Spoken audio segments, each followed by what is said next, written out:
ஜாதி மதங்கள் இல்லா உலகம் விஐடியால் உருவாகும். தேசம் இங்கே பலவாகும், பேசும் மொழி அறிவாகும்.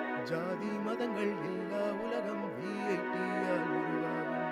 திறமை கொண்ட பட்டாளம் உங்கள் அன்பால் உலகாளும். மக்கள் பணிக்கு துடிக்கும் எங்கள் இதயம் ஒன்றே அடையாளம். இது VIT,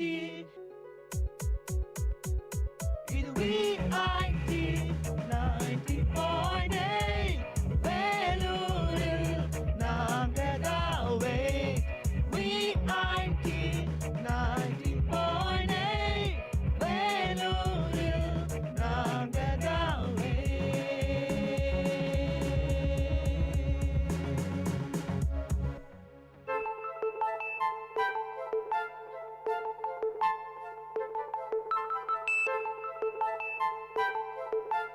வணக்கம் நேயர்களே, இது VIT பண்பலை 90.8 VIT பல்கலைக்கழகத்தின் சமுதாய வானொலியின் மகிழ்ச்சி நிறைந்த அறிவு சார்ந்த நிகழ்ச்சிகளின் இன்றைய ஒளிபரப்பிற்கு உங்களை அன்புடன் வரவேற்கின்றோம்.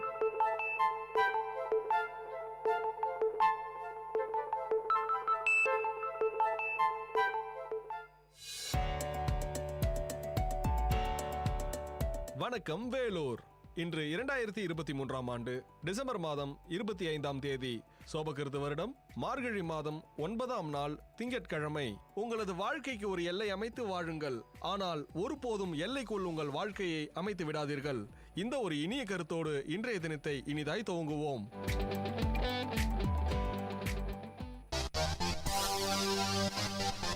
உங்கள் VIT பண்பலை 90.8 அன்று இன்று வரலாற்று பதிவுகளில் இருந்து சில துளிகள். டிசம்பர் 25, 1914ஆம் ஆண்டு முதலாம் உலகப் போரின் போது ஜெர்மனிக்கும் பிரித்தானியாவுக்கும் இடையில் கிறிஸ்துமஸ் நாள் போர் நிறுத்தம் நடைமுறைக்கு வந்தது. டிசம்பர் 25, 1941ஆம் ஆண்டு இரண்டாம் உலகப் போரின் போது ஹாங்காங் மீதான ஜப்பானின் முற்றுகை ஆரம்பமாயிற்று. டிசம்பர் 25, 1947ஆம் ஆண்டு சீன குடியரசின் அரசியல் அமைப்பு நடைமுறைக்கு வந்தது. டிசம்பர் 25, 1979ஆம் ஆண்டு சோவியத் ஒன்றியம் ஆப்கானிஸ்தானில் தனது படைகளை பெருமளவில் இறக்கியது. டிசம்பர் 25, 1990ஆம் ஆண்டு உலகளாவிய வலைத்திட்டம் வெற்றிகரமாக சோதிக்கப்பட்டது. டிசம்பர் 25, 1991ஆம் ஆண்டு உக்ரைன் சோவியத் ஒன்றியத்தில் இருந்து விலகியது. டிசம்பர் 25, 1927ஆம் ஆண்டு இந்துஸ்தானி இசைக்கலைஞர் ராம் நாராயண் பிறந்தார். டிசம்பர் 25, 1905ஆம் ஆண்டு தமிழறிஞர் TK ராமானுஜ கவிராயர் பிறந்தார். டிசம்பர் 25, 1924ஆம் ஆண்டு இந்தியாவின் 10வது பிரதமர் அடல் பிகாரி வாஜ்பாய் பிறந்தார். டிசம்பர் 25, 1796ஆம் ஆண்டு ஆங்கிலேயருக்கு எதிராக ஆயுதம் ஏந்தி போராடிய முதல் பெண் போராளி வேலு நாச்சியார் மறைந்தார். உங்கள் VIT பண்பலை 90.8 அன்று இன்று வரலாற்று பதிவுகளில் இருந்து சில துளிகள்.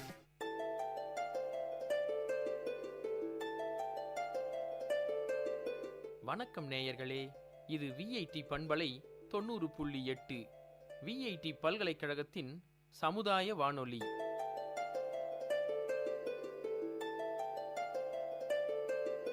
இந்த நிகழ்ச்சி தினம் ஒரு திறவுகோல். விடியலின் வேளையில் சிந்தைக்கு கருத்துச் சிதறல்களோடு முனைவர் காத்தமிழ்ச்செல்வன். இன்றைய கருத்துச் சிதறலில் வாழ்க்கை. வாழ்க்கை என்பது நுட்பமான பொருளினை உடையது. வாழ்க்கையை முதலில் புரிந்து கொள்ள வேண்டும். ஒவ்வொரு நிமிடத்திலும் பரிபூரணமாக வாழ்வது வாழ்க்கை. வாழ்க்கையின் ஒவ்வொரு சம்பவமும் மனிதனுக்கு ஒரு அனுபவமாகிறது. மனிதனின் எல்லா செயல்களிலும் சம்பவங்களிலும் வாழ்க்கை இருக்கிறது. உயிரோடு இருப்பதல்ல, உயிர்ப்போடு இருப்பதுதான் வாழ்க்கை என்கிறது ஜென் தத்துவம். கலையை அனுபவிப்பவர்கள் வாழ்க்கையை அனுபவிப்பவர்கள். ஆதிக்க வர்க்கத்திற்கும் அடிமை வர்க்கத்திற்கும் நடக்கும் வர்க்க போராட்டம்தான் வாழ்க்கை என்றும் அது போராட்டம் கொண்டது என்பார் காரல் மார்க்ஸ். வாழ்க்கையை பற்றி பேசுகின்ற போது கண்ணதாசன் அவர்களின் ஒரு கவிதை நினைவுக்கு வருகிறது. இறைவனிடம் கண்ணதாசன் கேட்க அதற்கு இறைவனின் பதிலாக அக்கவிதை வரும். இதோ அக்கவிதை. பிறப்பின் வருவது யாதென கேட்டேன், பிறந்து பாரென இறைவன் பணித்தான். அறிவனச் சொல்வது யாதென கேட்டேன், அறிந்து பாரென இறைவன் பணித்தான். மனையால் சுகமெனில் யாதென கேட்டேன், மணந்து பாரென இறைவன் பணித்தான். பிள்ளை என்பது யாதென கேட்டேன், பெற்றுப்பாரென இறைவன் பணித்தான். முதுமை என்பது யாதென கேட்டேன், முதிர்ந்து பாரென இறைவன் பணித்தான். இறப்பின் பின்னது யாதென கேட்டேன், இறந்து பாரென இறைவன் பணித்தான். அனுபவித்தேதான் அறிவது வாழ்வினில் ஆண்டவனே நீ ஏனெனக் கேட்டேன். ஆண்டவன் சற்று அருகி நெருங்கி அனுபவம் என்பதே நான் தான் என்றான். வாழ்க்கை என்பது ஒரு வட்டம், அதில் திட்டம் தீட்டி வாழ வேண்டும். அச்சமின்மை உங்கள் வாழ்க்கைக்கு நல்ல அர்த்தம் கற்பிக்கிறது. தமிழர்கள் வாழ்க்கையை அகம் புறம் என பிரித்து வாழ்ந்தார்கள்.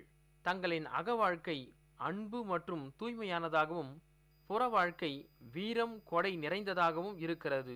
வாழ்க்கைக்கான இலக்கணம் பொருள் என முதலில் இயற்றப்பட்டது Tolkappiyam.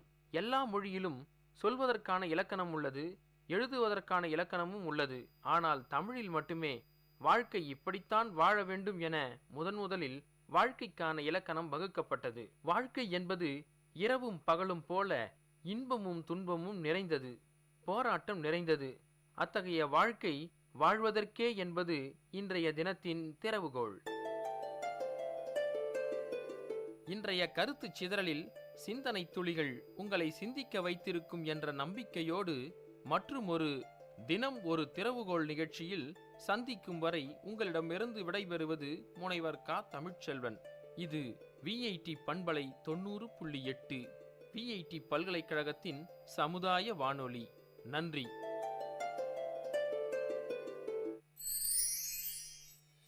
Ho, ho, ho! Merry Christmas, wonderful listeners of Vit Community Radio. This is your favorite radio jockey, Abhinav, bringing you the festive vibes and the spirit of bringing right to your ears. Hey, a very Christmassy hello from RJ Dia to RJ Abhinav. Today, we've got some messages from our listeners through the VCR Christmas hotline. Let's take a listen. Hello everyone, this is Ananya wishing you all a very Merry Christmas. My favorite activity during the festive season is making hot chocolate and watching a wonderful Christmas movie.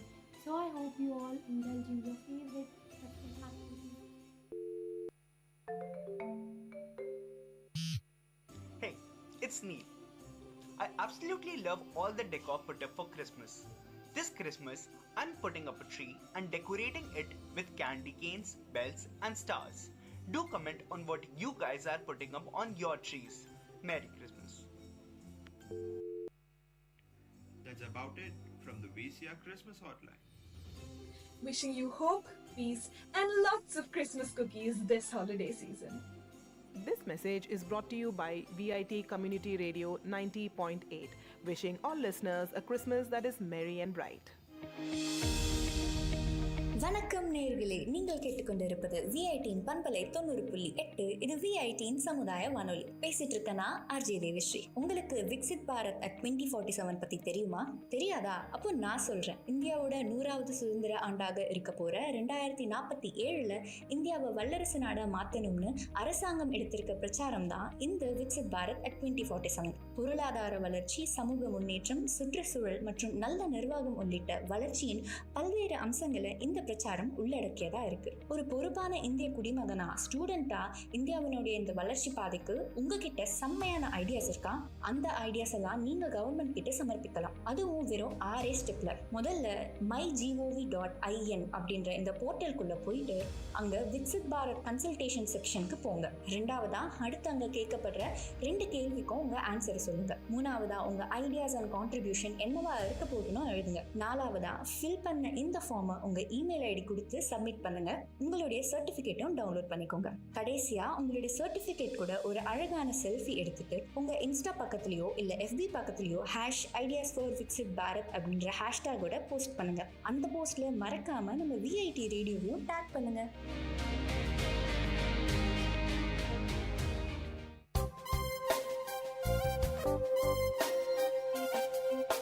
மண் வாசனை உங்கள் VIT பண்பலை 90.8 வேளாண்மை சார்ந்த தொழில்நுட்பம், பசுமை படரும் விவசாய தொழில்கள், பண்ணை முறைகள் என மானுடம் காக்கும் உழவு சார்ந்த நிகழ்ச்சி. வணக்கம் நேயர்களே, இது VIT பண்பலை 90.8 VIT பல்கலைக்கழகத்தின் சமுதாய வானொலியில் இந்த நிகழ்ச்சி மண் வாசனை. இன்னைக்கு இருக்கிற சூழ்நிலையில விவசாயம் கேள்விக்குறியான ஒரு விஷயமா இருக்கு.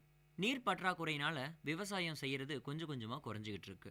இருக்கிற நீரை வச்சு சிறப்பான முறையில விவசாயம் செஞ்சோம்னா நம்மளுடைய வாழ்வாதாரம் பாதுகாக்கப்படும். அந்த வகையில இந்த மண் வாசனை நிகழ்ச்சியில நம்ம பல்வேறு விதமான விவசாய முறைகளை பார்த்துட்டு வரோம். இன்னைக்கு நம்ம பார்க்க இருக்கிறது வாழைத்தோட்டம். ரசாயன உரங்கள், பூச்சிக்கொல்லிகள் என காசை எரித்து விவசாயம் செய்து கண்ணீரை அறுவடை செய்யறது ஒரு வகை.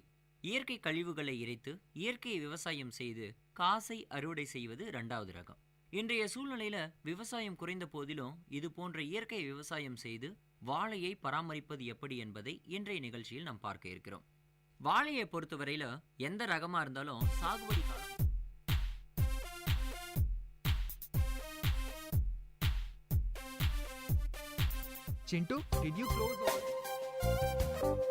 விவசாயம் கேள்விக்குறியான ஒரு விஷயமா இருக்கு.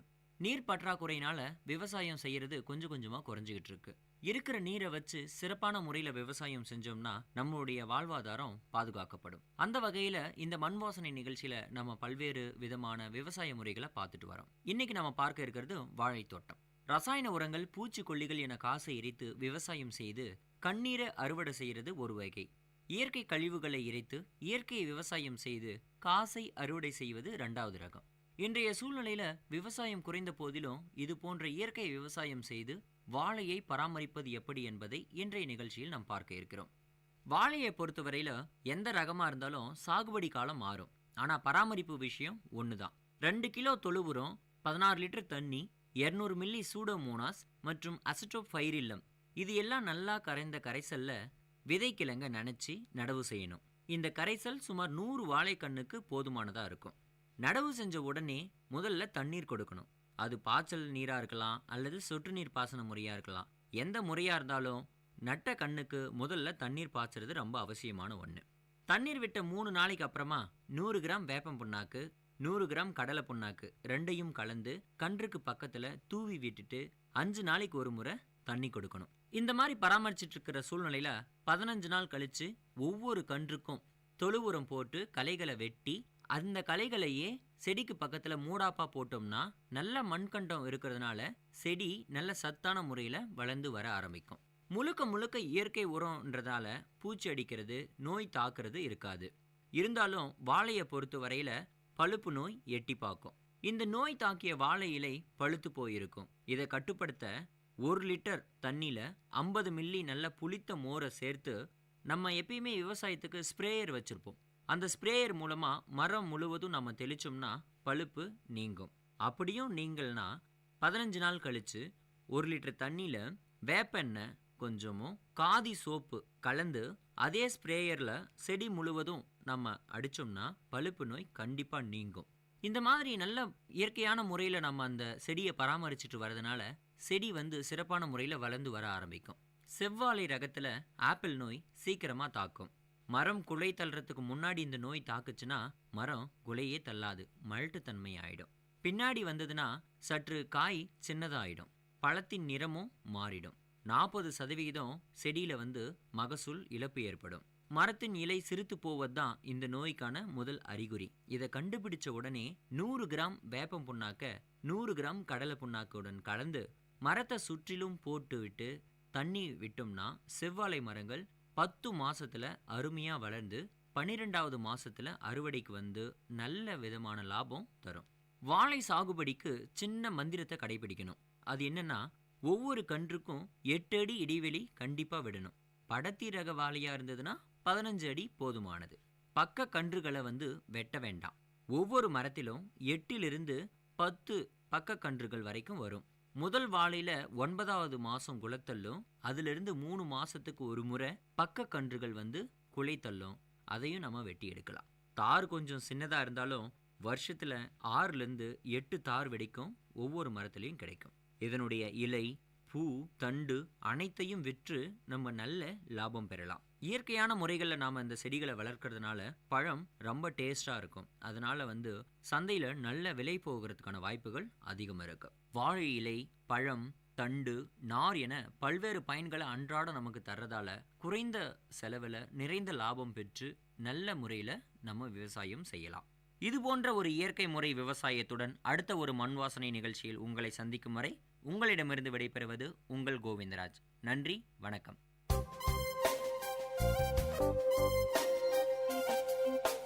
நேயர்கள் இதுவரை கேட்டது மண் வாசனை, உங்கள் VIT பண்பலை 90.8. வேளாண்மை சார்ந்த தொழில்நுட்பம், பசுமை படரும் விவசாய தொழில்கள், பண்ணை முறைகள் என மானுடம் காக்கும் உழவு சார்ந்த நிகழ்ச்சி.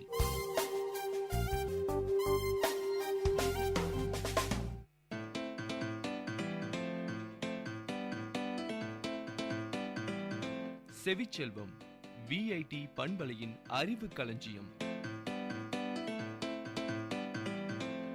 அகரம் முதல் ஆகாயம் வரை, தூரிகை முதல் தொழில்நுட்பம் வரை, அறிவுசார் தரவுகளின் பெட்டகம் செவிச்செல்வம்.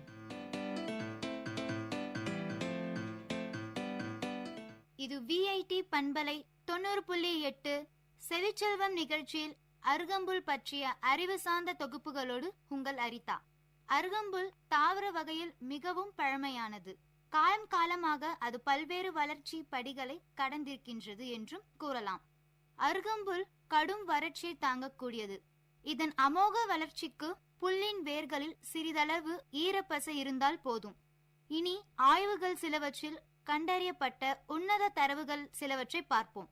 லண்டனை சேர்ந்த ஆன்விக் மோர் என்ற அம்மையார் அருகம்புல் சாறு கொண்டு பல ஆய்வுகளை மேற்கொண்ட பின் அதன் மருத்துவ குணங்கள் பற்றி, உடல் நலனை புறந்தள்ளும் கூறுகள் தொடர்பாக பியூவர் ஓவன் டொக்கர் என்ற பெயரில் ஒரு விஞ்ஞான இதழை வெளியிட்டார். அந்த பக்கத்தில் பெரும்பாலான கட்டுரைகளில் அருகம்புல்லின் அற்புதங்கள் பற்றி மிக விரிவாக கூறியிருக்கிறார். அருகம்புல்லின் தாவரவியல் பெயர் சைடான் டாக்டிலான் என்று தாவரவியலாளர்கள் கூறுகின்றனர். அமெரிக்கர்கள் இதனை பெட்ராமுல் என்றும் கூறுகின்றனர். அருகம்புல்லின் பல மருத்துவ பண்புகளும் குணமாக்கும் கூறுகளும் உள்ளது என அமெரிக்கர்களின் ஆய்வுகளில் நிரூபித்துள்ளனர் என்றும் அறிய முடிகிறது. நாம் உண்ணும் பெரும்பாலான உணவுகள் அமிலத்தன்மை உடையவையாகும். இவை உடல் நலத்தை கெடுக்கின்றன. அதேவேளை அருகம்புல் சாறு காரத்தன்மை உடையது.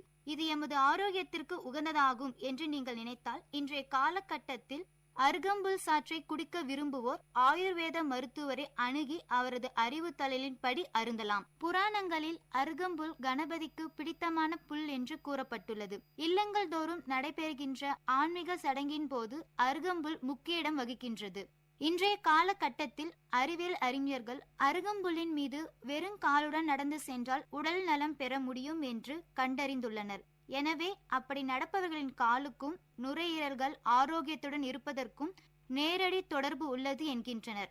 அருகம்புல் மீது வெறும் காலுடன் மெதுவாக நடந்தால் நோய் எதிர்ப்பு சக்தி தன்னிச்சையாகவே அதிகரித்துவிடும் என்று கூறுகின்றனர். அருகம்புல்லின் கணுக்களை நீக்கிவிட்டு 10 கிராம் அளவு எடுத்து அதனுடன் வெண்மிளகு 10 சேர்த்து 4 டம்ளர் நீர் விட்டு காய்ச்சி பாதியாக வற்றியதும் அதில் சிறிதளவு பசு வெண்ணெய் சேர்த்து குடித்து வர மருந்துகளை உட்கொள்வதால் ஏற்படும் வெப்பம், நீர்க்கடுப்பு, மூலக்கடுப்பு, வெள்ளைப்படுதல் போன்றவை குணமாகும். தீராத வயிற்று வலிக்கு அருகம்புல்லுடன் வேப்பிலை சம அளவு எடுத்து நீர் விட்டு காய்ச்சி வடிகட்டி 100 மில்லி அளவு குடித்து வர குணமாகும்.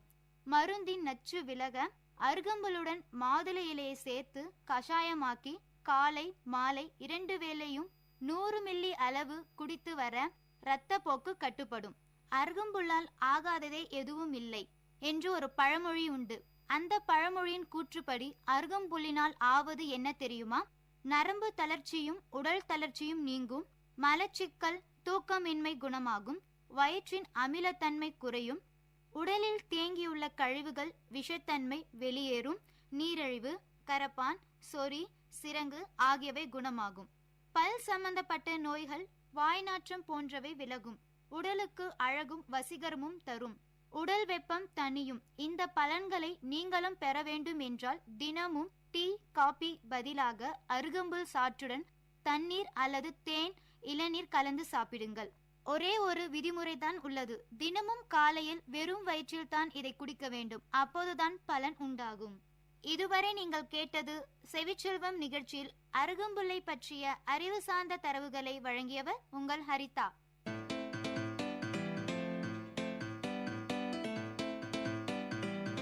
செவிச்செல்வம் விஐடி பண்பலையின் அறிவு களஞ்சியம்.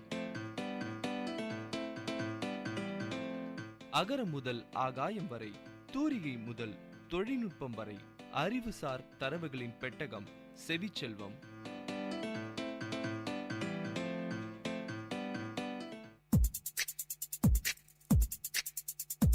Ladies and gentlemen, guys and girls, this is Data Chunks on VIT Community Radio 90.8 FM. This program features chunks of informative data on various fields, be it computers, environment, technology, physics, or any field. Data Chunks has it all. Hello VIT, I'm Sudeep from MTech ST, and I'm here on Data Chunks to give you some chunks of information on fog. So let's see what is fog and what causes the different types of fog. The official definition of fog is the visibility of less than 1000 meters. This limit is appropriate for aviation purposes, but for general public and motorists, an upper limit of 200 is more realistic. Severe disruption to transport occurs when the visibility falls below 50 meters. Useful labels for these three categories are aviation fog, thick fog, and dense fog. So let's see what causes fog. Fog is caused by a tiny water droplets suspended in the air. The thickest fog tends to occur in industrial areas where there are many pollution particles on which water droplets can grow. Types of fog in detail. Fogs which are composed entirely or mainly of water droplets are generally classified according to the physical process which produces saturation or near saturation of the air. The main types of fogs are radiation fog. Radiation fog usually occurs in the winter.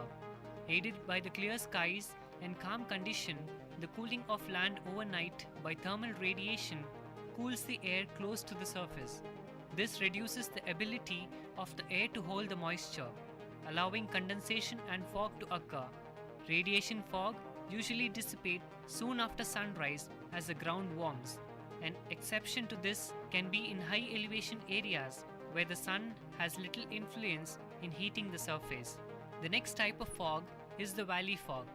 Valley fog forms when cold dense air settles into the lower parts of a valley, condensing and forming fog. It is often the result of a temperature inversion with warmer air passing above the valley.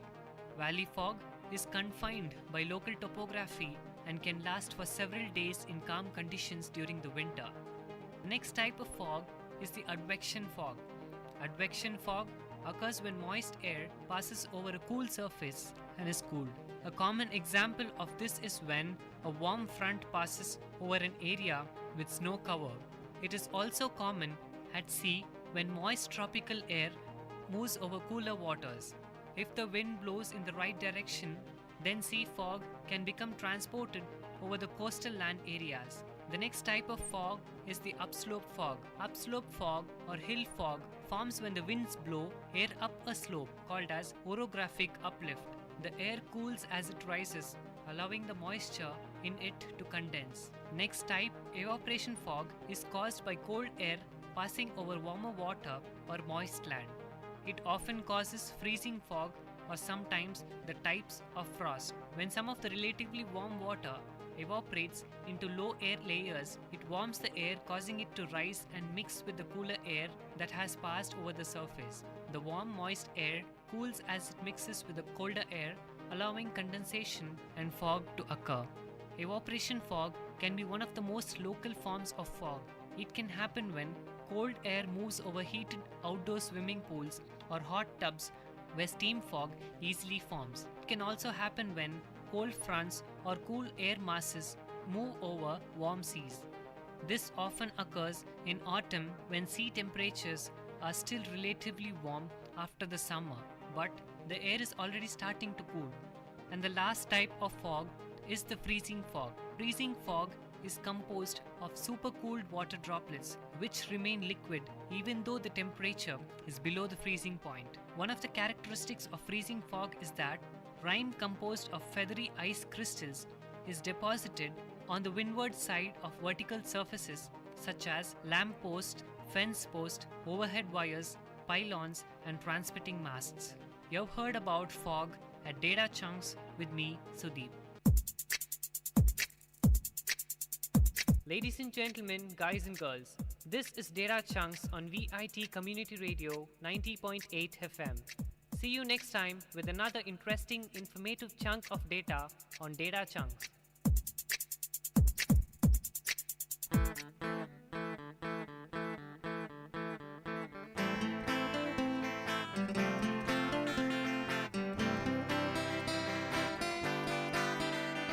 உங்கள் இல்லம் நுழைந்திடும், உங்கள் செவிகளை தீண்டிடும், உங்கள் மனதினை வருடவே பொன்பலையாய் மலருதே. உங்கள் இல்லம் நுழைந்திடும், உங்கள் செவிகளை தீண்டிடும், உங்கள் மனதினை வருடவே பொன்பலையாய் மலருதே. VIT 90.8 வேலூரில் நாங்கதாம்பே. VIT 90.8. Ladies and gentlemen, you're listening to VIT Community Radio 90.8 FM. Engage, evolve, empower.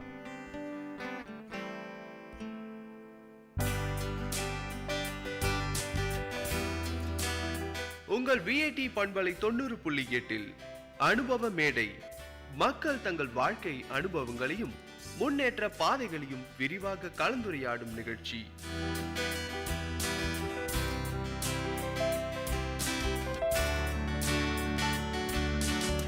வணக்கம் நேயர்களே, இது விஐடி பண்பலை 90.8 விஐடி பல்கலைக்கழகத்தின் சமுதாய வானொலி. இன்னைக்கு சிறப்பு நிகழ்ச்சியில் நம்ம கூட இன்னைக்கு இருப்பது யாருன்னு பார்த்தீங்கன்னா விமன் என்டர்பிரனர் ஆர் கல்பனா இருக்காங்க. அவங்க கூட ஒரு நேர்காணல். வணக்கம் மேம். வணக்கம். நானும் என்னோட வாழ்த்துக்களை எல்லா பெண்களுக்கும் தெரிவித்துக் கொள்கிறேன். அண்ட் என்னோட நன்றியும் விஐடி பல்கலைக்கழகத்துக்கு தெரிவித்துக் கொள்கிறேன். மேடம் சொல்லுங்கள் மேம், உங்களை பற்றி சொல்லுங்கள். நீங்கள் என்ன படிச்சிருக்கீங்க? நான் எம்ஃபில் பயோகெமிஸ்ட்ரி முடிச்சிருக்கேன். இங்கே நம்ம கலவையில் இருக்க Adhiparasakthi college of arts and சயின்ஸில் தான். அது தவிர PG diploma in food science and processing வேளாண்மை கல்லூரி, கோவை மாவட்டத்தில் இருக்க வேளாண்மை கல்லூரியில் டிஸ்டன்ஸ் எஜுகேஷனில் முடிச்சிருக்கேன். ஓகே மேம், நீங்கள் ஒரு விமன் என்டர்பிரனர் இல்லையா? என்டர்பிரனர் தொழில் முனைவர்னு சொல்லுவாங்க.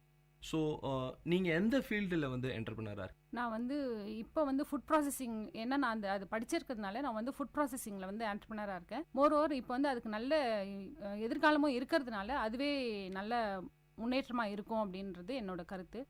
அது தவிர இன்னும் நிறைய ஆப்பர்ச்சுனிட்டிஸ் இருக்குது விமென்ஸ்க்கு இந்த சொசைட்டியில். ஸோ நிறைய பேர் நல்லா முன்னுக்கு வரலான்றது என்னோட அபிப்பிராயம். சரி மேம், உங்களோட ஃபேமிலி பற்றி சொல்லுங்கள். உங்களுக்கு எவ்வளோ சப்போர்ட்டாக இருக்காங்க? பெண்கள் சொன்னாலே நிறைய தடைக்கற்கள் இருக்கும். பெண்கள் எல்லாருமே எல்லா விஷயத்தையும் சில விஷயங்களை தனியாக செய்ய முடியாது. ஸோ உங்களோட ஃபேமிலி சப்போர்ட், உங்களோட ஃபேமிலி பற்றி சொல்லுங்கள். நீங்களே சொல்லிட்டீங்க ஃபேமிலி சப்போர்ட்னா, அது உங்களை அறியாமையே சொன்ன வார்த்தையாகவும் இருக்கலாம். கண்டிப்பாக ஃபேமிலி சப்போர்ட் இல்லைன்னா எதுவுமே பண்ண முடியாது. எஸ்பெஷலி விமென் ஃபேமிலியோட சப்போர்ட், மெயினாக அவங்களோட ஹஸ்பண்டோட சப்போர்ட் இல்லைன்னா எதுவுமே பண்ண முடியாது. ஸோ இந்த தருணத்தில் நான் கண்டிப்பாக என்னோட ஹஸ்பண்ட்க்கும் என்னோட குழந்தைகளுக்கும் நான் என்னோட நன்றியை தெரிவித்து கொள்கிறேன். அவங்க தான் இன்னும் சொல்லப்போனால் பில்லர் ஆஃப் மை சப்போர்ட் அப்படின்னு சொல்லலாம். இது ஒரு முறை சொல்ல நான் கொஞ்சம் உணர்ச்சி வசப்பட்டுருவேன். ஏன்னா அந்த அளவுக்கு இந்த சமுதாயத்தில் நான் ரொம்ப அடிபட்டிருக்கேன். இப்போ என்னை கூப்பிட்டு உட்கார வச்சு பேசலாம், பட் வந்து நான் எவ்வளோ அசிங்கங்களும் அவமானங்களும் பட்டேன்றது நிறைய சொல்லலாம். இன்னும் நான் வந்து வளர்ந்துட்டு இருக்கேன்றதுனால நிறைய வந்து நான் உங்ககிட்ட வந்து அதுதான் ஷேர் பண்ணிக்கணும். ஆண்டர்பிரனராக இருக்கணும் அப்படின்னால வந்து முதல்ல வந்து இந்த சமுதாயத்தில் வந்து நிறைய அசிங்கப்பட்டவங்க தான் வந்து ஆண்டர்பிரனர் ஆகணும் அப்படின்னு சொல்லி என்னோட கருத்து. ஆர்டினரியிலேருந்து எக்ஸ்ட்ரானரி விமன் தான் வந்து ஆண்டர்பிரனர் ஆவாங்க, பட் அதெல்லாம் வந்து தெரியாது. பண்ணிட்டு இருக்க சொல்லவே நிறைய வந்து அசிங்கங்கள் பட வேண்டியிருக்கும். அதெல்லாம் வந்து நம்ம ஒரு இதுவாக எடுத்துக்காம கண்டிப்பாக நம்ம முன்னுக்கு வரணும். இந்த சமுதாயத்தில் பெண்கள் தான் முக்கியன்றதை நம்ம ப்ரூவ் பண்ணி காட்டணும். ஓகே மேம், நீங்கள் சொல்லும் போதே தெரிஞ்சுது. அதாவது நிறைய சோதனைகளை தாண்டி தான் இன்றைக்கி இந்த நிலைமைக்கு வந்திருக்கீங்க. ஸோ கஷ்டப்படுறவங்க என்றைக்குமே ஃப்யூச்சரில் வந்து நல்லா இருப்பாங்க. நீங்கள் சொன்னீங்க மேம் ஹோம்மேட் ப்ராடக்ட், அதாவது வந்து ரைஸ் மிக்ஸாக இருக்கட்டும், இல்லை வந்து இட்லி தோசை மிக்ஸாக இருக்கட்டும், அந்த மாதிரி ப்ராடக்ட்ஸ் எல்லாம் நீங்கள் விற்கிறீங்களா? உங்களோட லிஸ்ட்டு சொல்லுங்களேன். அதை தவிர்த்து எந்த மாதிரியான ப்ராடக்ட்ஸ்லாம் நீங்கள் சேல் பண்ணுறீங்க? நான் வந்து ஃபஸ்ட்டு நெல்லிக்காயை பேஸ் பண்ணி வந்து ஆம்லா கேண்டி அப்படின்னு சொல்லிட்டு போட்டுட்டு இருந்தேன். நம்மளோட ப்ராசஸிங்கே வந்து மற்றதை விட வேறு. நான் வந்து வேளாண்மை கல்லூரியில் படித்ததுனால அவங்க வந்து அதனோட சத்துக்களும் அதனோட துவர்ப்பு அதனோட சுவையும் போகாத மாதிரி எப்படி நான் பண்ணணும் அப்படின்னு சொல்லிட்டு எனக்கு கற்றுக் கொடுத்துருக்காங்க. ஸோ வந்து இப்போ நிறைய வெரைட்டிஸ் நிறைய வருது ஆம்லா கேண்டீஸ் மார்க்கெட்டில். பட் அது வந்து கம்மியான விலை இருந்தாலும் நம்மளோடது விலை ஜாஸ்தியாக இருந்தாலும் அதனோட குவாலிட்டிக்காக எனக்கு வந்து நல்லா போகுது. First amla candy. அது தவிர வந்து கீரையை பேஸ் பண்ணி ஒரு 11 வெரைட்டிஸ் இருக்குது. எல்லாமே நம்மளோட ஹர்ப்ஸ் தான். ஃபார் எக்ஸாம்பிள் வந்து கருவேப்பிலை சாதப்பொடி, மணத்தக்காளி சாதப்பொடி, வல்லாரை சாதப்பொடி, தூதுவளை சாதப்பொடி, நம்மளோட எல்லா கீரைகளுக்குமே வந்து நிறைய மருத்துவ குணங்கள் இருக்குது.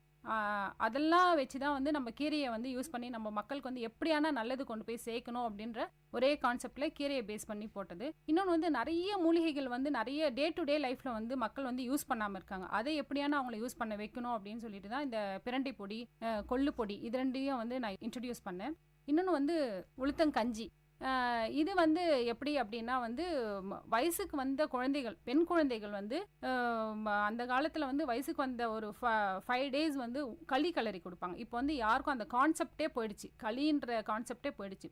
ஸோ அதை வந்து நம்ம மக்களுக்கு வந்து ஈஸியாக எப்படி போய் கொண்டு போய் சேர்க்கலாம் அப்படின்னு பார்த்ததுல பவுடர் ஃபார்மில் இருந்தால் ரொம்ப நல்லா இருக்கும் அப்படின்னு சொல்லிட்டு அதே தான் தோலோடு இருக்கிற உளுந்து ப்ளஸ் வந்து பனம் வெல்லம் கலந்துருக்கேன். எதுக்கு பனம் வெல்லம் கலந்துருக்கேன் அப்படின்னா வந்து ஈவன் டயபெட்டிக் பேஷண்ட்ஸும் வந்து வெறும் பெண்கள் மட்டும் சாப்பிட்ணுன்னு இல்லாமல் டயபெட்டிக் பேஷண்ட்ஸும் சாப்பிட்லாம். டயபெட்டிக் பேஷண்ட்ஸ் மட்டும் இல்லாமல் மார்னிங் வந்து இப்போ நீங்கள் காலேஜ் போகிற பசங்களை கேட்டிங்கன்னா ரொம்ப ஃபேஷனாக நான் வந்து கார்ன்ஃப்ளேக்ஸ் சாப்பிட்டேன், ஓட்ஸ் சாப்பிட்டேன் அப்படின்னு சொல்லுவாங்க. பட் வந்து இது வந்து ஒரு போரேஜாக மார்னிங் பிரேக்ஃபாஸ்ட் சீரியலாக ரொம்ப ஈஸியாக வந்து சப்ஸ்டியூட் பண்ணணும். நம்ம நாட்டோட உணவு நம்ம தான் வந்து இதை அறிமுகப்படுத்தணும் அப்படின்ற இதுக்காக தான் இதை பனவெல்லம் போட்டு தோலோடு இருக்க உளுந்து போட்டு இந்த பவுடர் இருக்குது. நெக்ஸ்ட்டு வந்து தோசை மிக்ஸ் ஒன்று. நான் பேசிக்கலாக ஒரு சயின்ஸ் கிராஜுவேட் அப்படின்றதுனால கொஞ்சம் அந்த மெடிசன் சைடு ஒரு இம்பேக்ட் ஒன்று இருக்கும். ஸோ வந்து நிறைய இப்போ என்னோடய ஃப்ரெண்ட் சர்க்கிளில் பார்த்தா நிறைய பேருக்கு வந்து ஃபைப்ராய்ட் டியூமர்ஸ் இருக்குது அப்படின்னு சொல்லி நிறைய பேர், இன்னும் ஒரு சில ஃப்ரெண்ட்ஸ் எல்லாம் வந்து யூட்ரஸே ரிமூவ் பண்ணுற அளவுக்கு இருக்கிறாங்க. ஸோ அதெல்லாம் போகிறதுக்கு என்ன நம்ம பண்ணலாம் அப்படின்னு பார்த்து ஒரு காம்பினேஷனில் கம்பு, சோளம், உளுந்து, அது தவிர ஒரு சீக்ரெட் இன்க்ரீடியண்ட்டும் இருக்குது. அதில் சீக்ரெட் இன்க்ரீடியண்ட்னா ஏதோ கெமிக்கல்னு நினச்சிடாதீங்க. எல்லாமே நம்மளோட ப்ராடக்ட்ஸ் எல்லாமே வந்து purely natural without added preservative and colours. So தைரியமாக வந்து யார் வேணாலும் சாப்பிட்லாம். அதனால் அதை பேஸ் பண்ணி அந்த தோசை மிக்ஸ் வந்து இன்ட்ரடியூஸ் பண்ணியிருக்கேன் மார்க்கெட்டில். ரொம்ப நல்ல ரெஸ்பான்ஸ் இருக்குது. அதோட எல்லா ப்ராடக்ட்ஸுமே ரொம்ப நல்ல ரெஸ்பான்ஸ் இருக்குது மார்க்கெட்டில். அதாவது நம்ம இப்போ இருக்கிற ஜென்ரேஷன்ஸ் பார்த்தீங்கன்னா வந்து பழைய பொருட்கள் எல்லாமே மறந்துடும். நிறைய பேருக்கு மணத்தக்காளி என்னன்னு தெரியாது, அகத்தினா என்னன்னு தெரியாது. பழைய விஷயங்களை வந்து நீங்கள் சொன்ன மாதிரி பார்த்தீங்கன்னா வந்து கார்ன்ஃப்ளெக்ஸாக இருக்கட்டும், ஃபாஸ்ட் ஃபுட் ஐட்டமாக இருக்கட்டும், அதை தான் சாப்பிட்டு வளர்கிறாங்க. பல பேருக்கு வந்து நம்மளுடைய பழைய பாரம்பரியமான விஷயங்களை வந்து மறந்துடுறாங்க. ஸோ இந்த மாதிரி பொருட்களை கொண்டு வரும்போது வந்து அவங்களுக்கு ஒரு புது விஷயம். ஸோ அந்த விஷயத்த நீங்கள் கொண்டு வரீங்க. இது எத்தனை வருஷமாக செஞ்சிட்ருக்கீங்க? உங்களோட ஸ்டார்டிங் எப்போ? இதுதான் நல்ல கேள்வி நான் சொல்லலாம். இதுதான் வந்து நம்மளோட 3rd year. நான் வந்து சொல்லுவேன், பெண்கள் எல்லாருக்குமே வந்து அவங்க கோலம் போடுறதுல ஆரம்பித்து அவங்களோட மேக்கப், அவங்களோட குக்கிங் எல்லாமே வந்து ஒரு இன்னோவேஷன், ஒரு க்ரியேட்டிவிட்டி தான். ஸோ அதனால தான் இப்போ பெண்கள் வந்து நல்லா ஃபாஸ்ட்டாக முன்னேறிட்டு வராங்க இந்த காலத்தில். ஸோ குக்கிங்லேயும் ஒரு இன்னோவேஷன், ஒரு க்ரியேட்டிவிட்டி தான் நான் சொல்லுவேன். இதை வந்து நான் ரைஸ் மிக்ஸ்னு நான் போட்டிருக்கேன். பட் ரைஸில் கலந்து சூடான சாதத்துடன் சாப்பிடவும் நான் என்னோட இதை சொல்லியிருக்கேன். பட் இன்னோவேஷன் தான். நிறைய டைப்பில் வந்து நீங்கள் இதை வந்து இன்னோவேட் பண்ணி சாப்பிடலாம். இட்லி தோசை மாவு புளிக்கிறதுக்கு முன்னாடியே முடக்கத்தான், கால்வலி நிறைய இருக்கா, முடக்கத்தான் சாதப்பொடி வாங்குங்க, கலந்து வச்சுருங்க. அதோடு சேர்ந்து புளிச்சிட்டோன்னே தாளிச்சோ இல்லை அப்படியேவோ நீங்கள் தோசை செஞ்சு சாப்பிட்டுக்கலாம். இது ஒரு ஃபார்ம். இன்னொன்று வந்து ஃப்ரைட் ரைஸ் மாதிரி செஞ்சு பசங்களுக்கு கொடுங்க. தாளிச்சிட்டு வெங்காயம்லாம் போட்டு தாளிச்சிட்டு ஃப்ரைட் ரைஸ் மாதிரி செஞ்சு ஆஃப்டர்நூன் லஞ்ச் பாக்ஸுக்கு கொடுங்க. ரொம்ப எக்ஸலண்ட்டாக இருக்கும். இன்னொரு மெத்தட் வந்து சாம்பார் பொடி யூஸ் பண்ணுவீங்க. சாம்பார் பொடிக்கு பதில் நம்மளோட இதுவே டெய்லி கீரை போன்ற கான்செப்ட் தான். ஏதாவது ஒரு கீரையை டெய்லி சாப்பிட்றாங்க, கன்சியூம் பண்ணுற மாதிரின்ற கான்செப்ட் தான். சாம்பார் பொடிக்கு பதில் ஒரு ஸ்பூன் போட்டுக்கிட்டிங்கன்னா சாம்பார் வந்து திக்காயிடும். ஏன்னா இதில் வந்து தால்ஸும் சேர்த்துருக்கு, எல்லா 3 டைப்ஸ் ஆஃப் தால்ஸும் இதில் இருக்குது. ஸோ வந்து கீரை சாம்பாரும் திக்காயிடும், கீரையும் கன்சியூம் பண்ண மாதிரி ஆகிடும். ஸோ இன் எனி ஃபார்ம் வந்து நீங்கள் இது வந்து அதாவது டெய்லி கீரை சாப்பிட்டா ரொம்ப அகத்தி கீரையெல்லாம் வந்து அவ்வளோ நல்லது, அல்சருக்கெலாம் வந்து ரொம்ப நல்லது. அதெல்லாம் வந்து மக்கள் மெயினாக வந்து குழந்தைங்க வந்து இப்போ சாப்பிட்றதே கிடையாது, அது வந்து கசப்பாக இருக்கும் அப்படின்னு சொல்லிட்டு. ஸோ இது மாதிரியெல்லாம் பண்ணி கொடுத்தீங்கன்னா குழந்தைங்களுக்கு வந்து ரொம்ப நல்லது, ஃப்யூச்சர் ஜென்ரேஷனுக்கு ரொம்ப நல்லது இதெல்லாம். ஏன் மேம் இந்த ஃபீல்டு சூஸ் பண்ணீங்க? ஒரு நீங்கள் சொல்லும்போதே பார்த்தீங்கன்னா வந்து பெண்கள் மற்றும் குழந்தையை மையப்படுத்தி நிறையா விஷயம் சொல்கிறீங்க, அதாவது இந்த பொருள் சாப்பிட்டா நல்லதுன்னு சொல்லிட்டு. ஸோ எதுக்கு இந்த ஃபீல்டை சூஸ் பண்ணிக்கலாம்? ஸோ ஏன் இந்த ஃபீல்டை சூஸ் பண்ணீங்க? ரீசன் ஏதாவது மெயின் ரீசன்? கரெக்டு தான். எந்த ஃபீல்டு வேணால் நம்ம சூஸ் பண்ணலாம். பெண்கள் அப்படின்னு வர சொல்லவே அவங்களுக்கு வந்து குக்கிங் வந்து பை நேச்சர் வந்து ரொம்ப ஈஸியாக வந்துடும். ரொம்ப அவங்க எந்த சிரமமும் அவங்க படவே வேணாம், ரொம்ப ஈஸியாக வந்து அவங்க குக் பண்ணிக்கலாம். ரொம்ப they will feel very free, ரொம்ப ஃப்ரீயாக ஃபீல் பண்ணுவாங்க குக் பண்ண சொல்ல. நிறைய க்ரியேட்டிவிட்டி புதுசாக செய்வாங்க. ஸோ மேபி நான் ஒரு விமனாக இருக்கிறதுனால அதை செலக்ட் பண்ணனா என்னன்னு தெரியல. But I have my own passion. நான் ஏதாவது பண்ணணும்னு நினச்சேன், இந்த ஃபீல்டு தான் பண்ணணும் இப்படி தான் பண்ணணும்னு இல்லை, நான் ஏதாவது ஒன்று பண்ணணும்னு நினச்சேன். பை சாய்ஸ் வந்து இது எனக்கு ஆப்டாக சூட் ஆகிடுச்சு. அதுக்கு தகுந்த மாதிரி நானும் அது படிச்சுடுவே, அதே லைனில் படிச்சுடுவே எனக்கு ரொம்ப நல்லா சக்ஸஸ்ஃபுல்லாக போயிட்டுருக்கு. இப்போ இருக்கிற ஜென்ரேஷன்ஸ் பீப்புள் வந்து பழைய பொருட்கள்லாம் மறந்துடுறாங்க. நீங்கள் ஏதாவது மெத்தட் சொல்கிறீங்களா? இப்போ அகத்தி இருக்குது, இப்போ பவுடர் ரெடி பண்ணுறீங்க. ஸோ அதில் வந்து இந்த மாதிரியான மருத்துவ குணங்கள் இருக்குன்னு சொல்லிட்டு உங்களோட பேக்கில் ஏதாவது டிஸ்கிரைப் பண்ணுறீங்களா? நீங்கள் இந்த விஷயத்த சாப்பிட்டா நல்லது, இந்த கீரை சாப்பிட்டா வந்து இந்த உடம்புக்கு நல்லது, இந்த கீரை சாப்பிட்டா வந்து சுகர் சரியாகும், டயபிட்டிஸ் ப்ராப்ளம் வந்து கண்ட்ரோல் பண்ணிக்கலாம். ஸோ அது கூடவே இந்த மாதிரியான விஷயங்களும் மக்களுக்கு சொல்கிறீங்களா? நல்ல கேள்வி தான். நான் வந்து இது வந்து ஒரு நல்ல கான்செப்டோட தான் நான் வந்து என்னோட லேபிள்ஸ்லாம் பிரிண்ட் பண்ண ஆரம்பித்தேன். வல்லாரை சாப்பிட்டா வந்து ஞாபக சக்திக்கு, தூதுவளை சாப்பிட்டு வந்தால் சளி இருமல் சரியாகும், நஞ்சுண்டான்ற கீரையை சாப்பிட்டா வந்து சுகர் சரியாகும்னு சொல்லி டிஸ்கிரைப் பண்ண ஆரம்பித்தேன். இது வந்து நம்ம வந்து கீரையை சாப்பிட்றோம், அதுதான், வேறு எதுவுமே கிடையாது. கீரையை நான் உணவே மருந்துன்ற கான்செப்டில் தான் நம்மளோட ப்ராடக்ட்ஸ் எல்லாமே போயிட்டுருக்கு. இதெல்லாம் போய் என்ன ஆயிடுச்சுன்னா இப்போ மக்கள் வந்து என்ன கேட்க ஆரம்பிச்சிட்டாங்கன்னா வந்து எனக்கு வந்து இப்போ சுகர் இல்லை, நான் நஞ்சுண்டான் சாப்பிட்லாமா? நத்திங் பேட் இன் தட், இப்போ ஒரு தப்பும் கிடையாது. சுகர் அது கீரை தான் சாப்பிட்றீங்க, சுகர் இல்லாதவங்க கூட சாப்பிட்லாம், மூட்டு வலி இல்லாதவங்க கூட முடக்கத்தான் சாப்பிட்லாம். கீரையை தான் நம்ம மூட்டு வலி வந்துட்டு prevention is better than cure. வந்துட்டு அதுக்கப்புறம் சாப்பிட்றத விட வர்றதுக்கு முன்னாடி சாப்பிட்றதுல எந்த தப்பும் கிடையாதுன்றது என்னோட கருத்து. ஸோ கீரை சாப்பிட்றோன்ற நினைப்பே போயிட்டு மருந்து சாப்பிட்றோன்னு நினச்சிக்கிறாங்க மக்கள். நம்மளோட எல்லா கீரைகளுக்குமே எல்லா மருத்துவ குணங்களும் இருக்குது, எது சாப்பிட்டாலுமே உடம்புக்கு ரொம்ப நல்லது தான். பட் என்னோட லேபிள்ஸில் எல்லாமே இருக்குது, எது சாப்பிட்டா எது குணமாகும்னு. நிறைய பேர் எனக்கு ஃபோன் பண்ணியும் சொல்லியிருக்காங்க, முடக்கத்தான் சாப்பிட்டேன், ரெகுலராக சாப்பிட்டேன், எனக்கு வந்து மூட்டு வலி சரியாக போயிருக்கு. பட் எனக்கு ரொம்ப பெருமையாக இருக்குது. நான் நம்புகிறேன், கேட்குறவங்க நம்புவாங்களா என்னன்னு தெரியல. சுகர் பேஷண்ட்ஸும் ஃபோன் பண்ணி சொல்லியிருக்காங்க, நஞ்சுண்டான் சாப்பிட்டு வந்தாங்க மேடம், சுகர் எனக்கு சரி. பட் ரெகுலராக மெடிசன்ஸும் எடுத்துக்கிறாங்க, பட் நிறைய இருந்தது கம்மியாக இருக்குது அப்படின்னு சொல்லியிருக்காங்க.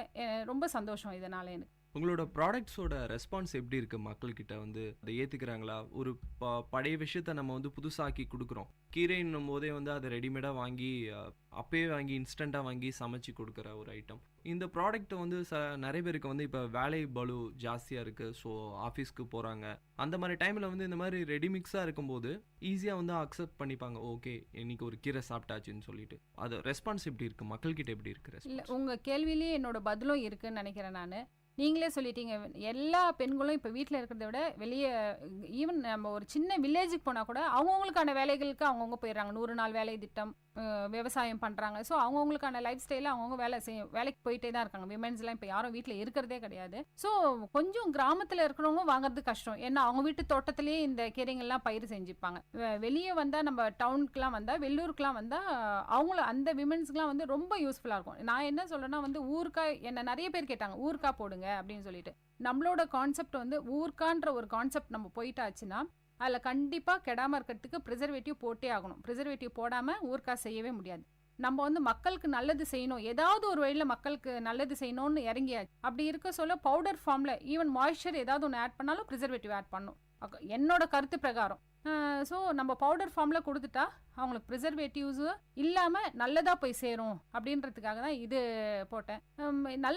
முதல்ல கொஞ்சம் ஸ்லோவாக தான் இருந்தது, பட் இப்போ நல்லா பிக்கப் ஆகிட்டு நல்ல ரெஸ்பான்ஸ் இருக்குது மக்கள்கிட்ட. அதுக்கு நான் எல்லாருக்கும் முதல்ல இந்த வெள்ளூர் மக்களுக்கு எல்லாருக்கும் நான் தேங்க்ஸ் சொல்லிக்கணும். ரொம்ப அதாவது இல்லை அந்த ஒரு கடையில் இல்லை அப்படின்னா கூட அந்த லேபிளில் நம்மளோட ஃபோன் நம்பர் இருக்கும். உடனே ஃபோன் பண்ணி, மேடம் இந்த கடையில் வந்து ஏகே ஃபுட்ஸோட இது இல்லை, நீங்கள் எங்களுக்கு போடுங்க அப்படின்னு சொல்லி கேட்குற அளவுக்கு நம்மளோட குவாலிட்டி வந்து இருக்குது. பிரின்சிபல்லே வந்து குவாலிட்டி காம்ப்ரமைஸே இருக்கக்கூடாதுன்னு சொல்லிட்டு தான் எந்த ஸ்டேஜுக்கு போனாலும், நான் எவ்வளோ ஸ்டேஜுக்கு போனாலும் குவாலிட்டி காம்ப்ரமைஸே இருக்காது நம்மளோட ப்ராடக்ட்ஸில்.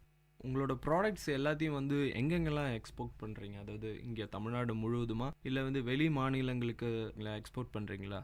எங்கெங்கெல்லாம்? நான் வந்து முதல்ல வெள்ளூர் வரைக்கும் தான் ஸ்டார்ட் பண்ணேன். அதுக்கப்புறம் கொஞ்சம் கொஞ்சமாக வந்து இப்போ வந்து ஆர்காட், வாலாஜா, ராணிப்பேட், காஞ்சிபுரம், சென்னையில் வந்து கிட்டத்தட்ட ஒரு 50 to 60 அவுட்லெட்ஸில் நம்மளோட இது போகுது. இந்த சைட் போனால் திருப்பத்தூர், ஹொசூர், நெக்ஸ்ட் ஸ்டேட்டுன்னு போயிட்டா கர்நாடகா வரைக்கும் போயிருக்கு. கிட்டத்தட்ட ஒரு 9 to 10 டிஸ்ட்ரிக்ட்ஸ் வந்து நம்மளோட ப்ராடக்ட்ஸ் வந்து போகுது. இது வந்து என்னோட சக்ஸஸ்ன்னு தான் சொல்லுவேன். Each and every step of mind என்னோட ஃபேமிலியும் கூட சேர்ந்து ட்ராவல் ஆகிட்டு இருக்கு. நிறைய சாக்ரிஃபைஸ் பண்ணியிருக்காங்க பசங்க, என்னை நிறைய மிஸ் பண்ணியிருக்காங்க. அதெல்லாம் வந்து வெளியே சொல்ல மாட்டாங்க, பட் என்னோட ஒரு வளர்ச்சியும் பார்த்து அவங்க என்னை விட அதிகமாக சந்தோஷப்படுவாங்க. இப்போ என்னோட பேரே தெரியாது யாருக்குமே, கல்பனா அப்படின்ற பேரே யாருக்குமே தெரியாது. ஏகே ஃபுட்ஸ் மேம் தான் நிறைய பேருக்கு தெரியும். But I feel very proud of, அதுதான் நம்மளுக்கு வேணும். அதுக்காக தான் இவ்வளோ கஷ்டப்படுறது. அப்பார்ட் பணம் வந்து செகண்டரியாக இருந்தாலும் நம்ம பேருக்காக தான் நல்ல பேருக்காக தான் கஷ்டப்படுறது. ஒரு 3 இயர்ஸ்க்கு முன்னாடி வந்து ஒரு தனியாளாக வந்து எல்லா விஷயத்தையும் நீங்களே பார்த்துருப்பீங்க, இதை ப்ரொமோட் பண்ணணும், நிறைய விஷயங்கள் இருக்கும். இன்னைக்கு உங்கள் கூட எவ்வளோ பேர் வேலை செய்கிறாங்க? உங்களுடைய கம்பெனி எந்த அளவுக்கு உயர்ந்திருக்கு? Thank you for asking this question. ஏன்னா வந்து என்னோட இப்போ நான் வளர்ந்த கல்பனாவாக பார்க்குறீங்க, பட் அடிமட்டத்தில் ரொம்ப கஷ்டப்பட்டிருக்கேன். நானே தான் ப்ரொடக்ஷன் பண்ணுவேன். ஒரு சின்ன கடாயை வச்சுட்டு வறுத்துட்டு 1 kg வந்து நான் வெளியே மார்க்கெட் பண்ணுறதுக்கே கஷ்டப்படுவேன். ஐயோ போலியா, இது வேஸ்ட் ஆகிடுமா? ஏன்னா வந்து ஃபுட் ப்ராடக்ட் அதனோட ஷெல்ஃப் லைஃப்லாம் ரொம்ப கம்மி. அப்படியே குப்பையில் தூக்கி போடுறதுக்கு எனக்கு சுத்தமாக பிடிக்காது. பட் நான் போட்டது கிடையாது இது வரைக்கும். மீந்து போனாலும் அப்படியே சுற்றி இருக்கிற வில்லேஜஸ்க்கு எடுத்துகிட்டு போய் கொடுத்துருவேன். அவங்க சாப்பிட்றாங்களோ இல்லையோ, யார்கிட்டயோ ஒருத்தர்கிட்ட கொடுத்துட்டோம், நம்ம கண்ணு முன்னாடி குப்பையில் போகலன்ற திருப்தி இருக்கும். ஸோ அது ஒரே ஒரு ஒர்க்கரை மட்டும் வச்சு ஸ்டார்ட் பண்ணது. இப்போ 5 ஒர்க்கர்ஸ் இருக்காங்க என்கிட்ட. அது தவிர ஒரு 10-15 ஃபார்மர்ஸ் இருக்காங்க. 3 ஆட்டோ ரிக்ஷாஸ் ஆப்ரேட் பண்ணியிருக்கு. இவ்வளோ ஃபேமிலி நான் சப்போர்ட் பண்ணுறேன் அப்படின்றதுல எனக்கு ஒரு கர்வம்னே சொல்லிக்கலாம். என் கீழே அத்தனை ஃபேமிலியும் நான் சப்போர்ட் பண்ணுறேன் அப்படின்னு சொல்லிட்டு நான் ரொம்ப கர்வத்தோடு சொல்லிக்கிறேன். ஓகே, நீங்கள் சொன்னீங்க உங்கள் கீழே 5 ஒர்க்கர்ஸ் ஒர்க் பண்ணுறாங்கன்னு சொன்னீங்க. ஸோ கண்டிப்பாக அவங்க பெண்களாக இருப்பாங்கன்னு என்னோட கணிப்பு. கண்டிப்பாக இருப்பாங்க. கண்டிப்பாக பெண்களுக்கு நீங்கள் முக்கியத்துவம் கொடுப்பீங்கன்னு எனக்கு தெரியும். மேம், நீங்கள் லைஃப்பில் நிறையா கஷ்டங்களை சந்திச்சு வந்திருப்பீங்க. ஒரு பெண்ணாக வந்து எவ்வளோ கஷ்டங்களை சந்திச்சிருப்பீங்க? நிறையா அப்ஸ் அண்ட் டவுன்ஸ் இருக்கும் லைஃப்பில், ஏற்றம் இருக்கும். ஸ்மூத்தாக லைஃப் போயிட்டு இருக்கும்போது சடனாக வந்து ஒரு பிரேக் வரும். ஸோ அந்த மாதிரி சுச்சுவேஷன்ஸில் வந்து நீங்கள் எப்படி ஃபேஸ் பண்ணுவீங்க? அதை பிரேக் ஈவன் பாயிண்ட் அப்படின்னு சொல்லுவாங்க. அந்த சுச்சுவேஷனில் தான் இப்போ நான் இருக்கேன். எந்த இதுவுமே நம்ம கஷ்டம்னு நம்ம விழுந்துட்டா failure is a stepping stone of success அப்படின்னு சொல்லுவாங்க. ஸோ இதுவும் உங்களுக்கு ஒரு லெசன் கற்றுக் கொடுக்கும். நம்ம இந்த கஷ்டத்தை வந்து இன் ஃபியூச்சர் நம்ம இதை எப்படி ஹேண்டில் பண்ணலாம் அப்படின்னு சொல்லிட்டு நீங்கள் அது மாதிரி மாற்றி எடுத்துகிட்டு பாசிட்டிவாக எடுத்துகிட்டு போகலாம். எதுவுமே நெகட்டிவாக போட்டோன்னா நம்ம கீழே விழுந்துருவோம். எல்லா பெண்களுக்குமே சொல்கிறேன், எந்த ஃபீல்டில் இருந்தாலும் சரி, ஆண்டர்பிரினர்ஸ்க்கு மட்டும் சொல்லலை நான், any women in any field, கஷ்டம்னு வந்தால் தயவு செய்து வந்து கீழே மட்டும் விழுந்துடாதீங்க. அதை உடச்சிக்கிட்டு எப்படி மேலே எழுந்து வந்து ப்ரூவ் பண்ணிக்க. நான் வந்து முதல்ல ஃபர்ஸ்ட் ஸ்டேஜ் ஆஃப் இது வந்து நான் அசிங்கப்படுங்க, அப்போ தான் நீங்கள் ஆண்டர்பிரினர் ஆவீங்கன்னு சொன்னேன். நான் நிறைய அசிங்கப்பட்டிருக்கேன். ஒருத்தர்கிட்ட வேலை செஞ்சு அசிங்கப்பட்டுட்டு தான் நான் அதனால தான் அந்த வார்த்தையை நான் சொன்னேன். எனக்கு இங்கே வந்து இந்த தருணத்தில் நான் அதை சொல்லிக்க விரும்பலை. அதனால தான் சொல்கிறேன் நான், நீங்கள் அசிங்கப்பட்டீங்கன்னா ஆட்டோமேட்டிக்காக நீங்கள் வந்து ஆண்டர்பிரினராக ஆகிடுவீங்க. அதனால் எந்த சோதனை வந்தாலும் தயவுசெய்து சோர்ந்து விழுந்துடாதீங்க. ஆஸ் வெல் வந்து கண்டிப்பாக வந்து ஃபேமிலி சப்போர்ட் இருக்கணும். இருந்தால் தான் வந்து உங்களால் எழுந்துக்கவும் முடியும். எழுந்துப்பீங்க கண்டிப்பாக. எந்த பெண்களால் முடியாது எதுவுமே கிடையாது. நல்லா வரலாம். சரி மேம், இவ்வளோ விஷயம் சொன்னீங்க. இப்போ வந்து புதுசாக வந்து நான் தொழில் தொடங்கணும் அப்படின்ற பெண்களுக்கு எந்த மாதிரியான டிப்ஸ் கொடுப்பீங்க? அவங்களுக்கு ஏதாவது கைடன்ஸ் கொடுங்களேன். கண்டிப்பாக பெண்களுக்கு உதவி பண்ணோன்னு வந்தாச்சு. கண்டிப்பாக உங்கள் எல்லாருக்குமே நான் வந்து ஹெல்ப் பண்ணுறதுக்கு ரெடியாக இருக்கேன். இன்டர்மீடியேட்டாக எதுவுமே யாருமே வச்சுக்காதீங்க. இப்போ ஃபார் எக்ஸாம்பிள் நான் வந்து FSSAI எடுக்கணும். நான் வந்து யாரையுமே வந்து தரகரோ புரோக்கர்ஸையோ யாரையும் நான் அப்ரோச் பண்ணல. நான் டைரெக்டாக போய் நான் இறங்கி நான் அப்ரோச் பண்ணேன். கண்டிப்பாக நான் சொல்கிறேன், ஒரு மரியாதை இருக்குது. பெண்கள் வந்து கேட்குறாங்க அப்படின்னு சொன்னாலே வந்து எல்லா ஆஃபீஸர்ஸுமே வந்து ஒரு சாஃப்ட் கார்னர் இருக்குது, ஒரு மரியாதை கொடுத்து தான் நம்மளுக்கு பண்ணுறாங்க. ஈஸியாக நான் FSSI வாங்கிட்டேன், எந்த இதுவும் இல்லை, FSSIயும் கொடுத்துட்டாங்க. அடுத்து டின் நம்பர் வாங்கணும், பெரிய பெரிய சூப்பர் மார்க்கெட்ஸ்லாம் போனோம்னா டின் நம்பர் வாங்கணும்னு சொன்னாங்க. அதுவும் நான் டைரெக்டாக தான் போய் அப்ரோச் பண்ணேன். யாரையுமே வந்து மிடில் மேனே நான் வச்சுக்கவே இல்லை. யாரும் என்ன பண்ணணும்னு நினச்சிங்கனாலும் மிடில் மேனை வச்சுக்காதீங்க, யார் பேச்சும் கேட்காதீங்க. பரவாயில்ல, 2-3 முறை அடிபட்டாலும் பரவாயில்ல, அலைஞ்சாலும் பரவாயில்ல, நீங்கள் தெரிஞ்சுக்கோங்க. நீங்கள் அப்போ இன்னும் 2 பேருக்கு சொல்லலாம். இன்னும் நிறைய பற்றி நானே தான் போய் கற்றுக்கிட்டேன். கார்ட்டூன் பாக்ஸ்லாம் பேக் பண்ணுறதுக்கு 2-3 பேர்கிட்ட கேட்டேன். தெரிஞ்சாலும் நிறைய பேர் சொல்ல மாட்டாங்க, நம்மளுக்கு கஷ்டப்படட்டும்னு நினைப்பாங்க. நான் போய் தேடி கண்டுபிடிச்ச அந்த கார்ட்டூன் பாக்ஸ்லாம் பேக் பண்ணுறதுக்கு எப்படி, எங்கே கிடைக்கும், சீலிங் மிஷின் அந்த எல்லாம் எங்கே கிடைக்கும் அப்படின்னு சொல்லி தேடி கண்டுபிடிச்சி கற்றுக்கிட்டேன். இது வந்து ஒன் சைட் ஆஃப் பிஸ்னஸ். இன்னொன்று வந்து லோன் அப்படின்னு சொன்னால் வந்து I am totally against loan. Government நிறைய கொடுக்குது, நிறைய சப்சிடிஸ் கொடுக்குது அப்படின்னு சொல்லி சொல்கிறாங்க. பட் நம்மள மாதிரி ஸ்மால் மைக்ரோ ஆண்டர்பிரினர்ஸ்க்கு வந்து கவர்மெண்ட் டைரெக்டாக வந்து அதாவது பேங்க் சப்போர்ட் பண்ணாதான் வந்து கவர்மெண்ட் கொடுக்கும். அந்தந்த டிக்கோ எதுவோ எந்த ஆஃபீஸோ வந்து நம்மளுக்கு கொடுக்கும். ஸோ பேங்க் சப்போர்ட் இல்லாமல் நம்மளால வாங்க முடியாது. பேங்க்குன்னு போய் நீங்கள் அப்ரோச் பண்ணீங்க அப்படின்னா வந்து நீங்கள் இப்போ ஸ்டார்ட் அப் கம்பெனி அப்படின்றதுனால உங்களை அவங்க நம்ப மாட்டாங்க. கண்டிப்பாக ஏதாவது ஒரு கொலாட்ரல் கேட்பாங்க. ஸோ கொலாட்ரல் இல்லாமல் உங்களால் லோன்ஸ் வாங்க முடியாது. ஸோ மினிமம் அமௌண்ட்டுக்குலாம் கொலாட்ரல் தேவையில்லைன்னு சொல்கிறாங்க, கேட்குறாங்க பேங்க்கில் வந்து அவங்க சைடு நியாயம் தான். ஏன்னா வந்து எந்த நம்பிக்கையில் நம்மளுக்கு வந்து ஈவன் 2 lakhs எடுத்துக்கிட்டா கூட என்ன நம்பிக்கையில் அவங்க 2 லட்சம் ரூபாய் நம்மளுக்கு கொடுப்பாங்க, எந்த கொலாட்ரலும் இல்லாமல். அதனால வந்து என்னை பொறுத்த வரைக்கும் அகலக்கால் வைக்காதீங்க. விமென்ஸ்க்கு வந்து நிறைய கஷ்டங்கள் இருக்குது, எனக்கு தெரியும். அதனால தான் நான் சொல்கிறேன், முதல்ல சின்னதாக ஸ்டார்ட் பண்ணுங்க, மார்க்கெட் ஸ்டடி பண்ணுங்க.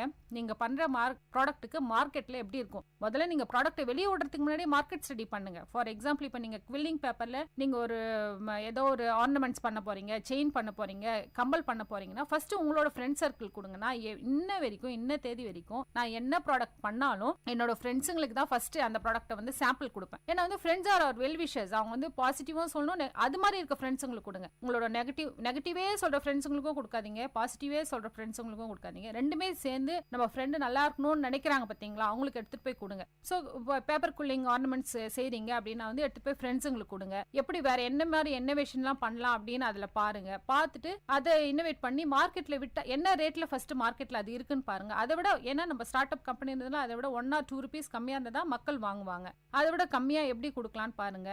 அது ஸோ இது மாதிரிலாம் மார்க்கெட் ஸ்டடி பண்ணிட்டு நீங்கள் தைரியமாக கொஞ்சமாக உள்ளே வரலாம்.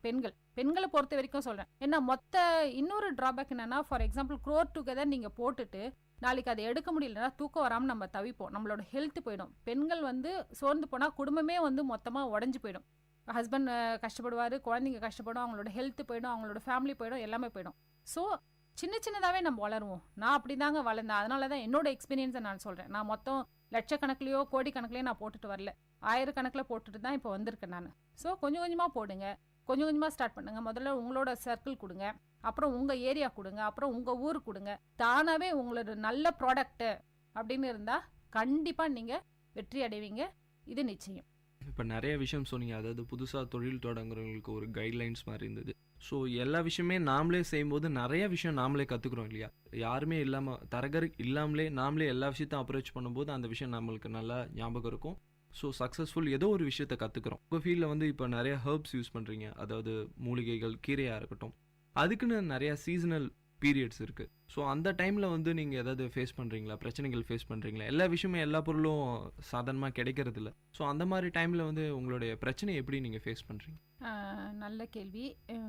மெயினாக எனக்கு மற்ற கீரையெல்லாம் கூட பரவாயில்ல, கொஞ்சம் அன்சீசன் டைமில் வந்து கொஞ்சம் விலை ஜாஸ்தியாக இருக்கும். பட் வெந்தயக்கீரை வந்து அதுக்கு வெயிலும் இருக்கக்கூடாது, மழையும் பெய்யக்கூடாது, பனி மட்டும்தான் வேணும். அதுவும் ஒரே ஒரு மாதம் தான் கிடைக்கும். அந்த ஒரு மாதம் வந்து எனக்கு வெந்தயக்கீரை போகவே போகாது. அந்த கார்த்திகை மார்கழி மாதம் போகவே போகாது. அதுக்கப்புறம் வெந்தயக்கீரை வாண்டட் வந்து எனக்கு நிறைய இருக்கும். ஸோ அது மாதிரி சமயத்தில் வந்து அந்த ஒரு வருஷத்துக்கு தேவையான கீரையை வந்து நான் அந்த ஒரே மாதத்தில் நான் ப்ரொக்யூர் பண்ணி ஆகணும். ஸோ அது மாதிரி தான் பண்ணுவேன் நான். மற்ற கீரையெல்லாம் வந்து கண்டிப்பாக இன்னும் வேதனைப்படக்கூடிய சமாச்சாரம் என்னன்னா வந்து நான் வந்து விவசாயிகளையும் வந்து பெண் விவசாயிகளாக தான் தேடுவேன். அவங்க களத்தில் இறங்கி வேலை செய்கிறவங்களா தான் நான் பார்ப்பேன். அது மாதிரி தான் இருக்காங்க. என்னை சுற்றி எல்லாருமே பெண்கள் தான். அதாவது I am not against men, but வந்து நம்ம சுற்றி இருக்கிற கஷ்டப்படுற ரொம்ப ஏழையாக இருக்கிற பெண்களுக்கு உதவி பண்ணணுன்ற கான்செப்டில் தான் ஆரம்பிச்சதே. ஸோ விவசாயிகளும் பெண்களாக தான் நான் பார்க்குறேன். எனக்கு சப்ளை பண்ணுறவங்களும் பெண்களாக தான் இருக்கிறாங்க. ஸோ அப்படி இருக்க சொல்ல அவங்கக்கிட்ட போய் நான் கேட்பேன், வல்லாரை எனக்கு வேணும், எனக்கு கொஞ்சம் பயிர் செஞ்சு கொடுக்க முடியுமா அப்படின்னா, ரொம்ப வருத்தப்படுறேன் இதை நான் சொல்கிறதுக்கு. எதை தேடிட்டு மேடம் நீங்கள் இங்கே வரீங்க அப்படின்னா என்னது அப்படின்னு கேட்பாங்க. ரொம்ப கஷ்டமான அதெல்லாம் வந்து எவ்வளோ நல்ல மூலிகைகள், நம்மளோட மூதாதையர்கள்லாம் வந்து அதெல்லாம் இல்லாமல் வந்து இருந்ததே கிடையாது. அதெல்லாம் சமைச்சு சாப்பிட்ருக்காங்க. நிறைய வந்து அவங்களுக்கு வந்து இன்னும் அவேர்னஸ் வரலன்னு தான் சொல்லுவேன். என் மூலிமா அட்லீஸ்ட் கொஞ்சமாக அவங்கள எஜுகேட் பண்ண முடியுமான்னு நான் ட்ரை பண்ணிகிட்ருக்கேன். ஸோ இது மாதிரி சீசனல் க்ராப்ஸும் இருக்குது. இது மாதிரி தான் நான் வந்து ப்ரொக்யூர் பண்ணி வச்சுப்பேன். நான் 1 இயருக்கு தேவையானது கொஞ்சம் வாங்கி ப்ரொக்யூர் பண்ணி வச்சுப்பேன். மற்றதெல்லாம் எனக்கு கிடைக்கும். மற்ற கீரையெல்லாம் பற்றி எனக்கு ப்ராப்ளம் இல்லை. இந்த வெந்தயக்கீரை மட்டும்தான் ப்ராப்ளம். அது வந்து நான் இப்படி சமாளிச்சுப்பேன். மற்றதெல்லாம் கொஞ்சம் ரேட் வந்து கொஞ்சம் அதிகமாக சொல்லுவாங்க. சம்மரில் நம்ம வெள்ளூரில் இருக்கிறதுனால வெயிலுக்கு பஞ்சமே இல்லாமல் இருக்கும். ஸோ வந்து கொஞ்சம் ரேட் அதிகமாக சொல்லுவாங்க. நோ ப்ராப்ளம், அப்பப்போ நான் வாங்கிக்கிறது தான். ஏன்னா ரொம்ப நாள் ஸ்டோர் பண்ணி வச்சா அதனோட நியூட்ரிட்டிவ் ப்ராப்பர்ட்டியும் போய்டுன்றதுனால நான் அதை என்கரேஜ் பண்ணுறதில்ல. சரி மேம், நீங்கள் மகளிர் வந்து தொழில் அவங்களுக்கும் உதவி செய்யணும்னு சொல்கிறீங்க. ஸோ கிட்ஸுக்கு ரிலேட்டடாக அவங்களோட ப்ராடக்ட்ஸ் என்னென்ன இருக்குது? குழந்தைகள் வந்து இப்போ நிறையா வந்து ஃபாஸ்ட் ஃபுட்டு அதிகமாக சாப்பிட்றாங்க. ஸோ அதனால் அவங்கள கவர் பண்ணுற மாதிரி ஏதாவது விஷயம் கொடுக்கணும். ஏன்னா வந்து உங்கள் வீட்லேயே ஒரு 2 பசங்க இருக்காங்க. ஸோ அவங்களுக்கு வந்து ஹெல்த்தியான ஃபுட் கொடுக்கணும்னு சொல்லும்போது நீங்கள் தயாரிக்கிற ஃபுட்டு வந்து கண்டிப்பாக வந்து பெண்களாக இருக்கட்டும், ஒரு ஹோல் ஃபேமிலி. ரெண்டாவது வந்து பேசிக்காக வந்து கிட்ஸை கவர் பண்ணணும்னு எல்லாருமே ஆசைப்படும். ஏன்னா நிறையா சாப்பிட்றதில்ல. கீரைனாலே பல பசங்களுக்கு அலர்ஜியாக இருக்குது. ஸோ எந்த மாதிரியான விஷயங்களை சேர்த்து நீங்கள் வந்து கொஞ்சம் க்ரியேட்டிவாக எனி ஸ்பெஷல்? என்னோட ஃபுட்டில் வந்து கிட்ஸை பேஸ் பண்ணி போனோன்னா உளுத்தங்கஞ்சி சொன்னேன். நான் ஏற்கனவே சொன்ன மாதிரி அது எல்லா வயது தரப்பினரும் அதை வந்து கன்சியூம் பண்ணுற மாதிரி தான் இருக்கும். அது மெயினாக வந்து குழந்தைங்களுக்கு கொடுத்தா ரொம்ப நல்லது. அது ஒன்று. நெக்ஸ்ட் வந்து ஆம்லா கேண்டின்னு சொல்லிட்டு நெல்லி ஊறுகணின்னு சொல்லுவாங்க தமிழில். சுகரில் டிப் பண்ணி இருக்கும். அது கொஞ்சம் ட்ரையாக தான் இருக்கும். நம்மளே கேள்விப்பட்டிருக்கோம். அதியமான் வந்து ஔவைக்கு வந்து நெல்லிக்கனி தான் கொடுத்தாரு, அவங்களோட ஆயில் காலம் வந்து நீடிக்கணும் அப்படின்னு சொல்லிட்டு. ஸோ அவ்வளோ நல்ல குணங்கள்லாம் இருக்குது அந்த நெல்லிக்கனியில். அது வந்து குழந்தைங்க வந்து அப்படியே கொடுத்தா சாப்பிட மாட்டாங்க. இது மாதிரி சுகரில் டிப் பண்ண ஸ்வீட்டாக கொடுத்தா குழந்தைங்க சாப்பிட்ருவாங்க. ஸோ அந்த ஆம்லா கேண்டி இருக்குது நம்மளோட ப்ராடக்டில். அதுவும் கொடுக்கலாம் குழந்தைங்களுக்கு. அப்படியே லஞ்ச் பிரேக் ஸ்பெஷலாக கொடுத்துக்கலாம். ஒரு 2 பீஸ் கொடுத்தா கூட போதும் குழந்தைங்களுக்கு. இன்றைக்கி வந்து ஒரு பெண் சாதனையாளர் கூட சொல்லலாம். ஸோ உங்ககிட்ட பேசுனதில் நான் நிறைய விஷயம் தெரிஞ்சுக்கிட்டேன் மேம். அதாவது வந்து பெண்கள் வந்து எப்படி சாதிக்கணும், அவங்களுடைய வாழ்க்கையில் நடக்கிற கஷ்டங்களை எப்படி மீறி வரணும், வாழ்க்கையில் வந்து வெற்றி வந்து சீக்கிரமாக கிடைக்க போகிறதில்ல, ரொம்ப கஷ்டப்பட்டு தான் வாழ்க்கையில் முன்னேறணும். ஸோ நிறைய விஷயங்கள் வந்து எங்க கூட ஷேர் பண்ணிட்டீங்க. விஐடி பண்பலை சார்பாக வந்து உங்களுக்கு நாங்கள் நன்றி தெரிவிச்சுக்கிறோம் மேம். நானும் இந்த சமயத்தில் விஐடி பண்பலைக்கு நன்றியை தெரிவிச்சுக்கிறேன்.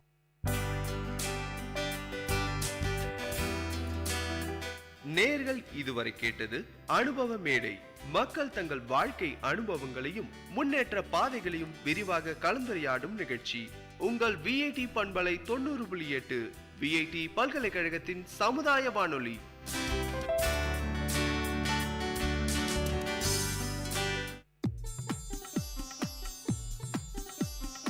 தமிழ்ச்சுடர், வாழ்வும் இலக்கியமும் சங்கமிக்கும் ஒளி ஓவியம். உங்கள் விஐடி பண்பலை 90.8.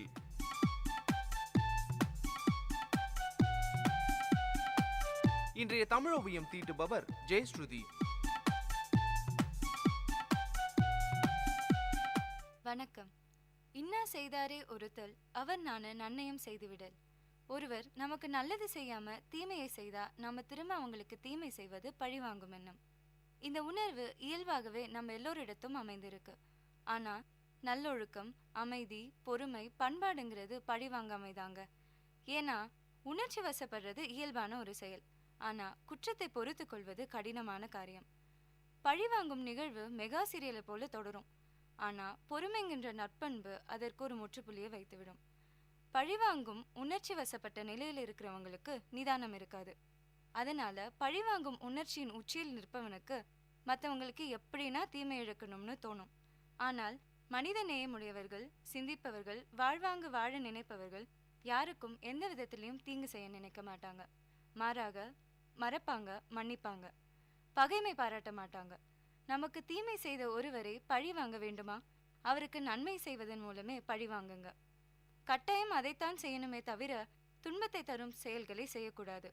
அப்படி செய்யும்போது கோபம் குறையும். உணர்ச்சி வடிகாலில் வடிகிற தண்ணியை போல வடிந்து போவோம்.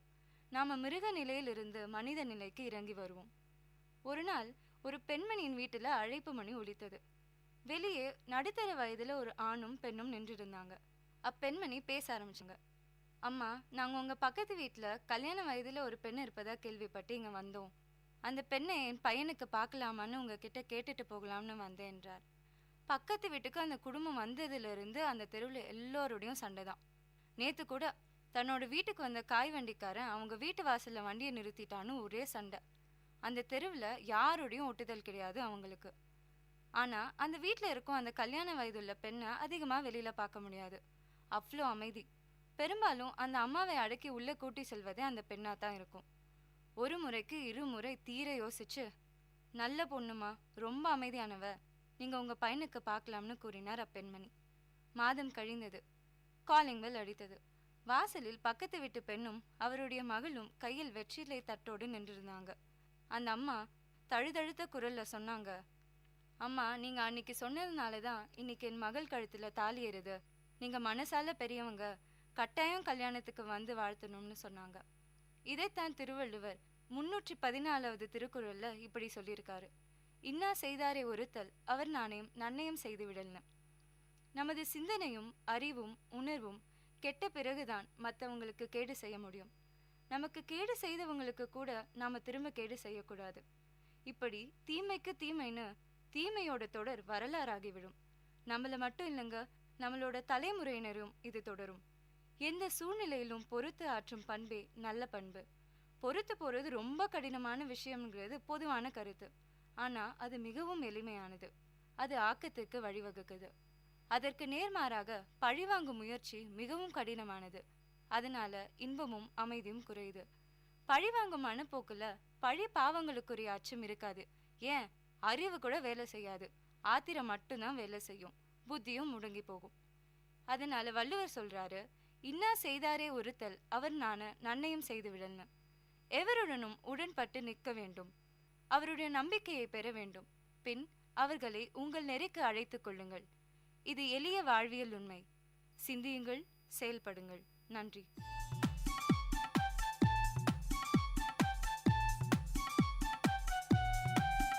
நேயர்கள் இதுவரை கேட்டது வாழ்வையும் இலக்கியத்தையும் இணைத்த ஒளி ஓவியம் தமிழ் சுடர். இன்றைய தமிழ் ஓவியம் தீட்டியவர் ஜெயஸ்ருதி. இது உங்கள் VIT பண்பலை 90.8.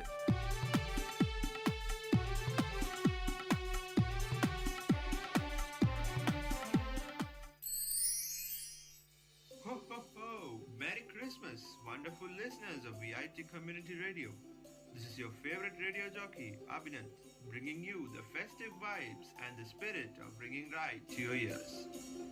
Hey, a very Christmassy hello from RJ Dia to RJ Abhinand. Today, we've got some messages from our listeners through the VCR Christmas hotline. Let's take a listen. Hello everyone, this is Ananya wishing you all a very Merry Christmas. My favorite activity during the festive season is making hot chocolate and watching a wonderful Christmas movie. So I hope you all indulge in your favorite festive activities. Hey, it's Neil. I absolutely love all the decor put up for Christmas. This Christmas, I'm putting up a tree and decorating it with candy canes, bells and stars. Do comment on what you guys are putting up on your trees. Merry Christmas. That's about it from the VCR Christmas hotline. Wishing you hope, peace, and lots of Christmas cookies this holiday season. This message is brought to you by VIT Community Radio 90.8, wishing all listeners a Christmas that is merry and bright.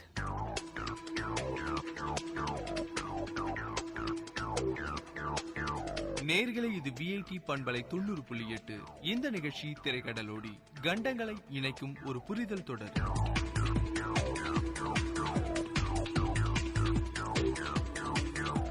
Hello friends, திரைக்கடலோடி நிகழ்ச்சியில உலகின் பல்வேறு நாடுகளை பத்தின பல சுவாரஸ்யமான தகவல்களையும் அங்குள்ள வளங்களையும் மேலும் அங்குள்ள சுற்றுலா தலங்களை பத்தி பார்த்துட்டு வரும். இந்த நிகழ்ச்சியில நாம சுத்தி பார்க்க போற நாடு துபாய்.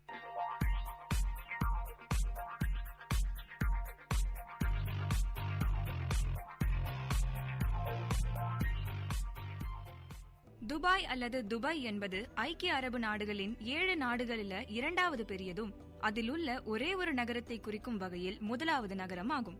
இது அரேபிய தீபகற்பத்தில் அரேபிய வளைகுடாவின் தெற்கே அமைந்துள்ளது. அதாவது பாரசீக வளைகுடா என்றும் அழைக்கலாம். இது அரபு நாடுகளில் அதிக மக்கள் தொகையை கொண்டுள்ளது. பரப்பளவில் அபுதாபியை விட அடுத்த 2வது நிலையில் உள்ளது. துபாய் மற்றும் அபுதாபி ஆகியவை மட்டுமே நடுவண் அரசு முக்கிய தீர்மானங்களுக்கு எதிர்வாக்கு அதிகாரம் கொண்டுள்ள அரபு நாடுகள் ஆகும். துபாய் மிக குறுகிய காலத்தில் மிகுந்த வளர்ச்சி பெற்றுள்ள ஒரு நகரமாக விளங்குகிறது. நீண்ட காலமாகவே துபாய் முத்து குளித்தல் போன்றவைக்காக அறியப்பட்ட இடமாக இருந்த போதிலும் அபுதாபி பகுதியிலிருந்து பனியாஸ் என்னும் இனக்குழுவினர் அல் மக்தூம் குடும்பத்தினர் தலைமையில் இவ்விடத்தில் குடியேறிய உடனேயே இதன் நவீன வரலாறு ஆரம்பமானது. துபாய் கடந்த சில ஆண்டுகளில் வியக்கத்தக்க பொருளாதார வளர்ச்சியை அடைந்துள்ளது. இது 1971ஆம் ஆண்டு 2ஆம் நாள் டிசம்பர் மாதம் விடுதலை பெற்றது. மக்கள் தொகையை பொறுத்தமட்டில் துபாய் மட்டுமின்றி ஐக்கிய அரபு அமீரகம் என்ற நாடே ஒரு தனித்தன்மை உடையதாகும். இந்நாட்டின் மக்கள் தொகையில் குறைந்தபட்சம் 80% வெளிநாட்டினராக உள்ளனர். இருப்பினும் ஆட்சி அதிகாரத்திலும் அரசு பணிகளிலும் பிற நாட்டினர் நுழைய பல தடைகள் உள்ளன. மேலும் இந்நாட்டின் குடிமகனாவதற்கு கடுமையான பல சட்டத்திட்டங்கள் உள்ளன. இதன் மூலம் இந்நாட்டு மக்கள் சிறுபான்மை இனமாகவே இருந்தாலும் நாட்டின் ஆட்சிக்கும் அதிகாரத்திற்கும் எந்த அச்சுறுத்தலும் இல்லாமல் உள்ளது. துபாய் அமீரகத்தின் மக்கள் தொகை சுமார் 22 லட்சம் ஆகும். துபாய் மட்டுமின்றி ஐக்கிய அரபு அமீரகம் என்ற நாடே இஸ்லாமிய மதத்தை பின்பற்றும் ஒரு நாடாகும். இந்நாட்டில் வாழும் வெளிநாட்டினர்களில் பல்வேறு மதங்களை சார்ந்தவர்களும் உள்ளனர். இவற்றுள் இஸ்லாமியர், கிறிஸ்தவர்கள் மற்றும் இந்துக்கள் பெருமளவில் உள்ளனர். ஐக்கிய அரபு அமீரகம் ஒரு இஸ்லாமிய நாடாக இருந்த போதும் அங்கு வசிக்கும் மற்ற மதத்தினரின் உணர்வுகளுக்கு மதிப்பளிக்கும் நாடாகவே உள்ளது. அதற்கு எடுத்துக்காட்டாக எல்லா மதத்தவர்களுக்கும் அவரவர் விருப்பம்படி வணங்குவதற்கு கோயில், கிறிஸ்தவ கோவில்கள் மற்றும் சீக்கிய கோயிலும் உள்ளது. துபாயின் பொருளாதாரத்தை பொறுத்தவரை 2008ஆம் ஆண்டின் மதிப்பீட்டின்படி துபாயின் மொத்த உள்நாட்டு உற்பத்தி 82.11 பில்லியன் அமெரிக்கன் டாலர்கள் ஆகும். துபாய் ஐக்கிய அரபு அமீரகங்களில் பொருளாதாரத்தில் 2வது பெரிய அமீரகம் ஆகும். அபுதாபியை விட நிலப்பரப்பிலும் எண்ணெய் வளத்திலும் பல மடங்கு சிறிய ஒரு அமீரகம் துபாய். துபாய் அமீரகத்தின் தொடக்க கால வளர்ச்சிக்கு அதன் எண்ணெய் வளம் காரணமாகவும் போதுமானதாகவும் இருந்தது. ஆனால் துபாயின் எண்ணெய் வளம் அதன் தொடர் வளர்ச்சிக்கு போதுமானதாக இருக்காது என்பதை அந்த அமீரகத்தின் அரசாங்கம் உணர்ந்தே இருந்தது. இதன் காரணமாக துபாய் அரசு எண்ணெய் சாரா பிற தொழில்துறைகளின் வளர்ச்சிக்கு வித்திட்டது. வெளிநாட்டு மூலதனத்தை அதிகரிக்கும் பொருட்டு அரசு நடைமுறைப்படுத்திய திட்டங்களின் விளைவாக துபாய் கடந்த 30 ஆண்டுகளில் பொருளாதாரத்தில் பல மடங்கு வளர்ச்சி அடைந்தது. குறிப்பாக 2005இல் வெளிநாட்டவர்கள் துபாயில் குறிப்பிட்ட சில பகுதிகளில் சொத்து வாங்க அனுமதி அளித்தது வெளிநாட்டு முதலீடு பெருக ஒரு முக்கிய காரணமாகும். துபாயின் கட்டுமான துறை 2004இல் தொடங்கி 5 ஆண்டுகள் அசாதாரண வளர்ச்சி அடைந்தது. இதற்கு இந்தியா, இங்கிலாந்து, ஈரான், பாகிஸ்தான் மற்றும் அமெரிக்க முதலிய நாடுகளிலிருந்து வந்த முதலீடுகள் பெரும் காரணமாக அமைந்தது. 2008ஆம் ஆண்டின் இறுதி வாக்கில் துபாயின் கட்டுமான துறையும் அதை நம்பியிருந்த துபாயின் பொருளாதாரமும் பெரும் வீழ்ச்சியை அடைந்தன. இந்த வீழ்ச்சிக்கு உலக பொருளாதார பின்னடைவு மற்றும் அளவுக்கு அதிகமாக அதிகரித்த சொத்துக்களின் மதிப்பு ஆகியவை முக்கிய காரணங்களாக அமைந்தது. துபாயின் அரசியலமைப்பு முடியாட்சியின் மூலம் பின்பற்றுகிறது. 2006ஆம் ஆண்டு பிப்ரவரி 11ஆம் தேதியிலிருந்து முகமது பின் ராஷித் அல் மக்தூம் மன்னராக பதவி வகிக்கிறார். அங்கு வாழும் பெரும்பாலானோர் வெளிநாட்டு மக்களாகவே உள்ளனர். அங்கு வாழும் மக்களான எமிரேட்ஸ் அதாவது அரேபியர்கள் 15% மட்டுமே உள்ளனர். அரேபியர்களுக்கு உயர்கல்வி பெறும் வரை இலவச கல்வி, இலவச மருத்துவம் மற்றும் வீட்டு வசதிகள் செய்து தரப்படுகிறது. ஆனால் அவர்கள் உயர்கல்வியை பெற்றவுடன் ஏதாவது ஒரு வேலையை தேடிக்கொள்ள அறிவுறுத்துகிறது.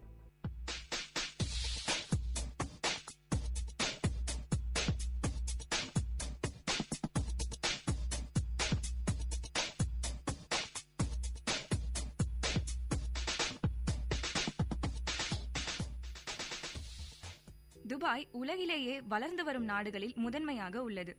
1991ல் ஒரே ஒரு உயரமான கட்டிடம் தான் இருந்ததாம். ஆனா இப்போது 400 உயரமான கட்டிடங்கள் உள்ளதாக கூறப்படுகிறது. உலகின் உயரமான கட்டிடமான பூர்ஜ் கலிஃபா துபாயில் தான் உள்ளது. அதுல 164 மாடிகள் உள்ளதாம்.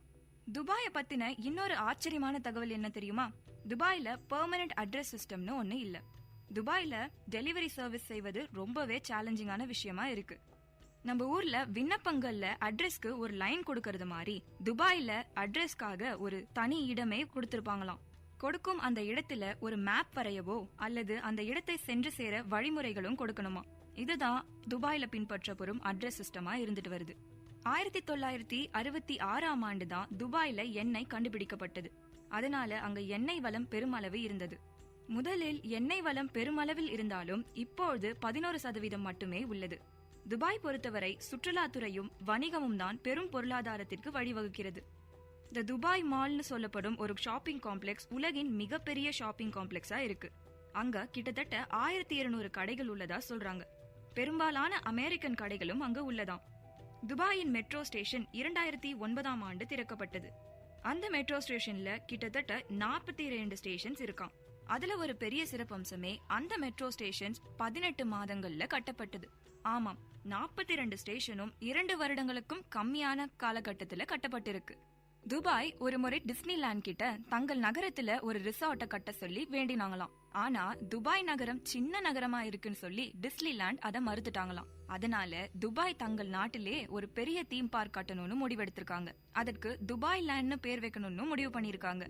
அதை திறக்கும் போது துபாய் லேண்ட் டிஸ்னிலேண்டுக்கு 2 மடங்கு பெரியதா இருக்கும்னு சொல்றாங்க.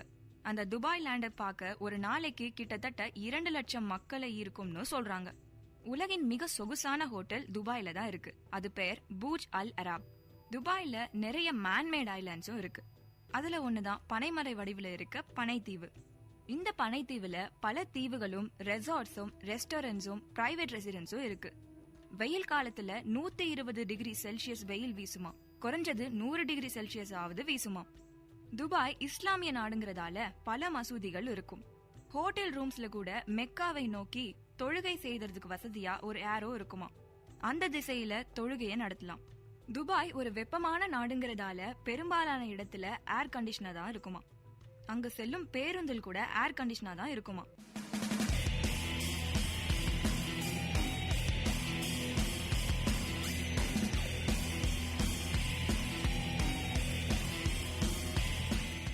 துபாயில அரபிக் தான் ஆட்சி மொழியா இருக்குது. அரபிக் ஆட்சி மொழியா இருந்தாலும் ஆங்கிலத்தை தான் பெரும்பாலானவங்க பேசுறாங்க. இங்கிருந்து செல்லும் சுற்றுலா பயணிகள் அங்கு உள்ள அரேபியர்களிடம் அரபு மொழியில பேசினாலும் அவங்க இங்கிலீஷ்ல ரிப்ளை பண்றதா சொல்றாங்க. துபாயை பத்தின இன்னொரு சுவாரஸ்யமான விஷயம், அங்க தனி மனிதர்களுக்கென வரிகள் இல்ல, அதாவது டாக்ஸஸ் இல்ல. துபாயில பர்கர் கிங், டன்கின் டோனட்ஸ், சப்வே போன்ற எல்லா விதமான அமெரிக்கன் ஃபாஸ்ட் ஃபுட் ரெஸ்டாரண்ட்ஸும் இருக்குமா. அங்கு சென்று வந்த சுற்றுலா பயணிகள் அனைவருமே துபாயோட கிரைம் ரேட் 0%ன்னு சொல்றாங்க. இதற்கு முக்கிய காரணம் துபாயில விதிமுறைகள் ரொம்பவே கடுமையானது, தண்டனைகளும் ரொம்ப ரொம்ப கடுமையானது. அவை இல்லாமல் அங்கு இருக்கும் மக்களே ரொம்பவே அறநெறியோட இருக்காங்களாம். அதனால அங்க குற்றம்னு ஒண்ணு நடக்க சான்ஸே இல்ல.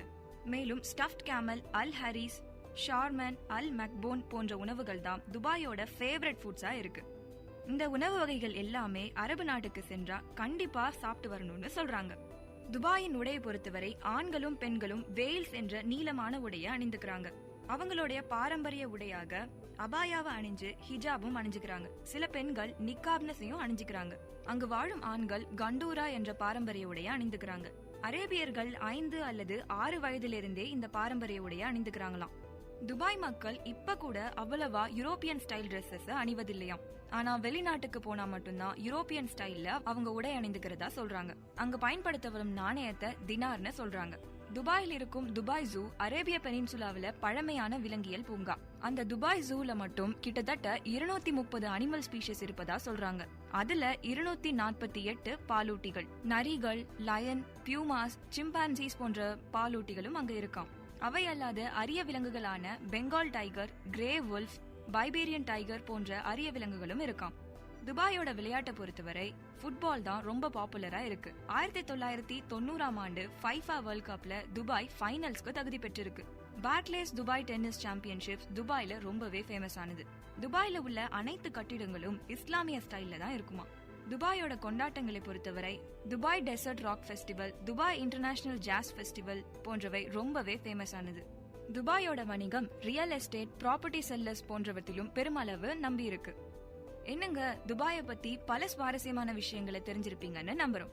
திரைக்கடலோடியின் அடுத்த நிகழ்ச்சியில இன்னொரு நாட்டை பத்தி தெரிஞ்சுக்கலாம். அதுவரை உங்களிடமிருந்து விடை பெறுவது சிவப்பிரியா.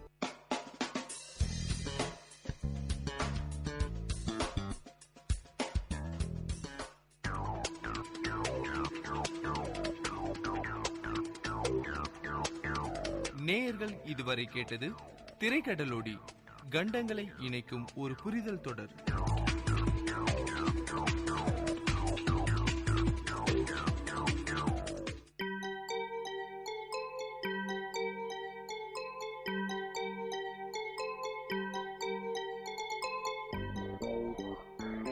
வணக்கம், நமஸ்தே, நமஸ்கார், சலாம் அண்ட் வந்தனம்.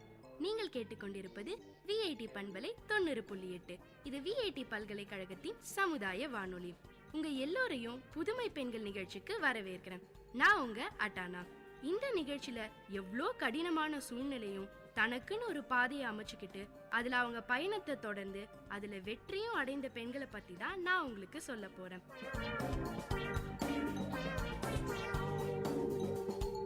வாழ்க்கையில ரிஸ்க் எடுக்க தயங்குறவங்க வாழ்க்கை கொடுக்க போற பெரிய பரிசை மிஸ் பண்றாங்கன்னு உற்சாகத்தோடையும் மகிழ்ச்சியோடையும் ஆர்வத்தோடையும் பேச ஆரம்பிச்சாங்க நம்ம மலைகள் நாயகி அருணிமா சின்ஹா.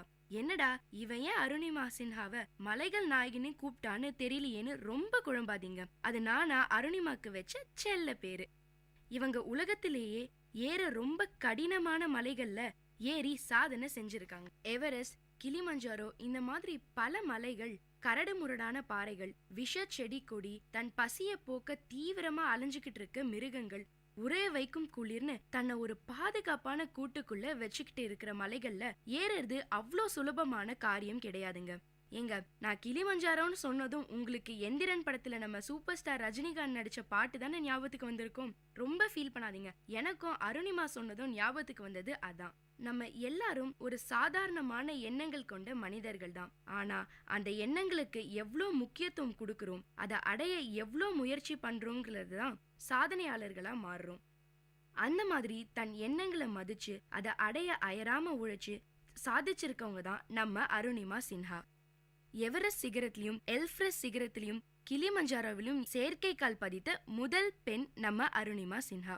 செயற்கைக்கால்னு உங்களுக்கு கேட்டிருந்தா எஸ், பிறவில சராசரி பெண்ணா பிறந்த அருணிமா விதியின் கொடுமையால காலை இழந்தவங்க. விதி இவங்க வாழ்க்கையில சதி மட்டும் பண்ணாம இருந்திருந்தா இவங்க இந்தியாவுக்காக விளையாடி பல கோப்பைகளையும் பதக்கங்களையும் பேரும் புகழும் இந்தியாவுக்கு வாங்கி கொடுத்து உலக அளவில் பிரபலமாகியிருப்பாங்க.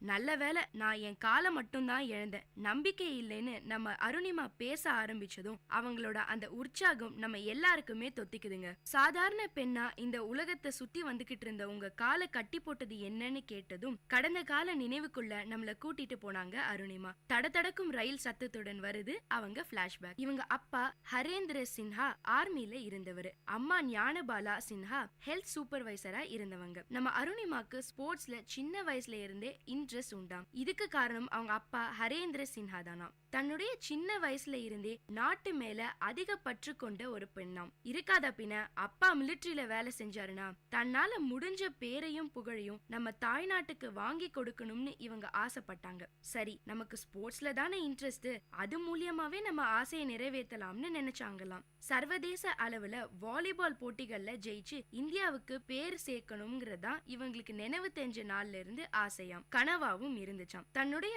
ஆசைய சொல்லி முடிச்சதும் சே, நம்மளால அதை செய்ய முடியலையேன்னு அவங்களுக்குள்ளேயே வந்த கோபம், ஆத்திரம், துக்கம் எல்லாமே அவங்க கண்ணுல தெரிஞ்சுதுங்க. தன்னுடைய கனவை சுக்குநூறா அழிச்ச அந்த கதைய சொன்னாங்க.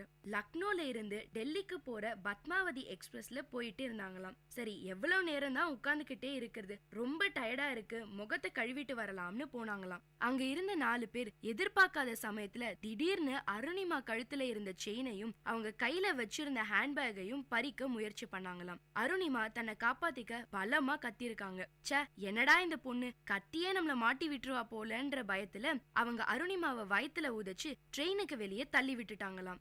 அடுத்த ட்ராக்ல போய் விழுந்துட்டாங்களாம். இவங்களோட கெட்ட நேரம் அந்த ட்ராக்லயும் இவங்களை நோக்கி வேகமா ஒரு ட்ரெயின் வந்துகிட்டு இருந்துதாம்.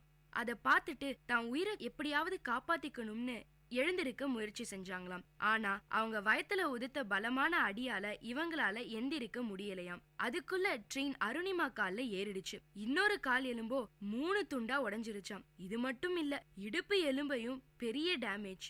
தம் வாழ்க்கையின் இருட்டுக்குள்ள, அதாங்க அன்கான்சியஸ் ஸ்டேட்குள்ள போயிட்டாங்களாம். யாரோ அருணிமாவோட இந்த நிலைய பார்த்துட்டு ஹாஸ்பிட்டல்ல சேர்த்திருக்காங்க. அருணிமா உயிரை காப்பாத்தணும்னா அவங்க காலை எடுக்கிறத தவிர வேற வழியே இல்லைன்னு சொல்லிட்டாங்களாம் டாக்டர்ஸ். தன்னுடைய பொண்ணோட உயிர் தான் முக்கியம்னு அருணிமாவோட காலை எடுக்க அவங்க அப்பாவும் அம்மாவும் சம்மதிச்சாங்களாம். ஆபரேஷன் பண்ணி அவங்க கால் எடுத்துட்டாங்களாம். காலை இழந்து ஹாஸ்பிட்டல்ல மாச கணக்கா படுத்த படுக்கையா இருந்ததை விட தன் கனவெல்லாம் செதஞ்சிருச்சேன்னு ஃபீல் பண்ணதுதான் அதிகமாம். உண்மையான ஊனம் காலையோ இல்ல கையையோ இழக்கிறப்ப இல்ல, தன்னுடைய கனவுகள் அழிஞ்சு போறதுதான்னு சொல்றாங்க நம்ம அருணிமா.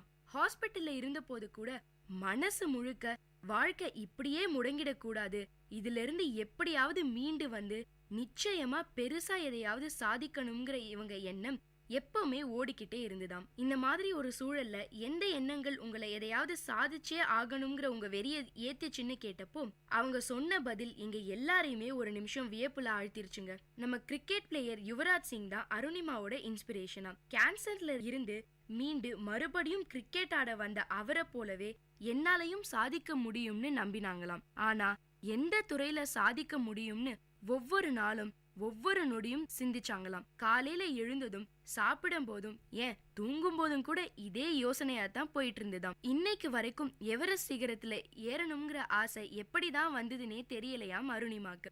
பல நேரம் யோசிச்சதுக்கு அப்புறம் தான் ஆசைய அம்மாட்ட சொன்னாங்களாம். இத கேட்ட அவங்க அம்மா பயங்கரமா திட்டினாங்களாம். இப்போதான் உசுருக்கு போராடி திரும்பி வந்திருக்க, அதுக்குள்ள ஏன் இப்படிலாம் யோசிக்கிறேன்னு திட்டி தீத்துட்டாங்களாம். ஆனா அவங்க அம்மா திட்டின ஒரு வார்த்தையும் அருணிமாவோட கனவை அசைக்க முடியலையாம். மாறா ச எத்தனை நாள் தான் இப்படி இறப்புக்காக பயந்து பயந்து வாழறது, இறப்புக்கு நான் பயத்தை உருவாக்குறேன், இன்னொரு தடவை அது என்ன பயமுறுத்த கூடாதுன்னு யோசிச்சாங்களாம். ட்ரீட்மெண்ட் முடிஞ்சதும் அருணிமாக்கு செயற்கை கால் பொருத்தினாங்களாம். எவரெஸ்ட் ஏறி சாதனை படைச்ச முதல் இந்திய பெண்ணான பச்சேந்திரி பால் மேடம சந்திச்சாங்களாம். அவங்க அருணிமாவோட அந்த நிலைய பார்த்து வருத்தத்துல மூழ்கலையாம். மாறா அருணிமா, இந்த மாதிரி நடந்தது ஏதோ உனக்கு கடவுள் எடுத்துரைக்கத்தான். இந்த மாதிரி மலைகள் ஏறி சாதனை செய்யணும்னு நினைக்கிறவங்க ரொம்ப கம்மி. அதுலயும் இந்த மாதிரியான ஒரு நிலையில கடவுள் உனக்கு யோசனையை கொடுத்திருக்காருனா நிச்சயமா உன்னால இதை செய்ய முடியும். நீ எட்டாத மலைகள் உச்சிய எட்டி தொட போற.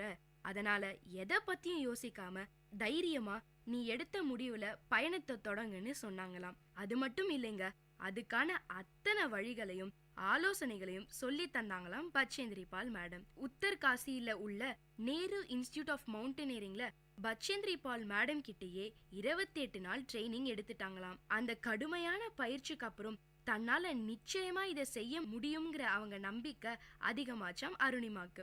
2012ஆம் ஆண்டு எவரெஸ்டுக்கான ஒரு முன்னோட்டம் 6150 மீட்டர் உயரத்துல உள்ள ஐலாண்ட் பீக்ல ஏறினாங்களாம் நம்ம அருணிமா. 2013ஆம் ஆண்டு மே 21ஆம் தேதி எவரெஸ்ட அடைஞ்சாங்களாம். அருணிமாவோட கனவு நினைவான அந்த தருணத்தை இன்னும் மறக்க முடியலையாம். அவங்க அதை சொல்லும் போதே அவங்க முகத்துல பூரிப்பும் சந்தோஷமும் நிரம்பி வழிஞ்சுதுங்க.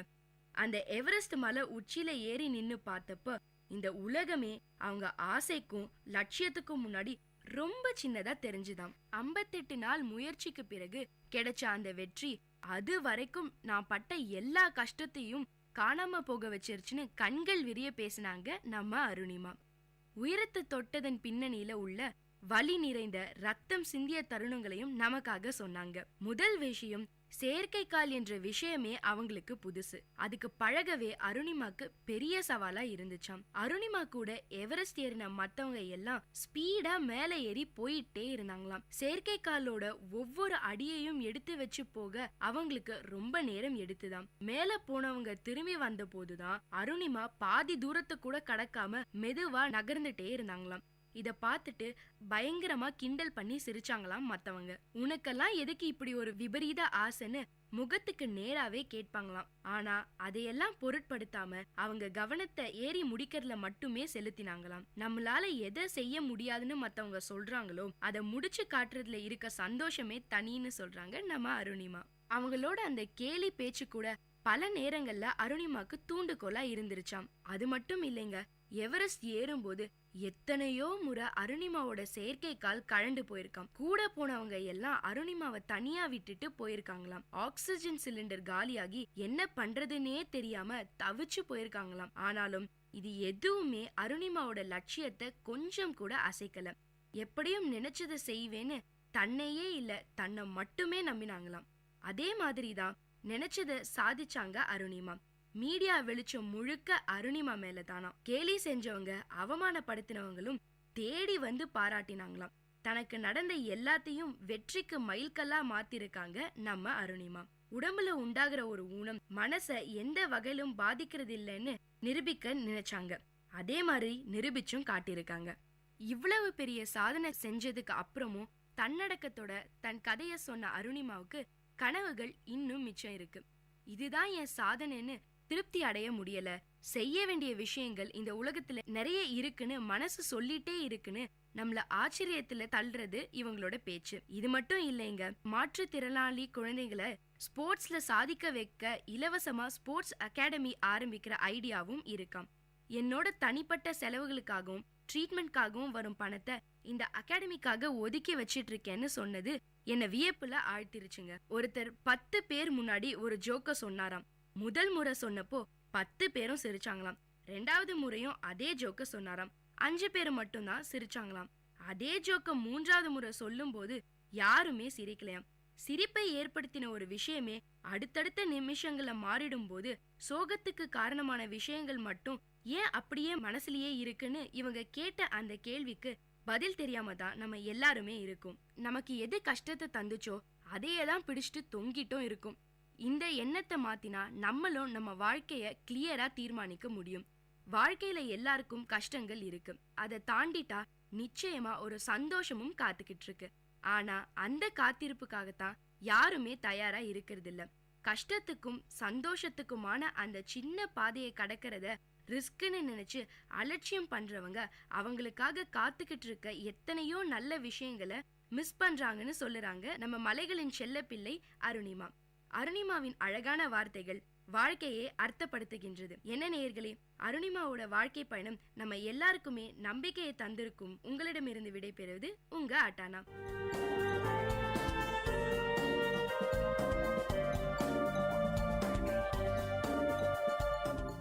இந்த நிகழ்ச்சி உங்க எல்லாருக்கும் ஒரு பெரிய உற்சாகத்தை தந்திருக்கும்னு நம்புறேன். இதே மாதிரி பல விஷயங்களை தெரிஞ்சுக்கணுமா? அப்போ விஐடி பண்பலை 90.8 கேட்டுக்கிட்டே இருங்க.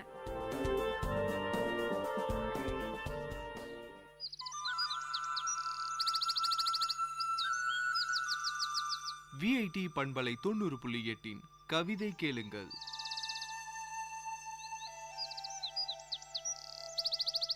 காலங்கள் பலகடந்தும் கவின்மிகு கலைகள் பல களைப்பின்றி தந்திட்ட கன்னித்தமிழ் நம் தமிழ். 100,000 ஆண்டு கடந்து பல்லாயிரம் பண்ணிசைத்து பாடிக் குவித்தாலும் இன்னும் ஆடி அடங்காதது அழகு தமிழ்.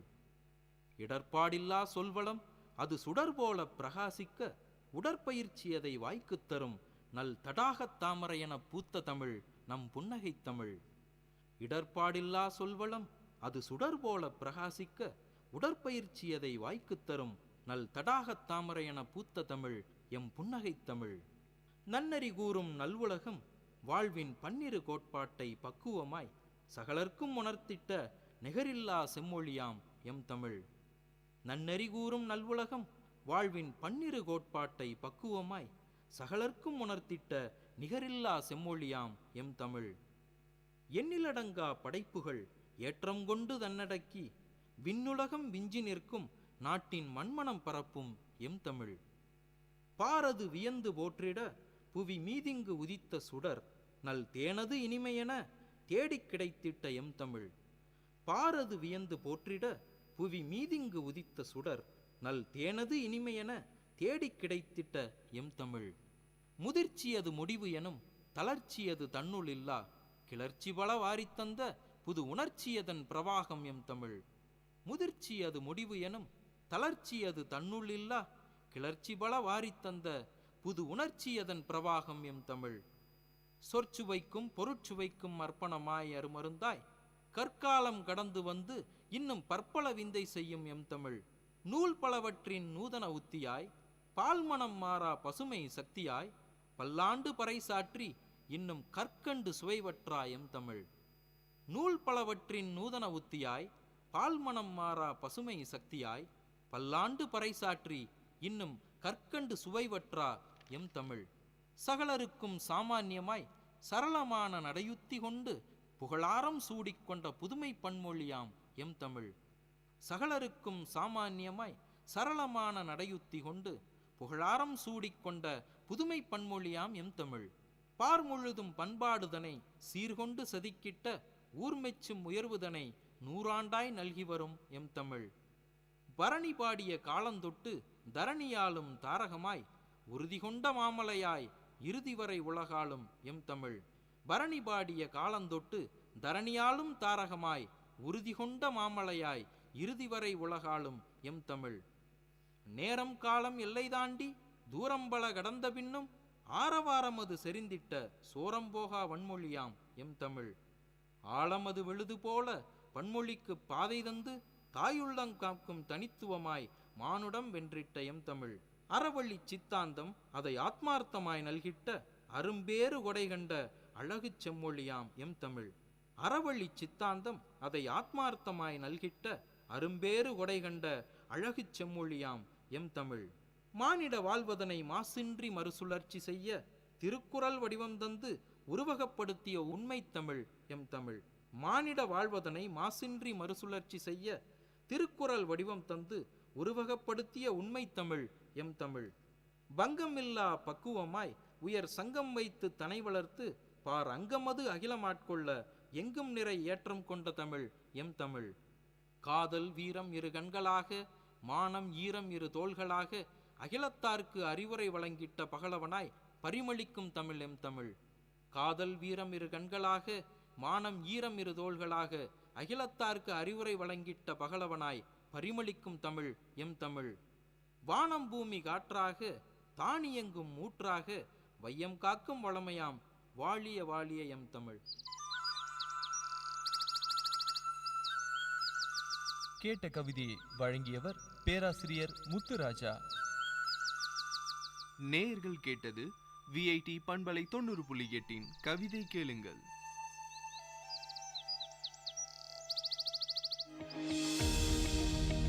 வணக்கம் நேயர்களே, நீங்கள் கேட்டுக்கொண்டிருப்பது விஐடியின் பண்பலை 90.8. இது விஐடியின் சமுதாய வானொலி. பேசிட்டு இருக்கனா ஆர்ஜே தேவிஸ்ரீ. உங்களுக்கு விக்சித் பாரத் 2047 பத்தி தெரியுமா? தெரியாதா? அப்போ நான் சொல்றேன். இந்தியாவோட 100வது சுதந்திர ஆண்டாக இருக்க போற 2047 இந்தியாவை வல்லரசு நாடா மாத்தணும்னு அரசாங்கம் எடுத்திருக்க பிரச்சாரம் தான் இந்த விக்சித் பாரத் 2047. பொருளாதார வளர்ச்சி, சமூக முன்னேற்றம், சுற்றுச்சூழல் மற்றும் நல்ல நிர்வாகம் உள்ளிட்ட வளர்ச்சியின் பல்வேறு அம்சங்களை இந்த பிரச்சாரம் உள்ளடக்கியதா இருக்கு. ஒரு பொறுப்பான இந்திய குடிமகனா, ஸ்டூடெண்டா இந்தியாவினுடைய இந்த வளர்ச்சி பாதைக்கு உங்ககிட்ட செம்மையான ஐடியாஸ் இருக்கா? அந்த ஐடியாஸ் எல்லாம் நீங்க கவர்மெண்ட் கிட்ட சமர்ப்பிக்கலாம். அதுவும் வெறும் 6 ஸ்டெப்ல. முதல்ல mygov.in அப்படின்ற இந்த போர்ட்டலுக்குள்ள போயிட்டு அங்க விக்சித் பாரத் கன்சல்டேஷன் செக்ஷனுக்கு போங்க. ரெண்டாவதா அடுத்து அங்க கேட்கப்படுற 2 கேள்விக்கும் உங்க ஆன்சர் சொல்லுங்க. மூணாவதா உங்க ஐடியாஸ் அண்ட் கான்ட்ரிபியூஷன் என்னவா இருக்க போதுன்னு எழுதுங்க. நாலாவதா ஃபில் பண்ண இந்த ஃபார்மை உங்க இமெயில் ஐடி கொடுத்து சப்மிட் பண்ணுங்க. உங்களுடைய சர்டிபிகேட்டும் டவுன்லோட் பண்ணிக்கோங்க. கடைசியா உங்களுடைய சர்டிபிகேட் கூட ஒரு அழகான செல்ஃபி எடுத்துட்டு உங்க இன்ஸ்டா பக்கத்துலயோ இல்ல FB பக்கத்துலயோ #ideas4viksitbharat அப்படின்ற ஹேஷ்டேகோட போஸ்ட் பண்ணுங்க. அந்த போஸ்ட்ல மறக்காம நம்ம விஐடி ரேடியோவையும் டேக் பண்ணுங்க.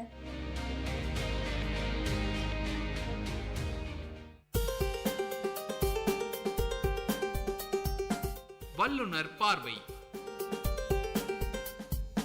பல்துறை பகிர்வுகள், வல்லுனர் தரவுகள், மக்களின் சந்தேகங்களுக்கான சான்றுகளோடு விஐடி பண்பலை 90.8 வல்லுனர் பார்வை.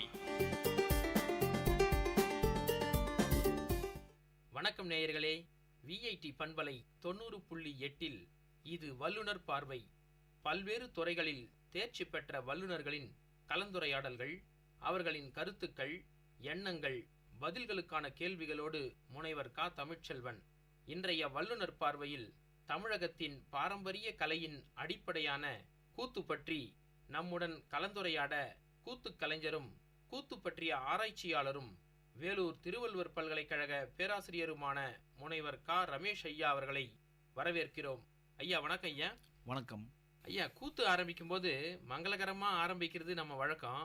அது மாதிரி இந்த கூத்து சார்ந்த இந்த கலந்துரையாடல்லையும் மங்களகரமா ஆரம்பிக்கலாம். பாடலோட துவங்கலாங்க ஐயா. கட்டாயமாக பாடிடலாங்க.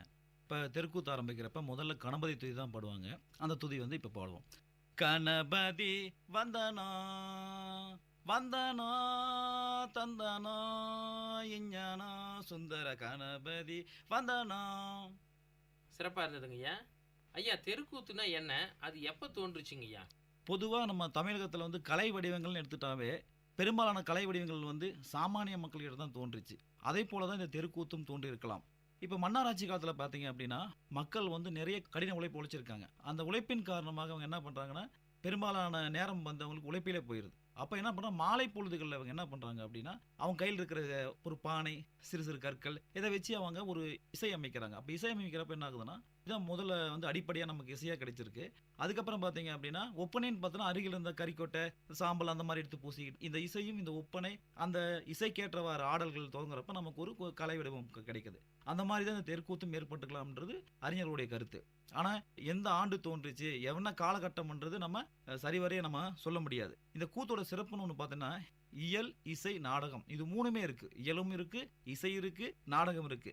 இந்த கூத்து வடிவங்களில் பார்த்தீங்க அப்படின்னா பெரும்பாலும் வந்து ராமாயண மகாபாரத கதைகளை அடிப்படையாக வச்சு தான் இந்த கூத்து வந்து தமிழகத்தில் இன்றும் வந்து பண்டை காலம் தொட்டே வந்து இன்றைய வரைக்குமே வந்து மிகவும் சிறப்பாக நடைபெற்று கொண்டு இருக்கிறது. சரிங்க ஐயா. ஐயா, இப்போ தெருக்கூத்து ஆடும் காலங்கள் அப்படின்னு எதனா இருக்குங்களா? கட்டாயம் இருக்குங்க. இப்போ தெருக்கூத்து வந்து பார்த்தீங்கன்னா ஆண்டுதோறுமே தமிழகத்தில் பெரும்பாலான இடங்கள் நடக்குது. இருந்த போதிலுமே கூட இப்போ இந்த வட்டாரங்களில் பார்த்தீங்க அப்படின்னா மாரியம்மன் கோயில் இல்லை திரௌபதி அம்மன் கோயில் முன்னாடி பார்த்தீங்கன்னா பங்குனி மாதத்துலேருந்து புரட்டாசி மாதம் வரைக்கும் அவங்க வந்து இந்த தெருக்கூத்துகள் நடக்குது. இந்த தெருக்கூத்து பெரும்பாலும் பார்த்தீங்கன்னா இரவு ஒரு 10 மணிக்கு ஆரம்பித்து விடியற்காலை தான் முடிப்பாங்க. அப்போ அந்த இங்கே இருக்கிற கிராமத்து மக்கள்லாம் அவங்க அந்த பாய் சாக்குலாம் எடுத்துகிட்டு வந்து அந்த இரவு முழுவதும் கண் விழித்து தெருக்கூத்தை வந்து இன்றளவும் வந்து ரசித்து பார்க்கலான்றது இந்த தெருக்கூத்தினுடைய சிறப்பு என்னன்றது நம்ம விளங்கிக்கலாம். அதே மாதிரி இது வந்து பாரத கூத்து பார்த்தீங்கன்னா 10 நாளுக்கும் நடக்கும். சில டைம் பார்த்தீங்கன்னா 10 நாள் மீறியும் அந்தந்த ஊர் செல்வாக்கு பொறுத்து இந்த கூத்துக்கள் வந்து இன்னைக்கு நடந்துட்டு இருக்கு. சரிங்க ஐயா. ஐயா, தெருக்கூத்துல களரி என்ற பதத்தை பயன்படுத்துறாங்க. களரின்னா என்னங்க ஐயா? அது களரின்னா ஒன்றும் இல்லைங்க, கூத்தாடுகின்ற இடம். அந்த இடம் பார்த்தீங்க அப்படின்னா ஒரு 3 வகையாக நம்ம பிரிக்கலாம். அது சதுர வடிவம், முக்கோண வடிவம், வட்ட வடிவம் அப்படின்ற மாதிரி ஒரு 3 வடிவம் வந்து பிரிக்கிறாங்க. அப்படி பிரிக்க பார்க்குறப்ப பார்த்தீங்க அப்படின்னா முதல்ல சதுர வடிவம்ன்றது என்னன்னு பார்த்தீங்கன்னா 2 பகுதிகள் இருக்கும். இந்த 2 பகுதிகளில் ஒரு பகுதியில் வந்து கலைஞர்கள் இருப்பாங்க, கூத்து கலைஞர்கள். அப்படியே நேர் எதிரே பார்த்தீங்க அப்படின்னா இன்னொரு சைடு வந்து பார்வையாளர்கள் இருப்பாங்க. ஸோ இதுதான் வந்து சதுர வடிவம் நம்ம சொல்கிறோம். இன்னொன்று வந்து முக்கோண வடிவம். இந்த முக்கோண வடிவ அரங்க அமைப்பில் 4 இருக்கும். 4 பகுதியை அதை பிரிப்பாங்க. அப்படி பிரிக்கிறப்ப மேடையில் வந்து கலைஞர்கள் இருப்பாங்க, மற்ற 3 பகுதிகளுமே பார்வையாளர் இருப்பாங்க. அதனால தான் இந்த அரங்க வடிவமைப்பை வந்து முக்கோண வடிவம் சொல்லிட்டு சொல்கிறாங்க. அப்புறம் இன்னொன்று வட்ட வடிவம். இந்த வட்ட வடிவம் அப்படின்றது படுகளம் கேள்விப்பட்டிருக்கீங்க. துரியோதனுடைய உருவத்தை செஞ்சு வச்சு அதை சுற்றி அதை மண்ணால் செய்வாங்க. கிட்டத்தட்ட பார்த்தீங்க அப்படின்னா ஒரு 40 அடி நீளம், ஒரு 10 அடி அகலம், 4 அடி உயரமாக இந்த துரியோதனுடைய சிலை வந்து இருக்கும். அந்த படுகளத்தின் போது என்ன பண்ணுவாங்கன்னா இந்த உருவத்தை சுற்றி பீமன் வந்து துரியோதனை துரத்திட்டு வருவார். அந்த யாரும் அந்த கூத்து கலைஞர்கள் வேஷம் போட்டு துரத்திட்டு வருவாங்க.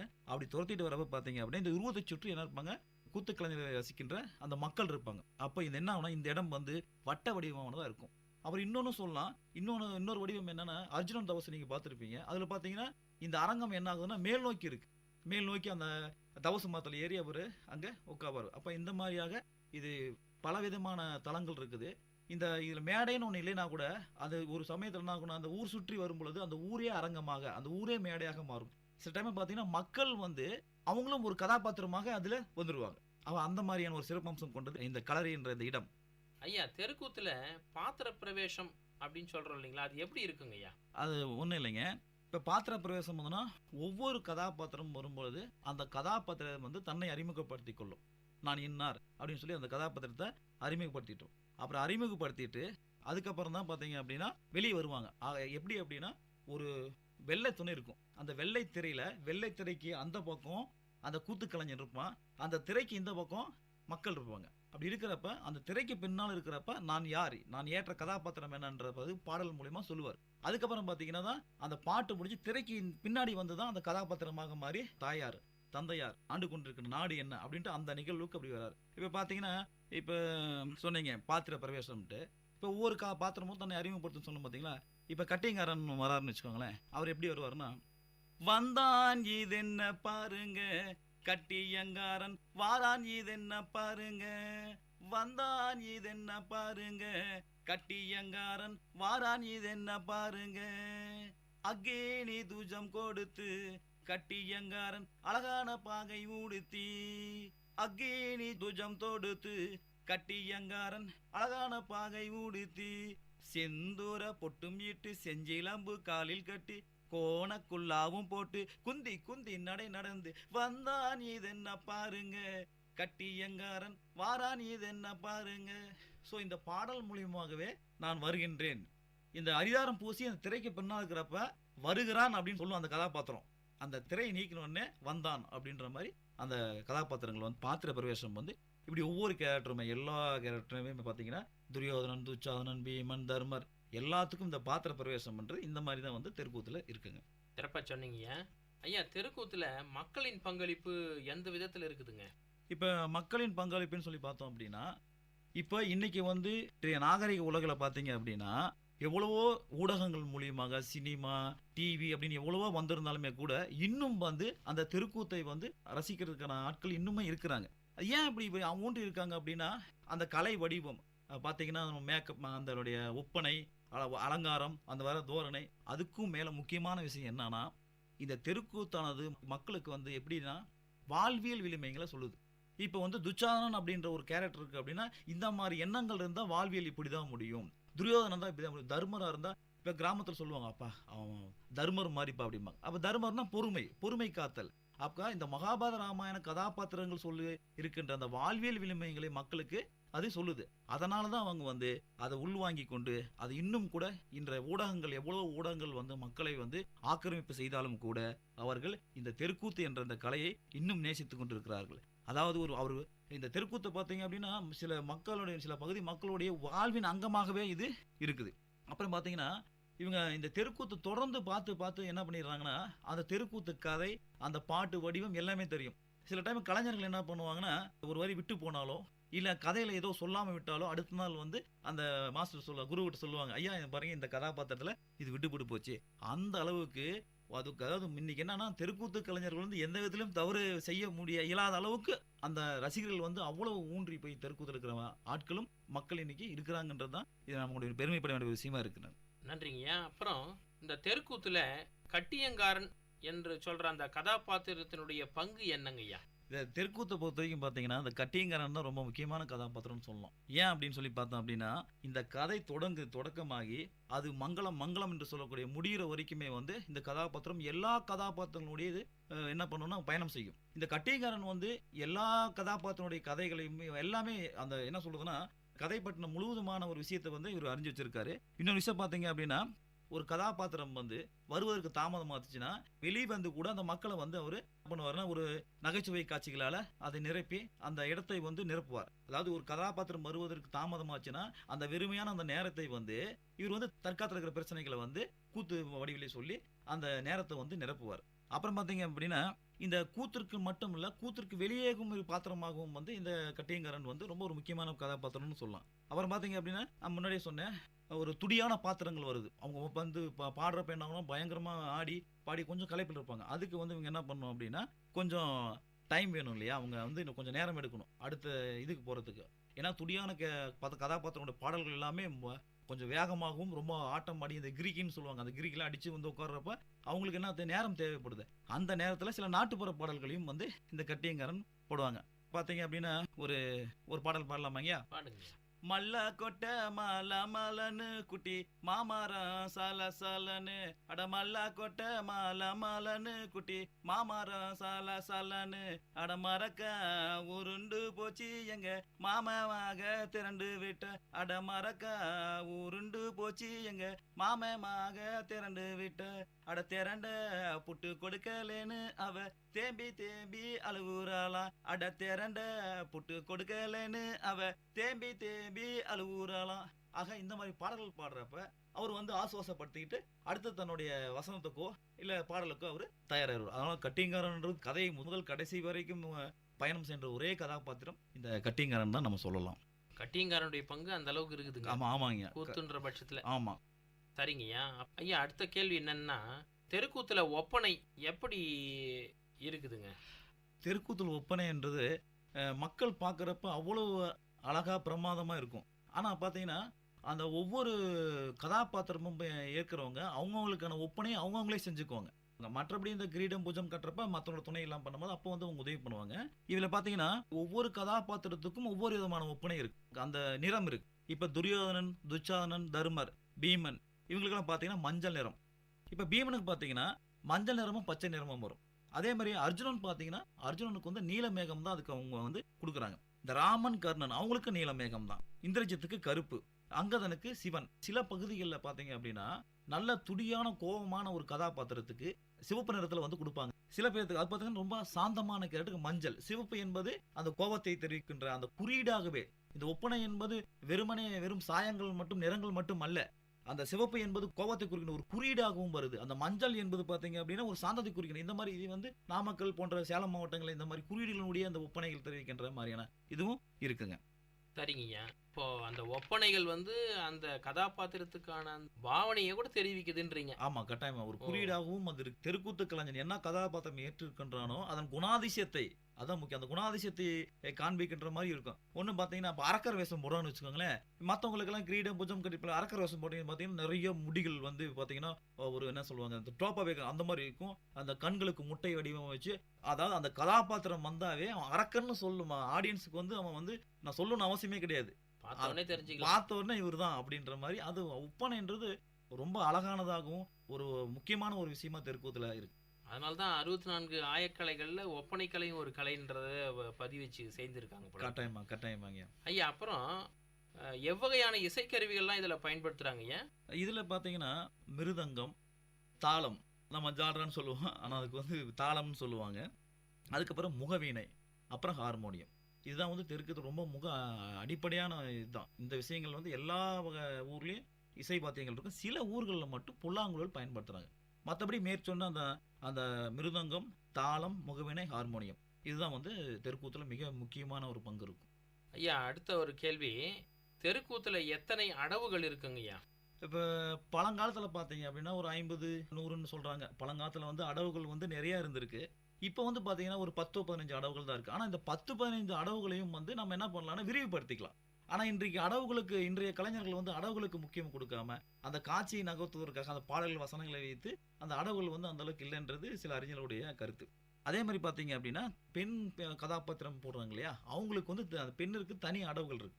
ஆனால் சில அடவுகள் பார்த்தீங்கன்னா ஆண் கதாபாத்திரம் அந்த அடவுகளும் இருக்கும். ஆனால் அவங்களுக்குமே தனியான அடவுகளும் இருக்குதுன்றது தான் இங்கே. அடவுகள் வந்து பார்த்தீங்கன்னா முதல்ல நம்ம தெருக்கூத்து கற்றுக்க போகிறோம்னா அது ஜதி சொல்லுவாங்க. எப்படின்னு பார்த்தீங்கன்னா தாகர்த்தோ திம் தா திம் தா தாகர் தாகர்தோ திம் தத்தை தாகர்த்தோ திம் தா திம் தாகர் தாகர்தோ திம் தத்தை. இது வந்து ஒரு அடவுங்க. இன்னொன்று பார்த்தீங்கன்னா தித்தித்தா தித்தித்தா தித்தித்தா தித்தித்தா, இது தித்தா தித்தா. இந்த மாதிரி அடவுகள் வந்து நிறைய இருக்குங்க. இந்த அடவுகள் வந்து பார்த்தீங்கன்னா இது வந்து நான் முன்னாடியே சொன்னேன், கூத்துன்றது வந்து இயல், இசை, நாடகம் அப்படின்னு சொன்ன பார்த்தீங்களா. அதில் இந்த அடவுகள் அப்படின்றதும் ஒரு ரொம்ப ஒரு முக்கியமான விஷயம். இந்த அடவுகள் பொறுத்து தான் இப்போ துடியான பாத்திரங்கள் வந்து அந்த கிரிக்கு நிறைய நல்ல அடவுகள் போட்டால் தான் மக்கள் மத்தியில் அந்த ஆவேசம், அந்த ஆக்ரோஷத்தை வந்து அந்த கதாபாத்திரம் தன்னை நிலைப்படுத்திக் கொள்ள முடியும். அது எது முடிவு பண்ணால் அந்த அடவுகளும் அந்த முகபாவனைகளும் தான் அங்கே நமக்கு வந்து ரொம்ப முக்கியமான ஒரு விஷயமாக இருக்குது. சரிங்க ஐயா. ஐயா, தெருக்கூத்தில் நடைபெறும் மகாபாரத கதைகள் என்னென்னங்க ஐயா? அது பார்த்தீங்கன்னா நிறைய கதைகள் இருக்குங்க. இப்போ கம்சன் சண்டை, வில்வளைப்பு, அது வில்வளைப்புன்றது திரௌபதி கல்யாணம்னு சொல்லுவாங்க. அப்புறம் சுபத்திரை கல்யாணம், ராஜசூய யாகம், திரௌபதி வஸ்திராபானம், அதான் தூகில்னு சொல்கிறோம் இல்லையா அந்த இது. அப்புறம் பார்த்தீங்கன்னா அர்ஜுனன் தபசு உங்களுக்கு நல்லாவே தெரியும், ரொம்ப பிரபலமானது. அப்புறம் கீச்சகவதம், கிருஷ்ணன் தூது, வீராபிமன்யு, கர்ணமோட்சம். இந்த கர்ணமோட்சம்ன்றது சிலர் இறந்துருவாங்க இல்லையா, அந்த இறப்பு வீட்டில் அந்த கர்ணமோட்சம் வந்து கட்டாயம் வைப்பாங்க. பெரும்பாலான கிராமங்கள் இன்றளவும் கூட ஏதேனும் ஒரு வீட்டில் வந்து இப்போ தெருக்கூத்து என்பது மங்களகரமான விஷயங்கள் மட்டும் இல்லை, இந்த மாதிரி விஷயங்களும் கூட கர்ணன் மோட்சம் இந்த கூத்து போட்டோம்னா அந்த இறந்தவர் வந்து மோட்சம் அடைவார் என்ற நம்பிக்கை இன்னைக்கு இருக்கு. அதனால பெரும்பாலான வீடுகளில் அந்த தெருக்கூத்துல அந்த கர்ண மோட்சம் வந்து இறப்பு வீட்டில் நடந்துகிட்டு தான் இருக்கு. அதுக்கப்புறம் பார்த்தீங்கன்னா 18ஆம் போர், படுகளம், இந்த மாதிரி நிறைய இருக்குங்க. சரிங்க ஐயா. ஐயா, அதே மாதிரி ராமாயண கதைகள் என்னென்ன இருக்குதுங்க தெருக்கூத்துல? மகாபாரத கதைகள் அளவுக்கு ராமாயண கதைகள் வந்து அந்த அளவுக்கு ரொம்ப அதிகம் இல்லைன்னு சொல்லலாம். அதில் பார்த்தீங்கன்னா சீதா கல்யாணம், சூர்பனகை சபதம், வாலி மோட்சம், அனுமன் தூது, இந்திரஜித்து, ராமர் பட்டாபிஷேகம், இந்த மாதிரி வந்து இந்த ராமாயண கதைகளும் நமக்கு இருக்குங்க. சரிங்க ஐயா. ஐயா, இன்றைய சூழலில் தெருக்கூத்து சமூக பிரச்சனைகளை அணுகுபவையாக இருக்கின்றனவா? கட்டாயம் சொல்லலாமாங்க. பெரும்பாலும் வந்து பார்த்தீங்க அப்படின்னா இந்த சமூக பிரச்சனைகள் என்றது அந்த தொன்றுதட்டே வந்து பார்த்தீங்கன்னா கட்டியங்காரன்னு சொல்லுவார். இந்த சமூக பிரச்சனைகள் என்னன்றது அந்த கதையினுடைய வந்து அவர் கட்டியங்காரன் சொல்றாரு. அதுவும் இல்லாமல் இந்த கதாபாத்திரங்கள் ஆண் வேடமும் பெண் வேடம் விடுறாங்க இல்லையா, அவங்களுக்குள்ள அந்த சண்டை வர மாதிரியான காட்சி அமைப்புகள் வரப்ப இந்த வரதட்சணை கொடுமை, அந்த இன்றைய காலகட்டத்தில் என்னென்ன பிரச்சனை இருக்குன்றது அவங்க பாடல்கள் மூலமாக கொண்டு வர மாட்டாங்க. ஆனால் அந்த வசனங்கள் பேசுகிறப்ப அந்த விஷயத்தை இந்த சமூக பிரச்சனைகளை இன்னைக்கு பேசுகிற அளவுக்கு கட்டாயமாக இருக்குங்க. ஐயா, அடுத்த கேள்வி, கதை களங்கள் கால மாற்றங்களுக்கு ஏற்ப மாற்றம் கொள்வது என்பது எல்லா கலைகளுக்கும் பொருந்துகிறது. அது தெருக்கூத்துக்கும் பொருந்துமா? இதில் 90% வந்து மாற்றம் நடைபெறுவதில்லை. ஆனால் அந்த 35 பரம்பரை கூத்து மன்றம் மட்டும் நிறையா பண்ணிட்டு இருக்காங்க. அவங்க இப்போ பார்த்தீங்கன்னா இலங்கை பிரச்சனைக்காக ஒரு தனியாக களம் அமைச்சு கதை எழுதி அந்த கூத்து அடவுகள் வச்சு அவங்க பண்ணாங்க. அதுக்கப்புறம் பார்த்தீங்கன்னா நிறையா அவங்க வந்து இந்த மாதிரி புதுமையான விஷயங்கள் வந்து அந்த கண்ணப்ப தம்பிரான் அவங்க மட்டும் வந்து பண்ணிட்டு இருக்காங்க. இப்போ கூட அந்த ஒரு ஆங்கில நாவல் வயதோகிய மனிதன் சொல்லிட்டு அதை வந்து கூத்தோடி கொண்டு வந்திருக்காங்க. அதுக்கப்புறம் பார்த்தா மெக்பத் என்ற அந்த ஆங்கில நாவல் அது வந்து என்ன பண்ணியிருக்காங்கன்னா நம்ம தமிழகத்து அடவுகளை போட்டு இசை வச்சு கதை மட்டும் வந்து மெக்பத்துது. இது ரொம்ப பெரும் வரவேற்பை பெற்றது. சென்னையிலையும் நிறைய இடங்கள்ல இது அரங்கேற்றம் பெற்றது. இந்தமான புதுமைகள் வந்து எனக்கு தெரிந்த மட்டும் வந்து மரபுல இருந்து யாருமே இல்லை. நீங்க முன்னாடி கேட்ட கேள்விகள் போல சமூக பிரச்சனைகள் என்னன்றது அந்த கதைகளினுடைய அந்த கதாபாத்திரங்கள் பேசுது. ஆனா இந்த அப்படியே கதை கலந்தமே மாற்றம் என்பது எனக்கு தெரிந்த மட்டுமே இந்த கண்ணப்ப பரம்பரை மட்டும்தான். இவங்க அதை விட்டு வெளியே வந்து இந்த இலங்கை பிரச்சனைக்கு இப்போ கூட ஒரு நாடகம் போட்டாங்க. ஒரு நாடகம் வந்து நம்ம கூத்து அடவுகள் அந்த இசையை வச்சுக்கிட்டு அதை மையமா வச்சு பண்ணாங்க. அதுக்கப்புறம் முன்னாடியே சொன்னேன் வயதோகிய மனிதன் என்ற ஒரு ஆங்கில நாடகத்தை வந்து அது வந்து நம்ம அடவுகள் வச்சு பண்ணாங்க. அப்புறம் ரீசெண்டாக அந்த மெக்பத் பண்ணாங்க. இந்த மாற்றங்கள் எனக்கு தெரிஞ்சது கண்ணப்ப தம்பிரான் ஐயா தான் பண்ணிட்டு இருக்காங்க. அவங்க பாரம்பரிய கூத்து மன்றம் தான் பண்ணிட்டு இருக்காங்க. சரிங்கய்யா, தெருக்கூத்துல பெண்களின் பங்கு எந்த அளவுக்கு இருக்குதுங்க? அது பெண்களின் பங்குன்னு பார்த்தீங்க அப்படின்னா இந்த பகுதிகளில் வந்து பார்த்தீங்கன்னா வேலூர் இந்த பகுதிகளில் பார்த்தீங்கன்னா பெண்கள் வந்து அந்த அளவுக்கு இல்லை. நாமக்கல், சேலம் அந்த மாவட்டங்களில் ஒரு சிலர் தான் இருக்காங்க. இதில் என்னன்னா இந்த பகுதியில் பெண்கள் பங்கேற்புக்கு என்ன சிரமம் அப்படின்னா இது கட்டை கூத்து சொல்கிறாங்க இல்லையா, இந்த கட்டைகளை வந்து அவங்க கட்டிட்டு அவங்க ரொம்ப நேரம் பர்ஃபார்ம் பண்ண முடியாது. அதனால வந்து பெண்களுடைய பங்களிப்பு ரொம்ப குறைவாக இருக்கலாம். பார்த்தீங்க அப்படின்னா பெண்கள் பங்களிப்புன்னு சொன்ன பார்த்தீங்கன்னா பெரும்பாலும் அவங்க வந்து யாரும் விரும்பி இந்த கூத்துக்கலைக்கு அவங்க வரதில்லை. சரிங்கய்யா. ஐயா, தெருக்கூத்தில் நடித்ததாக கேள்விப்பட்டேன். எப்படி உங்களுக்கு அதில் ஆர்வம் வந்துச்சு? நான் வந்து நாமக்கல் மாவட்டத்தை சேர்ந்தவன். சிறு வயதுலேருந்தே இந்த தெருக்குள் பார்த்து பழக்கம். சரி நம்மளும் நான் வந்து இது மாதிரி பண்ண முடியுமா அப்படின்றது இருந்துச்சு. அதற்கான வாய்ப்பு வந்து இங்கே வேலூர் வந்ததுக்கப்புறம் தான் இந்த மாதிரி புருசையில் வந்து கண்ணப்ப தம்பிரான் பரம்பரை தெருக்கூத்து மன்றம் வந்து பயிற்சி தராங்க. நான் இதுவே எனக்கு பெரிய வியப்பான செய்தியாக இருந்துச்சு. என்ன பார்த்தீங்கன்னா இந்த பகுதிகள் தவிர வேறு எங்கேயுமே வந்து தெருக்கூத்துக்குன்னு ஒரு தனியாக ஒரு பயிற்சி பள்ளி அமைச்சு நான் கேள்விப்படவே இல்லை. ரொம்ப ஆச்சரியமாக இருந்தது. அதுக்கப்புறம் நான் போய் சேர்ந்தேன். நான் அங்கே சேர்ந்ததுக்கப்புறம் பார்த்தீங்க அப்படின்னா ஒரு 3 மாதங்கள் பயிற்சி தராங்க. அந்த 3 மாதங்களில் வந்து சனி ஞாயிறு மட்டும்தான். சனி ஞாயிறு வந்தால் போதும். நம்ம சனிக்கிழமை காலையில் ஒரு 9 மணிக்கு ஆரம்பிச்சதுன்னா சனி அப்புறம் இரவு ஓய்வு, மறுபடியும் ஞாயிற்றுக்கிழமை சாயங்காலம் 6 மணி வரைக்கும் இருக்கணும். இந்த மாதிரி 3 மாதங்கள் பயிற்சி கொடுக்குறாங்க. அப்புறம் பயிற்சி கொடுத்துட்டு தொடர்ந்து 10 நாள் அங்கேயே தங்கணும். அதுக்கப்புறம் வந்து உள்ளூரில் ஒரு உள்ளே ஒரு அரங்கேற்றம் பயிற்சி பள்ளியில், அதுக்கப்புறம் மேடைக்கு அனுப்புவாங்க. இதில் வந்து பார்த்தீங்க அப்படின்னா இதான் வந்து இதனுடைய காலகட்டம். முதல்ல என்ன பண்ணுறாங்கன்னா சம்பந்தன் ஐயாவை வந்து அடவுகள் வந்து சொல்லித்தரார். முதல்ல வந்து எப்படி என்னென்ன அடவுகள் அப்படின்ட்டு அடவுகளில் வந்து நமக்கு சொல்லிக் கொடுக்குறாரு. அடவுகளுக்கு அப்புறம் என்ன பண்ணுறாங்கன்னா எல்லாத்தையும் குழுவை உட்கார வச்சு நமக்கு அந்த பாடல், ஹார்மோனியம், மிருதங்கம், முகவீணை, தாளத்துக்கு ஏற்றவாறு நம்ம அந்த ராகம் வரணும் இல்லையா, அதுக்கான பாடலுக்கான பயிற்சி தராங்க. அதுக்கப்புறம் இது வந்து யாருக்குமே வந்து முன்னாடி ஃபஸ்ட்டே அவங்க வந்து கதாபாத்திரங்களை பிரித்து கொடுக்கறது இல்லை. எல்லாருமே அந்த பணுவலையும் படிக்கணும். அந்த முழு பணுவில் இருக்கிற பாடல்கள், வசனங்கள் எல்லாமே அவங்களுக்கு எல்லாத்துக்கும் மனப்பாடம் ஆயிரும். அதுக்கப்புறம் தான் கதாபாத்திரம் பிரிப்பார்.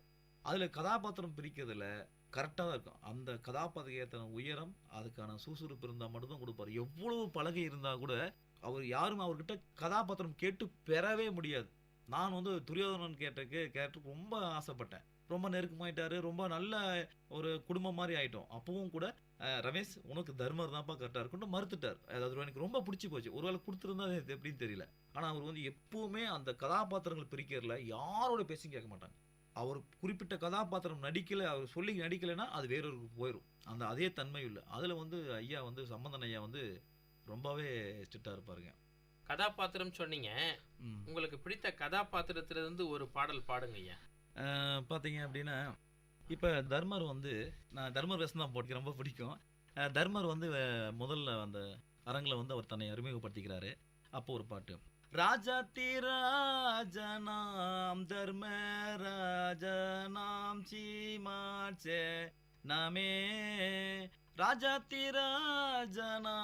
தர்மராஜனாம் சீமாச்சே நாமே நாகரிக நாகரிக நாகரிகமாகவேவை போகமுடனே வந்தால ராஜாத்திராஜனாம் தர்மராஜனாம் சீமாச்சே நாமே தம்பிமார்களும் அருகில் தையல் திரௌபதையால் சுல தம்பிமார்களும் அருகில் தையல் திரௌபதையால் சுல தரணிமா தரணிமா ஐவர் தந்திட தந்திட வந்தாடி தல சம்ரமுடனே கூடிகள் தாள் வந்தொன்றில்லாமலே வாழ்க சம்ரமுடனே கூடிகள் தாள் ஒன்றில்லாமலே வாழ்க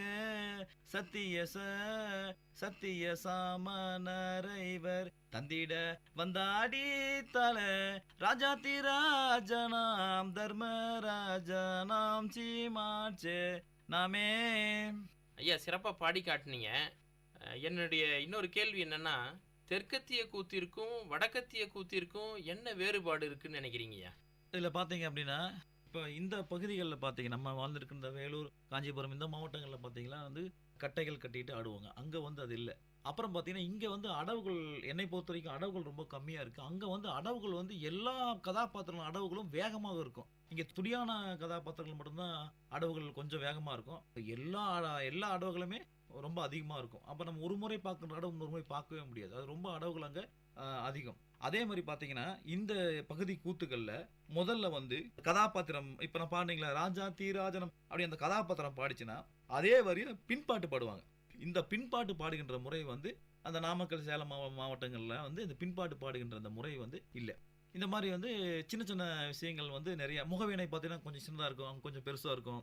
அந்த மாதிரி சின்ன சின்ன மாற்றங்கள் தான். அப்புறம் ஒப்பனை வந்து இங்கே நல்லா அழகாக இருக்கும். ஏன்னா இந்த இப்போ கிரீடம் வச்சு இந்த புஜக்கட்டைகள்லாம் கட்டி பார்க்குறப்ப இங்கே ரொம்ப கம்பீரமாக நல்லா இருக்கும். வெயிட் இருக்கிறதுனால இங்கே அடவுகள் வந்து ரொம்ப ஃபாஸ்ட்டாக போட முடியாது. அங்கே அது இல்லாதனால அவங்க கொஞ்சம் வேகமாக இருக்கும். அப்புறம் ஆடை ஒப்பனைன்னு பார்த்தோன்னா இங்கே பார்க்க ரொம்ப அழகாக இருக்கும். அங்கே நல்லா இருக்கும். பட் இந்த அளவுக்கு அங்கே அந்த பகுதியெல்லாம் இல்லை, அது சொல்லலாங்க. ஐயா இந்த சிறப்புடைய இந்த தெருக்கூத்துக்கலை எதிர்காலத்தில் எப்படி இருக்கும்? எதிர்காலத்தில் எப்படி இருக்கும் அப்படின்னா, என்னை பொறுத்த வரைக்கும் பார்த்தீங்கன்னா இதற்கான ரசிகர்கள் வந்து இருந்துட்டு இருக்காங்க. இன்றைய இளைஞர்கள் தெருக்கூத்து வந்து விரும்பலை, பெரும்பாலானவர்கள் விரும்பலை.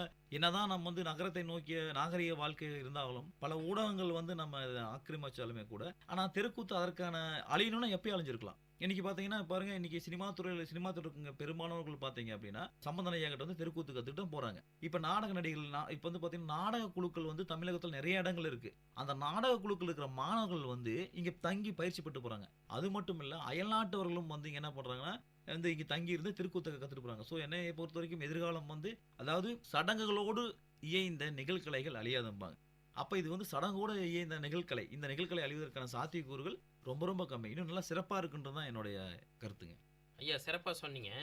உங்களை போன்ற ஆராய்ச்சியாளர்கள், உங்களை போன்ற நாடக கலைஞர்கள் தெருக்கூத்தினுடைய வளர்ச்சிக்கு என்ன திட்டம் இருக்குங்க ஐயா? வளர்ச்சிக்கு இப்போ என்ன வளர்ச்சி அப்படின்னா, இப்போ வந்து இது வரைக்கும் பார்த்தீங்கன்னா தெருக்கூத்து பணுவல்கள் இருக்குது பார்த்தீங்களா, அது இன்னும் நிறைய பண்ணலை. இப்போ முதல் முறையாக வந்து பார்த்தீங்கன்னா பாஞ்சாலி சபதம் வைதோகி மனிதன் தான் கண்ணப்பத்தன் ஐயா பண்ணியிருக்காங்க. இப்போ அவருடைய விழா ஒன்று வருதுங்க. அதில் வந்து மகாபாரதம் ராமாயணத்தில் என்னென்ன தெருக்கூத்துகள் ஆடுறாங்களோ அதில் முடிஞ்ச அளவுக்கும் அதை வந்து பணுவலாக்கி பதிப்பிக்கலாம் அப்படின்ட்டு நான் முடிவு பண்ணியிருக்கேங்க. அப்புறம் இன்றைய ஆராய்ச்சி மாணவர்கள் வந்து பார்த்தீங்கன்னா இப்போ தஞ்சை பல்கலைக்கழகம், மதுரை பல்கலைக்கழகம், இப்போ திருவள்ளூர் பல்கலைக்கழகம் போன்ற பல்கலைக்கழகங்களில் நாட்டுப்புறவியலுக்கு முன்னுரிமை கொடுத்து பண்ணியிருக்காங்க. அந்த நாட்டுப்புறவியல் ஆய்வு செய்கிற மாணவர்கள் தெருக்கூத்தை நோக்கி நிறைய பேர் போயிட்டு இருக்காங்க. இப்போ பார்த்தீங்கன்னா தெருக்கூத்தில் வந்து நாமக்கல் வந்து மதுரை வீரன் என்ற தெருக்கூத்து ரொம்ப ரொம்ப ரொம்ப பிரபலமான கூத்து. ஒரு ஆய்வு மாணவன் அதை எடுத்து ரொம்ப அந்த பணுவலி எப்படி இருக்கு, எந்த மாதிரியான சூழல் இந்த நிகழ்களை நடைபெறுகின்றது, இது சடங்கோடு சம்பந்தப்பட்டதனால் மட்டும்தான் இது இன்னும் இந்த நிகழ்களை அழியாமல் இருக்க போன்ற பல கேள்விக்கு அந்த ஆராய்ச்சி வந்து பதிலளிக்கும். ஆக தமிழ் படிக்கின்ற ஆய்வு மாணவர்கள் நாட்டுப்புறவியலை தேர்ந்தெடுக்கும் பொழுது முன்னாடி பார்த்தீங்கன்னா கும்மிப்பாட்டு மற்ற தளங்களில் பயணம் செஞ்சாங்க. இது இப்போ அந்த ஓரளவுக்கு குறைஞ்சி போச்சு. இப்போ என்ன பண்ணுறாங்கன்னா இந்த தெருக்கூத்து, அதாவது என்ன சொல்றது, ரொம்ப அரிதான கலைகளில் வந்து இப்போ ஈடுபட்டு இருக்காங்க. முறைகள் எல்லாமே இன்னைக்கு மாணவர்கள் வந்து தெருக்கூத்தை அடுத்த நிலைக்கு கொண்டு செல்வதற்கு ஆராய்ச்சிகள் நடந்துட்டு தான் இருக்கு. சரிங்கய்யா, வளர்ச்சி பற்றி பார்த்தோம். தெருக்கூத்தி பற்றிய ஆராய்ச்சிகள் என்ன வந்துள்ளது, தற்போது என்ன நிலையில் இருக்குங்கய்யா?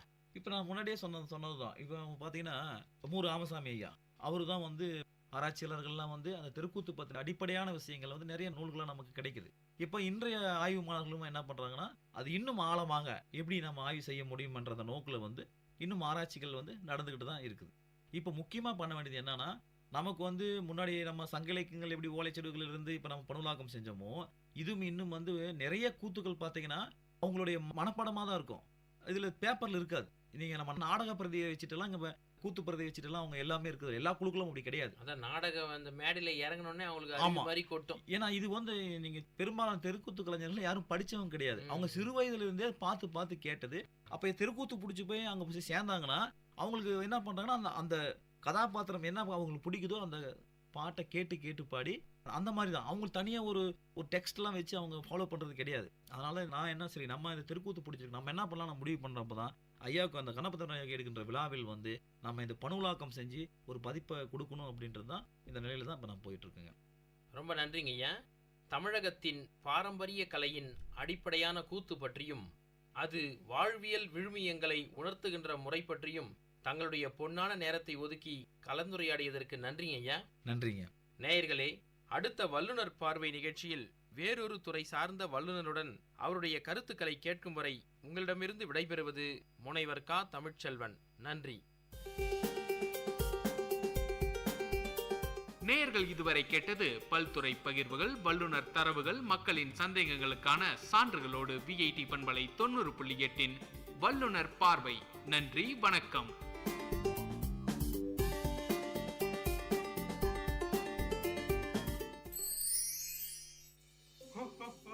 Merry Christmas, wonderful listeners of Vit Community Radio. This is your favorite radio jockey, Abhinand, bringing you the festive vibes and the spirit of bringing right to your ears. Hey, a very Christmassy hello from RJ Diya to RJ Abhinand. Today, we've got some messages from our listeners through the VCR Christmas hotline. Let's take a listen. Hello everyone, this is Ananya wishing you all a very Merry Christmas. My favorite activity during the festive season is making hot chocolate and watching a wonderful Christmas movie. So I hope you all indulge in your favorite festive activities. Hey, it's Neil. I absolutely love all the decor put up for Christmas. This Christmas, I'm putting up a tree and decorating it with candy canes, bells and stars. Do comment on what you guys are putting up on your trees. Merry Christmas. That's about it from the VCR Christmas hotline. Wishing you hope, peace, and lots of Christmas cookies this holiday season. This message is brought to you by VIT Community Radio 90.8, wishing all listeners a Christmas that is merry and bright.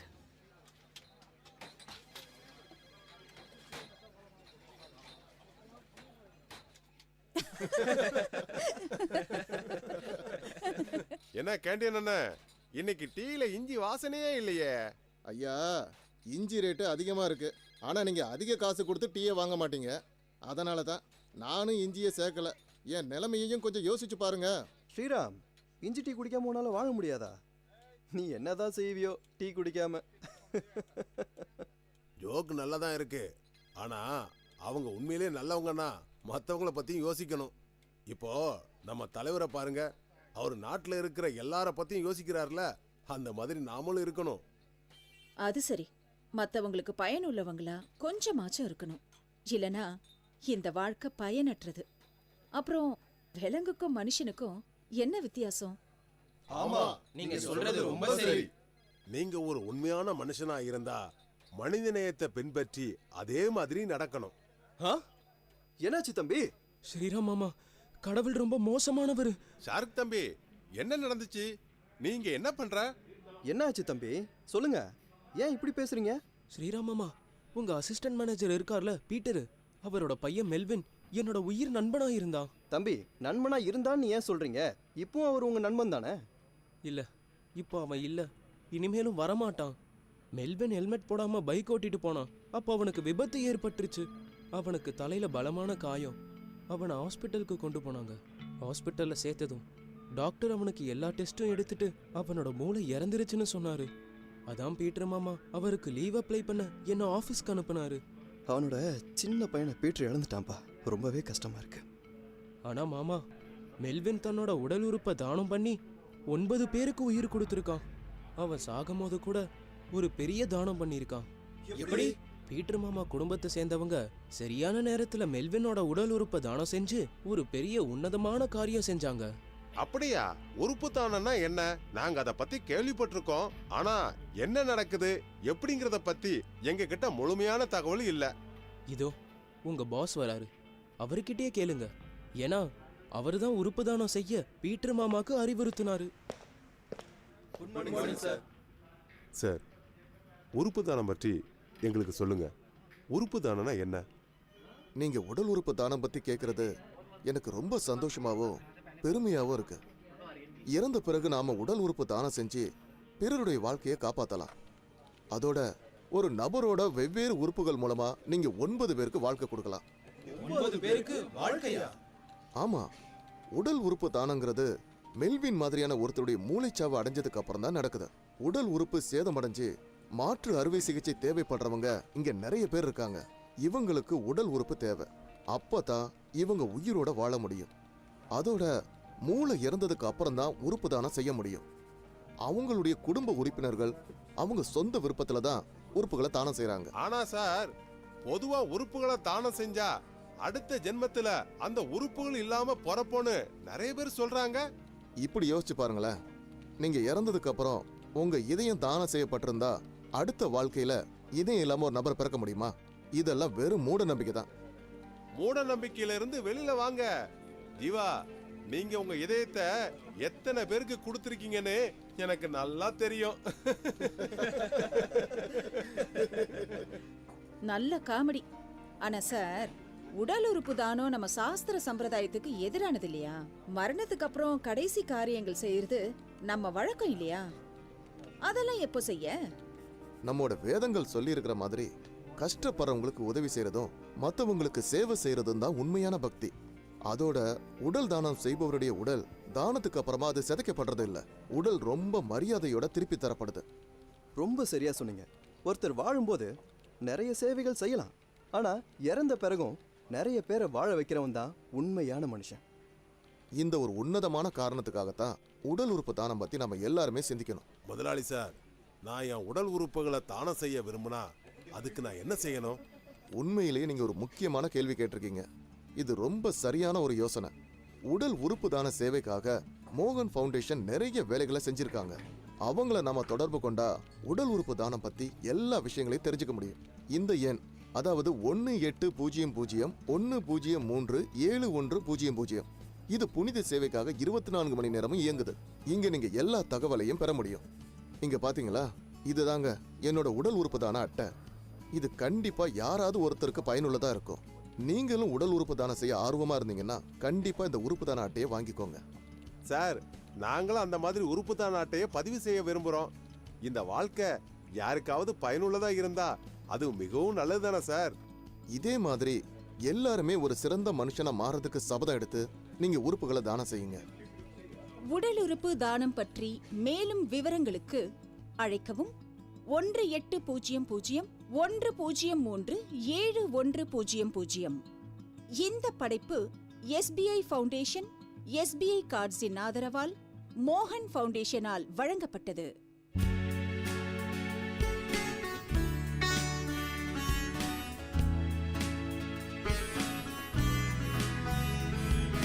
VIT பண்பலை 90.8 VIT பல்கலைக்கழகத்தின் சமுதாய வானொலியில் இது மருத்துவ நேரம். பல்வேறு மருத்துவ துறைகளிலிருந்து தேர்ச்சி பெற்ற மருத்துவர்களுடன் கலந்துரையாடும் நேரம் இது.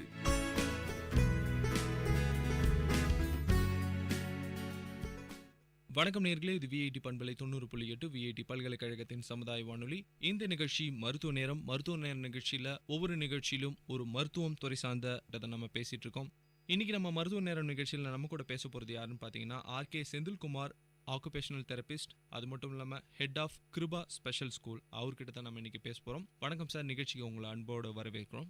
வணக்கம் சார். சார், ஃபர்ஸ்ட் இப்போ பார்த்தீங்கன்னா இந்த ஆட்டிசம் பல பேருக்கு அதை பற்றி தெரியறது கிடையாது. ஸோ அதை பற்றி ஒரு சின்ன ஒரு இன்ட்ரடக்ஷன் பற்றி கொடுக்க முடியுமா? ஆட்டிசம் இப்போ ஆட்டிசம்ன்ற வார்த்தை வந்து இப்போ ரொம்ப காமனாக வந்து பிரபலமாயிட்டு வந்துட்டு இருக்குது. இப்போது இது வந்து மெடிக்கல் ரீதியாக நாங்கள் சொல்லணும்னா அது பேர் வந்து பெர்வேசிவ் டெவலப்மெண்டல் டிசார்டர்ஸ் அப்படின்ற ஒரு விஷயத்தை வந்து அதனுடைய காம்போனெண்ட்டில் வரது தான் இந்த ஆட்டிசம், ஆஸ்பர்ஜர் சிண்ட்ரோம் அப்படின்னு ஒரு விஷயம் இல்லை. இந்த ஆட்டிசம் அப்படின்னு சொன்னீங்கன்னா மேஜராக நாங்கள் பார்க்குறது வந்து பார்த்திங்கன்னா அவங்களுக்கு 3 ஏரியாஸ் ஆஃப் டெவலப்மெண்ட், அதில் வந்து குறைபாடுகள் இருக்கும். எந்தெந்த ஏரியாஸ் ஆஃப் குறைபாடுகள் அப்படின்னு பார்த்தீங்கன்னா அவங்களுடைய கம்யூனிகேஷன், லாங்குவேஜ் அண்ட் கம்யூனிகேஷன் சொல்லுவோம். லாங்குவேஜ் அண்ட் கம்யூனிகேஷன்னா மற்றவங்களோட பேசுறது பழகிறது அதில். அப்புறம் சோஷியல் ஸ்கில்ஸ் அப்படின்னு ஒரு டொமைனில். சோஷியல் ஸ்கில்ஸ்ன்னு பார்த்தீங்கன்னா அவங்களோட மற்றவங்க ஐ கான்டாக்ட் கொடுத்து பேசுறது, ஹலோ சொன்னால் ஹலோ சொல்லாமல் போகிறது, அவாய்ட் பண்ணுறது ஐ கான்டாக்டை, இந்த மாதிரி விஷயங்கள்லாம். அப்புறம் பார்த்தீங்கன்னா அவங்களோட பிஹேவியர் ரொம்ப ஒரு மாதிரி வித்தியாசமான பிஹேவியர்ஸ் எல்லாம் நீங்கள் வந்துட்டு அவங்கள அப்சர்வ் பண்ணுங்க. எப்படின்னா தனிமையை விரும்புறது, ஏதோ ஒரு இடத்துல வந்து தன்னுடைய விளையாட்டு பசங்களோட ஏஜ் குரூப் பசங்களோட மிங்கிள் ஆகாமல் ஐசோலேட்டாக இருக்கிறது, யார் கூட வந்து பேசாமல் ஒதுங்கி இருத்தல், அப்புறம் வந்துட்டு எதுக்கு எடுத்தாலும் அடம் பிடிக்கிறது. ஸோ இந்த மாதிரி ஃபேக்டர்ஸ் எல்லாம் வந்து பிஹேவியர் கீழே வரும். ஸோ இந்த மாதிரி ஒரு சிம்டம்ஸ் சைன்ஸ் எல்லாம் இருக்கும்போது இந்த ஆட்டிசம்ன்றது வந்துட்டு புரிஞ்சிக்க வேண்டியது ஒரு டிசீஸ்ன்னு இல்லது, அது வந்து ஒரு டிஃபிகல்ட்டி. அந்த குழந்தைங்க வந்துட்டு ஏதோ ஒரு கஷ்டப்படுறாங்க. ஸோ இதுதான் ஆட்டிசம்ன்ற ஒரு விஷயம் இப்போ ரொம்ப பிரபலமாயிட்டு வருது. இது இந்த ஆட்டிசம் பார்த்தீங்கன்னா மன இறுக்கம், அப்புறம் மதி இறக்க குறைபாடுகள்னு சொல்கிறாங்க.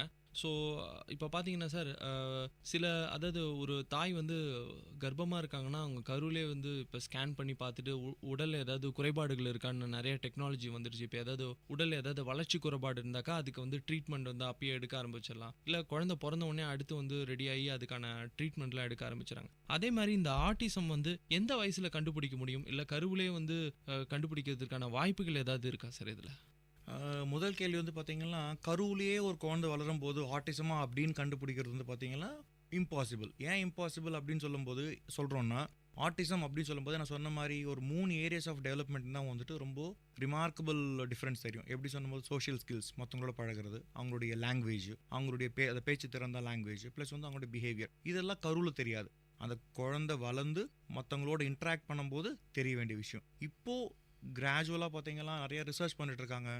மூளையுடைய ஸ்ட்ரக்சரில் ஏதாவது சேஞ்சஸ் இருந்தால் அதெல்லாம் வச்சு இதெல்லாம் ஒரு பாசிபிள் ரீசன் ஆட்டிசம்க்கு வரலாம் அப்படின்னு சொல்லிட்டு ஒரு ரிசர்ச் போயிட்டு இருக்குது. பட் எதுவும் வந்து ப்ரூவன் ஆகலை இது வரைக்கும். பட் முன்னாடி ஒரு 10 வருஷம் 20 வருஷம் முன்னாடிக்கும் இப்பயும் பார்த்தீங்கன்னா நிறைய சேஞ்சஸ் இருக்குது. 20 வருஷம் முன்னாடி பார்த்தீங்கன்னா ஆட்டிசம் கண்டுபிடிக்கிறதே பார்த்தீங்கன்னா 4 வயசுல 5 வயசுலன்னு தெரிய வரும். அப்போ தான் வந்துட்டு ப்ராப்பர் டயக்னோசிஸே பண்ண முடியும். ஆனால் இப்போ இருக்கிற காலகட்டத்தில் ஜனங்கிட்ட கொஞ்சம் அவேர்னஸ் வந்துருக்கு. பெங்களூரு, மெட்ராஸ் மாதிரி சிட்டிஸில் பார்த்தீங்கன்னா எல்லா பேரண்ட்ஸ் எல்லாம் வந்துட்டு ஈஸியாக வந்துட்டு இந்த குழந்தை பேசல, ஏன் 1 வயசு ஆச்சு ஒன்றும் பேசல, ஏன் 2 வயசு ஆச்சு ஒன்றும் பேசல, ஏன் மற்றவங்க ஒன்றும் பழகல அப்படின்னு ஒரு அந்த ஆட்டிசம் தெரியாது. பட் இருந்தாலும் ஏன் பேசலன்னு ஒரு மனசுக்குள்ள ஒரு சின்ன ஒரு கொஸ்டின் மார்க் வந்தாலே இப்போல்லாம் டாக்டர் கிட்ட போகிறாங்க. டாக்டர்கிட்ட வந்து நல்ல அவேர்னஸ் இருந்ததுன்னா ப்ராப்பர் டயக்னோசிஸ் பண்ணும்போது இப்போ குறைஞ்சது 1.5 years 2 yearsலேயே வந்துட்டு இதை ஐடென்டிஃபை பண்ணலாம். ஐடென்டிஃபை பண்ண அட்வான்டேஜ் என்னன்னா ஏர்லியாக வந்து தெரப்பிங்களை ஸ்டார்ட் பண்ணிடலாம். சரி சார், இப்போ நீங்கள் சொன்னீங்க அவேர்னஸ் பற்றி, அதை பற்றியான ஒரு கேள்வி தான். நீங்கள் வந்து ஒரு கிட்டத்தட்ட ஒரு 15 இயர்ஸ்க்கு மேலே ஒர்க் பண்ணிட்டு இருக்கீங்க இந்த ஃபீல்டில். ஸோ அப்போ வந்து 15 இயர்ஸ்க்கு பேக்குக்கும் இப்போக்கும் ஏதாவது வித்தியாசம் இருக்கா? பேரண்ட்ஸ் எப்படி இது பண்ணுறாங்க? ஏன்னா கிராமப்புறங்களில் இதை பற்றி தெரிவதற்கான வாய்ப்பு இல்லை. ஆட்டிசம்னா என்னன்னு பல பேருக்கு தெரியாது. ஸோ மூளை வளர்ச்சி இல்லை, ஏதோ பிரச்சனை.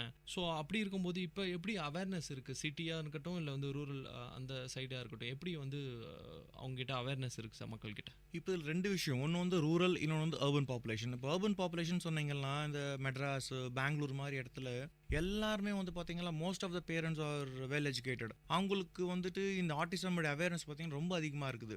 சம்டைம்ஸ் இது ஆட்டிசம் இல்லாமல் கூட இருக்கலாம். பட் இருந்தாலும் அவங்களுடைய அந்த அவேர்னஸ்னால நான் சொன்ன மாதிரி ஏன் அந்த குழந்தை வந்துட்டு பேசலை, 1 வயசு ஆச்சு ஏன் பேசலை, 1.5 வயசு ஆயிடுச்சு ஏன் மற்ற பசங்களோட மிங்கிள் ஆகல அப்படின்னு ஒரு கொஸ்டின் மார்க் அவங்களுக்குள்ள ரைஸ் ஆகும்போது டாக்டர்கிட்ட அப்ரோச் பண்ணுறாங்க, ஏன் எதாவது நடக்குது. அப்போ அந்த டாக்டர் வந்து ரொம்ப வெல் வர்ஸ்டாக இருந்தாங்களா, அந்த டெவலப்மெண்டல் ஏரியாஸை பிக்கப் பண்ணுறவங்களா இருந்தாங்கன்னா இது ஆட்டிசம் சொல்லிட்டு ஈஸியாக டயக்னோசிஸ் பண்ணிடலாம். அதே ரூரல் சைடில் பார்த்தீங்கன்னா அந்த ஜனங்களுக்கு அவேர்னஸ் வந்து பார்த்தீங்கன்னா கம்பேரிட்டிவ்லி அர்பன் பாப்புலேஷன் கம்மியாக இருக்குது. ஆனால் முன்னாடிக்கன்னா இப்போ வந்து அதே ரூரல் பாப்புலேஷனில் அதுவும் அவேர்னஸ் ஆகிருக்குது. இப்போ வெள்ளூர் மாதிரி ஏரியா எடுத்து வச்சு செமி அர்பன் ஏரியா அப்படின்னு பார்த்தீங்கன்னா அவேர்னஸ் வந்து ரொம்ப அதிகமாக இருக்குது. எல்லாருக்குமே ஆல்மோஸ்ட் தெரிஞ்சிருக்கு இந்த விஷயத்தை பற்றி. ஸோ அதனால அந்த ரூரல் பாப்புலேஷன் அப்படின்னு இருக்கவங்களுக்கு வந்து நீங்கள் சொன்ன மாதிரி இப்போ அந்த மாதிரி விஷயங்கள்லாம் யாரும் யோசிக்கிறது இல்லை. அந்த குழந்தைக்கு ஏதோ ஒரு குறைபாடு இருக்குது, அந்த குறைபாடு எதனால வருது, ப்ராப்ளி வந்துட்டு அர்பனுக்கும் இதுக்கும் கம்பேர் பண்ணும்போது 1 வயசுக்கு அப்புறமா வரலாம்.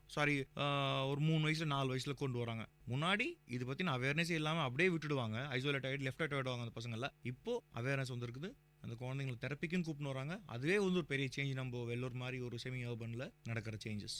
ஓகே சார், அடுத்ததாக இது வந்து ஒரு பரம்பரை வியாதியா, இது வந்து ஹெரிடிட்ரி டிசீஸா, எப்படி வந்து என்ன சொல்கிறது, இப்போ வந்து ஒரு ஒரு குடும்பத்தில் ஒருத்தருக்கு இருக்குது, ஒரு ரிலேஷனோட குழந்தைக்கு இருக்குன்னா அடுத்து அந்த குடும்பத்தில் வருவதற்கான வாய்ப்புகள் ஏதாவது இருக்கா? இல்லை, அது அது அந்த மாதிரி எதுவும் இது இருக்கும் எதுவுமே இல்லை. குடும்பத்தில் இருக்குது அப்படின்றதுக்காக ஆட்டிசம் வந்துடாது. ஆனால் இந்த கன்சாக்னஸ் மேரேஜ்னு சொல்கிறாங்க. கன்சாக்னஸ் மேரேஜ்னா first degree relative, second degree consanguineous மேரேஜ்னு சொல்கிறாங்க. அந்த மாதிரி ரத்த சொந்தத்தில் வந்து கல்யாணம் நடக்கும்போது யூஸ்வலாக கேட்குற கேள்வி வந்துட்டு இந்த ஆட்டிசம் அந்த ரீசனுக்கு எந்த ஒரு டெவலப்மெண்டல் டிசார்டர்ஸுமே ரத்த சொந்தத்தில் வந்து நடந்ததுன்னா பாசிபிலிட்டிஸ் வந்து பார்த்தீங்கன்னா அதிகமாக இருக்குது. அதில் அதிகமாக இருக்குது வாய்ப்புகள் ஜாஸ்தி இருக்குது. அதில் மற்றதில் வந்து வாய்ப்புகள் குறைவாக இருக்குது. அதுக்காக வந்து இதுதான் காரணம் அப்படின்னு சொல்லிட முடியாது. பல காரணங்கள்னால இதுவும் ஒரு ஒன் ஆஃப் த ரீசன். இது இப்போ நார்மலாகவே வந்து கர்ப்பமாக இருக்கிற தாய்மார்கள் பார்த்தீங்கன்னா உணவு வகைக்கு வந்து நார்மலாக எடுத்துப்பாங்க, குழந்தை வந்து நல்லா வளரணும்னு சொல்லிட்டு இந்த சப்ளிமெண்ட்லாம் எடுத்துருப்பாங்க ஃபுட்டோட. சரி. ஸோ இப்போ அந்த ஆட்டிசம் குறைபாடு வரக்கூடாது, ஸோ இல்லை எந்த குறைபாடுமே இல்லாமல் தான் குழந்தை பிறக்கணும்னு ஆசைப்படுவாங்க. பர்டிகுலராக அந்த ஆட்டிசம் அந்த ரிலேட்டடான குறைபாடுகள் எதுவும் வரக்கூடாதுன்னு சொல்லிட்டு தாய்மார்கள் ஏதாவது ஸ்பெசிஃபிக்காக ஏதாவது ஃபுட் எடுக்கணும். அந்த ரீசனுக்காக பார்த்தீங்கன்னா ஆட்டிசம் அப்படின்னு விட்டுருங்க, எந்த ஒரு குறைபாடுமே இல்லாமல் ஒரு குழந்தை பிறக்கணும்னா அந்த குழந்தை வந்து பார்த்தீங்கன்னா ஆரோக்கியமான சூழ்நிலை வளரணும். ஆரோக்கியமான சூழ்நிலைனா டே 1 அந்த குழந்தை வந்து என்னைக்கு அந்த தாய்மார் வந்துட்டு கர்ப்பம் தரிக்கிறாங்களோ அன்னிலிருந்து அந்த குழந்தை வளர்ற வரைக்கும் அந்த குழந்தைக்கான நல்ல ஒரு பிளசன்ட் அட்மாஸ்பியர் வந்து ஏற்படுத்தி தரணும். அந்த அம்மா வந்து பார்த்தீங்கன்னா எந்த ஒரு ஸ்ட்ரெஸ் இல்லாமல் இருக்கணும், நல்ல சாப்பாடு உணவு முறைகள் சாப்பிடணும். அந்த ஒரு காரணத்தில் என்னென்னா நம்முடைய பழைய உணவு முறைகள், நிறைய கீரை வகைகள், இந்த மாதிரி விஷயங்கள்லாம் நிறையா வந்து எடுத்துக்கினாங்கன்னா ரொம்ப நல்லது. ரொம்ப இல்லை இப்போது இந்த சைனீஸ் ஃபுட்ஸ் மாதிரிலாம் சொல்கிறாங்க பார்த்தீங்களா, இந்த அஜினோமோட்டோ, இதெல்லாம் ப்ரிவென்ட் பண்ணலாம். அது ஒரு காரணியாக இருக்குது. சம்டைம்ஸ் குரோமோசோமல் அப்நார்மாலிட்டி வரத்துக்கு ஒரு காரணியாக இருக்குது. ஆட்டிசம்னு இல்லை, மற்ற எந்த ஒரு டெவலப்மெண்டல் டிசார்டர்ஸ் வராமல் இருக்கிறதுக்கு ஆரோக்கியமான ஒரு கீரை வகைகள் இல்லை நான்வெஜ்னா நல்ல ஒரு இரும்பு சத்து பொருள் இருக்கிற உணவு முறைகளை சாப்பிட்டா நல்லது. ஒரு சின்ன எக்ஸாம்பிள் எதுனா இந்த ஸ்பைனா பைஃபிடான்னு சொல்லிட்டு ஒரு கண்டிஷன், அதுவும் ஒரு டெவலப்மெண்டல் டிசார்டர்ஸ். அது என்னன்னா மூளை வெர்டிப்ரா சொல்லுவாங்க. வெர்டிப்ராஸ் வந்து ஸ்பிளிட் ஆகிருக்கும். ஸ்பிளிட் ஆகி வரும்போது அதுலேருந்து அந்த ஸ்பைனல் கார்டு வந்துட்டு வெளியே வரும். அதுக்கு முக்கியமான ரீசன் என்னன்னா அயன் சத்து வந்து அதிகமாக இல்லை அப்படின்னா அது எலும்பு பார்த்தீங்களா ஒன்றாகாது. அது வந்துட்டு ஒரு மாதிரி பைஃபர்கேட் ஆகிருக்கும். அது பேர் ஸ்பைனா பைஃபிடான்னு சொல்லுவாங்க. ஸோ அந்த மாதிரி எல்லாம் வந்துட்டு தடுக்கிறதுக்காக தான் அந்த காலத்தில் வந்து நிறைய கீரை வகைகளை வந்து ஆட் பண்ணிக்க சொல்லியிருக்காங்க. ஸோ அந்த மாதிரி தாய்மார்கள் அது ஃபாலோ பண்ணாங்கன்னா அது ரொம்ப நல்லது. நல்லது. ஆட்டிசம் இல்லை, ஜென்ரலாக குழந்தைங்களுக்கு வந்து நல்லது. சார், அடுத்த கேள்வி, நீங்கள் ஒரு கிட்டத்தட்ட ஒரு 15 வருஷத்துக்கு மேலே ஆக்குபேஷனல் தெரப்பியில் இருக்கீங்க. ஸோ எந்த மாதிரியான சர்வீஸ், எந்த மாதிரியான வந்து ட்ரைனிங்ஸ் இந்த பசங்களுக்கு தந்துட்டுருக்கீங்க சார்? இந்த ஆட்டிசம் முடிந்த குழந்தைகளுக்கு பார்த்தீங்கன்னு வச்சிங்களேன், இப்போது நம்ம வந்து ஏர்லி இன்டர்வென்ஷன் கேர் சொல்லுவோம். அதாவது நான் ஃபஸ்ட்டு சொன்ன பார்த்தீங்களா, எவ்வளோ சீக்கிரம் வந்து நீங்கள் ஐடென்டிஃபை பண்ணுறீங்களோ அவ்வளோ இன்டென்சிவாக வந்துட்டு தெரப்பி வந்து ஸ்டார்ட் பண்ணும். ஏன்னா நம்மளுடைய மூளை வளர்ச்சி பார்த்தீங்கன்னா அந்த பிரெயின் நியூரல் டிஷ்யூஸ், அது பேர் வந்து நியூரோ பிளாஸ்டிசிட்டின்னு சொல்லுவாங்க. அது multiplication of the neural tissues ரொம்ப அதிகமாக இருக்கும் ஃபஸ்ட்டு 3 இயர்ஸில். ஸோ அந்த முதல் 3 வருஷத்தில் நீங்கள் வந்துட்டு ஆக்குபேஷனல் தெரப்பி அந்த குழந்தைங்களுக்கு கொடுத்தீங்கன்னா அந்த குழந்தைங்க வந்து பார்த்தீங்கன்னா ரொம்ப வேகமாக ரொம்ப நியர் நார்மல் அந்த ரேஞ்ச் வந்து கொண்டு வந்துடலாம். எப்படி நான் சொன்ன மாதிரி ஃபர்ஸ்ட் வந்து பார்த்தீங்கன்னா சோஷியல் ஸ்கில்ஸ்லாம் அந்த குழந்தைங்களுக்கு குரூப் தெரப்பியில் போடணும். அந்த குழந்தைங்களுக்கு வந்துட்டு எப்படி ஐ கான்டாக்ட் சொல்லி தரணும். அவங்க பார்த்தீங்கன்னா சிட்டிங் டாலரன்ஸ் இருக்காது, ஓடினே இருப்பாங்க. சிட்டிங் டாலரன்ஸ் வந்து கொண்டு வரணும். ஸோ இதெல்லாம் கொண்டு வர என்ன ஆகும்னா அந்த குழந்தைங்களுக்கு வந்து class room behaviour, play behaviour எல்லாம் ரொம்ப அப்ராப்ரியேட்டாக வந்து டெவலப் ஆகும். அந்த குழந்தை இல்லைன்னு சொல்ல முடியாது, ஆனால் அந்த பிஹேவியர்ஸ் எல்லாம் இன்அப்ராப்ரியேட்டாக வளருது. எப்படி இன்அப்ராப்ரியேட்டானா அந்த குழந்தைகளுடைய புரிதல், தன்னுடைய உலகத்துடைய புரிதல் பார்த்தீங்கன்னா வேற மாதிரி இருக்கும். எக்ஸாம்பிள், ஒரு மொசைக் தரையில் வந்துட்டு நம்ம நடக்கும்போது உங்களுக்கு அது மொசைக் தரையா நீங்கள் பார்க்குறீங்க, சின்ன அந்த கிறிஸ்டல் பீசஸ் எல்லாம். ஆனால் ஒரு ஆட்டிசம் குழந்தைக்கு இப்போ அந்த ரூமில் ஒரு மொசைக் ரூமில் போகிறீங்க வச்சிங்களேன், அவங்க என்ன நினைப்பாங்க, அந்த பார்த்தோன்னே அந்த மொசைக் இதெல்லாம் ஏதோ வந்து 3D பிக்சர் மாதிரி இருக்கும். அந்த மொசைக்ஸ்க்கு அந்த கிறிஸ்டல்ஸ் எல்லாம் சின்ன கிளாஸ் பீசஸ் மாதிரி எழுந்து நிற்கிற மாதிரி இருக்கும். அந்த எழுந்து நிற்கும் போது அந்த பசங்க வந்து அந்த ரூம்குள்ளே போக மாட்டாங்க.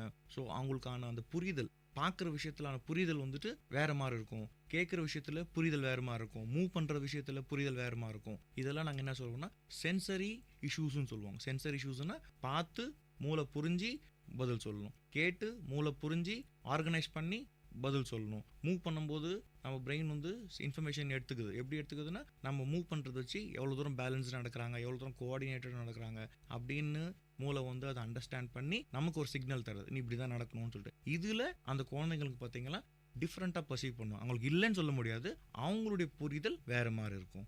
ஸோ அந்த புரிதலை வந்து நம்ம என்ன பண்ணோம்னா நம்ம மாதிரி புரிஞ்சுக்கிறதுக்கு நம்ம ட்ரைனிங் கொடுக்குறோம். அது பேர் சென்சரி இன்டெகிரேஷன் ட்ரைனிங் அப்படின்னு சொல்லுவோம். அது ஒரு டெக்னிக் தான். எங்கள் இதில் ஆக்குபேஷனல் தெரபிஸ்ட் வந்துட்டு சென்சரி இன்டெகிரேஷன்ன்றது ஒரு டெக்னிக்காக அதில் யூஸ் பண்ணுறாங்க. Not only sensory integration, neuro developmental therapy. அவங்களுக்கு வந்துட்டு சின்ன ஹேண்ட் ஃபங்க்ஷன்ஸ், சில பேர் பார்த்தீங்கன்னா அவங்களுக்கு அந்த ஜாயிண்ட் சென்ஸில் வந்துட்டு அதிகமாக அளவுக்கு பிடிமானம் இல்லாமல் இருக்கும்போது என்ன ஆகும்னா வீக்காக பிடிப்பாங்க, பென்சில் கிரிப்பு வீக்காக இருக்கும், ரொம்ப அழுத்தி பிடிப்பாங்க. ரொம்ப அழுத்தி பிடிச்சிங்கன்னா பேப்பர் கிழிச்சிடுவாங்க எழுதும்போது. வீக்காக பிடிக்கும்போது என்ன எழுதுறாங்கன்னு தெரியாது. ஸோ ஹேண்ட் ஃபங்க்ஷன்ஸை ட்ரெயின் பண்ணணும். ஸோ இந்த மாதிரி விஷயங்கள்லாம் பண்ணுறது தான் ஆக்குபேஷனல் தெரப்பியுடைய முக்கியமான வேலை. ப்ளஸ் அவங்களுடைய செல்ஃப் கேர் ஆக்டிவிட்டினா எப்படி அவங்கள பார்த்துக்கணும். இப்போ ஒரு 2-3 வயசு குழந்தை வந்து பார்த்தீங்கன்னா ஜட்டி போட்டுக்கும், ஷர்ட் போட்டுக்கும், சும்மா அட்லீஸ்ட் ஒரு பேசிக் இது மட்டும். அதெல்லாம் வந்து பசங்களுக்கு தெரியாத போது அதில் நம்ம ட்ரெயின் பண்ண வேண்டியதாக இருக்கும் அவங்களுக்கு. இதுதான் ஆக்குபேஷனல் தெரப்பி ரூல். சரி சார், அடுத்ததாக பார்த்தீங்கன்னா நார்மல் ஸ்கூலில் படிக்க வைக்க முடியாதுன்னு இல்லை, பேரண்ட்ஸ் வந்து ரொம்ப ஃபீல் பண்ணுவாங்க, இல்லை மற்ற ஸ்கூல்ஸ் வேணால் ஃபீல் பண்ணலாம். ஸோ இதில் வந்து இந்த ஸ்பெஷல் ஸ்கூலோட முக்கியமான ரோல் என்ன மாதிரியான விஷயங்கள் வந்து அந்த பிள்ளைகளுக்கு வந்து கிடைக்கும் சார்? இப்போ இதில் வந்து 2 விஷயம் நம்ம பார்க்கணும். ஒன்று வந்து நீங்கள் சொன்னீங்க வந்து நார்மல் ஸ்கூலில் ஒரு காலத்தில் இருந்து ஒரு மித் மாதிரி இருந்தது, நார்மல் ஸ்கூலில் வந்து படிக்க முடியாது அப்படின்னு சொல்லிட்டுங்க. இப்போல்லாம் என்னன்னா இன்க்ளூசிவ் எஜுகேஷனல் ப்ரோக்ராம் அப்படின்னு சொல்லிட்டு இருக்குது. அதில் என்னன்னா எல்லா நார்மல் ஸ்கூலுமே பார்த்தீங்கன்னா இந்த குறைபாடுகள் இருக்கிற குழந்தைங்களை வந்து பார்த்தீங்கன்னா எடுத்துக்கணும்.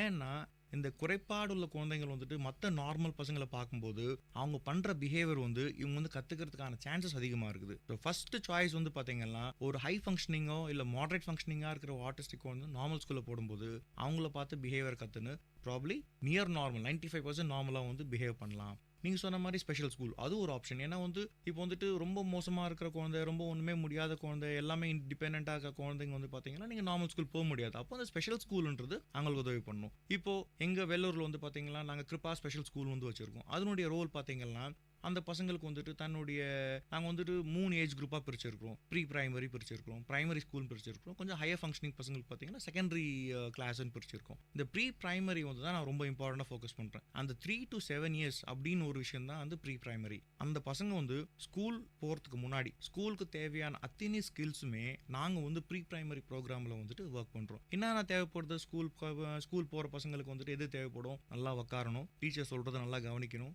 போர்டில் எழுதி போட்டால் எழுதணும், மற்ற பசங்களோட வந்துட்டு பியர் குரூப் ப்ளே விளையாடணும், இமேஜினேட்டிவ் ப்ளே விளையாடணும், ரூல்ஸ் அண்ட் ரெகுலேஷன்ஸை ஃபாலோ பண்ணணும், அந்த குரூப்போடைய எத்திக்ஸை ஃபாலோ பண்ணணும். இந்த மாதிரி விஷயங்களில் வந்து நாங்கள் ஃபோக்கஸ் பண்ணுறோம். ஆக்குபேஷனல் தெரப்பி மூலிமா எங்கள் சென்டரில் ஆக்குபேஷனல் தெரப்பி இருக்குது, ஸ்பெஷல் எஜுகேஷன் இருக்குது, ஸ்பீச் தெரப்பி இருக்குது. ஸோ இந்த 3 சர்வீசஸுமே பார்த்தீங்கன்னா நாங்கள் ப்ரொவைட் பண்ணும்போது அந்த பசங்க ப்ரிப்பேர் ஆகிடுறாங்க. இது பிரிட்ஜிங் கோர்ஸ் மாதிரி. அந்த ஸ்கூல் போகிறதுக்கு, நார்மல் ஸ்கூல் போகிறதுக்கு என்னென்ன ஸ்கில்ஸ் வேணுமோ அத்தனை ஸ்கில்ஸுமே செல்ஃப் கேர் ஆக்டிவிட்டீஸ்லேருந்து, சோஷியல் ஸ்கில்ஸ்லேருந்து, கம்யூனிகேஷன்லேருந்து அவங்களோட பிஹேவியரை வந்து நாங்கள் வந்து ப்ராப்பராக செட் பண்ணி நார்மல் ஸ்கூலுக்கு அனுப்புகிறோம். சில நார்மல் ஸ்கூல் போயிட்ட பிறகு கூட சின்ன சின்ன குறைபாடுகளை வந்து எங்களுடைய கிருப்பா சென்டர்லேயே தெரப்பி சர்வீசஸ் இருக்குது, ஆக்குபேஷனல் தெரப்பி ப்ரொவைட் பண்ணுறோம். அந்த குழந்தைங்களுக்கு அந்த டெஃபிசிட் ஏரியாவை திரும்ப அட்ரஸ் பண்ணி திரும்ப நம்ம வந்து நியர் நார்மலுக்கு ட்ரை பண்ணுறோம். கம்ப்ளீட்டாக நார்மல் ஆகாது, அதுதான் ரியாலிட்டி. அது பேர் வந்துட்டு ரிவர்ஸ் பண்ண முடியாது. ஆனால் அவங்க அந்த சொசைட்டியில் மிங்கிள் ஆகிற அளவுக்கு நாங்கள் ட்ரெயின் பண்ண முடியும். அதில் சரி சரி, இந்த கேள்வி தான். இப்போ இந்த ஆக்குபேஷனல் தெரப்பியோ இல்லை ஸ்பெஷல் ஸ்கூல்லையோ படித்த ஒரு ஆட்டிசம் குழந்தை வந்து கொஞ்சம் பெரிய ஆளானோடனே அவருடைய நார்மல் லைஃப்பை ரன் பண்ணுறாரா, எப்படி இருக்காங்க, அவங்களோட ஃப்யூச்சர் எப்படி இருக்கும்? ஸோ இது வந்து பார்த்தீங்கன்னா நம்ம வந்து அந்த ப்ரொக்னோசிஸ் அப்படின்னு நீங்கள் கேட்குறது ப்ரொக்னோசிஸில் வரும். எப்படின்னா ஒரு 5 வயசு குழந்தை வந்துட்டு என்ன ஆக போகுது 10 வயசுக்கு அப்புறமா இல்லை 15 வயசுக்கு அப்புறமா என்ன ஆக போகுது. ஸோ நம்ம என்ன பண்ணுவோம்னா high functioning, low functioning, moderate functioning சொல்லிட்டு நம்ம பிரிக்கிறோம். ஹை ஃபங்க்ஷனிங்காக இருக்கிற ஆட்டிஸ்டிக் குழந்தைங்க, ப்ராப்ளம் ஐக்யூ வந்து 70 மேலே இருக்கிற குழந்தைங்களுக்கு ஹை ஃபங்க்ஷனிங் சைல்டு. அப்போ என்ன பண்ண போகிறோம் அவங்களுக்குன்னா நார்மல் ஸ்கூல் வந்துட்டு அங்கே படிச்சுட்டு இந்த ஓப்பன் சிஸ்டமில் வந்து பார்த்தீங்கன்னா 10th பாஸ் பண்ணலாம். அவங்களுக்குன்னு ஒரு தொழில் வந்து நம்ம வந்து கற்றுக் கொடுக்க போகிறோம். எந்த மாதிரி தொழில்னா சும்மா ஒரு ஆஃபீஸ் இது. அவங்க வந்து பார்த்தீங்கன்னா அந்த எப்படி வந்து புரிதல் தான் ப்ராப்ளம் இருக்குது. அப்போ அதெல்லாம் டெவலப் ஆகிட்டு ஹை ஃபங்க்ஷனிங்காக வரும்போது அவங்களுக்கு என்னன்னா ஈஸியாக மற்றவங்களோட மிங்கில் ஆகும். சின்ன சின்ன குறைபாடுகள் தெரியும், ஆனால் சின்ன வேலை, ரொம்ப பேசிக், ரொம்ப ப்ரெஷர் இல்லாமல் வேலை, ஈஸியான முடிக்கிற வேலை, அந்த மாதிரி வேலைகளை வந்துட்டு போகிறதுக்கு அவங்க இண்டிபெண்டன்ட் லைஃப்பை லீட் பண்ணுற அளவுக்கு டெஃபினட்டாக வந்து அவங்களால முடியும். இந்த மாடரேட் ஃபங்க்ஷனிங்காக இருக்கும்போது என்ன பண்ணுவாங்கன்னா ப்ராப்ளம்னா ஐக்யூ வந்து மோர் ஆர் லெஸ் வந்துட்டு பார்த்தீங்கன்னா 60-70 அந்த ரேஞ்சுக்குள்ளே இருக்கிறவங்க குழந்தைங்க பார்த்தீங்கன்னா தொழில் மேஜராக பார்த்தீங்கன்னா 15 வயசுக்கு அப்புறம் பார்த்தீங்கன்னா அந்த குழந்தைங்க வந்து எப்படி ஃபோக்கஸ் பார்க்கணுன்னா எந்த மாதிரி தொழில் வந்து அவங்களால வந்து கேப்பபிளாக இருக்கும், எந்த மாதிரி தொழில் பண்ணால் இண்டிபெண்ட்டாக லைஃப்பை லீட் பண்ண முடியும், ஃபைனான்ஷியல் எப்படி இண்டிபெண்ட்டாக இருக்க முடியும் அப்படின்றது தான் நம்ம வந்து ஃபோக்கஸாக இருக்கும். இதுதான் வந்து அவங்களுடைய ஃபியூச்சர் அவுட்கம், அவங்களுடைய எதிர்காலத்துக்கு வந்து இந்த ஒகேஷ்னல் ரீஹாபிலிட்டேஷன் தான் ரொம்ப முக்கியமான ஒரு விஷயமா வந்துட்டு கருதப்படுது. லாஸ்ட் ஒரு 20 years பேக் வந்து இது பற்றி அவேர்னஸும் இல்லை பேரண்ட்ஸுக்கு. அதுக்கப்புறமா வந்து கொஞ்சம் ஸ்பெஷல் ஸ்கூல், இந்த ஆக்குபேஷனல் தெரப்பி, மற்ற ஸ்பெஷல் விஷயங்கள், ஸ்பீச் தெரப்பி, அந்த மாதிரியான விஷயங்கள் வளர ஆரம்பிச்சுது. ஸோ இப்போ இருக்கிற கரண்ட் ஸ்டேட்டஸில் வந்து நிறைய டெக்னாலஜி வளர்ந்துரு போச்சு, நிறைய விஷயங்கள் நமக்கு இன்ஸ்டண்ட்டாக கிடைக்க ஆரம்பிச்சிச்சு. ஸோ இந்த ஃபீல்டில் எப்படி டெக்னாலஜி எந்த அளவில் உங்களுக்கு யூஸ்ஃபுல்லாக இருக்குது, எந்த மாதிரியான விஷயங்கள்லாம் வளர்ந்துருக்கு சார்? இப்போது நான்லாம் ஃபஸ்ட்டு நாங்கள் வந்து இந்த தொழிலில் நாங்கள் வந்துட்டு ஸ்டூடெண்ட் பீரியட்லேருந்து ஃபஸ்ட் நாங்கள் வந்து இண்டிபெண்டாக ப்ராக்டிஸ் பண்ணும்போது ஆரம்பிக்கும்போது டெக்னாலஜின்னு பார்த்தீங்கன்னா ஒன்றுமே ஆக்சுவலாக பெருசாக இல்லை. கன்வென்ஷனலாக வந்துட்டு சில விஷயங்கள் பண்ணிகிட்ருப்போம். இப்போது இந்த 15 வருஷத்தில் பார்த்தீங்கன்னா நிறைய சேஞ்சஸ். நீங்கள் கேட்ட மாதிரி டெக்னாலஜி ரீதியில் எங்களுக்கான சேஞ்சஸ் பார்த்தீங்கன்னா எங்கள் சென்டர்ஸில் நாங்கள் வந்து வர்ச்சுவல் ரீஹாபிலிட்டேஷன் சொல்லிட்டு ஒன்று வச்சுருக்கோம். வர்ச்சுவல் ரீஹாபிலிட்டேஷன் அப்படின்னா ஒரு வர்ச்சுவல் என்விரான்மெண்ட், அதாவது செயற்கையாக ஒரு ப்ரொஜெக்டரில் ஒரு என்விரான்மெண்ட்டை க்ரியேட் பண்ணுவோம். அந்த வர்ச்சுவல் என்விரான்மெண்ட்டில் ஒரு கேமரா வந்து வச்சுருப்போம் அந்த டிவி மேலே. அந்த கேமரா வந்து எங்கள் மூமெண்ட்ஸ் எல்லாம் எடுத்து அந்த குழந்தை இமேஜ் வந்து அந்த வர்ச்சுவல் என்விரான்மெண்ட்டில் வச்ச உடனே அந்த குழந்தைங்க என்னென்னலாம் இங்கே மூவ் பண்ணுறாங்களோ அந்த மூமெண்ட்லாம் அந்த குழந்தைங்க வந்துட்டு பார்க்குறாங்க. அது பார்க்கும்போது என்ன ஆகும்னா அவங்களுக்கான ஃபீட்பேக், நான் மூவ் பண்ணுறேன். ஒரு மாங்காய் மரம் இருக்கும், அந்த மாங்காய் மரத்தில் மாங்காங்கெல்லாம் பறிக்கிற மாதிரி ஒரு கேம் இருக்கும். ஸோ அவங்க கையை வச்சு இந்த ஆக்ஷன் சும்மா ஆக்ஷன் பண்ணும்போது அந்த மாங்காயெல்லாம் இவங்க கை வச்சோடனே மாங்காய் வந்துட்டு கையில் வந்துடும். அந்த ஃபீட்பேக்னால அவங்க திரும்ப விஷயத்த பண்ணும்போது அவங்களுக்கான சென்சரி மோட்டார் பிளேன்னு சொல்லுவோம். என்ன நான் மாங்காய் பாய்க்கிறேன், மாங்காய் என் கையில் வருது, அந்த மாதிரி விஷயம் காம்பனண்ட், அந்த ஒரு ப்ளே டெவலப்மெண்ட் வரும். இந்த மாதிரி நிறைய கேம்ஸ் இருக்குது. இந்த இன்டராக்டிவ் கேம்ஸ் இருக்குது பார்த்தீங்களா, இந்த இன்டராக்டிவ் கேம்ஸ் வர்ச்சுவல் ரீஹாபிலிட்டேஷன். இந்த இன்டராக்டிவ் கேம்ஸ்லேருந்து அந்த குழந்தைங்களை ஸ்லோவாக ரியல் லைஃப் பிளேயில் வந்து நம்ம இன்கார்பரேட் பண்ணோம்னா அந்த குழந்தைங்களோட டெவலப்மெண்ட் பார்த்தீங்கன்னா ரொம்ப அதிகமாக இருக்கும். இதெல்லாம் இப்போ மாடர்ன் டெக்னாலஜி, இந்த இன்டராக்டிவ் மெட்ரோனாம், வர்ச்சுவல் ரீஹாபிலிட்டேஷன் அப்படின்ற விஷயங்கள்லாம் மாடர்ன் டெக்னாலஜி தெரப்பிஸ். இதெல்லாம் யூஸ்ஃபுல்லாக இருக்குது, கண்டிப்பாக ரொம்ப யூஸ்ஃபுல்லாக இருக்குது. சரி சார், அடுத்த கேள்வி பார்த்தீங்கன்னா இந்த ஆட்டிசம் வந்து ஒரு பரவக்கூடிய நோய் கிடையாது கண்டிப்பாக. ஸோ சொசைட்டி எந்த மாதிரியான இன்புட் கொடுக்கணும்? இப்போ வந்து ஒரு ஆட்டிசம் உள்ள குறைபாடு உள்ள குழந்தைகிட்ட போயிட்டு நார்மலாக இருக்கிற குழந்தைய வந்து அந்த பேரண்ட்ஸ் விளையாட வர்றது இல்லை, நீ அவங்ககிட்ட போகாத, அவங்ககிட்ட விளையாடாதன்னு சொல்லிட்டு சொசைட்டியாக ஒரு மக்கள் வந்து எந்த மாதிரியான அவேர்னஸ் கொடுத்து ஒரு குழந்தைய அவனோட பழக விடணும், அந்த ஆட்டோமேட்டிக்காக வந்து அவன் நார்மலுக்கான வருவதற்கான வாய்ப்புகள் அதிகம். ஸோ அந்த மக்கள்கிட்ட அந்த மாதிரி அவேர்னஸ் எப்படி இருக்கணும், உங்கள் பாயிண்ட் ஆஃப் வியூவில் பற்றி சொல்லுங்கள் சார். நீங்கள் கேட்டது பார்த்தீங்கன்னா ரொம்ப ரொம்ப ரொம்ப வேலிட். இப்போ நாங்கள் என்ன தான் தெரப்பி வந்து பண்ணி கொடுத்தாலுமே, என்ன தான் நாங்கள் என்ன எங்ககிட்ட தெரப்பி சென்டர்ஸ்க்கு வரும்போது பார்த்தீங்கன்னா ஒரு 3/4 மணி நேரம் 1 மணி நேரம் தான் நம்ம தெரப்பி கொடுக்க முடியும். ஸ்கூல்னு வரும்போது ஒரு 5 hours 3 to 5 hours தான் குழந்தைங்க வந்து ஸ்கூலில் இருக்க முடியும். ரெஸ்ட் ஆஃப் த டைம் பார்த்தீங்கன்னா அந்த குழந்தைங்க ஃபேமிலியில் இருக்கணும், அப்புறம் சொசைட்டியில் இருக்கணும். இந்த சோஷியல் ஸ்டிக்மானுக்கு பார்த்தீங்கன்னா அது ரொம்ப ரொம்ப ஒரு மோசமான விஷயம் அது. பட் ஆனால் எல்லா கண்டிஷனில் ஆட்டிசம் இல்லை, எல்லா விதமான கண்டிஷன்லையும் பார்த்தீங்கன்னா இந்த சோஷியல் ஸ்டிக்மா வந்து எல்லாருக்குமே இருக்குது. ஸோ ஜனங்களுக்கு வந்துட்டு இந்த அவேர்னஸ், ஆட்டிசம்ன்றது தொட்டா வந்துடாது. எப்படி வந்து ஹெச்ஐவிக்கு வந்துட்டு எவ்வளோ அதிகமாக வந்து டிவியில் வந்துட்டு ஆட் கொடுக்குறாங்க, தொட்டா வந்துடாது, அந்த மாதிரி விஷயங்கள்லாம் அந்த மாதிரி விஷயங்கள் ஆட்டிசம்க்கும் வரணும். இந்த ஆட்டிசம் பாதித்த குழந்தைங்க வந்துட்டு நார்மல் ஸ்கூலில் வந்து படிக்கும்போது மற்ற பசங்க இந்த பசங்க பிஹேவியர் பார்த்து எடுத்துக்க மாட்டாங்க. அவங்கள பேரண்ட்ஸ் நார்மல் ஸ்கூலில் படிக்கிற நார்மல் பேரண்ட்ஸுடைய பேரண்ட்ஸ்க்கு வந்துட்டு நம்ம வந்து ஸ்கூலோ இல்லை வந்துட்டு ஒரு தன்னார்வ தொண்டு நிறுவனமோ ஒரு கேம்ப் மாதிரி கண்டக்ட் பண்ணி உங்களுக்கு வந்து அவேர்னஸை கொண்டு போகணும். அதாவது நார்மல் குழந்தைங்க கிட்ட இருந்து ஆட்டிசம் பாதித்த குழந்தைங்க வந்துட்டு நல்ல விஷயங்கள் வந்து கிரகிச்சுப்பாங்க.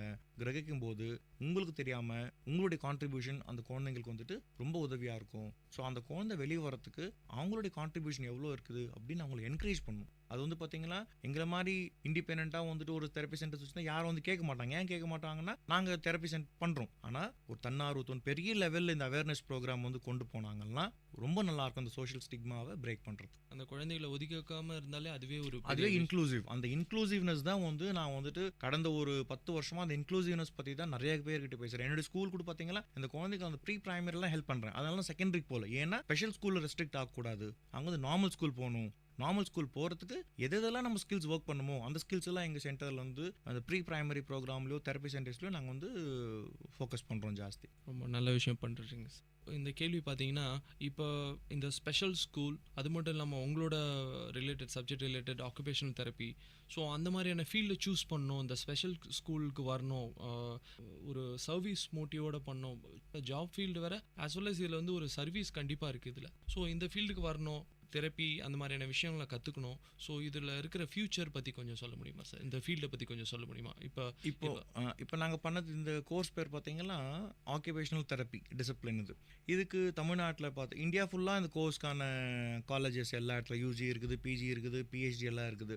தமிழ்நாடை பொறுத்த வரைக்கும் government Tamil Nadu MGR medical university கீழே வந்துட்டு பிஓடி அப்படின்னு சொல்லிட்டு கோர்ஸ் இருக்குது யூஜியில், பேச்சுலர்ஸ் இன் ஆக்குபேஷனல் தெரப்பி. அது எங்கெங்கெல்லாம் இருக்குது அப்படின்னு நீங்கள் பார்த்தீங்கன்னா நான் படித்தது வந்து கோயம்புத்தூர், அங்கே கோவை மெடிக்கல் காலேஜ் ஒன்று இருக்குது, வேலூரில் சிஎம்சி இருக்குது, மெட்ராஸில் எஸ்ஆர், இது மாதிரி வந்து ஃபியூ காலேஜஸ் வந்துட்டு இருக்குது. கவர்மெண்ட்டில் இந்த காலேஜஸ் வந்து இன்னும் ஸ்டார்ட் பண்ணல. அதை ஸ்டார்ட் பண்ணுறதுக்காக தான் தமிழ்நாடு ஆக்குபேஷனல் தெரப்பி அசோசியேஷன், இப்போ நான் வெள்ளூர் டிஸ்ட்ரிக்ட் கோஆர்டினேட்டராக இருக்கேன். அந்த தமிழ்நாடு ஆக்குபேஷனல் தெரப்பிஸ் அசோசியேஷன் இருக்குது பார்த்தீங்கன்னா, அவங்க வந்து ஸ்டெப் எடுத்துன்னு கவர்மெண்ட்டில் வந்து ஆரம்பிக்கிறதுக்கான சில ஸ்டெப்ஸ் எல்லாம் எடுத்துகிட்டு இருக்காங்க. இது ஒன்று. ரெண்டாவது பார்த்தீங்கன்னா இவங்களுடைய ஸ்கோப் ஆஃப் ப்ராக்டிஸ் பார்த்தீங்கன்னா நாட் ஒன்லி ரிலேட்டட் டு சின்ன குழந்தைங்க. இந்த ஏரியா ஆஃப் இன்டர்வென்ஷன் எங்களுது பார்த்தீங்கன்னா ரொம்ப வாஸ்ட். பெரியவங்களுக்கு, வயசானவங்களுக்கு, சின்னவங்களுக்கு எல்லாமே யூஸ் பண்ணுறோம். Not only related to autism, hand writing problem, stroke ஆகிட்டா ஸ்ட்ரோக் எப்படி நியூராலஜிக்கல் அவுட்கம் எப்படி வந்து அவங்களுக்கு வந்துட்டு தெரப்பி கொடுத்து கை காலில் அசை வைக்கிறது அப்படின்னு கற்றுக் கொடுக்குறோம். இந்த பேர்ன்ஸ் எல்லாம் ஆகிடுது, ஹேண்ட் டெண்டான் இன்ஜுரின்னு சொல்லுவாங்க. டெண்டான் இன்ஜுரிஸ்னால் ஒரு இண்டஸ்ட்ரியில் வேலை பண்ணும்போது தெரியாமல் மிஷின்குள்ளே கை விடுறது, அந்த டெண்டான்ஸ் கட் ஆகிட்ட பிறகு அது வந்து ஸ்ப்ளிண்டிங் அப்படின்னு சொல்லிட்டு போட்டு ஒரு மூமெண்ட்டை என்கரேஜ் பண்ணுறது, ஹேண்ட் ட்ரைனிங் அப்படின்னு சொல்லிட்டுலாம் இருக்குது. ஸோ இந்த மாதிரி இந்த டிசிப்ளினுடைய ஏரியாஸ் பார்த்திங்கன்னா ரொம்ப வாஸ்ட் ஏரியாஸ் எல்லாம் இருக்குது. அடுத்த ஜென்ரேஷன் வந்து +2 முடிச்சுட்டு இந்த பசங்க வந்துட்டு யூஜி எடுக்கிறதுனா தமிழ்நாடு கவர்மெண்ட் கீழே காலேஜஸ் இருக்குது. மாஸ்டர்ஸ் டிகிரியும் ஸ்பெஷலைசேஷன்ஸ் வந்து நிறையா கொடுக்குறாங்க. ஆக்குபேஷனல் தெரப்பியில் பீடியாட்ரிக்ஸ் கொடுக்குறாங்க, ஆர்த்தோபெடிக்ஸ் இருக்குது, நியூராலஜி இருக்குது, ஹேண்ட் ரீஹாபிலிட்டேஷன் இருக்குது, சைக்காட்ரி ரீஹாபிலிட்டேஷன் இருக்குது. ஸோ இந்த மாதிரி ஏரியாஸ் அவங்க சூஸ் பண்ணி அவங்க இதில் ஸ்பெஷலிஸ்ட் ஆகலாம். ஓகே சார், இன்றைக்கி மருத்துவ நேரம் நிகழ்ச்சியில் நிறைய விஷயம் ஷேர் பண்ணிக்கிட்டீங்க. ஆட்டிசம்னா என்ன, ஆட்டிசம் எப்படி குணப்படுத்துது, எந்த மாதிரியான அறிகுறிகளை வச்சு கண்டுபிடிச்சி வந்து சீக்கிரமாக ட்ரீட்மெண்ட் எடுக்கிறது. ஸோ உங்கள் ஆக்குபேஷனல் தெரப்பி பற்றி நிறைய விஷயங்கள் டிஸ்கஸ் பண்ணீங்க. நிகழ்ச்சியில் கலந்துக்கிட்டதுக்கு விஐடி பண்பலை சார்பாக உங்களுக்கு நன்றிகளை தெரிவிச்சுக்கிறோம் சார். ரொம்ப நன்றிங்க. நேயர்கள் இதுவரை கேட்டது பல்வேறு மருத்துவ துறைகளிலிருந்து தேர்ச்சி பெற்ற மருத்துவர்களுடன் கலந்துரையாடல்.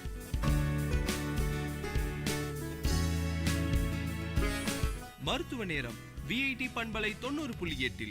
நன்றி, வணக்கம்.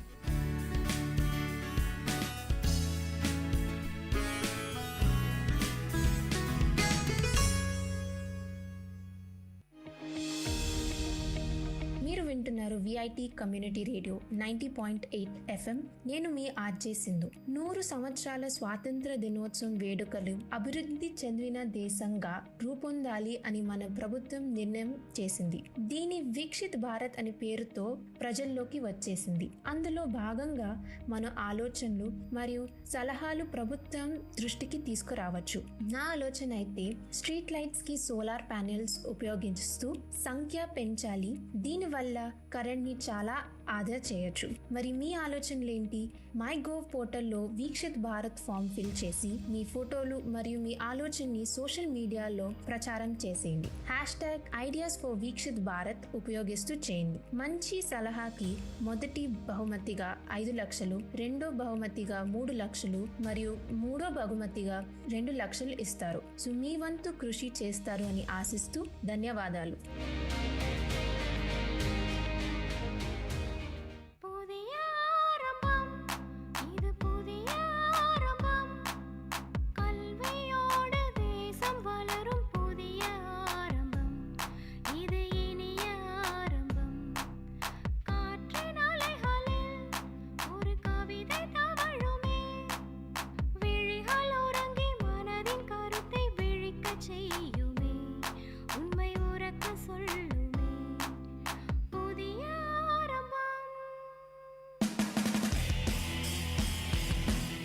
உங்கள் விஐடி பண்பலை 90.8 வழங்கும் கருத்துக்களம்.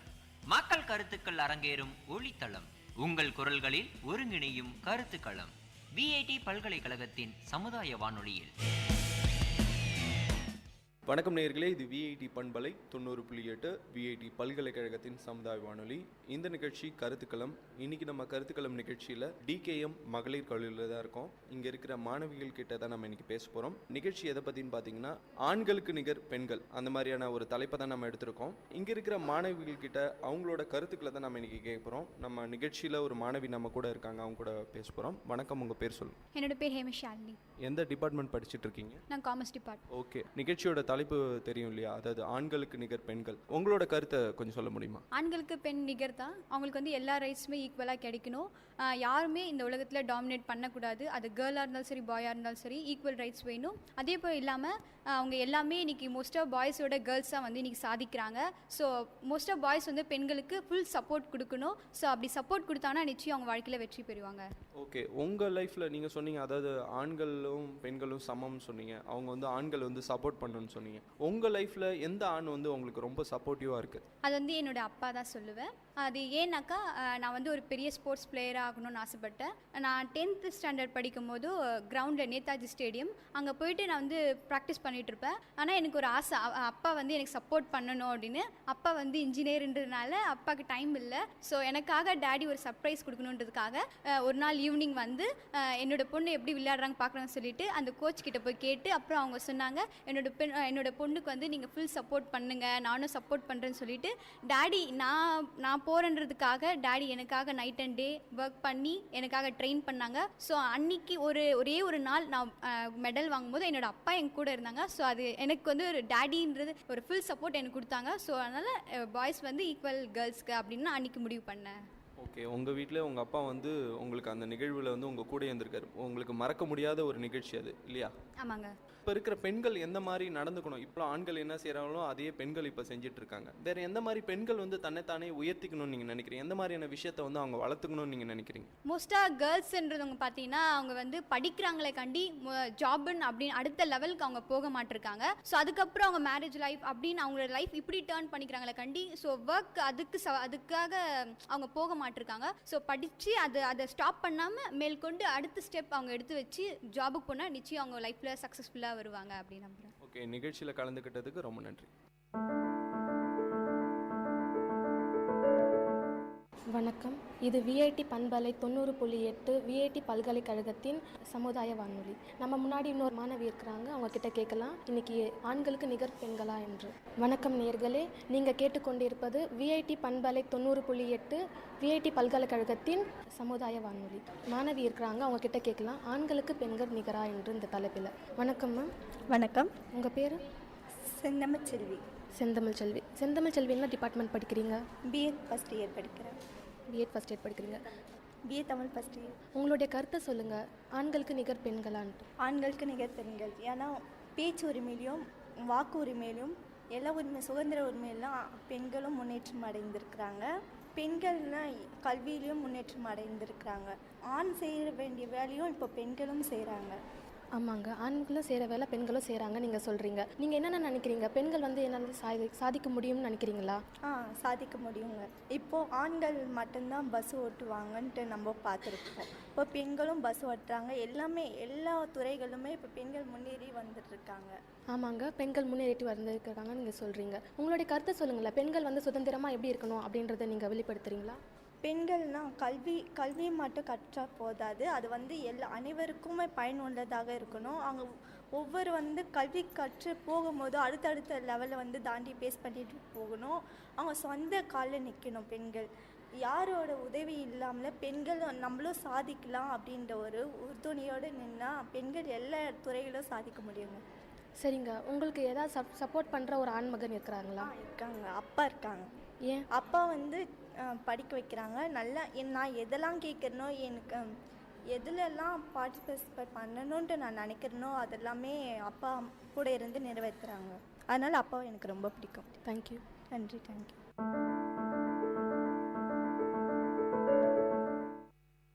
வணக்கம் நேர்களே, நீங்கள் கேட்டுக்கொண்டிருப்பது விஐடி பண்பலை 90.8 விஐடி பல்கலைக்கழகத்தின் சமுதாய வானொலி கருத்துக்களம். நம்ம கூட ஒரு மாணவி இருக்கிறாங்க, அவங்க கிட்ட கேட்கலாம் ஆண்களுக்கு பெண்கள் நிகரான்ட்டு. வணக்கம்மா. வணக்கம். உங்கள் பேர்? என் பேர் மோகனப்பிரியா. மோகனப்பிரியா, என்ன படிக்கிறீங்க? நான் பிஎஸ்சி மேக்ஸ் படிக்கிறேன். பிஎஸ்சி மேக்ஸ் டிகேஎம் காலேஜில் படிக்கிறீங்களா? உங்களுடைய கருத்தை சொல்லுங்கள், ஆண்களுக்கு நிகர் பெண்களா? சம்மந்தான். ஏன்னா எல்லா விதத்துலேயும் பெண்கள் வந்து தாழ்ந்தவங்க அப்படின்னு சொல்லிட்டு கிடையாது. இப்போ வந்து பெண்கள் வந்து எல்லா துறையிலுமே சாதிக்கிறாங்க, ஆண்களுக்கு மேலேயும் சாதிக்கிறாங்க. இந்த காலத்தில் பெண்கள் அப்போ வேணால் பார்த்தீங்கன்னா சொல்லலாம் ஆண்கள் வந்து பெண்கள் அடக்கி வச்சுருந்தாங்க அப்படின்னு சொல்லிட்டு சொல்லலாம். ஏன்னா அந்த காலத்தோட அந்த சுச்சுவேஷன் வேறு. ஏன்னா பெண்களை வீட்டுக்குள்ளேருந்து வெளியில் கூட அனுப்ப மாட்டாங்க, அந்த மாதிரி ஒரு நிலைமை இருந்துச்சு அந்த காலத்தில். ஆனால் இந்த காலத்தில் அப்படி கிடையாது. பெண்கள் வந்து ஆண்களையும் மீறி வராங்க, வெளியில் வந்து எல்லா துறையிலும் இன்றைக்கி சாதிக்கிறாங்க. ஆட்டோ ஓட்டுறதுலேருந்து ஃப்ளைட் ஓட்டுற வரைக்கும் இன்றைக்கி பெண்கள் வந்து எல்லாத்துலேயும் சாதிச்சிட்ருக்காங்க. ஸோ அவங்கள வந்து ஆண்களுக்கு நிகர் இல்லைன்னு சொல்ல முடியாது. ஏன்னா ஒன்று இப்போது ஒரு சிலர் மட்டும் நினைக்கிறாங்க பெண்களை வந்து தாழ்ந்து நினைக்கிறாங்க. அது இருக்கக்கூடாதுன்னு நான் நினைக்கிறேன். ஏன்னா அவங்களுக்கும் இந்த உலகம் தெரியணும் அப்படின்னு நான் நினைக்கிறேன். பண்ணாமல் தடுக்கணுன்னா அவங்களுக்கு வந்து உலகத்தை வந்து தெரிய வைக்கணும் முதல்ல. ஸோ நிறைய சின்ன பெண்கள்லாம் கூட இப்போ ரொம்ப பாதிக்கப்படுறாங்க சமுதாயத்தில். ஸோ அதெல்லாம் நடக்காமல் இருக்க அவங்களுக்கும் ஸ்கூல் மூலயமா அவங்க எல்லாருக்குமே ஒரு லெசன் எடுக்கணும். அவங்களுக்கு எடுத்து அவங்களுக்கு வந்து கிளியராக கொஞ்சம் சொல்லணும், இந்த சமுதாயத்தில் எப்படி நடந்துக்கணும், எப்படி இருக்கணும் அப்படின்னு சொல்லிட்டு சொல்லணும். நெக்ஸ்ட் பார்த்திங்கன்னா ஜாப் வழி பார்த்திங்கன்னா எல்லாருமே இப்போ வெளியில் போகிறாங்க. பெண்கள் போயிட்டு எல்லா துறையிலுமே இது பண்ணுறாங்க. ஒரு சிலர் மட்டும்தான் அவங்க வீட்டில் வந்து வேண்டாம் போகாது அப்படின்னு சொல்லிட்டு கல்யாணம் பண்ணி வச்சிடறாங்க. ஸ்டடீஸை முடிச்சுட்டு அப்படியே முடிச்சுட்டு கல்யாணம் பண்ணி வச்சுறாங்க. ஸோ அதெல்லாம் இருக்கக்கூடாது. பெண்களும் போகணும், எல்லா துறையிலும் போகணும், எல்லா துறையிலும் சாதிக்கணும் அப்படின்னு சொல்லிட்டு நான் நினைக்கிறேன். சரிங்கம்மா, நீங்கள் சொன்னீங்க பெண்களுக்கு வந்து நிறைய கொடுமை நடக்குதுன்னு சொல்லியிருக்கீங்க இல்லையா? அது எந்த முறையில் தடுக்கலாம் நீங்கள் சொல்லுங்கள். அது எந்த முறையில் தடுக்கலான்னா மோஸ்ட்லி பார்த்தீங்கன்னா ஸ்டடீஸ் எஜுகேஷனில் கொஞ்சம் ட்ரை பண்ணலாம். ஏன்னா ஸ்கூல்ஸ் சின்ன குழந்தைங்கள்லேருந்தே இப்போ நம்ம அவங்க எஜுகேஷன் மூலமாக அவங்களுக்கு என்னென்ன கொடுமை நடக்குதோ அதெல்லாம் நம்ம அவங்களுக்கு எடுத்து சொல்லலாம். அப்படி எடுத்து சொல்கிறது மூலமாக அவங்க கொஞ்சம் கேர்ஃபுல்லாக இருப்பாங்க.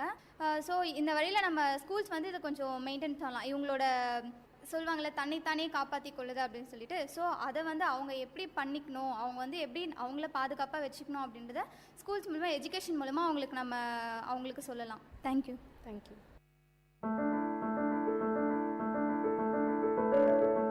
வணக்கம் நேர்களே, நீங்கள் கேட்டுக்கொண்டிருப்பது விஐடி பண்பலை 90.8 விஐடி பல்கலைக்கழகத்தின் சமுதாய வானொலி கருத்துக்களம். நம்ம முன்னாடி ஒரு மாணவி இருக்கிறாங்க, அவங்க கிட்ட கேட்கலாம் ஆண்களுக்கு நிகர் பெண்களான்ட்டு. வணக்கம்மா. வணக்கம். உங்கள் பேர்? வி கல்பனா. என்ன படிக்கிறீங்க? Second BSc maths. ஓகே, நீங்கள் சொல்லுங்கள் ஆண்களுக்கு நிகர் பெண்களான்னு சொல்லிட்டு. ஆண்களுக்கு வந்து பெண்கள் நிகர்ன்னு சொல்கிறாங்க, சில விஷயம் வந்து நிகர் இல்லைன்னு சொல்லலாம். எல்லாத்துலேயுமே வந்து இப்போ எஜுகேஷன் சம்மந்தப்பட்டது வந்து பெண்கள் வந்து எல்லாத்துலேயுமே முன்னேற்றம் அடைஞ்சதுன்னு சொல்கிறாங்க. ஆனால் ஒரு சில விஷயத்தில் வந்து ஆண்களுக்கு நிகராக வந்து பெண்களுக்கு நிகராக வந்து ஆண்கள் இல்லைன்னு சொல்லலாம். எப்படின்னா தாயின்றவ வந்து எப்போவுமே வந்து ஆண்களால் அது பெற முடியாது, பெண்களால் மட்டும்தான் முடியும். எந்த அளவுக்கு லெவலாக போனாலும் சரி, ஆனால் ஒரு தாய குழந்தைய வந்து பெண்களால் மட்டும்தான் பெற முடியும், ஆண்களால் பெற முடியாது. எல்லாரும் சொல்லுவாங்க அடிமைப்படுத்திருக்குன்னு சொல்கிறாங்க. அடிமைப்படுத்துறதுலாம் இல்லை, இப்போல்லாம் மாறிச்சுன்னு தான் சொல்கிறாங்க.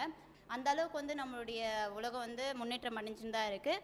ஜாப்ல சரி எல்லாத்துலேயுமே முன்னேற்றம் அடைஞ்சிருக்கு. ஆனால் ஒரு 12 மணி நைட்டுக்கு ஒரு ஆண் வந்து வெளியே போவான், ஆனால் ஒரு பெண் போக முடியுமா? எந்த பெண்ணாக இருந்தாலும் யோசிப்பா, ஒரு பயம் வரும், ஒரு அச்சன்றது. இன்னும் கூட பெண்களுக்கு வந்து ஒரு அச்சன்றது மறையாமல் அப்படியே தான் இருக்குது, அது மறையல. எந்த குடும்பத்திலுமே வந்து ஒரு ஜென்ஸ் வந்து வீட்டை விட்டு வெளியே போகிறான்னா அவன் ப்ரோக்ராம் போகிறான் அப்படின்னு சொன்னால் தைரியமாக அனுப்புவாங்க. ஆனால் ஒரு பெண்ணை வந்து அப்படி அனுப்ப முடியாது. ஏன்னா அதுக்கு நிறைய விஷயம் அவங்க யோசிப்பாங்க. அதுக்கப்புறம் எல்லாமே அவங்களுக்கு சாட்டிஸ்ஃபைனாக தான் யோசிக்கிறது. மோஸ்ட்லி வந்து அனுப்ப மாட்டாங்க, ஒரு வீட்டுக்குள்ளேயே தான் வச்சுன்னு இருப்பாங்க. அதனால் ஆண்களுக்கு நிகராக வந்து இன்னும் பெண்கள் இல்லை அப்படின்னு நான் சொல்கிறேன். ஏன் அந்த மாதிரி நீங்கள் நினைக்கிறீங்க? நிறைய பொண்ணுங்கள் வந்து இப்போ சாதிக்கிறாங்க, இத்தனை பெண்மணி சாதிச்சிருக்கிறாங்க, உங்களுடைய கருத்து சொல்லுங்கள். சாதிக்கிறாங்க, ஓகே, எல்லாமே எல்லா விஷயத்தையும் சாதிக்கிறாங்க. பெண்களால் சாதிக்க முடியாது எதுவுமே இல்லைன்னு சொல்கிறாங்க. பட் ஆனால் ஆண்களை கம்பேர் பண்ணும்போது ஆண்களுக்கு நிகராக வந்து பெண்கள் எப்படி இல்லைன்னு சொல்கிறேன்னா, ஜாபு, எஜுகேஷன் எல்லாமே சொல்லிட்டீங்க எல்லாமே. பட் ஆனால் பெண்கள் வந்து என்ன பண்ணுறாங்கன்னா எல்லா விஷயத்தையுமே தெரிஞ்சுக்க முடியும். ஒரு ஆணால் அந்த குழந்தை என்ன பண்ணுதுன்ற ஒரு சில குழந்தைங்கள ஃபேஸ் பார்த்தாவே தெரியும், நம்ம பொண்ணு ஏதோ பண்ணுறா அப்படி. அது அந்த உணர்ச்சி வந்து பெண்களால் மட்டும்தான் முடியும், ஆண்களால் முடியாது. ஆண்கள் வந்து வேலை வாய்ப்பு அந்த மாதிரி தான் யோசிப்பாங்க தவிர வீட்டோடைய சூழ்நிலை அதெல்லாம் பார்க்கும்போது பெண்களால் மட்டும்தான் முடியும். பெண்கள் வந்து எஜுகேஷன் எல்லாமே போனால் எல்லாத்துலேயுமே இம்ப்ரூவ் ஆயிருக்காங்கன்னு தான் சொல்கிறாங்க. இருந்தாலும் பெண்கள் வந்து எல்லா சரிங்கம்மா, நீங்கள் சொல்கிறீங்க ஆண்களுக்கு நிகர் பெண்கள் கிடையாது, பெண்களுக்கு நிகர் ஆண்கள் கிடையாது. அவங்களுக்கு இருக்கிற ஈக்குவாலிட்டிஸ் வந்து வேறு, அவங்களுக்கு இருக்கிறது வேறுன்னு சொல்கிறீங்க. அவங்களால சாதிக்க முடியும், உங்களால் ஒரு சிலர் சாதிக்க முடியாதுன்னு சொல்கிறீங்க. நீங்கள் உங்களுக்கு ஒரு இன்ஸ்பயர் பண்ண ஒரு வீராங்கனை யாராவது சொல்கிறீங்களா? ஒரு லேடி. எனக்கு வந்து கல்பனா சாவ்லா பற்றி நான் சொல்லுவேன். அவங்க வந்து நம்ம பெண்கள்ன்ற ஒரு பேரில் வந்து நம்மளுக்கு சாதனை படித்த ஒரு ஆள்.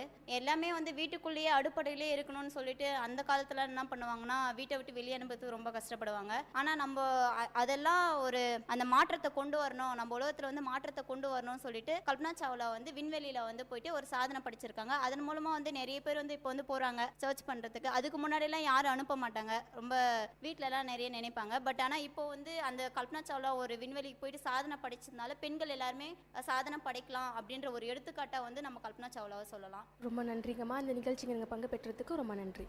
தேங்க்யூ.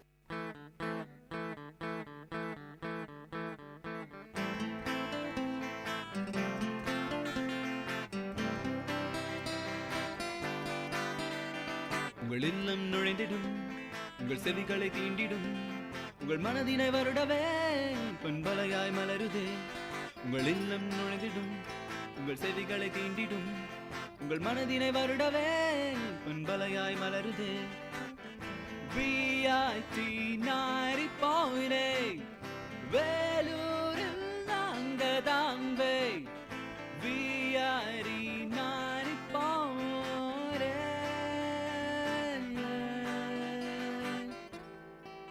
நீங்கள் கேட்டுக்கொண்டிருப்பது VIT பண்பலை 90.8 VIT பல்கலைக்கழகத்தின் சமுதாய வானொலி.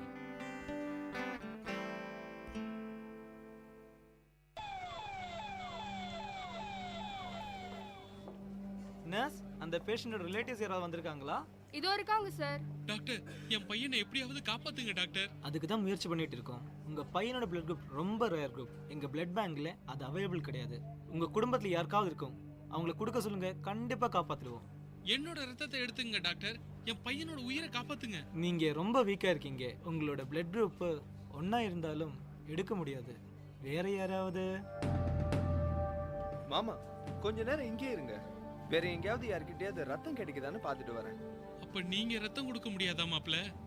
நான் ரத்தம் கொடுக்கலாம் மாமா, ஆனா நாளைக்கு ஆபீஸ்ல ஒரு ஆடிட்டிங் இருக்கு, அதான் பாக்குறேன். அண்ணே, மாப்பிள்ள சொல்றதும் சரிதான். நான் கூட 2 நாள்ல அபிஷியல் டூர் போறேன். கவலைப்படாதீங்க அண்ணே, நான் ஏங்க நீங்க வேற, அவரோட மாப்பிள்ளை தம்பி 2 பேருமே ஏதோ ஆபீஸ் வேலையை காரணம் காட்டி நழுவ பாக்குறாங்க. நீங்க என்னமோ முந்திட்டு போறீங்களே. நீங்க ரத்தம் கொடுத்தா உங்களுக்கு ரத்தம் குறைஞ்சு போயிடும்ல. ஏதாவது வாயை விட்டு வாங்கி கட்டிக்காதீங்க, அப்புறம் இருக்கு வீட்டுல பஞ்சாயத்து.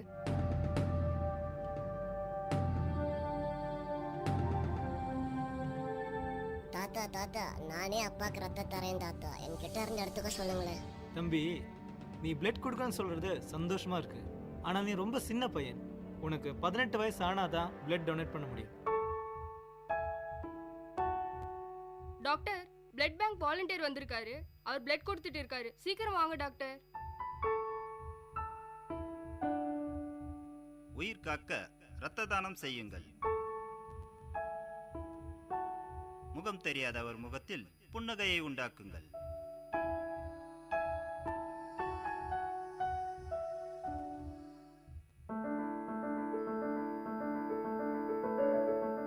வணக்கம். நீங்கள் கேட்டுக்கொண்டிருப்பது VIT பண்பலை 90.8. இந்த நிகழ்ச்சி கருத்துக்களம். நம்முடன் இருக்கிறாங்க தோழி. அவங்க கிட்ட கேட்கலாம், விவசாயம் ஏன் முன் இருந்தது மாதிரி இல்லை அப்படின்னு சொல்லிட்டு தான் நம்ம அவங்க கிட்ட பேச போகிறோம். இப்போ அவங்க பேர் என்னன்னு கேட்கலாம். உங்கள் பேர் என்ன? என் பேர் வசந்தலட்சுமி. நீங்கள் எந்த டிபார்ட்மெண்ட்? Maths department. இப்போ நம்ம உங்ககிட்ட நான் ஒரு விஷயம் கேட்க போகிறேன். விவசாயம் ஏன் முன் இருந்தது மாதிரி இப்போ இல்லை? முன்ன இருந்த மாதிரி விவசாயம் ஏன் இப்போ இல்லைன்னா, நிறைய தொழிற்சாலைகள் அங்கங்கே உருவாயிருக்கு.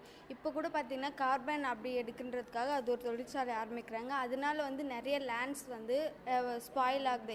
இப்போ நாங்கள் ரீசனாக என்எஸ்எஸ் கேம்ப் போயிருந்தோம். அந்த கேம்ப் போனப்போ சர்வே எடுக்க சொன்னாங்க. ஒவ்வொரு வீட்லேயும் போய் சர்வே எடுத்தோம். ஒரு ஃபேமிலி ரொம்ப புவர் ஃபேமிலி. நான் போய் சர்வே எடுக்கும்போது அவங்க வந்து கேட்டாங்க, எதுக்காக இந்த மாதிரி வந்து கேட்குறீங்க அப்படின்னு கேட்டாங்க. அது இப்போ நான் சொன்னேன், நான் வந்து இந்த மாதிரி உங்களோட நிலைமையை கேட்டு நாங்கள் காலேஜில் சொன்னோம்னா அவங்க அதை பற்றி ஏதாச்சும் பெரிய இடத்துல சொல்லி கொஞ்சம் ஹெல்ப் பண்ணுவாங்க அப்படின்னு சொன்னால், அப்போ அவங்க சொன்னாங்க, எங்களோட 2 ஏக்கர் நிலம் வந்து அங்கே ரொம்ப சாக்கடையாக நிறைஞ்சிருக்கு. அங்கே இருக்கிற ஒரு தொழிற்சாலையினால 2 ஏக்கர் நிலமும் ஸ்பாயில் ஆகிடுச்சு. நாங்கள் எங்களால் விவசாயம் பண்ண முடியல அப்படின்னு சொல்லி அவங்க அழுதாங்க. எந்த பதிலும் சொல்ல முடியல அவங்கக்கிட்ட.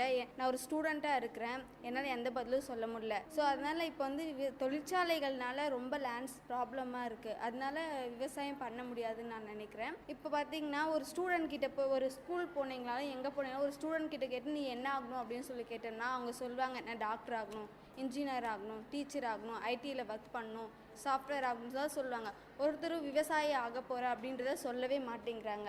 ஏன்னா விவசாயத்தை பொறுத்த வரைக்கும் இந்த நிலைமையில் பார்த்தீங்கன்னா தமிழ்நாட்டில் விவசாயத்தினால அது ரொம்பவே கஷ்டமான ஒரு விஷயமா இருக்குது. நிதி வழங்குங்க அப்படின்னு தான் சொல்கிறாங்க. விவசாயக்காரனை தள்ளுபடி பண்ணுங்கன்னு சொல்கிறாங்க. ஆனால் அந்த விவசாயம் முன்னேறதுக்கு என்ன செய்யணும் அப்படின்றத அவங்க யோசிக்கிறது இல்லை. இன்றைய இளைஞர்கள் தான் அதை யோசிக்கணும். ஏன்னா எல்லாருமே டாக்டர்ஸ் இன்ஜினியர்ஸ் தான் ஆக்குறாங்கன்னு சொல்கிறாங்க. ஒருத்தர் விவசாயி ஆகுறதுன்னு சொல்ல மாட்டேங்கிறாங்க. மிக்க நன்றி.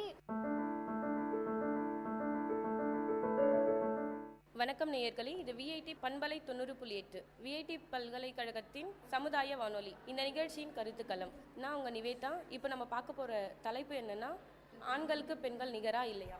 ஃபஸ்ட்டு வந்து நான் இல்லைன்னு தான் சொல்வேன். ஏன்னா அந்த காலத்தில் வந்து அடுப்பூதும் பெண்களுக்கு படிப்பியன்னு கேட்டாங்க.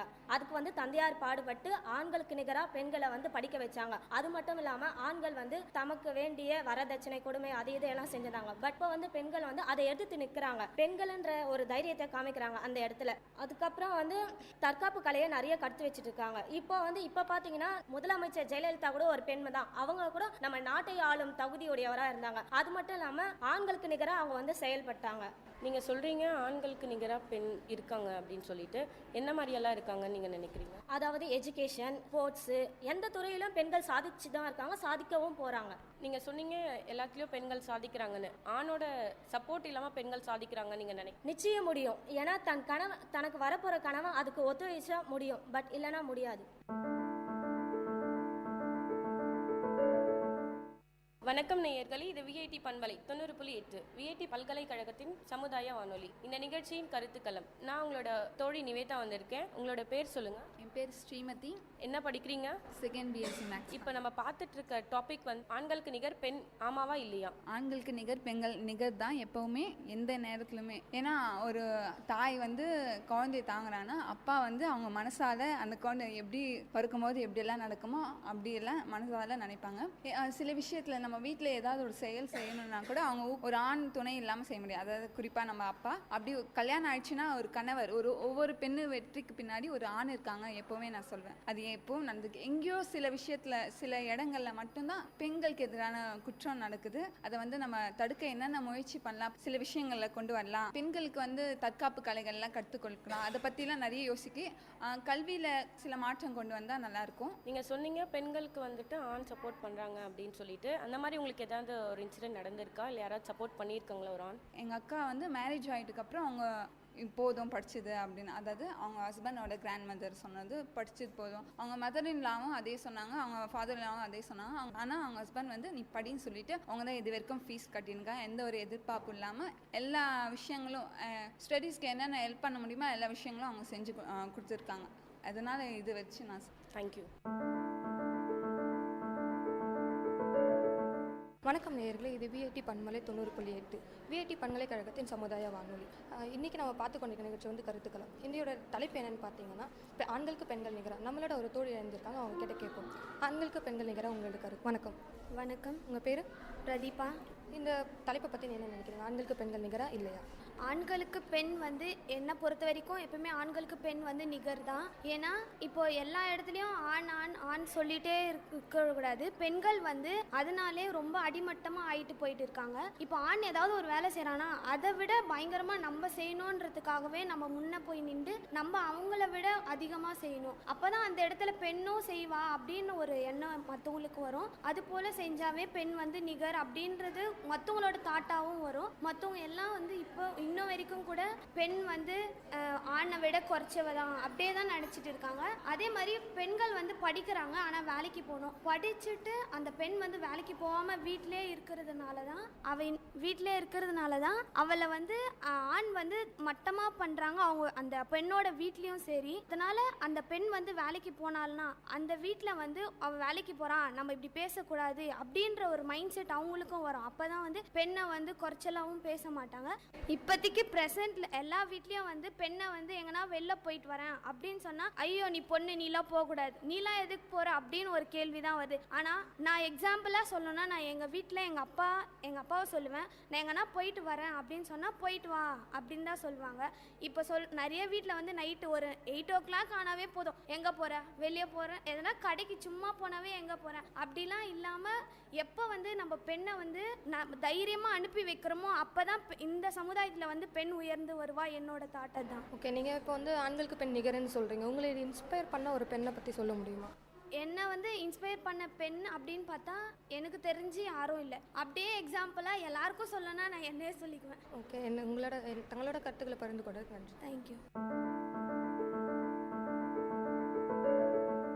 வணக்கம். வணக்கம், இது விஐடி பண்பலை 90.8 விஐடி பல்கலைக்கழகத்தின் சமுதாய வானொலி. இன்றைய நிகழ்ச்சி கருத்துக்கலாம். இன்றைய நிகழ்ச்சிக்கான தலைப்பு என்னன்னு பார்த்தீங்கன்னா, ஆண்களுக்கு பெண்கள் நிகரா. நம்ம இப்போ டிகே மகளிர் பெண்கள் கல்லூரியில் இருக்கோம். நம்மளோட ஒரு தோழி இணைஞ்சிருக்காங்க, அவங்களோட கருத்தை கேட்போம். வணக்கம், உங்களுடைய பேர்? என் பேர் வந்து ஏஷ்ரித். இன்னையோட தலைப்பு வந்து ஆண்களுக்கு பெண்கள் நிகராண்டு அப்படின்ற உங்களோட. எனக்கு தெரிஞ்ச வரைக்கும் ஆண்களுக்கு நிகராக பெண்கள்னு பார்த்தாக்கா இப்போ இந்த காலம் வரைக்கும் கூட ஒரு சில வீட்டில் பெண்கள் வந்து அடிமையாக தான் இருக்கிறாங்க. அவங்களுக்கு வந்து நாட்டு வந்து விடுதலை பெற்றினா கூட ப்ளஸ் நான் வந்து எஜுகேஷனில் 8th வரைக்கும் படிச்சுட்டு தான் இருந்தேன். 8th மேலே வந்து எங்கள் வீட்டில் போக வேண்டாம், மேல் படிப்பு தொடங்க வேண்டாம், உனக்கு மேரேஜும் முடிச்சிடலாம் அப்படி இப்படி சொன்னாங்க. பட் நான் அதுக்கெலாம் ஒத்துக்கல. நானே போயிட்டு ஸ்கூலில் போயிட்டு அட்மிஷன் போட்டு 9th 10th எல்லாமே இது வரைக்கும் ஃபஸ்ட் இயர் காலேஜ் வரைக்கும் இருக்கிறேன். பட் நான் எங்கள் வீட்டில் யாரும் படிக்கல. பிரதர்ஸ் கூட இருக்கிறாங்க, சிஸ்டர்ஸ் கூட நான் கூட இருக்கிறேன். பட் இது வரைக்கும் யாரும் ஹையில் போன கிடையாது. நான் மட்டும் தான் ஃபஸ்ட் இயர் வரைக்கும் வந்திருக்கேன். நீங்கள் பெண்களை வந்து அந்த காலத்தில் அடிமையாக வச்சுருந்தாங்க அப்படின்னு சொல்கிறீங்க, இப்பவும் அப்படி தான் இருக்குன்னு சொல்கிறீங்க. வணக்கம், இது விஐடி பண்பலை 90.8 விஐடி பல்கலைக்கழகத்தின் சமுதாய வானொலி. இன்றைய நிகழ்ச்சி கருத்துக்களம். இந்த நிகழ்ச்சிக்கான தலைப்பு பார்த்தீங்கன்னா, ஆண்களுக்கு பெண்கள் நிகர். நம்ம இப்போ டிகே மகளிர் கல்லூரியில் இருக்கோம். நம்மளோட ஒரு தோழி இணைந்திருக்காங்க, அவங்களுடைய கருத்தை கேட்போம். வணக்கம். வணக்கம், உங்களுடைய பேர்? என் பேர் தீபிகா. சரி, இன்னைக்கு இந்த தலைப்பு உங்களுக்கு தெரியும்னு நினைக்கிறேன். ஆண்களுக்கு பெண்கள் நிகர், அதை பற்றி நீங்கள் என்ன கருத்தை சொல்ல விரும்புகிறீங்க? ஆண்களுக்கு பெண் நிகர் அது சரிதான். ஆனால் வந்து எல்லா விஷயத்துலையும் அது கரெக்ட் கிடையாது. ஒரு சில விஷயத்தில் மட்டும்தான் ஆணுக்கு பெண் நிகராக இருக்க முடியும். எல்லா விஷயத்துலையும் நான் ஆணுக்கு பெண் நிகர் அப்படின்னா அது சரியில்லை தான் நினைக்கிறேன். ஓகே, உங்களோட கருத்தை பகிர்ந்துக்கிறேன். நன்றி. மிக்க நன்றி. வணக்கம் நேயர்களே, நீங்கள் கேட்டுக்கிட்டு இருக்கிறது விஐடியின் பண்பலை 90.8. இது உங்கள் கருத்துக்களம். நம்ம கூட இப்போ ஒரு நேர் இருக்காங்க, அவங்க கிட்ட பேசலாம். வணக்கம். வணக்கம். உங்கள் பேர்? என் பேர் ஆர் நந்தினி. என்ன பண்ணுறீங்க? First BSc maths. இன்னியோட தலைப்பு என்ன அப்படின்னு பார்த்தீங்கன்னா, ஆணுக்கு பெண் நிகரா அப்படின்றது தான். நீங்கள் சொல்லுங்கள் உங்களோட கருத்தை. என்னை பொறுத்தவரையும் அவ்வளோ ஆணுக்கு பெண்கள் நிகராக இல்லை. நிறைய வீட்டில் வந்து நிகராக அவங்களுக்கு வந்து ஃப்ரீடம் கொடுக்க மாட்டேங்கிறாங்க. பையனுக்கன்னா ஒரு மாதிரி பார்க்குறாங்க, பொண்ணுக்கன்னா ஒரு மாதிரி பார்க்குறாங்க. ஃபஸ்ட்டு வீட்டிலேருந்தே இது ஆரம்பிக்குது. பையனையும் பொண்ணையும் ஒரே மாதிரி ட்ரீட் பண்ண மாட்டாங்க. பொண்ணுன்னா இந்த வேலை தான் செய்யணும், பையன்னா இந்த வேலை தான் செய்யணும். அம்மா அப்பா கிட்டேருந்தே இது ஆரம்பிக்கிறதுனால வெளியே வர பொண்ணுங்க கூட நம்மனா இவ்வளோ தான், இந்த லெவலில் தான் இருக்கணும். 100ல் ஒரு 10 பேர் தான் அப்படி இருக்காங்க. பட் 90 பேர் வந்து சாதிக்கிறாங்க. அந்த 10 பேரும் மாறணும் அப்படின்றத நான் நினைக்கிறேன். நம்மளுக்கு இந்த வேலை தான் இருக்குது, நம்ம வந்து அதை செய்யக்கூடாது அப்படின்னு நிறைய பேர் நினைக்கிறாங்க. ஃப்ரீடம் கொடுக்க மாட்டேறாங்க அப்படின்னு சொல்லியிருக்கீங்க. உங்களுக்கு உங்கள் வீட்டில் ஃப்ரீடம் இருக்குது? கொடுக்குறாங்க ஃப்ரீடம். ஒரு 90% தான் கொடுக்குறாங்க, அந்த 10% கொடுக்க மாட்டேங்க. இப்போ என் தம்பியை வெளியே அனுப்புகிறாங்க, என்ன அனுப்ப மாட்டாங்க. இதே எங்கள் சொந்தக்கார் வீட்டுக்கன்னா கூட என் தம்பி அனுப்பிச்சிடுவாங்க, தண்ணியை கூட. என்ன வந்து அனுப்ப மாட்டாங்க. இந்த காலேஜுக்கு அனுப்புறதுக்கு நீ தைரியமாக போவியா? நான் தைரியமாக தான் இருப்பேன், தைரியமாக போயிட்டு வந்துடுவேன்ற கான்ஃபிடென்ட் எனக்குள்ளே இருக்கும். ஆனால் அவங்களே சொல்லிடுவாங்க, நீ பஸ்ஸில் போனால் பயப்படுவேன், யாராவது எதாவது பேசினா பயந்துருவேன், அழுதுருவேன் அப்படின்னு அவங்க சொல்கிறாங்க. ஓ, நம்ம இப்படி தானா அப்படின்னு எனக்கே தோணுது. நான் தைரியமாக தான் சின்ன வயசுலலாம் இருந்தேன். ஒரு சுச்சுவேஷனுக்கு மேலே நீ இப்படி தான்மா, நீ உள்ளே தான் இருப்ப, நீ வெளியே வர மாட்டேன். அவங்களே சொல்லி என்னை இப்படி மாற்றிட்டாங்க. இப்போ சொல்லப்போனால் நான் ரொம்ப தைரியமாலாம் வெளியே வரவே மாட்டேன். இப்போ தான் கொஞ்சம் இந்த காலேஜுக்கு வந்த அப்புறம் மாறி இருக்கேன். உங்களோட பேரண்ட்ஸோட சொல்கிறது உங்களுக்கு தாழ்வு மனப்பான்மை ஏற்படுத்துது அப்படின்னு சொல்கிறீங்க? ஏற்படுத்தலை. இவங்க சொல்கிறது கரெக்ட் தான். ஃபஸ்ட்டு வந்து எனக்கு கஷ்டமாக இருந்துச்சு, ஏன் இப்படியெல்லாம் சொல்கிறாங்க, இதெல்லாம் தப்பு. இப்போ நான் நியூஸ் எல்லாம் நிறைய பார்க்கறதுனால புரிஞ்சுக்கிறேன். இவங்க நம்ம வீட்டில் இருக்கிற மாதிரி அந்த வீட்லேயும் பண்ணியிருந்தாங்கன்னா இந்த மாதிரி ப்ராப்ளம் வந்திருக்காது கேர்ள்ஸுங்களுக்கு அப்படின்னு தோணுது. இப்போ இருக்கிற லைஃப்பில் அவங்க சொல்கிறதும் பெட்டர் தான் அப்படின்னு தோணுது. உங்களோட கருத்துக்களை பகிர்ந்துக்கிட்டதுக்கு நன்றி. தேங்க்யூ. நேயர்கள் இதுவரை கேட்டது மக்கள் கருத்துக்கள் அரங்கேறிய கருத்துக்களம் உங்கள் விஐடி பண்பலை 90.8. நன்றி, வணக்கம்.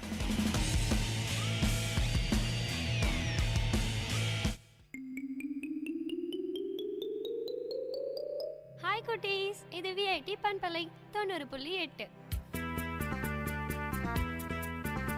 விஐடி பல்கலைக்கழகத்தின் சமுதாய வானொலியில் கதை கேளு.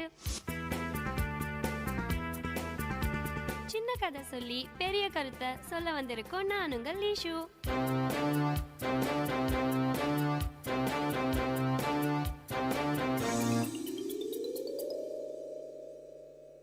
ஒரு புத்த மடத்துல அங்க இருக்கிற புத்த மட குரு ரொம்ப கவலையா இருந்தாரு.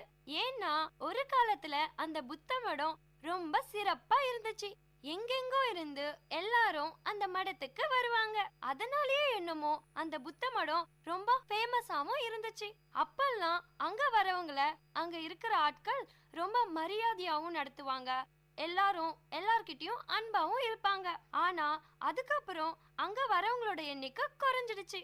அந்த மடத்தோட மதிப்பும் சிறப்பும் கூட குறைஞ்சிடுச்சு. அதுக்கு காரணம் அங்க இருக்கிறவங்க ஒருத்தருக்கொருத்தர் மரியாதை கொடுத்துக்கிறதே இல்ல, அன்பாவும் இருக்கிறது இல்ல. இந்த நிலைமை இப்படியே இருந்தா கடைசியா இந்த புத்த மடமே இல்லாம அழிஞ்சு போயிடும்னு புத்த மட குருக்கு கவலை. இங்க இருக்கிற தீய சக்திகள் அவங்க இஷ்டத்துக்கு இருக்காங்க, இத எப்படி மாத்துறதுன்னு ஒரு யோசனை. குரு ரொம்ப யோசிச்சு அவருக்கு ஒரு ஐடியா கூட வரல. கடைசியா பொறுக்க முடியாம அவரோட அனுபவத்துல சிறந்த ஒரு குருவை தேடி போனாரு. அந்த குரு கிட்ட தன்னோட பிரச்சனைய சொன்னாரு. அந்த குருவும் ரொம்ப யோசிச்சதுக்கு அப்புறமா புத்தமட குரு கிட்ட உங்க மடத்துல புத்தரே வந்து தங்கி இருக்காருன்னு சொன்னாரு. அதுக்கு உடனே அந்த புத்தமட குரு அப்படியான்னு ஆச்சரியப்பட்டு அது யாருன்னு கேட்டாரு. குரு சொன்னாரு, புத்தர் யாரோட உருவத்துல வேணும்னாலும் இருக்கலாம், அவரை நீங்க மதிக்கிறதும் இல்ல, அன்பு காட்டுறதும் இல்ல, அப்புறம் எப்படி உங்க மடம் சிறப்பா இருக்கும்னு கேட்டாரு. இத கேட்ட குரு உடனே மடத்துக்கு ஓடி போய் அங்க இருக்கிற தீய சக்திகள் கிட்ட குரு சொன்னத சொன்னாரு. அதுக்கப்புறமா அவங்களுக்கு ஒரே ஆச்சரியம். உடனே அந்த நிமிஷத்துல இருந்து நம்மள யாரோ ஒருத்தர் தான் புத்தர்னு நினைச்சு ஒருவருக்கொருவர் கடவுளாகவும் நினைச்சு மரியாதையும் கொடுக்க ஆரம்பிச்சாங்க, அன்பாவும் இருக்க ஆரம்பிச்சாங்க. அந்த மடமும் சிறப்பா இருந்துச்சு. என்ன குட்டீஸ், இதுல இருந்து என்ன தெரிஞ்சுக்கிட்டீங்க? கடவுள் நேர்ல வர மாட்டாரு, நம்மள சுத்தி யாரோட உருவத்திலேயாவது இருப்பாரு. அதனால நாம எல்லார்கிட்டயும் மரியாதையோட அன்பாவும் நடந்துக்கணும். ஓகேவா?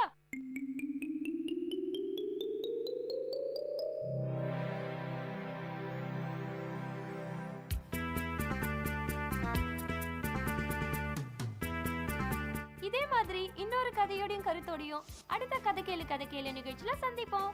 அது வரைக்கும் உங்களிடமிருந்து விடை பெறுவது உங்கள் லேஷோ. பாய் குட்டீஸ்.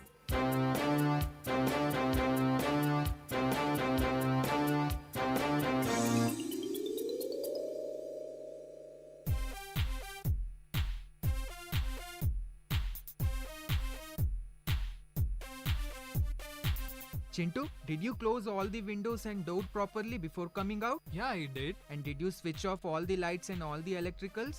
Oh god, I totally forgot. Chintu, how can you be so irresponsible, huh? Using energy wisely in the home saves money and the environment. So let's start doing our own share. Sorry, I'll go and switch off all the lights and come back. Go green!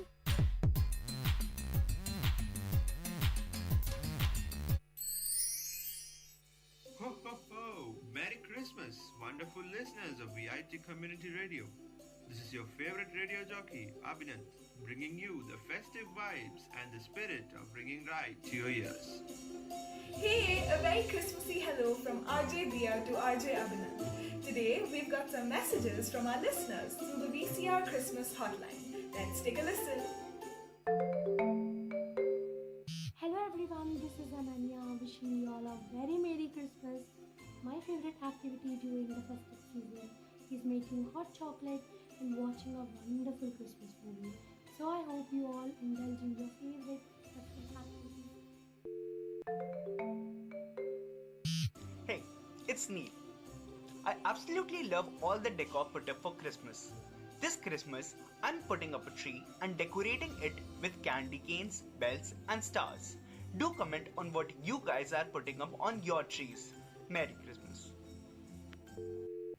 That's about it from the VCR Christmas hotline. Wishing you hope, peace, and lots of Christmas cookies this holiday season. This message is brought to you by VIT Community Radio 90.8, wishing all listeners a Christmas that is merry and bright.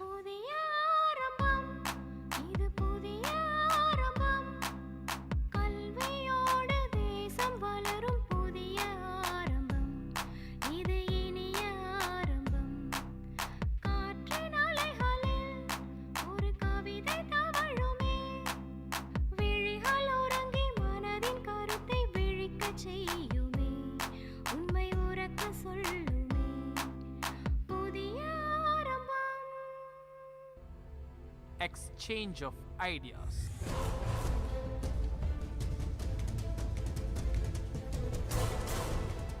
People are throwing garbages on roads and everywhere.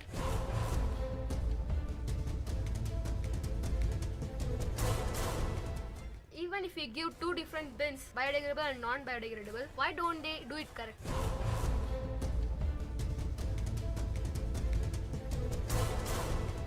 people think that we have to clean and we have to make our places clean, definitely they'll do it.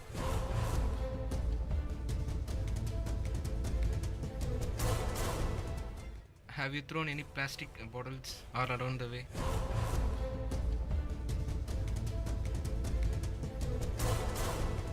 Why we can't start cleaning ourselves and our dirty around us?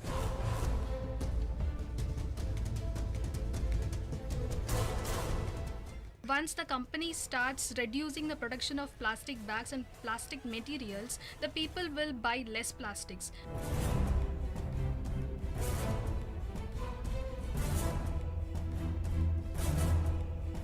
Hi, hello listeners. You're listening to Vit Community Radio 90.8. I, K. Nirmal, am your host in your favorite show, Exchange of Ideas. Today, we are going to discuss about Clean India. Is it a reality or myth?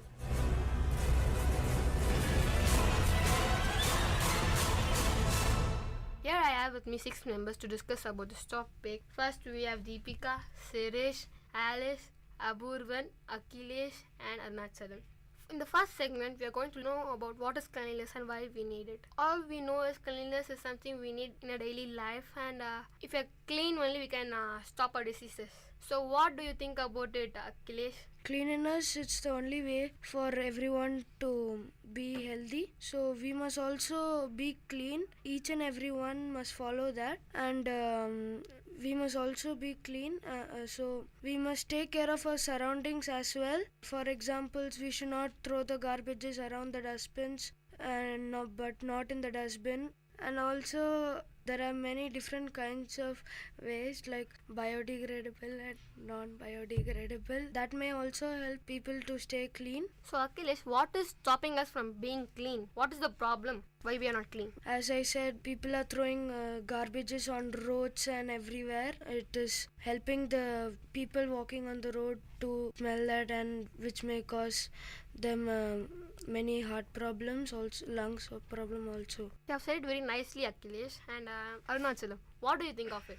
Why we need cleanliness? We need to be cleanliness because if we be clean, we can be disease free in India, because many diseases have been come due to unhygienic. So we should be clean, and nearly many people have died due to this. And some of the reasons why we get diseases are like pollution, and from the industries, the waste that we put in the seas, and from that we get many diseases. And the waste that we put in the water, and the water that we drink, we also get diseases. So we should keep our surroundings clean. Yes, you're absolutely right. Could you quote an example for this? Why we get more diseases, and place where they get more disease because of unhygienity? If you take the Ganga River, near to Ganga River, many industries were there. The industries used to put the waste in the Ganga River, and many people used to drink those water or used to bath, and from there many diseases come. So the industry should take a separate place to put the waste, and they should also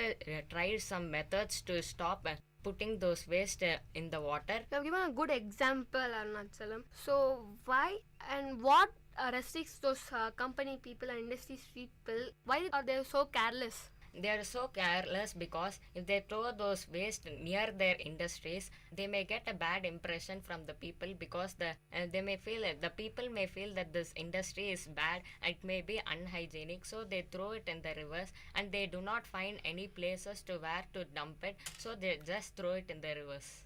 You have said it absolutely right. So it's the impression of the people. Yeah. So why don't the people help the industries to clean the waste, or why don't the industries clean the garbage? They don't care about it. They just want to do their work and get escape. Abhurvan, why and what are restricting us from cleanliness? I go with Akhilesh and Arunachalam. As they said, the industries don't care about the water they leave in the river. The water they leave must be saturated, and as Akhilesh said, there are many different kinds of garbages, non-biodegradable, biodegradable, so that we must have an attitude that we should throw our garbage and waste in the dustbins, but we are not doing this. This is not the environmental mistake, that is our mistake. Why? Because we are not having an attitude to do that. And even the municipal garbage collectors, even they come, but they don't have two bins separately, biodegradable and non-biodegradable. When they assign the work, and even if you give two different bins, biodegradable and non-biodegradable, why don't they do it correctly? Why don't they do their job correctly? I accept your thought, but there are no sufficient municipal workers here. So,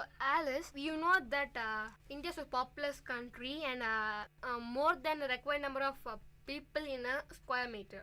So, why is it that there are not more than two people in a street? Yeah, even I agree with you, because our daily life, routine life, in sense it is very busy for everyone, because they are going for their jobs, so they are very busy. They don't have any time to take care of themselves or our streets, because after the one step they are taking out of their home, they can see their streets with full of the garbages, because the problem arises from the beginning, from your house till our country, because every street are filled with the garbages in the corner of your street. You can notice that. And the garbages are not taken care also, because every week now they should be having some people responsible or some organization who used to have put some in charge of the people to clean our street. So the problem comes from your house and from the street, then it goes to the country. Why can't the central part of the Delhi, it is clean, no other dust we can see in the central part of a country, but why it is in Mumbai, the garbage place? So some of the rushed or populated countries are being dumped, and more populations leads to the dirty places. So some measures our government has taken recently, the Narendra Modi, we have heard about that, and sir has taken some steps, but what is our main fact is that we have to follow them. So it is responsible for every citizens to do that. So Sirish, we have seen in the news that people taking oath that they are going to keep the country clean or like that. But what they do after going off the camera, they again start littering. Why do they do like that? It's simple, because of the people's carelessness. Once if people think that we have to clean and we have to make our places clean, definitely they'll do it. And do you think before 100 years we were having diseases like malaria, dengue, all those things? No, because of the cleanliness, and one more thing is of the carelessness of the people. Nowadays we can see that in poor places where people live, we can see that all the garbages are being dumped into that places. It's all because of that. Even we have street cleaners, even they are human beings, right? If one day they are ill, they're not coming to our street to collect the dustbin, what do? We throw them on the roadside, right? Yeah. Why is it happening like that? In our mindset, it's just fixed that it's not our work. Once if we throw our garbage out of a house, it is their work to clean and collect and do some partitions. Once if the thought come into our mind that we should clean our surrounding, and if what else is there, if the workers are not there, we can arrange some people and we can clean our surrounding on that particular day. So don't go anywhere, listeners. We'll be right back in the second segment of the show. You're listening to VIT Community Radio 90.8 in your favorite show, Exchange of Ideas. Exchange of ideas.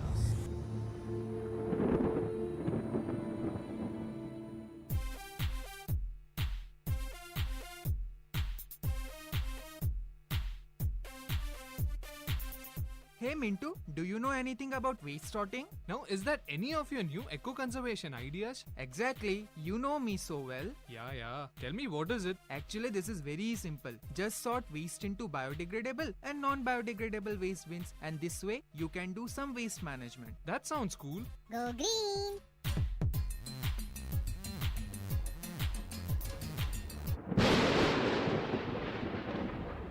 Exchange of ideas. Welcome back, listeners. You're listening to VIT Community Radio 90.8 and you're listening to the show Exchange of Ideas. In the second segment, we're going to discuss about the problems and the solutions for Clean India. Apurvan, what do you think is the solution for Clean India? We should keep our surroundings and house clean. After keeping our surrounding and house clean, we will have a attitude that we should clean our road, our city, our state, our country. We should think that we should do it, but we are not thinking like that. Some of the actors are coming for cosmetic advertisement. Like that, we should have advertising and awareness between the people. We are not having proper sanitation in the village part because they are not having awareness about this problem. So in our country, it's a popular fashion that we listen to film stars a lot. So do you think that a film star is going to make an ad on this? Would it make a difference in the people? Yeah, absolutely. How? Because people in village will not have awareness, but they have a work that they will not always, but sometimes they will watch advertisements in the TV so that they could get awareness. And if you see here, the popular cities alone is clean. The villages are not popular, so that nobody is there to clean, or no municipal is there. Low facilities and hospital facilities also low. If they get a disease because of not being clean, so that they could not be cured also. So that facilities must be higher in the village side also. But we are thinking, who is going to be there? All will be in the cities only. No, not like that. Some of the peoples also there in villages. These cities are not adjustable for cultivation. Some of the farmers will be in villages, so that facilities must be there. But there is no facilities which are available to them. You are right, Abu Ivan. We have seen this ignorance in a recent film also. Ignorance of the city people on village side and why do you think that we are not able to make our country clean, Anachalam? I would like to oppose Apurvan. He told that it's the people, if we keep our homes clean and we can keep our roads and our country clean. But in some countries, they keep their houses dirty, but they keep their public places clean. And in our country, it's just opposite. We keep our home clean, but in our public places we just throw our waste and we don't care about the public places. You're right. Even it's banned in few countries that we should not spit on the roadside and not urinate the public areas. But whereas we all watch IPL, right? We see that cricket stars spitting on the ground. Isn't that an offense? It is an offense, but some rules should be made that we should not spit, and punishment should be given for spitting. Severe punishment should be given so that next time the players or the people doesn't do that again. So you're saying that we should give a fine for this people. I go with you, but they say that we can clean a country with the whole population is working on cleaning our country. Isn't it possible to clean our country within a short span of time, less than 5 years? No, that's not possible because only few people do. It is not possible. The whole country should unite and all the people should clean our country. Then only we can make it possible. You're right. But what's the problem behind that all people are not going for cleaning the country, Akhilesh? Many people do their own job and don't consider this as their own private work. But even then, village people are there who take a private interest in it and clean the garbages. But if you come across the city areas, they do their own job and just litter here and there, and they do not give interest much in cleaning. That might be the problem. You're saying that because of we are littering the plastic materials around the places, that's also a point for consideration, right? Yeah, especially in cities, just like bottle cans, they just after drinking they throw it away from cars, and municipality also don't care about that, and there are especially in city main roads nobody's there for cleaning areas. But there are dustbins, right? Yeah, so at least people can throw in the garbages, dustbins. Why don't they throw in the dustbin? What's the thought in the people's mind that is stopping them from throwing the bottles or the waste in dustbins disposal? Because people think that is not our right job to do and we have a proper job, and they don't think that is our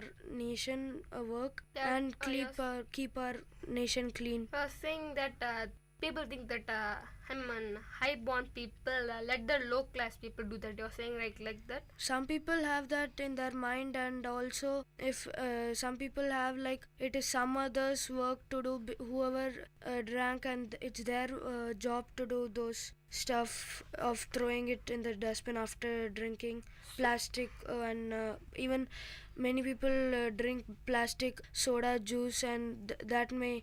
So, Deepika, what's the right solution for this? I say that my brother just spoke before and he told it's not possible in India. I say it's Singapore, which I read recently, where they started a mission called Please Clean Singapore.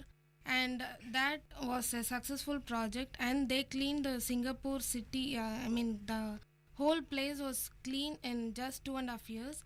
And how come it was possible? They didn't think that high class people and low class people should clean their own waste. They just saw the dust and the waste garbages on the road, and in spite of their caste or religion, they just did what they thought. So, Deepika, you are saying that Singapore is just a small country, right? If they were able to clean the country in 2.5 years, how much time will it take for our country, India? It's a vast country, right? How much time will it take for our country to be clean?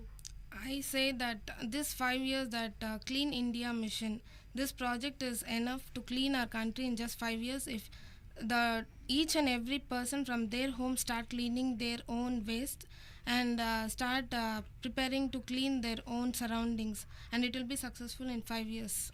So, Sirisha, what's the problem?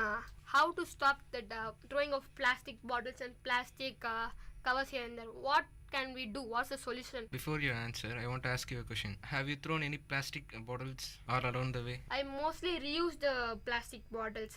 I will just dispose it in the garbage dustbins. So, well, I'm not able to believe it, but most of the people, after their drinks, they throw it out all the way in the roadside. An individual must get to know that we must not do that. If each and everyone thinks about that, then definitely we can control the garbage waste. If they're reusing or correctly disposing it, we'll be able to clean our country easily. We can't clean it, but we can reduce the wastages. The first and foremost thing that we must do is to throw out the garbages in the dustbins or else in the recycle bins. And the other work must be taken by the corporation, because they recycle the things, all those plastics, or the two things that they say it as biodegradable and non-biodegradable. But in Ranipet, where we live, I have seen that the people take all the garbages in dumps and throw it in a particular area where it is stinking, and when the load gets more and more, they burn it. Isn't it an offense to the nature what we do? There's no other way, because do you think non-biodegradable thing can be varnished? Because we don't have any other option except burning that.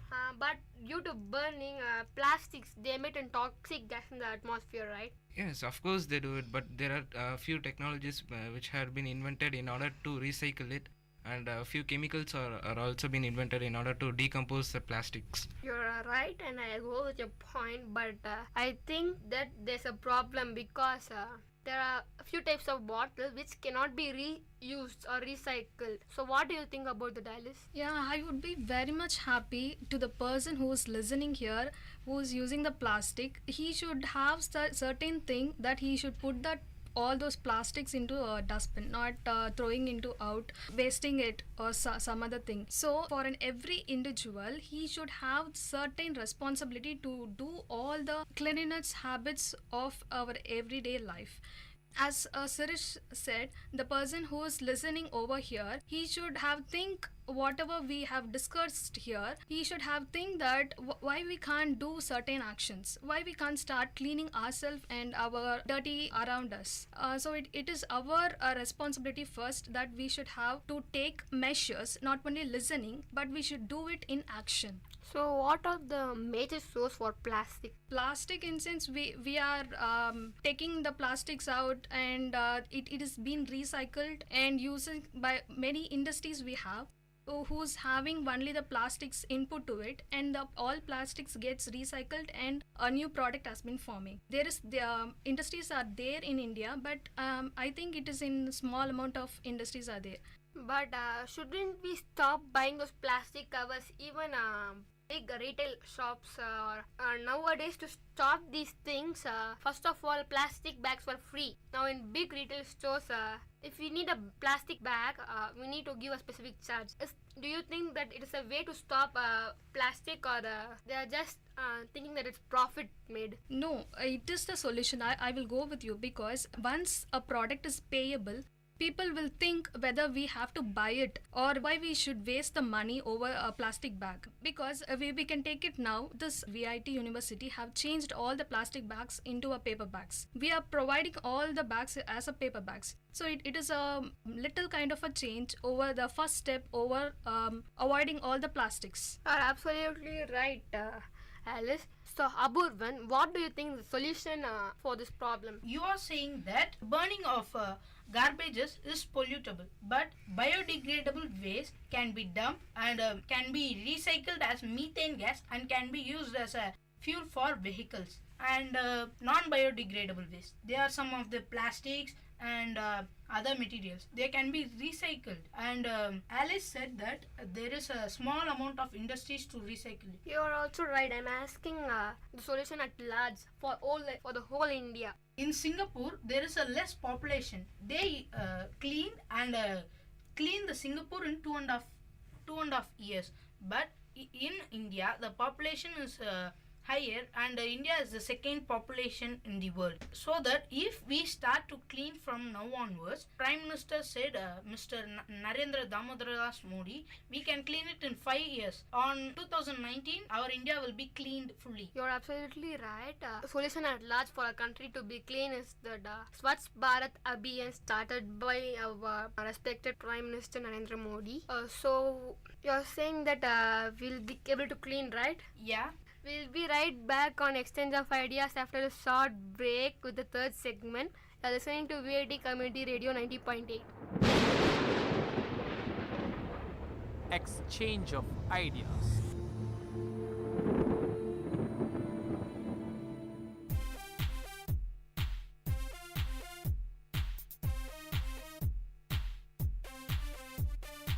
Mintu, I'm going to the market today. I have to get some vegetables. Are you coming? Wait, Chintu, I am coming. Hey, where is the carry bag?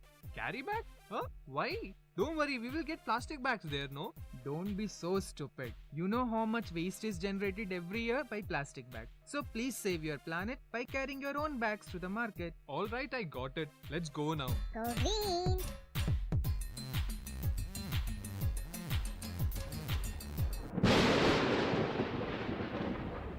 Exchange of Ideas.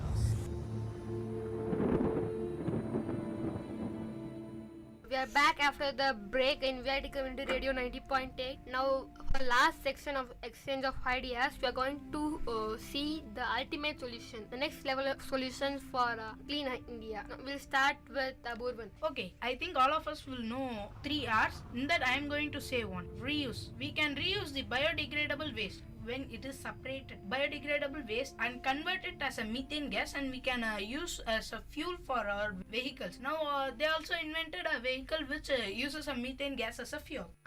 Next we will listen to Akhilesh. Okay, I am also going to say about that one of the 3 R's is reuse. We can reuse plastic bottles and empty water cans and Coca-Cola tin cans also, which are thrown in the garbages.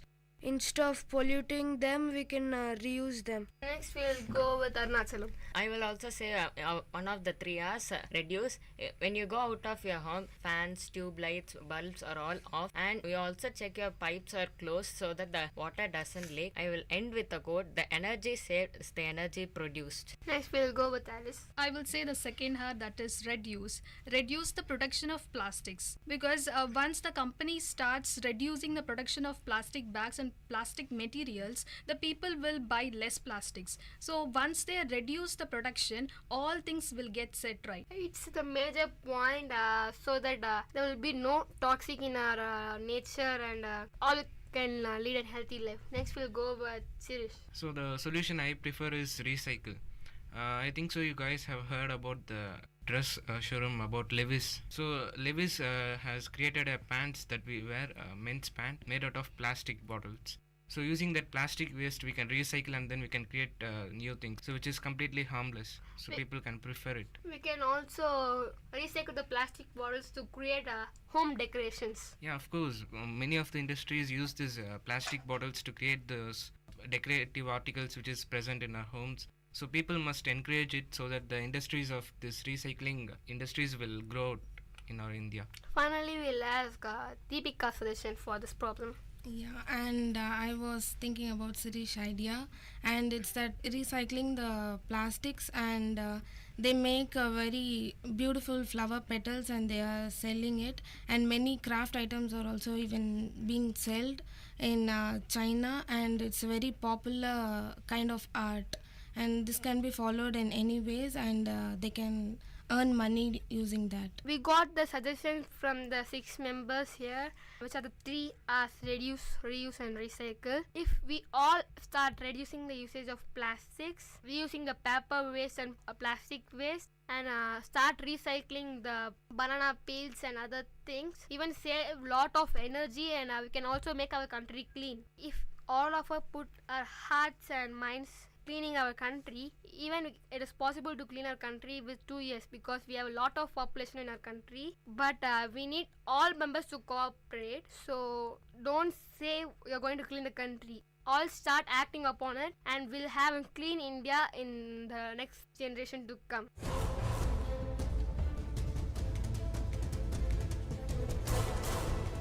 We have come to the end of this show, Exchange of Ideas, in VIT Community Radio 90.8.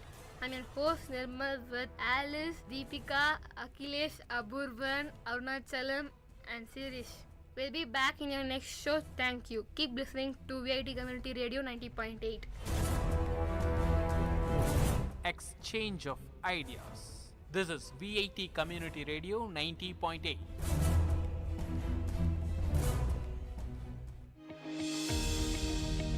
வணக்கம் நேயர்களே, நீங்கள் கேட்டுக்கொண்டிருப்பது விஐடியின் பண்பலை 90.8. இது விஐடியின் சமுதாய வானொலி. பேசிட்டு இருக்கனா ஆர்ஜே தேவிஸ்ரீ. உங்களுக்கு விக்சித் பாரத் அட் 2047 பத்தி தெரியுமா? தெரியாதா? அப்போ நான் சொல்றேன். இந்தியாவோட 100வது சுதந்திர ஆண்டாக இருக்க போற 2047ல இந்தியாவை வல்லரசு நாடா மாத்தணும்னு அரசாங்கம் எடுத்திருக்க பிரச்சாரம் தான் இந்த விக்சித் பாரத் அட் 2047. பொருளாதார வளர்ச்சி, சமூக முன்னேற்றம், சுற்றுச்சூழல் மற்றும் நல்ல நிர்வாகம் உள்ளிட்ட வளர்ச்சியின் பல்வேறு அம்சங்களை இந்த பிரச்சாரம் உள்ளடக்கியதா இருக்கு. ஒரு பொறுப்பான இந்திய குடிமகனா, ஸ்டூடெண்டா இந்தியாவினுடைய இந்த வளர்ச்சி பாதைக்கு உங்ககிட்ட செம்மையான ஐடியாஸ் இருக்கா? அந்த ஐடியாஸ் எல்லாம் நீங்க கவர்மெண்ட் கிட்ட சமர்ப்பிக்கலாம். அதுவும் வெறும் 6 ஸ்டெப்ல. முதல்ல mygov.in அப்படின்ற இந்த போர்ட்டலுக்குள்ள போயிட்டு அங்க விக்சித் பாரத் கன்சல்டேஷன் செக்ஷனுக்கு போங்க. ரெண்டாவதா அடுத்து அங்க கேட்கப்படுற 2 கேள்விக்கும் உங்க ஆன்சர் சொல்லுங்க. மூணாவதா உங்க ஐடியாஸ் அண்ட் கான்ட்ரிபியூஷன் என்னவா இருக்க போதுன்னு எழுதுங்க. நாலாவதா ஃபில் பண்ண இந்த ஃபார்மை உங்க இமெயில் ஐடி கொடுத்து சப்மிட் பண்ணுங்க. உங்களுடைய சர்டிபிகேட்டும் டவுன்லோட் பண்ணிக்கோங்க. கடைசியா உங்களுடைய சர்டிபிகேட் கூட ஒரு அழகான செல்ஃபி எடுத்துட்டு உங்க இன்ஸ்டா பக்கத்துலயோ இல்ல FB பக்கத்துலயோ #ideas4viksitbharat அப்படின்ற ஹேஷ்டேகோட போஸ்ட் பண்ணுங்க. அந்த போஸ்ட்ல மறக்காம நம்ம VIT ரேடியோவையும் டேக் பண்ணுங்க.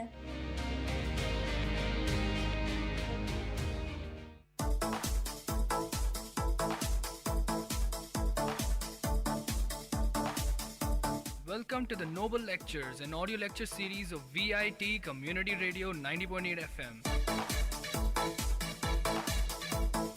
Interesting innovations, technological inventions, technical presentations, inspiring impressions, philosophical thoughts, lingual leaps, artistic amusements, and lecture formats delivered by eminent professors, researchers, and innovators from various fields. Let the talks touch your thoughts with our noble notions. In today's Noble Lectures, we are going to listen to the short lecture on nanotechnology delivered by Professor Muthuraja, VIT University.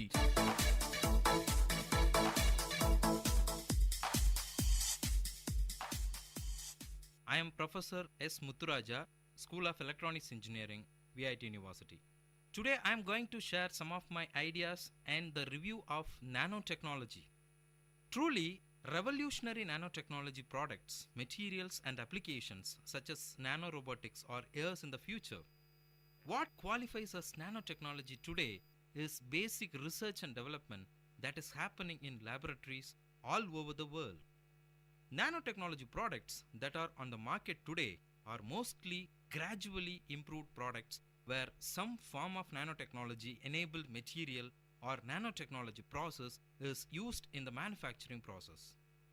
In their ongoing quest to improve existing products by creating smaller components or better performance materials, all at a lower cost, the number of companies that will manufacture nano products, it will grow fast and soon make up the majority of all companies across many industries. Evolutionary nanotechnology should therefore be viewed as a process that gradually will affect most companies and industries. So what exactly is nanotechnology? One of the problems facing nanotechnology is the confusion about its definition. Most definitions revolve around the study and control of phenomena and materials at the length of scale below 100 nanometers, and quite often they make a comprehensive with the human hair, which is about 80,000 nanometer wide. Some definitions include a reference to molecular systems and devices, and nanotechnology purists argue that any definition of nanotechnology needs to include a reference to functional systems. The inaugural issue of natural nanotechnology asked 13 researchers from different areas what nanotechnology means to them, and the responses from enthusiastic to skeptical reflect a variety of perspectives. It seems that a size limitation of nanotechnology to the 1 to 100 nanometers range, the area where size-dependent quantum effects come to bear, would exclude numerous materials and devices, especially in the pharmaceutical area, and some experts caution against a rigid definition based on sub-100 nanometer size. Another important criteria for the definition is the requirement that the nanostructure is man-made. Otherwise, you would have to include every naturally formed biomolecule and material particle, in effect redefining much of chemistry and molecular biology as nanotechnology. The most important requirement for the nanotechnology definition is that the nanostructure has special properties that are exclusively due to its nanoscale proportions. We found a good definition that is practical and unconstrained by any arbitrary size limitations. So what is nanostructure? A nanostructure is a structure of intermediate size between microscopic and molecular structures. Nanostructural detail is microstructure at nanoscale. In describing nanostructures, it is necessary to differentiate between the number of dimensions on the nanoscale. Nanostructure surfaces have one dimension on the nanoscale, that is only the thickness of the surface of an object is between 0.1 and 100 nanometers. Nanotubes have two-dimensional structure on the nanoscale, that is the diameter of the tube is between 0.1 and 100 nanometers. Its length could be much greater. Finally, the spherical nanoparticles have three dimensions on the nanoscale, that is the particle is between 0.1 and 100 nanometers in each spatial dimension. The terms nanoparticles and ultra-fine nanoparticles often are used synonymously, although the ultra-fine particles can reach into the micrometer range. The term nanostructure is often used when referring to magnetic technology. Nanoscale structure in biology is often called ultrastructure. Then we can look into the nanoparticle. In nanotechnology, a particle is defined as a small object that behaves as a whole unit with respect to its transport and properties.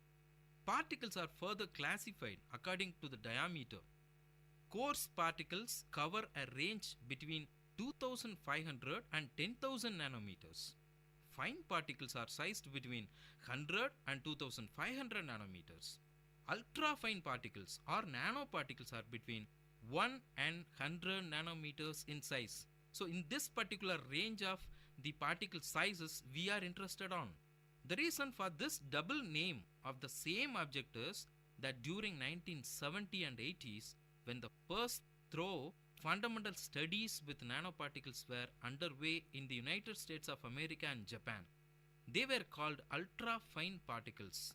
However, during the 1990s, before the National Nanotechnology Initiative was launched in the United States of America, the new name nanoparticle had become fashionable, and then nanoparticles may or may not exhibit size-related properties that differ significantly from those observed in fine particles or bulk materials.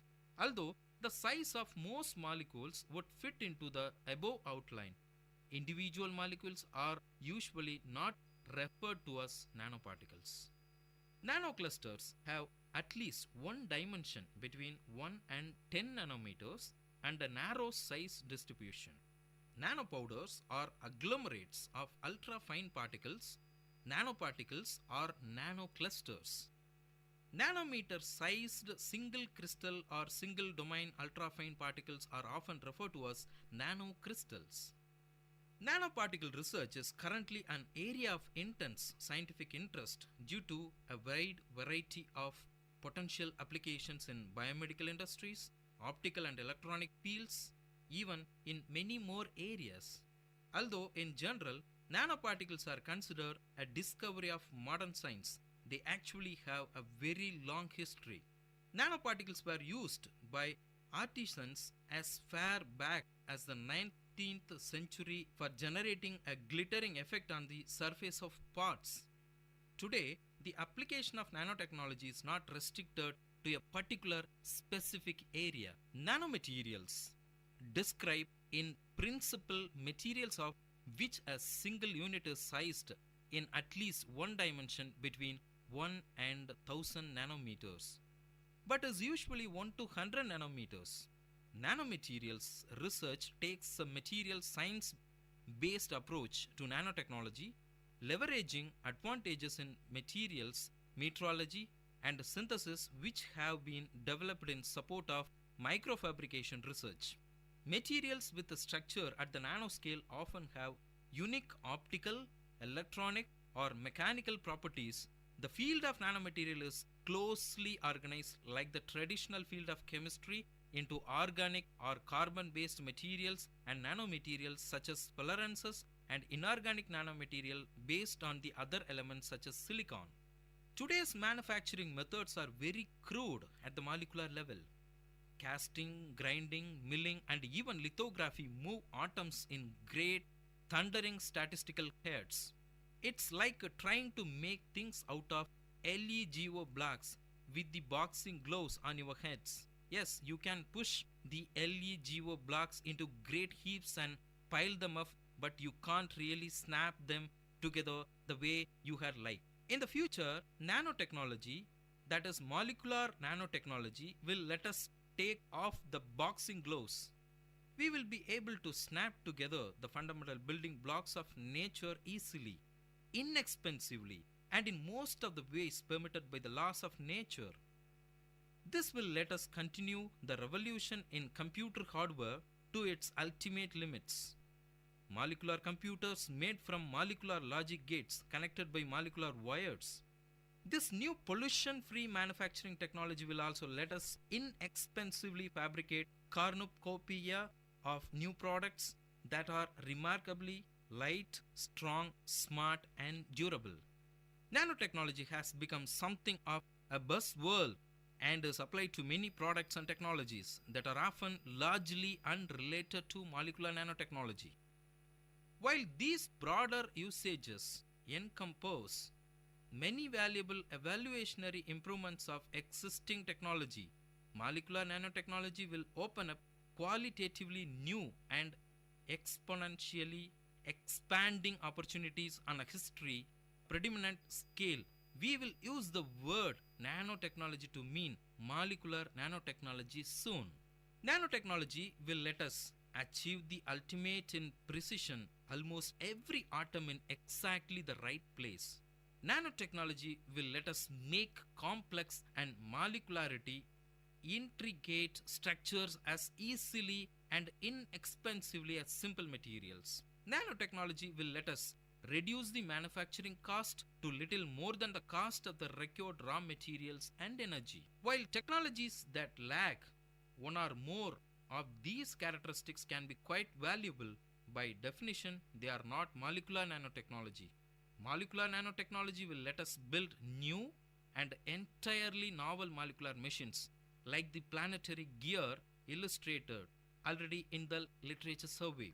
Molecular nanotechnology will be the physical foundation for the singularity. There are most and many more areas of the applications are included in the nanotechnology domain. The 2000s has seen the beginnings of the applications of nanotechnology in commercial products, although most applications are limited to the bulk use of passive nanomaterials. Examples include titanium dioxide and zinc oxide nanoparticles in sunscreen lotions, cosmetics, and some food products. Silver nanoparticles in food packaging systems, clothing, disinfectants, and household applications such as silver nano carbon nanotubes for stain resistant textiles and cerium oxide as a fuel catalyst. As of March 10th of 2011, the project on emerging nanotechnologies estimated that over 1,300 manufactured identified nanotech products and publicly available, with new ones hitting the market at a pace of 3 to 4 per week. Nanotechnology is being used in developing countries to help treat disease and prevent health issues also. The umbrella term for this kind of nanotechnology is called nanomedicine. Nanotechnology has all sorts of different usages, including the purification of substances and the desalination of the water, industrial applications of nanotechnology. The applications of nano machining are tremendously increasing in making nanowires, nanorods, few layers of graphene. Nanomedicine is a medical application of nanotechnology. Nanomedicine ranges from the medical application of nanomaterials to nanoelectronic biosensors and even possible future applications of molecular nanobiotechnology. Current problems for nanomedicine: it involves understanding the issues related to the toxicity and environmental impact of nanoscale materials. Nanobiotechnology and nanobiology are terms that refer to the intersection of nanotechnology and biology. Given that the subject is one that has only emerged very recently, bio-nanotechnology and nanobiotechnology serve as blanket terms for various related technologies. This discipline helps us to indicate the merger of biological research with various fields of nanotechnology. The concepts that are enhanced through the nanobiology include the nanodevices, nanoparticles, and nanoscale phenomena that occurs within the discipline of nanotechnology. This technical approach to biology allows the scientists to imagine and create systems that can be used for biological research. Biologically inspired nanotechnology uses the biological systems as the inspirations for technologies not yet created.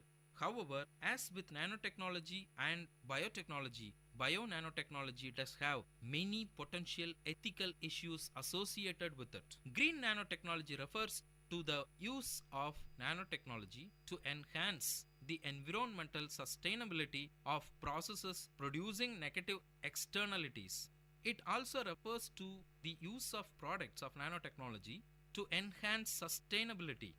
It includes making green nano products and using nanoproducts in support of sustainability. Green nanotechnology has been described as the development of clean technologies to minimize the potential environmental and human health risks associated with the manufacture and use of the nanotechnology products, and use to encourage the replacement of the existing products with new nano products that are more environmentally friendly throughout the life cycle. Nanotechnology is impacting the field of consumer goods, providing products with novel functions ranging from easy to clean to scratch resistant. Modern textiles are wrinkle resistant and stain repellent. In the mid-term, cloths will become smart through embedded wearable electronics. Several products that incorporate nanomaterials are already in use. Nanomaterials are in a variety of items, many of which people do not even realize contain nanoparticles. For example, car bumpers are made lighter, clothing is more stain repellent, sunscreen is more radiant, lighter weight, glass packaging for drinks leads to longer shelf life, and balls for various sports are made more durable. Just such novel products have a promising potential, especially in the field of cosmetics and many more areas of multiple domains. Nanotechnology also has numerous potential applications in heavy industry. Nanotechnology is predicted to be a main driver of technology and business in this century and holds the promise of higher performance materials, intelligent systems, and new production methods with significant impact for all aspects of society. You are listening to the Noble Lectures, an audio lecture series of VIT Community Radio, innovative talks from intellectuals.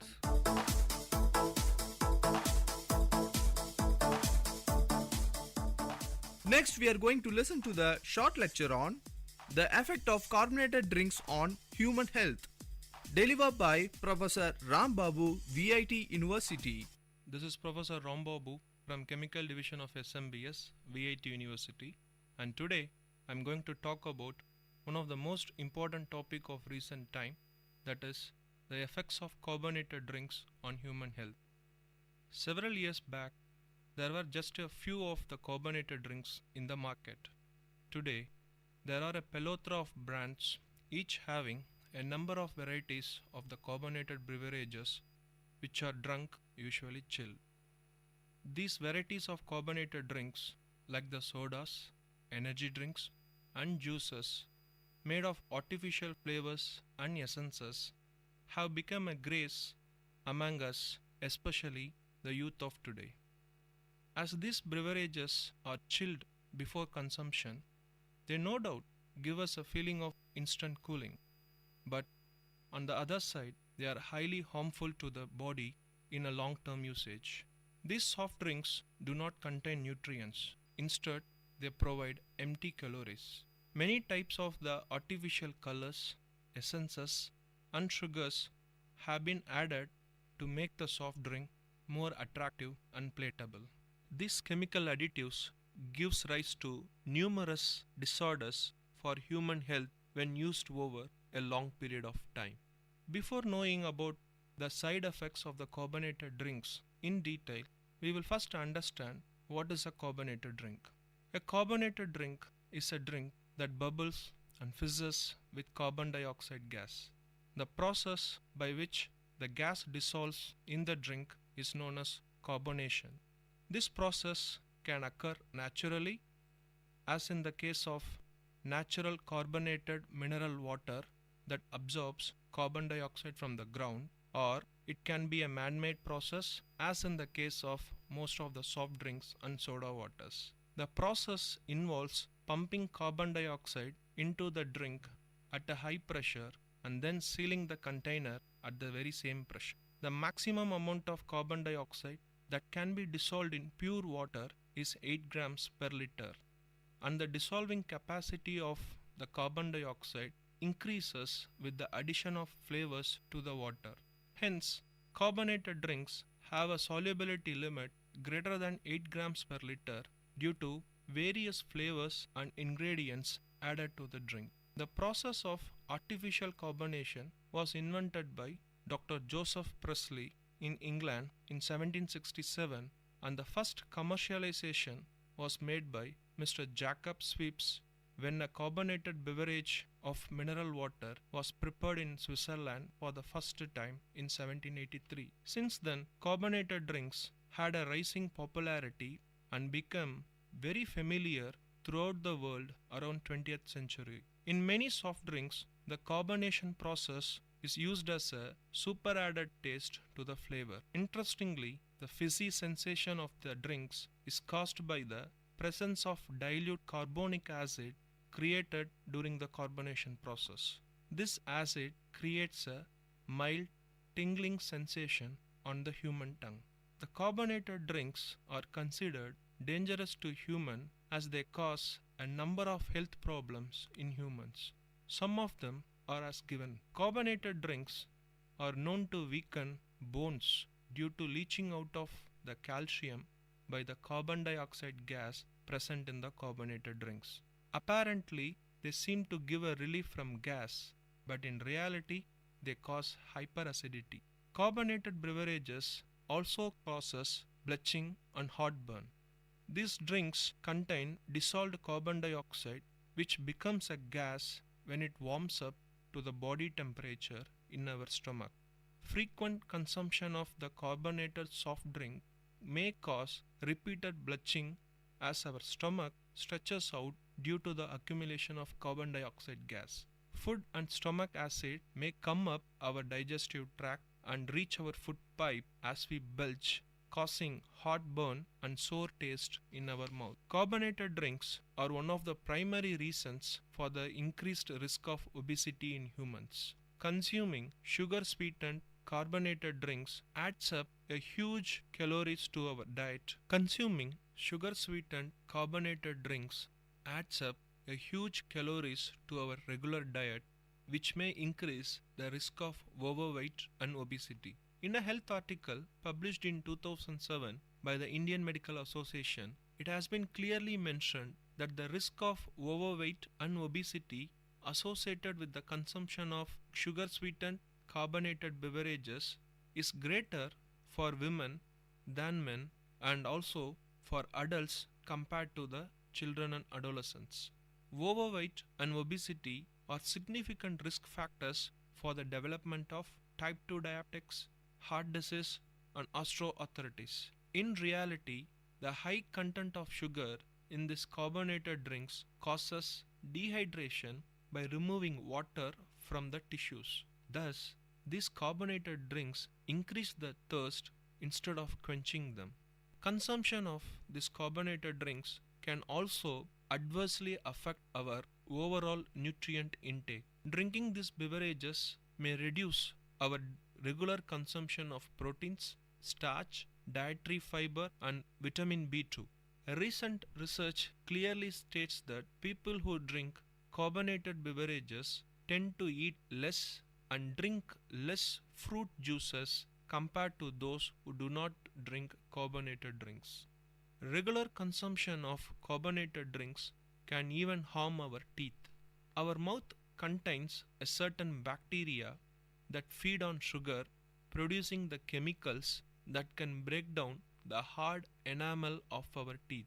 A cavity forms when erosion of an enamel exposes the soft inner core of our teeth. When we drink sweetened carbonated soda, the regular sugar remains in our mouth, promoting the erosion process of the enamel that lead to the teeth decay.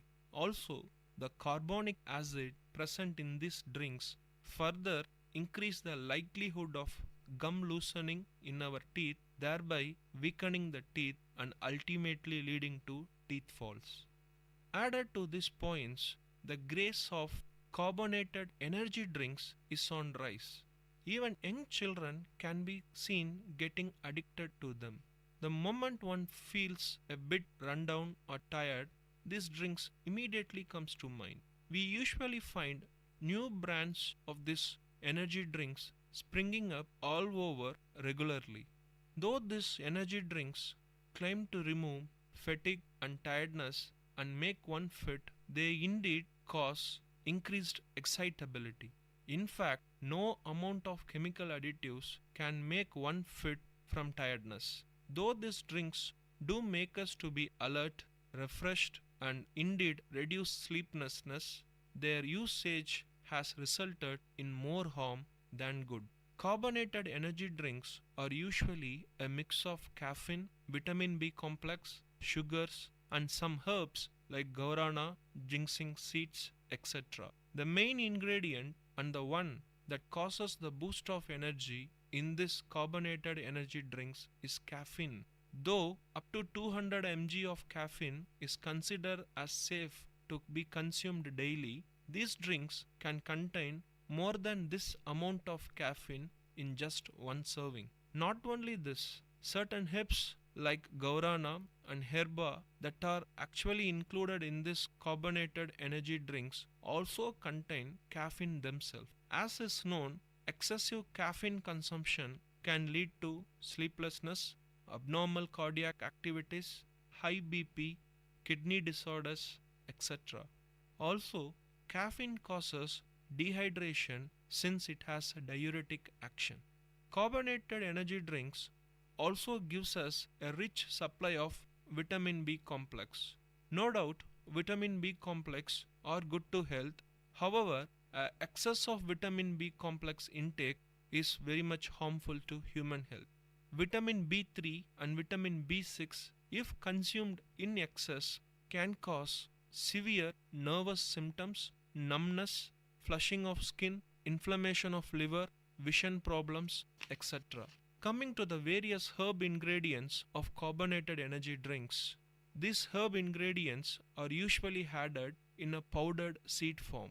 Guarana seed has double the amount of caffeine in comparison to a coffee bean and thus has a lot of detrimental effect due to the higher caffeine levels. Ginseng seeds seems to have very reactive detrimental effect with blood thinning drugs. Looking at the sugar levels contained in the carbonated energy drinks and the guidelines as given by the Indian Medical Association for the regular consumption of sugars, that is, for women it is 24 grams, that is close to 100 calories per day, and for men it is 36 grams, that is close to 150 calories per day.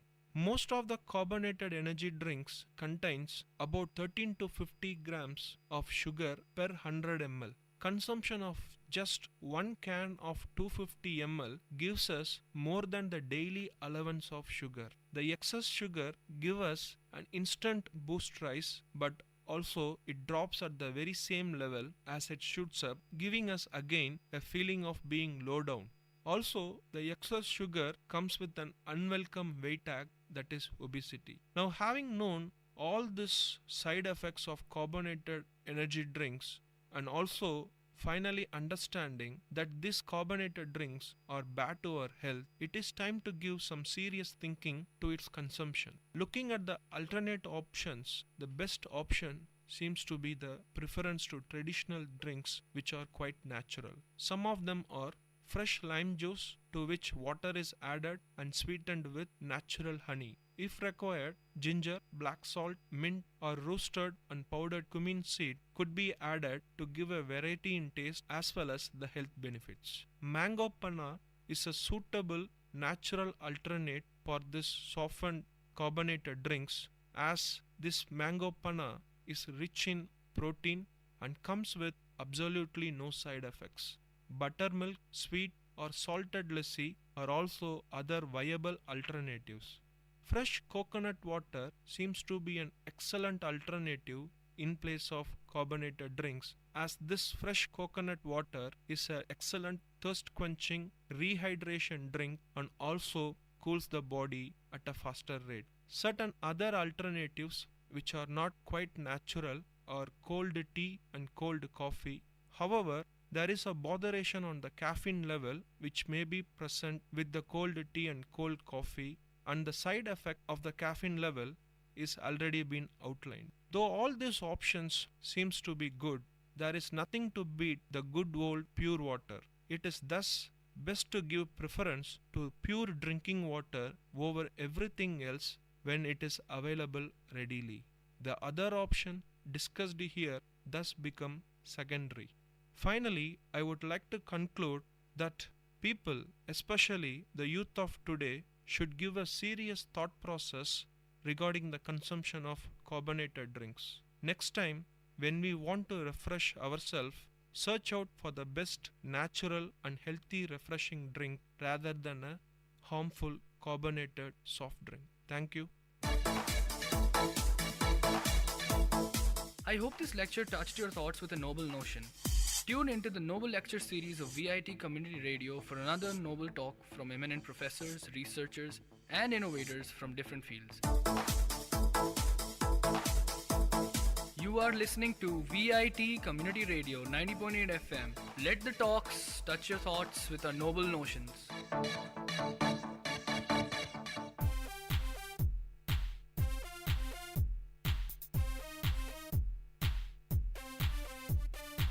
Chintu, don't you think the greenery which used to be around us is missing somewhere these days? Yeah? I feel you are not interested in this conversation. No? You know what many people these days are like? They close their ears and eyes and don't want to see what's happening around them. Okay, tell me what's the matter. I was saying let's bring some saplings and plant it around our home so that it looks more clean and green. Fine, let's do it. Go green!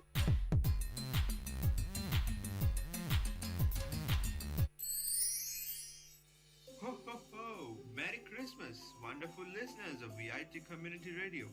This is your favorite radio jockey, Abhinand, bringing you the festive vibes and the spirit of bringing right to your ears.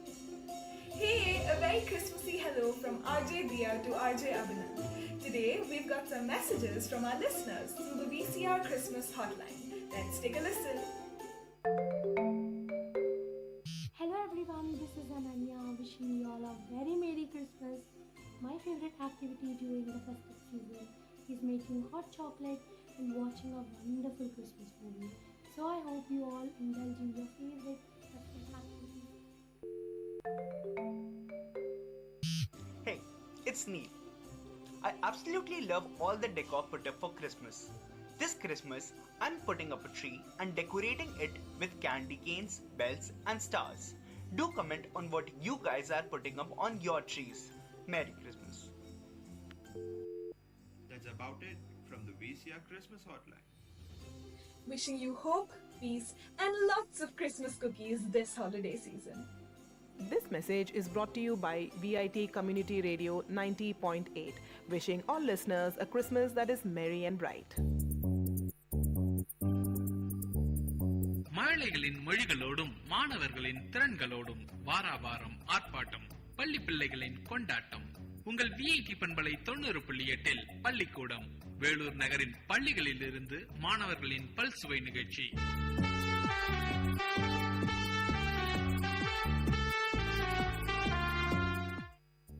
இன்றைய பள்ளிக்கூடம் நிகழ்ச்சியில் நேயர்கள் கேட்க இருப்பது blooming birds play school Vellore பள்ளி மாணவர்கள் வழங்கும் பல்சுவை நிகழ்ச்சிகளை கேட்கலாம். I am K.N. Anushika. I am studying pre-KG in Unipes. Papa plastic hang in a wool. Yes sir, tea bag full. Once in a washer, once all a day. Once in a little boy, foolish non-delay.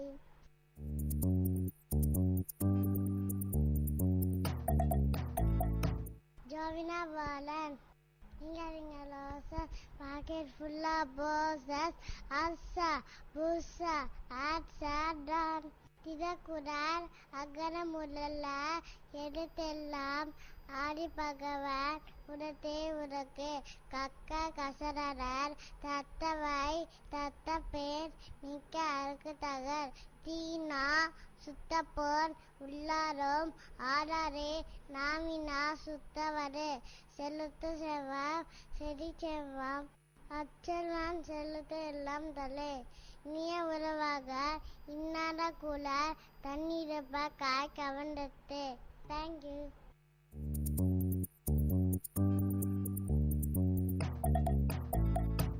I am Anjanavi, studying LKG in Blooming Buds. Twinkle, twinkle, little star, how I wonder what you are. Up above the world so high, like a diamond in the sky. Baba, black sheep, hurry and wool. Yes sir, tea bag full. One for the master, one for the dean, one for the little boy who lays down the lay. That's the crow.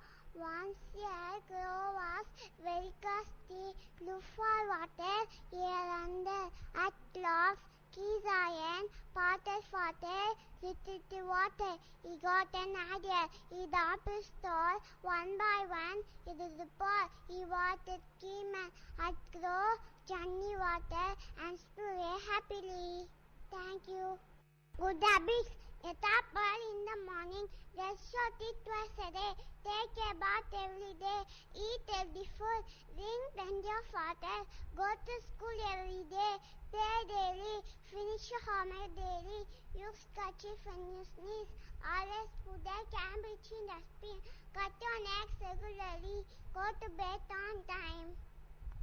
Super. Thank you.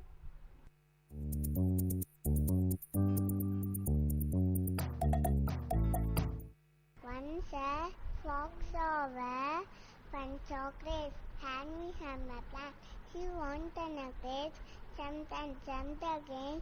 Money could not get the place, so he went away saying, the grapes are so. Thank you. A B C D E F G H I J K L M N O P Q R S T U V W X Y and Z. Now I know my ABC as I was using what in.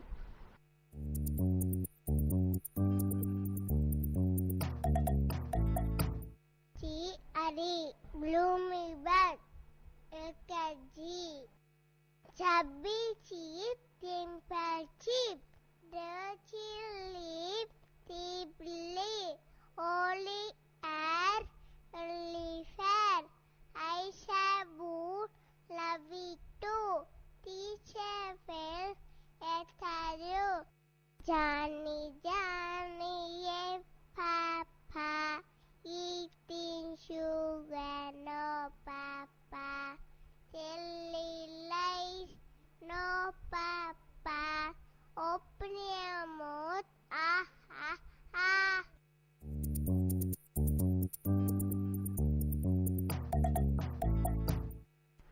ஏன் தட்டுதாய் நிலா நிலா ஓடிவா இல்லாமல் ஓடிவா மலை மேலே ஏறிவா மல்லிகைப்பூ கொண்டு வா மம்பழமா மம்பழம் மல்கோவா மம்பழம் ஏலத்து மாம்பழம் தித்திக்கும் மாம்பழம் உங்களுக்கு வேணுமா இங்கே ஓடி வாருங்கள் பங்கு போட்டு தின்னலாம் ஆட்டி டூடி அறம் திட்ட விளம்பு ஆடுவது தினம் எல்வது கலவை ஈவது விளக்கே உயர்வது விளம்பை ஊக்கமறு கைவிடு என்னுவது இகழ்ச்சி ஏ போனடா Johnny Johnny yes Papa eating sugar no Papa telling lies no Papa open your mouth ah ah ah line line go away Amagai andare little Johnny run away rain rain go away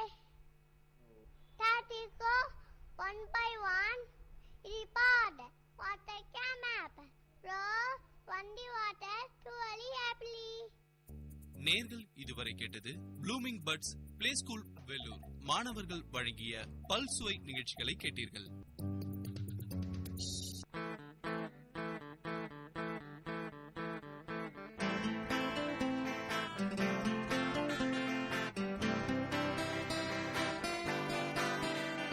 உங்கள் இல்லம் நுழைந்திடும் உங்கள் செவிகளை தீண்டிடும் உங்கள் மனதினை வருடவே பண்பலையாய் மலருதே உங்கள் இல்லம் நுழைந்திடும் உங்கள் செவிகளை தீண்டிடும் உங்கள் மனதினை வருடவே பண்பலையாய் மலருதே விஐடி 90.8 வேலூரில் நாங்கதாம்பே விஐடி 90.8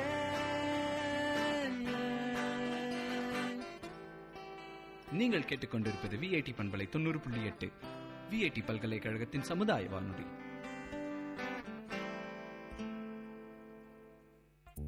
பள்ளிக்கூடம் நிகழ்ச்சியில் நேர்கள் கேட்க இருப்பது சந்தமாமா சைல்ட் கேர் மாணவர்கள் வழங்கும் பல்சுவை நிகழ்ச்சிகள்.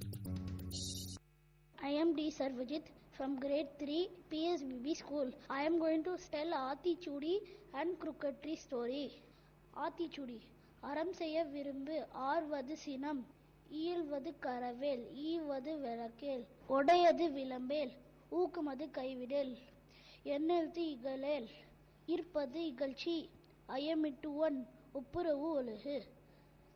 Crooketry In a forest, there was a crooked tree and a bunch of trees. The bunch of trees used to laugh the crooked tree. Ha ha ha, see this crooked tree. It's very crooked. The crooked tree did not mind.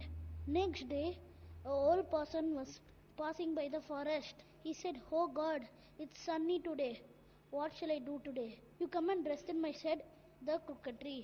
He rested and turned thanks and went. The next day, a boy came. "I am very hungry," he said. "You pluck fruits from my trees." He plucked and ate and said thank you and went. The next day, a girl with a basket. Inside the basket, she had noodle and thread. She wanted to make garland for them. She said, "How will I get flowers from these trees? They are too high." But the crooked tree was very small, so she can pluck very easily. She plucked and said thank you and went. The next day, travelers came. One said, "We need to protect ourselves with fire. We need branches from some of these trees. You don't pluck from them. You pluck my branches because they're my friends." Soon they plucked from the crooked tree. It looked uglier than before. Other trees cried and learnt a lesson. Spring season came. New flowers and fruits and branches came. They were happy together. Thank you.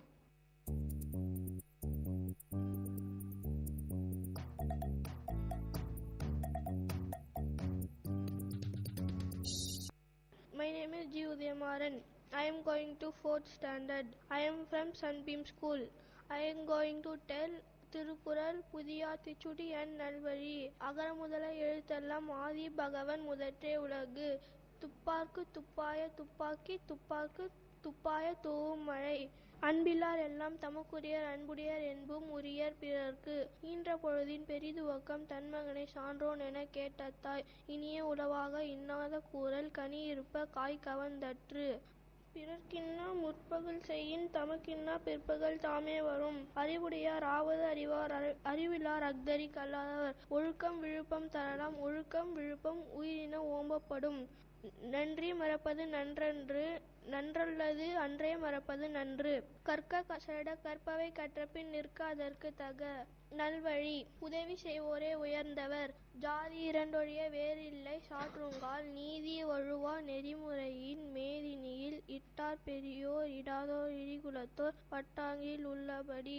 வள்ளுவலுக்கு யாவரும் உயர்ந்தவர் மரம் பழுத்தால் வௌவாலை வாயென்று கூவி இறந்தழைப்பார் யாவரும் அங்கில்லை சுரந்தமுதம் கற்றாதவர் போல் களவாது அளிப்பரேல் உற்றார் உலகத்தவர் வன் சொல்லும் மின் சொல்லும் வெட்டனவே மெத்தனவே வெல்லாவாம் வேழத்தில் பட்டுறவும் கோல் பஞ்சில் பாயாது நெட்டிருப்பு பாறைக்கு நெக்குவிடா பாறை பசுமரத்தின் வேருக்கு நெக்குவிடும் புதிய ஆத்திச்சூடி அச்சம் தவிர் ஆண்மை தவறேல் இளைத்தல் இகழ்ச்சி ஈகை திறன் உடலின உறுதிசை ஊன்மிக விரும்பு எண்ணுவது உயர்வு ஏறுபோல் நட ஐம்பொறி ஆட்சிகோல் ஒற்றுமை வலிமையம் ஓய்தல் ஒழி ஔடதம் குறை. Thank you.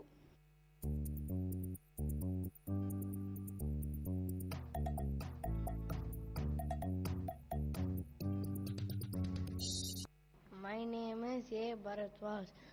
I am going to 7th standard. School name is Vidyaniketan. I am going to say Thirukural. அல்லவை தேய அறம் பெருகும் நல்லவை நாடி இனிய சொலின் சிறுமையுள் நீங்கிய இன்சொல் மறுமையும் இன்மையும் இன்பம் தரும் பணியுடைய நின் சொன்னல் ஆதல் ஒருவர்க்கு அணி எல்லாம் மற்ற பிற இனிய உளவாக இன்னாத குரல் கனி இருப்ப காய் கவர்ந்தற்று அகர முதல எழுத்தெல்லாம் ஆதி பகவான் முகத்தே உலகு கற்றதனால் ஆயப்பயன் நின்கொள் வாழறிவான் அற்றார் தொழார் எனில் மலமிசை ஏறினார் மானடி சேர்ந்தார் நினைசை நீடி வாழ்வான் நன்றி மறப்பது நன்றன்று நன்றல்லது அன்றே மறப்பது நன்று. தேங்க்யூ.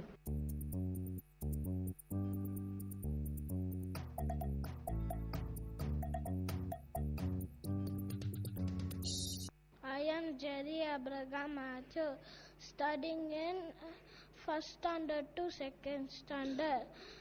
பாவேந்தர் பாடல் அனைவரும் உறவினர் ஈதல் இன்பம் ஒற்றுமை அமைதி கல்லார் நலிவு கெடுநிலைவு அகட்டு சோர்வு நீக்கு தூய நீராடு தெருவெல்லாம் மரம் வளர் வெறும் பேச்சு பேசல் வையம் வாழ்வார் ஏறியவர் பாலடி தாசன். தேங்க்யூ.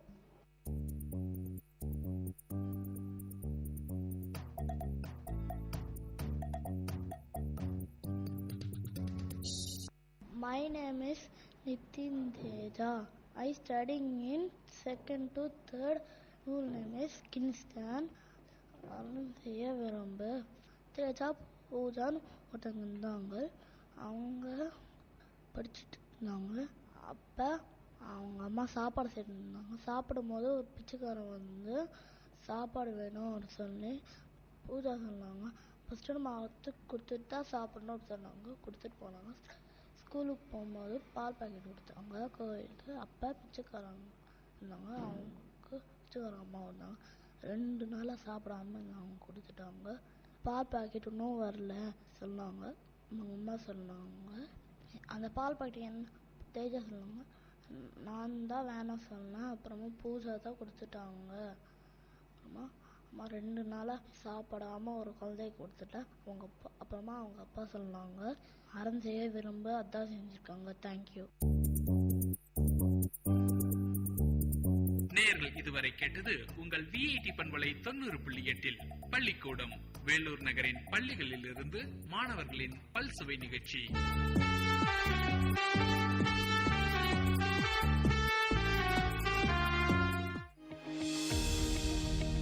வணக்கம் நேயர்களே, நீங்கள் கேட்டுக்கொண்டிருப்பது விஐடியின் பண்பலை 90.8. இது விஐடியின் சமுதாய வானொலி. பேசிட்டு இருக்கனா ஆர்ஜே தேவிஸ்ரீ. உங்களுக்கு விக்சித் பாரத் அட் 2047 பத்தி தெரியுமா?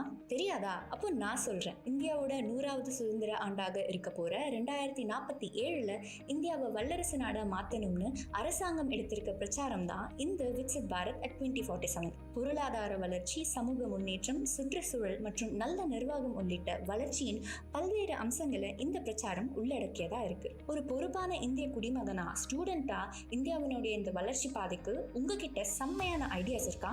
அந்த ஐடியாஸ் எல்லாம் நீங்க கவர்மெண்ட் கிட்ட சமர்ப்பிக்கலாம். அதுவும் வெறும் 6 ஸ்டெப்ல. முதல்ல mygov.in அப்படின்ற இந்த போர்ட்டலுக்குள்ள போயிட்டு அங்க விக்சித் பாரத் கன்சல்டேஷன் செக்ஷனுக்கு போங்க. 2வதா அடுத்து அங்க கேட்கப்படுற 2 கேள்விக்கும் உங்க ஆன்சர் சொல்லுங்க. 3வதா உங்க ஐடியாஸ் அண்ட் கான்ட்ரிபியூஷன் என்னவா இருக்க போதுன்னு எழுதுங்க. 4வதா ஃபில் பண்ண இந்த ஃபார்மை உங்க இமெயில் ஐடி கொடுத்து சப்மிட் பண்ணுங்க. உங்களுடைய சர்டிபிகேட்டும் டவுன்லோட் பண்ணிக்கோங்க. கடைசியா உங்களுடைய சர்டிபிகேட் கூட ஒரு அழகான செல்ஃபி எடுத்துட்டு உங்க இன்ஸ்டா பக்கத்துலயோ இல்ல FB பக்கத்துலயோ #ideas4viksitbharat அப்படின்ற ஹேஷ்டேகோட போஸ்ட் பண்ணுங்க. அந்த போஸ்ட்ல மறக்காம நம்ம விஐடி ரேடியோவையும் டேக் பண்ணுங்க.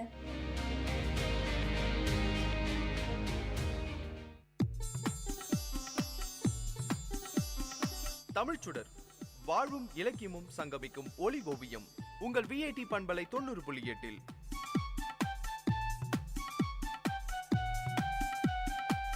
இன்றைய தமிழ் ஓவியம் தீட்டுபவர் ஜெயஸ்ருதி. வணக்கம். குழலினிது யாழினிது என்பதும் மக்கள் மழலை சொல் கேளாதவர். இந்த வாழ்க்கை சூழல்ல எல்லோரும் பணத்தை தேடி பொருளை தேடி ஓடிட்டு இருக்கோம். எல்லாமே யாருக்காக? நம்மளோட குடும்பத்துக்காக. நம்ம பெற்றோர் அடிக்கடி சொல்லுவாங்க, இதெல்லாம் யாருக்காக செய்கிறோம், உங்களுக்காக தானேன்னு.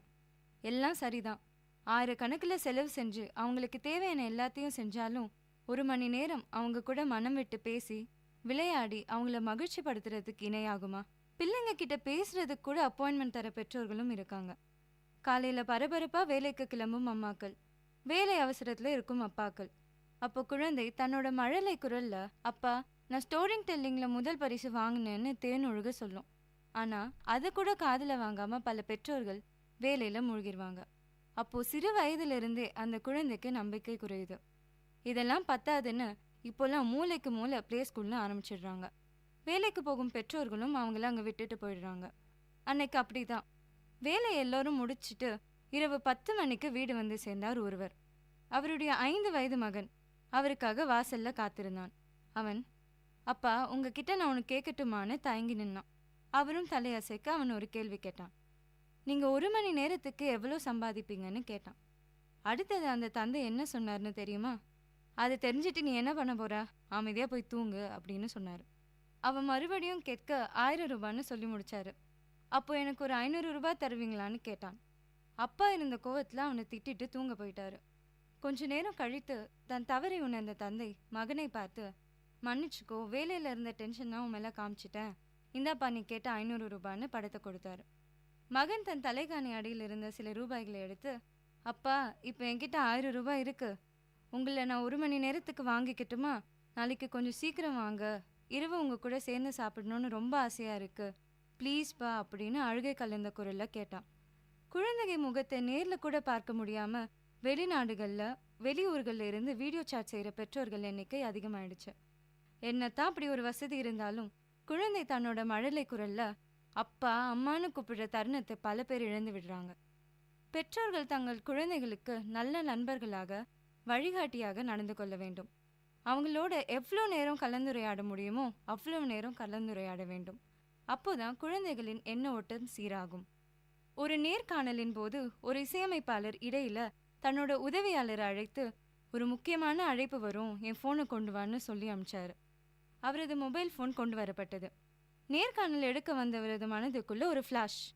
கோடிக்கணக்கான ரசிகர்களை தன் இசையால மயக்கிக் கொண்டிருக்கும் இவரது அழைப்புலி என்னவா இருக்கும் அப்படின்னு. அவரது முதல் பாடலா, தேசிய விருது பாடலா, அவரது 100கணக்கான தேவகானங்களில் எதை விடுப்பது எதை எடுப்பதுன்னு அவரோட மன ஓட்டத்தை உடைப்பது போல அவர் மொபைல் ஃபோன் ஒலித்தது.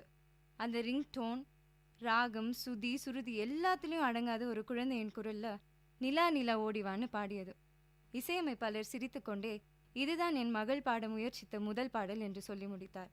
இதைத்தான் திருவள்ளுவர் குழல் இனிது யாழினிது என்பதம் மக்கள் மழலை சொல் கேளாதவர்னு சொல்றாரு. உங்கள் குழந்தைகளிடம் சிறிது நேரம் ஒதுக்குங்கள், உங்கள் அன்பை பகிர்ந்து கொள்ளுங்கள், வாழ்க்கை அற்புதமானதாகும். தம் மக்களின் மழலை மொழியை கேட்காதவர்கள் குழல் இசையும் யாழிசையும் இனிமையானது என்று சொல்வார்கள். சிந்தியுங்கள், செயல்படுங்கள். நன்றி.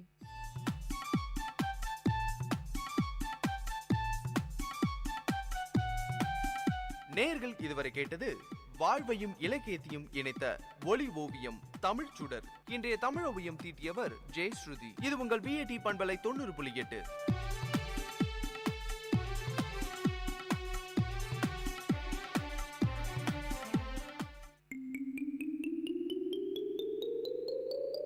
ஹாய் குட்டீஸ், இது விஐடி பண்பலை 90.8. விஐடி பல்கலைக்கழகத்தின் சமுதாய வானொலியில் கதை கேளு கதை கேளு. சின்ன கதை சொல்லி பெரிய கருத்தை சொல்ல வந்திருக்கோம். நான் உங்கள் லீஷு.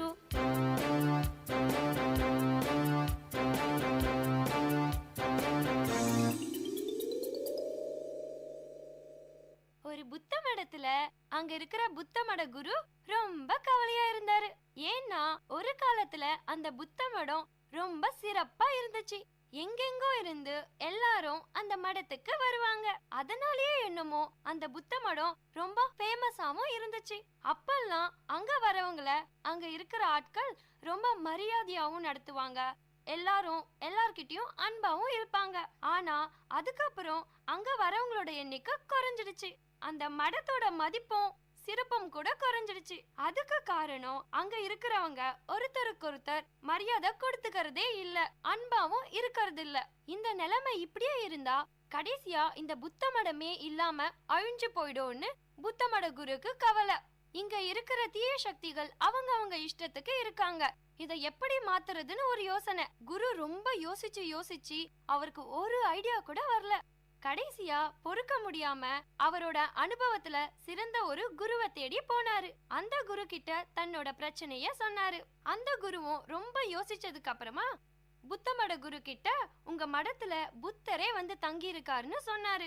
அதுக்கு உடனே அந்த புத்த மட குரு அப்படியானு ஆச்சரியப்பட்டு அது யாருன்னு கேட்டாரு. குரு சொன்னாரு, புத்தர் யாரோட உருவத்துல வேணும்னாலும் இருக்கலாம், அவரை நீங்க மதிக்கிறதும் இல்ல, அன்பு காட்டுறதும் இல்ல, அப்புறம் எப்படி உங்க மடம் சிறப்பா இருக்கும்னு கேட்டாரு. இத கேட்ட குரு உடனே மடத்துக்கு ஓடி போய் அங்க இருக்கிற தீய சக்திகள் கிட்ட குரு சொன்னத சொன்னாரு. அதுக்கப்புறமா அவங்களுக்கு ஒரே ஆச்சரியம். உடனே அந்த நிமிஷத்துல இருந்து நம்மள யாரோ ஒருத்தர் தான் புத்தர்னு நினைச்சு ஒருவருக்கொருவர் கடவுளாகவும் நினைச்சு மரியாதையும் கொடுக்க ஆரம்பிச்சாங்க, அன்பாவும் இருக்க ஆரம்பிச்சாங்க. அந்த மடமும் சிறப்பா இருந்துச்சு.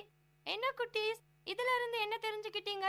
கடவுள் நேர்ல வர மாட்டாரு, நம்மள சுத்தி யாரோட உருவத்திலேயாவது இருப்பாரு.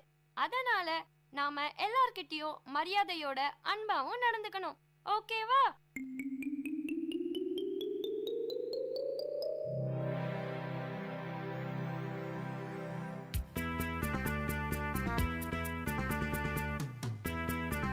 இதே மாதிரி இன்னொரு கதையோடையும் கருத்தோடையும் அடுத்த கதை கேளு நிகழ்ச்சியில சந்திப்போம்.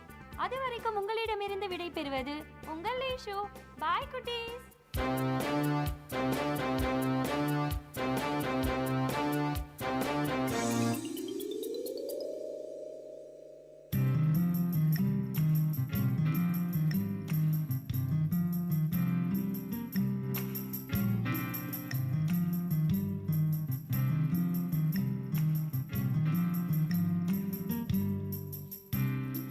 கலிவாரி பூச்சோட்டி உன்னை பாடசாலைக்கு போய் என்று சொன்னால் உன் அன்னை.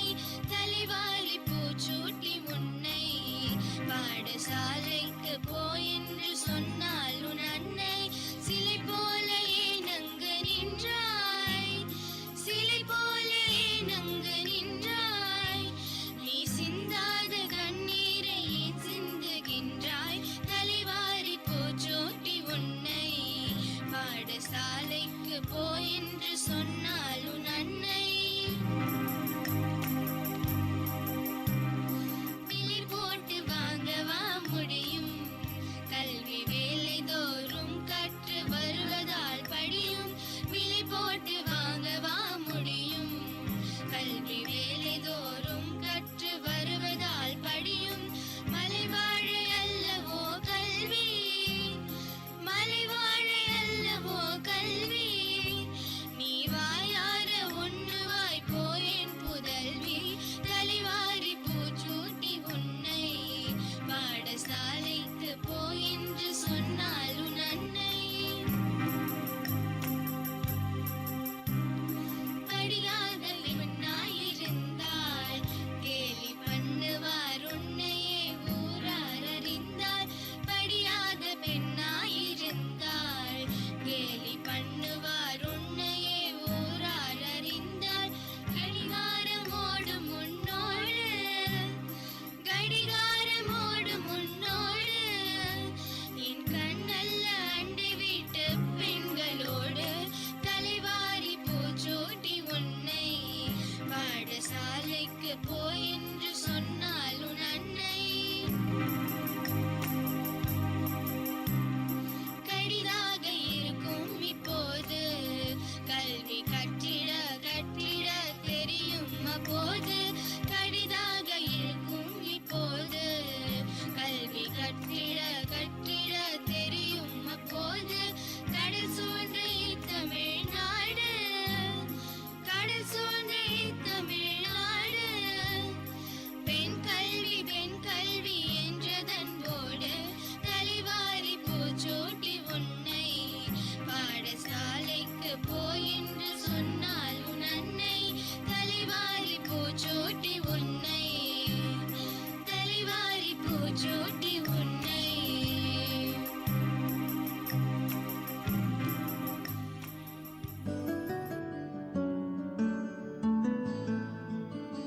இதுவரை நீங்கள் கேட்டது லட்சுமி கார்டன் மெட்ரிக் மேல்நிலைப்பள்ளி மாணவிகள் சாருமதி, மான்யா, மயூரி, கீர்த்தவர்ஷினி வழங்கிய தமிழ் பாடல்.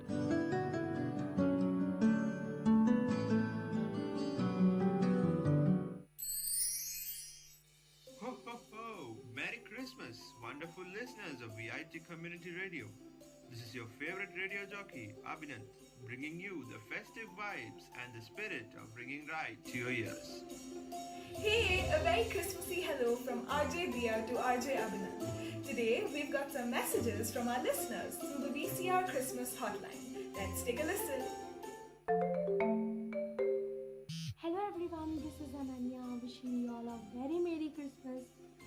favorite activity during the festive season is making hot chocolate and watching a wonderful Christmas movie. So I hope you all indulge in your favorite festive activities. Hey, it's Neil. I absolutely love all the decor put up for Christmas.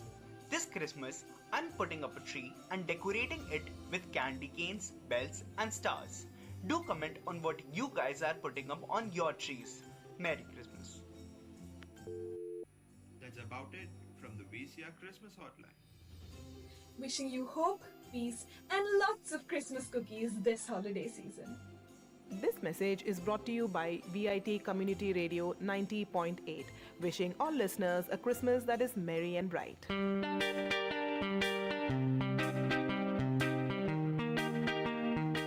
Dear listeners, for the next hour, you are going to listen to the program Team Speak Time in VIT Community Radio 90.8 FM.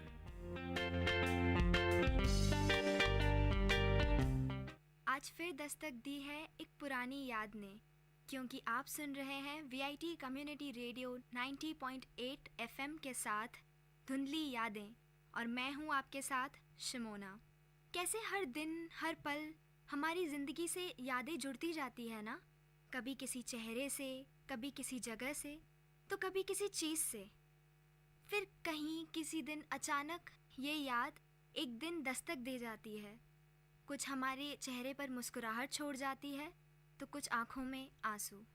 तो मैं हर बार आपकी मुलाकात एक नए शख्स से करवाऊंगी और ले जाऊंगी आपको उसी की किसी पुरानी याद में। अरे रानू, कहाँ हो भाई? देर हो रही है मुझे। अच्छा चलो, मैं ऑफिस के लिए निकल रहा हूँ, तुम तैयार रहना, शाम को हम दोनों साथ खाना खाएंगे।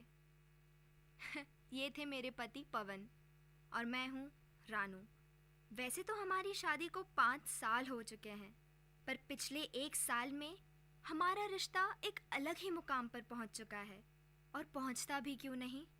1 साल पहले हमारे रिश्ते ने सबसे बड़ा तूफान जो पार किया था। आज से करीब 1.5 साल पहले हम दोनों ही बड़ी बड़ी कंपनियों में काम कर रहे थे और अपने अपने डिपार्टमेंट के हेड भी थे। कुछ सालों में ही घर में वो सब कुछ था जो एक घर को घर बनाता है। बस जो कम पड़ने लगा था वो था वक्त। वक्त की कमी होने लगी थी हम दोनों को। एक दूसरे के लिए समय ही नहीं निकाल पा रहे थे। महत्वाकांक्षी होना यानी कि एम्बिशियस होना अच्छी बात है, पर जब हमारी तमन्नाएं, हमारी डिज़ायर्स हमारे रिश्तों के बीच आने लगती है तो बिखराव होने लगता है, सब कुछ बिखरने लगता है। हम रिश्ते को संभाल ही नहीं पाते शायद। तरक्की की अंधी दौड़ में हम दोनों इस कदर भागने लगे थे कि पता ही नहीं चल रहा था कि हम दोनों का हाथ से हाथ छूट रहा है। वक्त की कमी हम दोनों को थी, लेकिन दोनों को लग रहा था कि हमें इग्नोर किया जा रहा है। पवन को लगता था कि मैं उन्हें इग्नोर कर रही हूँ, और मुझे लगता था कि पवन के पास मेरे लिए समय नहीं है तो मैं क्यों दूँ उन्हें समय। पहले तो हम दोनों जब साथ बैठते थे तो इतनी बातें करते थे कि समय की कमी हो जाती थी। पता नहीं, और अब पता नहीं कितने समय से हम दोनों साथ ही नहीं बैठे थे, हम दोनों ने बातें ही नहीं की थी। और अगर बात करने के लिए बैठते भी थे तो हमारे पास सिर्फ growth, promotion, campaigns, incentive, reports, बस ये ही शब्द हमारी बातों में गूंजते थे। हम दोनों इसके अलावा और कुछ बात ही नहीं करते थे। पहले की तरह न वो मुझसे कभी पूछते थे कि तुम कैसी हो, तुम्हारा दिन कैसा गया, तुमने आज क्या किया, चलो कहीं बाहर चलें, साथ खाएंगे। और न मैं उनसे कभी बोलती थी कि क्या आप मेरे साथ कपड़े लेने चलोगे, क्या आपको कपड़ों की ज़रूरत है, आप क्या चाहते हो, आप क्या खाओगे, मैं आपके लिए क्या बनाऊं। हम दोनों ने एक दूसरे को ये एहसास दिलाना ही छोड़ दिया था कि हम दोनों एक दूसरे से प्यार करते थे। ज़िंदगी में साथ चलने की कसम खाई थी हम दोनों ने। पता नहीं क्या था जो हम दोनों के बीच में आ चुका था। धीरे धीरे ये वक्त था जब हम दोनों को एक दूसरे का साथ देना चाहिए था, हमारे रिश्ते को संभालना चाहिए था, पर हम दोनों में से किसी ने भी कदम आगे नहीं बढ़ाया। हम दोनों जैसे रुके हुए थे, इंतज़ार कर रहे थे कि कब सामने वाला कदम बढ़ाएगा और रिश्ते को संभालने की कोशिश करेगा। लेकिन इन सब चीज़ों में हालात इतने ख़राब होते चले गए कि हम दोनों की घरेलू बातों पर नोक-झोंक होने लगी। छोटी छोटी बातें बिना बात के टकराव होने लगा और फिर हम हफ्तों तक बात नहीं करते थे। पता नहीं क्या वो चीज़ थी जो हम दोनों के बीच आ गई थी। शायद हमारा ईगो या हमारी इमेच्योरिटी कहूँ, उस समय कुछ समझ नहीं आ रहा था। बस मैं इतना जानती थी कि मेरा दम घुटने लगा था इस रिश्ते में। मुझे समझ ही नहीं आ रहा था कि मैं इस रिश्ते से क्या चाहती हूँ, और शायद पवन के साथ भी यही हो रहा था। वो भी नहीं समझ पा रहे थे कि वो इस रिश्ते से क्या चाहते हैं, कैसे संभालें हम इस रिश्ते को। फिर एक दिन मैं जब सोफे पर बाहर बैठी थी, पवन आए और उन्होंने मुझे आवाज़ लगाई, रजनी, क्या मैं 5 मिनट तुमसे बात कर सकता हूँ? मैं उनकी तरफ गई और हमने एक दूसरे की आंखों में देखा। हमने एक दूसरे से कुछ कहा नहीं, पर शायद हम एक दूसरे की बात समझ चुके थे। कभी कभी आंखें बहुत कुछ कह जाती है ना। उस दिन हमने फैसला कर लिया था कि हम दोनों एक दूसरे से अलग होना चाहते हैं, डिवोर्स लेना चाहते थे हम दोनों। उस दिन बहुत देर तक अंधेरे में बैठी रही थी मैं, ऑफिस भी नहीं गई थी। शाम को जब पवन ऑफिस से घर लौटे तो मैंने उन्हें कहा, पवन, मैं अब इस घर में और नहीं रह सकती, दम घुटता है मेरा यहाँ। मैंने पास ही के एक अपार्टमेंट में फ़्लैट ले लिया है। मैं डिवोर्स की बाकी फॉर्मेलिटीज़ भी वहीं से पूरी करूँगी। मैं जाना चाहती हूँ पवन। पवन ने सिर्फ में जवाब दिया था। मैं शायद चाहती थी कि पवन को पकड़ कर कहूँ कि क्यों कर रहे हैं हम दोनों ये, क्यों हम एक दूसरे से दूर भाग रहे हैं, क्या हम सच में इस रिश्ते को ख़त्म करना चाहते हैं? पर मैंने कुछ नहीं कहा था। ये सब कुछ मेरे अंदर ही चलता रहा। शायद बाहर बोल देती तो पवन भी कुछ बोल पाते, लेकिन मैंने कुछ नहीं कहा। चुपचाप मैं अंदर अपने कमरे में चली गई। अपना सामान समेट रही थी और शायद उस कमरे से, उस घर से जुड़ी यादें भी। इन सब को समेटते हुए जब मैंने अपनी कबर्ड खोली तो उस कबर्ड में से जब सामान निकाला तो अचानक कुछ ज़मीन पर आ गिरा। मैंने नीचे देखा तो उस पे लिखा था, खुशियों का बैंक अकाउंट। ये वो बैंक अकाउंट था जो हम दोनों ने साथ खुलवाया था और एक दूसरे से वादा किया था कि चाहे खुशी कितनी भी छोटी क्यों ना हो, जब भी खुशियाँ हमारे जीवन में आएंगी, हम इस बैंक अकाउंट में कुछ पैसे डलवाएंगे और उस पासबुक में जो एंट्री होगी, उस एंट्री के आगे हमारी खुशी की वजह लिखेंगे। बहुत देर तक मैं उस पासबुक को निहारती रही थी। फिर उसे अपने हाथ में उठाया और उसे लेकर वहीं बिस्तर पर बैठ गई। खुशियों का बैंक अकाउंट, ये लिखा था उसके ऊपर। मुझे और पवन को पूरा विश्वास था कि साथ होते हुए, साथ चलते चलते हम दोनों के जीवन में बहुत खुशियाँ आएंगी। इसीलिए तो हमने ये बैंक अकाउंट खुलवाया था, क्योंकि हम सब खुशियों को एक जगह समेट के रखना चाहते थे। फिर पता नहीं क्या हो गया कि आज हमारा रिश्ता इस जगह आकर खड़ा हो गया है। मैंने उस पासबुक का पहला पन्ना पलटा। उस पासबुक में सबसे ऊपर की तारीख थी 31 जनवरी 2008 और उसके आगे लिखा था प्यार का इजहार। 31 जनवरी 2008 को ही तो हम दोनों ने एक दूसरे को अपने प्यार का इजहार किया था। एक दूसरे को बताया था कि हम दोनों एक दूसरे से कितना प्यार करते हैं और एक दूसरे के बिना नहीं रह पाएंगे। और उसी दिन हमने बैंक में जाकर ये अकाउंट भी खुलवाया था ताकि हम अपनी खुशियों को समेट के रख सकें। अगली तारीख थी 5 मार्च 2008। पवन की जॉब। इस दिन पवन की जॉब लगी थी। कॉलेज की सबसे अच्छी जॉब लगी थी पवन को। मैं कितनी ज़्यादा खुश थी। खुशी के मारे पूरी दुनिया को जैसे सिर पे उठा लिया था मैंने। हलवा, मोतीचूर के लड्डू और पता नहीं क्या क्या बनाया था मैंने। मेरी बिल्डिंग के चौकीदार को भी पता चल गया था कि आज रजनी मैडम बहुत खुश हैं। इतनी खुशी थी मुझे पवन की जॉब लगने की। पवन को तरक्की की सीढ़ियां चढ़ते हुए देख मानो मुझे ऐसा लग रहा था जैसे मैं 7वें आसमान पर पहुंच चुकी हूँ। 16 दिसंबर 2010 शादी के लिए पूछा था इस दिन मुझसे पवन ने। घुटनों पे बैठकर मेरी तरफ हाथ बढ़ाया था और पूछा था, रजनी क्या तुम बाकी की पूरी ज़िंदगी मेरे साथ बिताना चाहती हो? और मैंने अपने कांपते हुए हाथ पवन की ओर बढ़ाए थे और हाँ में सिर हिलाया था। 11 मार्च 2010 हमारी शादी। खानदान, दुनियादारी, समाज सब कुछ ठुकराकर एक दूसरे का हाथ थामा था हमने और फैसला किया था कि हर समय पूरी जिंदगी एक दूसरे के साथ चलेंगे, एक दूसरे का साथ देंगे। और आज ये क्या हो गया था हम दोनों को? क्यों एक दूसरे का हाथ छोड़ने की बात कर रहे थे हम? 16 दिसंबर 2010 गाना गाया था पवन ने। मैं ऑफिस से वापस घर लौटी थी और जैसे ही मैंने घर में कदम रखा, बहुत अंधेरा था घर में। समझ नहीं आ रहा था कि लाइट्स बंद क्यों हैं। फिर अचानक चारों तरफ से गानों की आवाज़ें आने लगी थी। जब लाइट्स जलाई तो देखा कि पूरा घर सजा हुआ है। पवन ने मेरे लिए डिनर प्लान किया था।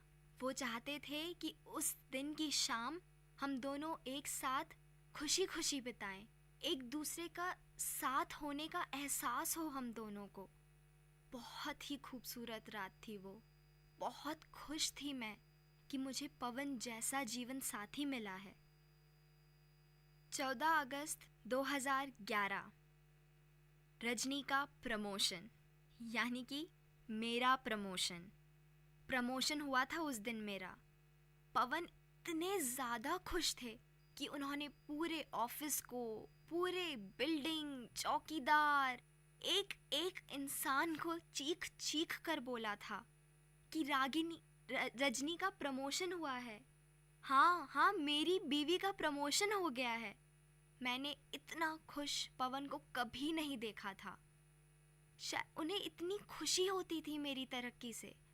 शायद खुशी आज भी होती है, बस फ़र्क इतना है कि अब वो जताते नहीं, या शायद हम दोनों ने ही जताना छोड़ दिया है। हम दोनों हार मान चुके हैं हमारे रिश्ते से। 9 अगस्त 2011 गाड़ी। हम दोनों ने इस दिन अपने पैसों से गाड़ी खरीदी थी। एक एक पाई जोड़कर बहुत समय से इंतज़ार कर रहे थे हम इस दिन का, जिस दिन हम अपनी एक गाड़ी खरीद सकें। जिस दिन वो गाड़ी हमारे घर के बाहर आकर खड़ी हुई थी, हम दोनों खुशी से फूले नहीं समाये थे। उस दिन पता नहीं कितने घंटों तक हम दोनों सिर्फ गाड़ी में ही घूमते रहे थे। इधर से उधर, बस गाड़ी में ही घूमते रहे थे हम दोनों बहुत खुश थे और एक दूसरे के साथ का एहसास था हम दोनों को। अब पता नहीं कितने साल हो गए कि हम दोनों ने एक साथ उस गाड़ी में कदम नहीं रखा है। कभी पवन के पास होती है तो कभी मेरे पास, और अब तो हम दोनों के पास एक अलग गाड़ी भी है, तो साथ का शायद एहसास ही ख़त्म हो गया है।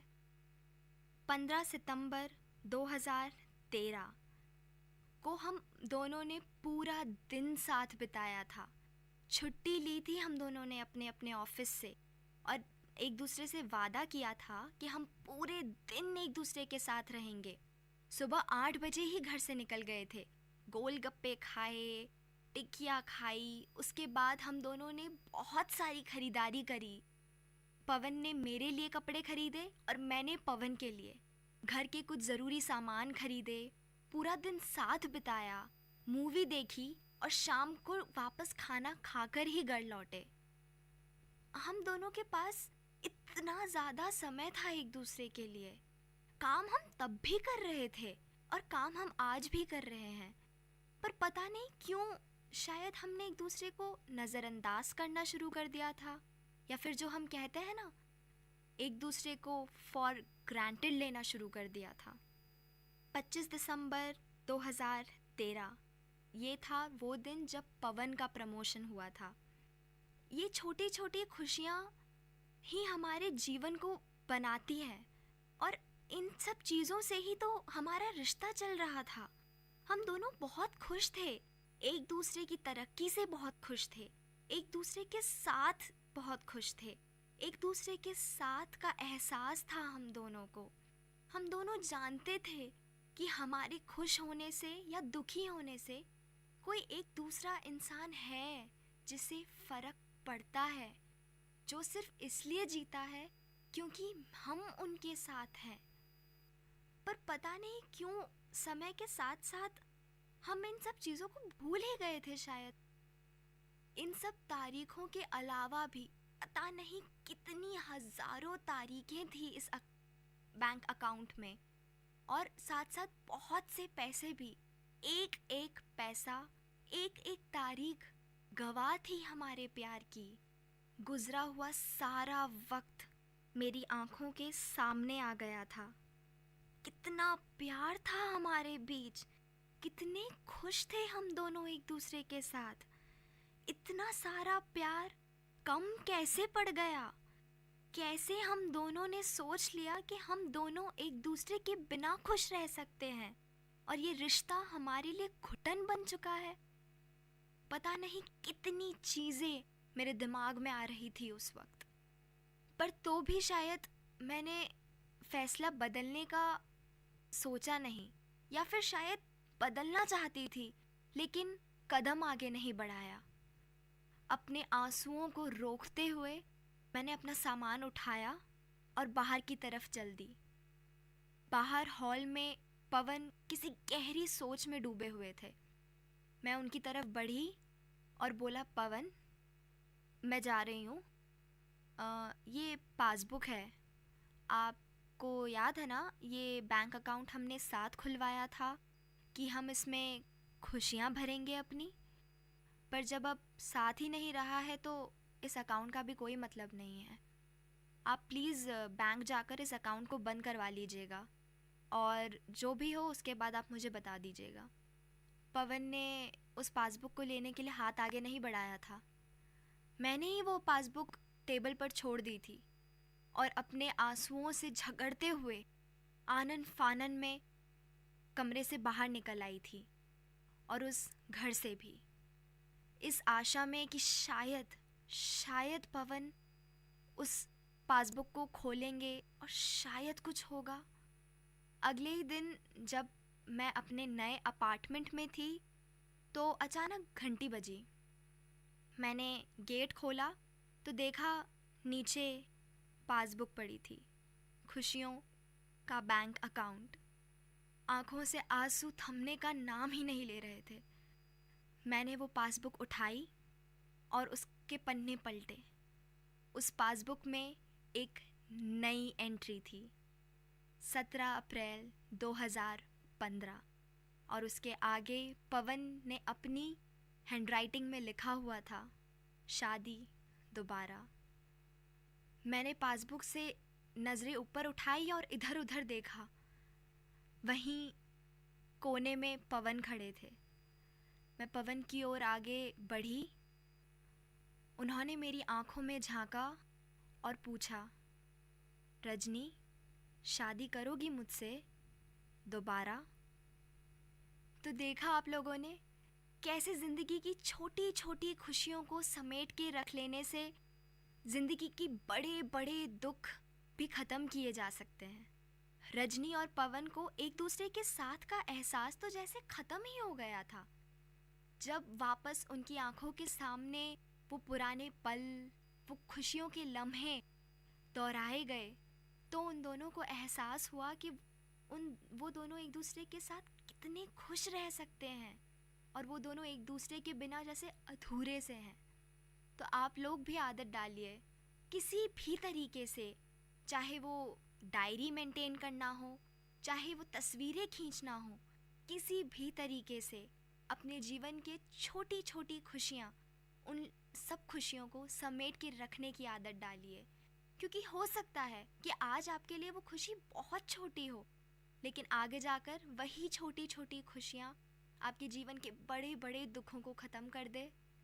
इसी तरह मैं आपको फिर मिलूँगी एक किसी नए शख्स के साथ, और आपको मिलवाऊँगी उसी की किसी एक पुरानी याद के साथ। तब तक के लिए आप सुनते रहिए और हमसे जुड़े रहिए। आप सुन रहे थे VIT कम्युनिटी रेडियो 90.8 FM पर धुंधली यादें। You're listening to VIT Community Radio 90.8 with your RJ Dia. And today we're going to talk about the voices of the youth.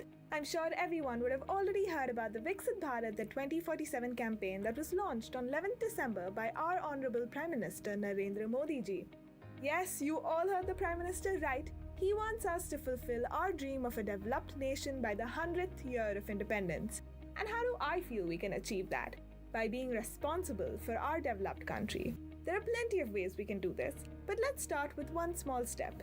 Be responsible for your garbage. Whether you are a store owner, a restaurant owner, a vegetable vendor, a homemaker, be accountable for your garbage and throw them in dustbins. Want to share your ideas with the country? Then log in to mygov.in and find the Viksit Bharat consultation section. Answer the questions and submit your idea for the campaign. Don't forget to enter your email ID so that you can download your certificate. Be sure to share your experience and certificate over social media with hashtag Ideas for Viksit Bharat. This is your RJ Dia with VIT Community Radio 90.8. Let our goal be Viksit Bharat, Sashakt Bharat. Hashtag Ideas for Viksit Bharat.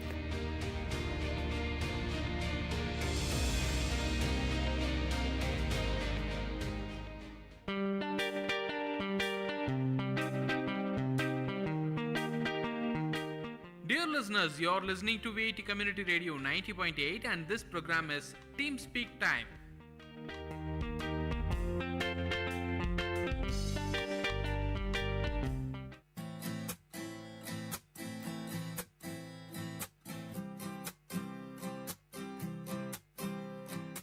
Hello everybody. Hello everybody, आप सुन रहे हैं VIT community radio 90.8 FM और ये है आपका brand new show learning German. मैं हूँ आपकी होस्ट श्राव्या और मैं हूँ आपका होस्ट एंड दोस्त हिमांशु मंघानी।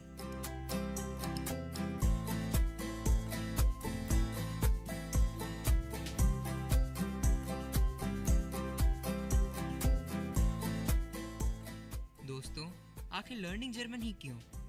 जर्मन भाई, हम लोग तो फ्रेंच, स्पेनिश और बहुत कुछ लैंग्वेजेस सीख सकते हैं, बट जर्मनी क्यों? हम लोगों ने अपने 2 क्रेडिट कोर्स में ज्यादा तक जर्मन ले रखा है, तो फ्रेंच और स्पेनिश तो सीखने में काफी आसान है, जर्मन काफी मुश्किल है। हम लोगों ने एक सर्वे किया था जिसमें बहुत सारे लोगों ने बोला कि जर्मन सीखना बहुत मुश्किल है, तो हम लोगों ने सोच लिया ठीक है भाई, VIT कम्युनिटी इतना तो कर सकता है लोगों के लिए कि जर्मन सीखने में थोड़ी बहुत मदद कर दे। तो हम इसलिए आज आ गए हैं एक नए शो के साथ, लर्निंग जर्मन। सच्ची बात बताऊं श्राव्या, ये भी है कि अधिकतर लोग जर्मनी ही जाना चाहते हैं, तो इसलिए जर्मन सीखना भी बहुत ज़रूरी है आजकल। हाँ भाई, हम लोग तो इंजीनियर्स हैं, तो ऑब्वियसली हम लोग बाहर जाएंगे ही। ज़रूर ज़रूर। और तो आज सबसे पहले हम छोटे छोटे वर्ड सीखेंगे, जैसे good morning, good day, good night, good evening, thank you. इन सबको कैसे जर्मन में बोला जाता है। दोस्तों, अच्छी तरह से सुनिएगा क्योंकि लैंग्वेज सीखना कोई इतना भी आसान काम नहीं, और जर्मन जैसे फॉरेन लैंग्वेजेस तो बिल्कुल आसान नहीं है। तो शुरू करते हैं। हिमांशु, गुड मॉर्निंग को क्या बोलेंगे? श्राव्या, गुड मॉर्निंग मतलब गुटन मॉर्गन। Okay, so good day? गुटन टाग। So good evening Shravya? गुटन आबेट। और गुड नाइट? गुटन नाट। गुटे नाट।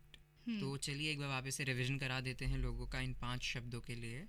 गुटन मॉर्गन मतलब गुड मॉर्निंग। गुटन टाग मतलब गुड डे। गुटन आबेट मतलब गुड इवनिंग। गुटे नाट मतलब गुड नाइट। ओके, पर सोइएगा मत, अभी सुनते रहिएगा। और दोस्तों ध्यान रहे, किसी को जाके गुड इवनिंग के बदले गुड नाइट मत बोल दीजिएगा। हाँ, thank you Shravya for this. पर हाँ, थैंक यू को बोलेंगे डांके। सही बोला मैंने? डांके, राइट, डांक। ओके, तो अपने पास टोटल 6 शब्द हो गए हैं. इट्स ग्रेट यार, इतने से टाइम में अपने 6 शब्द पूरे कर लिए. काफी सीख लिया हमने.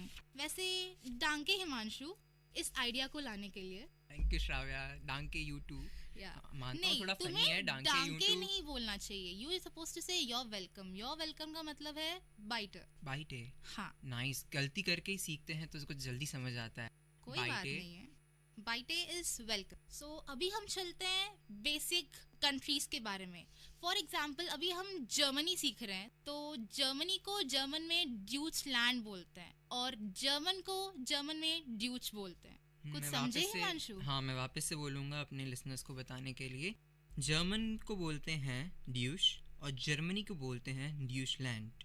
स्विट्जरलैंड को क्या बोलते हैं? स्विस. इटली को? और इटली को बोलते हैं इटालियन. ओके, सो हम वापस से रिवीजन कराते हैं. ड्यूश मतलब जर्मन. ड्यूशलैंड मतलब जर्मनी. स्विस मतलब स्विट्जरलैंड. मैंने सही प्रोनाउंस किया? नहीं, तुमने गलत बोला. I think it's Swiss.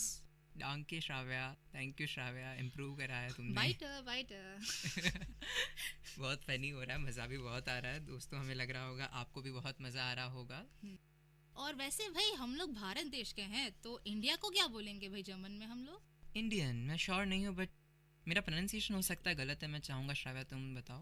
Okay, सो मैं बता दूँ सारे लिसनर्स को कि एशिया को बोलते हैं एशियन और इंडिया को बोलते हैं इंडियन. इंडियन. हाँ, मैंने सही बोला था. हाँ. Good good. और गुड मतलब good good good. So basically good को बोलेंगे गुड. बस सही है. तो एक बार वापस से रिवीजन कराते हैं. सबसे पहले गुड मॉर्निंग. गूटन मॉर्गन. Good night. गूटन नाक्ट. Good evening. गूटन आबे. स्विट्जरलैंड. स्विस. इंडिया. इंडियन. ड्यूश. Germany. No. Deutsch is German and Deutschland is Germany. Very good. I'll say good, not good. Good मतलब? Good. Oh, danke Shravya. Thank you Shravya. Weiter.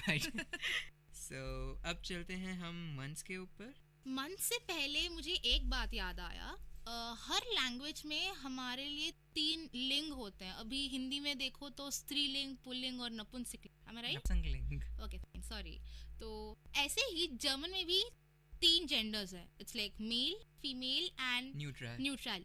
सो हम male को बोलते हैं डेयर, फीमेल को बोलते हैं डी एंड न्यूट्रल को बोलते हैं दास. स्पेलिंग भी बता देते हैं. देयर मतलब DER और डेयर का मतलब ये नहीं कि DHEIR. It's basically DER. और दास मतलब DAS एंड दाई मतलब D. It's DIE. D. There the दास. तो हम लोगों ने बहुत पॉपुलर ये सुना रखा है कि वोक्सवैगन दास ऑटो. वो टैगलाइन इसलिए आया क्योंकि auto is a neutral gender, तो इसलिए हम लोग दास लगाते हैं उसके पहले. और देयर दी दास पोएटिक लगता है, आसानी से याद कर सकते हैं लोग. देयर दी दास. हाँ. और इस इट्स नॉट देवदास, इट्स देयर दी दास. तो अब चलिए मंथ पे चलते हैं. वापस से रिपीट करते हैं. जनवरी. जेन्युनार. फेब्रुअरी. फेब्रुआर. मार्च. मार्स या मार्स? इट्स मार्स. ओके. जनवरार, फेब्रुआर, मार्स. अप्रैल. मई. जूनी. अरे ये तो बहुत इजी है. जूनी. और जुलाई तो बन गया जूली. कुत्ते का नाम है, आसानी से याद रख सकते हो. जूली. हाँ, जूली. जूली पे तो एक मूवी भी थी. अगस्त. सितंबर ही रहा. अक्टूबर रहा. इट्स अक्टूबर. वो सी के बदले में के आया, सो इट बिकम्स अक्टूबर. सही बोला. डांके श्राव्य. नवंबर भूल गए. It remains the same. It is November. डांके याद दिलाने के लिए. बाइटे बोलो बे. अच्छा ठीक है, बाइट. ओके. हम भी सीख रहे हैं धीरे धीरे. हम लोग तो यहाँ पे कोई एक्सपर्ट है नहीं, आपको सिखाने के लिए हम भी सीख रहे हैं. हाँ, और सच्ची बताएं तभी अगर इतना इनफॉर्मल होगा तो आप लोग इंटरेस्ट लेंगे और सीखना ज़रूर चाहेंगे और सीख भी रहे होंगे. हाँ, पर हम आपको बता दें कि हम पूरी एश्योरेंस नहीं ले सकते कि मतलब आपको 100% लैंग्वेज आ जाएगी, बट आप मतलब अपने आप को पहचान जाएंगे आपको इम्प्रूव कहाँ और कैसे करना है. भाई क्योंकि लैंग्वेज क्लासरूम टीचिंग अलग होती है और इनफॉर्मली हम जो दोस्तों से पढ़ते हैं वो अलग होती है। क्लासरूम में सर सबको बिठा के तो पढ़ाएंगे ही, पर तुम्हारे लिए तुम्हें तुम्हारी वीक पॉइंट कौन सी है ये तो वो नहीं जान सकते। तो अभी दोस्तों के साथ पढ़ रहे हो, आप हमारे साथ पढ़ रहे हो, सो हम लोग ये normal student point of view से हम बोल सकते हैं कि हम लोगों ने कहाँ कहाँ गलती यूजुअली करते हैं, कहाँ की है और कहाँ कर सकते हो। हम लोग यही पॉइंट ऑफ व्यू से हम आपकी है मदद करना चाहते हैं। तो हिमांशु क्या कहते हैं इसके बारे में? सही है, एकदम सही बोला है श्राव्या। और लैंग्वेज बेसिकली वो चीज़ है जब तक तुम खुद प्रैक्टिस नहीं करोगे तब तक तुम्हें नहीं आने वाली। और यहाँ तक कि हिंदी इंग्लिश को ही देख लो, बचपन से करते आ रहे हैं या नहीं? हाँ, बचपन से सब लोग सीखते आ रहे हैं हिंदी। इवन सब सुन भी रहे हैं पर तो भी कुछ कुछ ऐसे शब्द है जिनको पता ही नहीं है। और सच्ची मैं बताऊं कि लैंग्वेज में सारे शब्द पता होना ज़रूरी नहीं है। क्वालिटी वर्ड्स पता होने चाहिए, क्वांटिटी वर्ड्स नहीं। और हमारी इंटेंशन ये है कि अगर हम कहीं जर्मन ऑफिसर से बात करें या किसी जर्मन एम्प्लॉय से बात करें या जर्मन कस्टमर से बात करें तो हम अपने आइडियाज़ को अच्छी तरह से एक्सचेंज कर सकें इन a good way.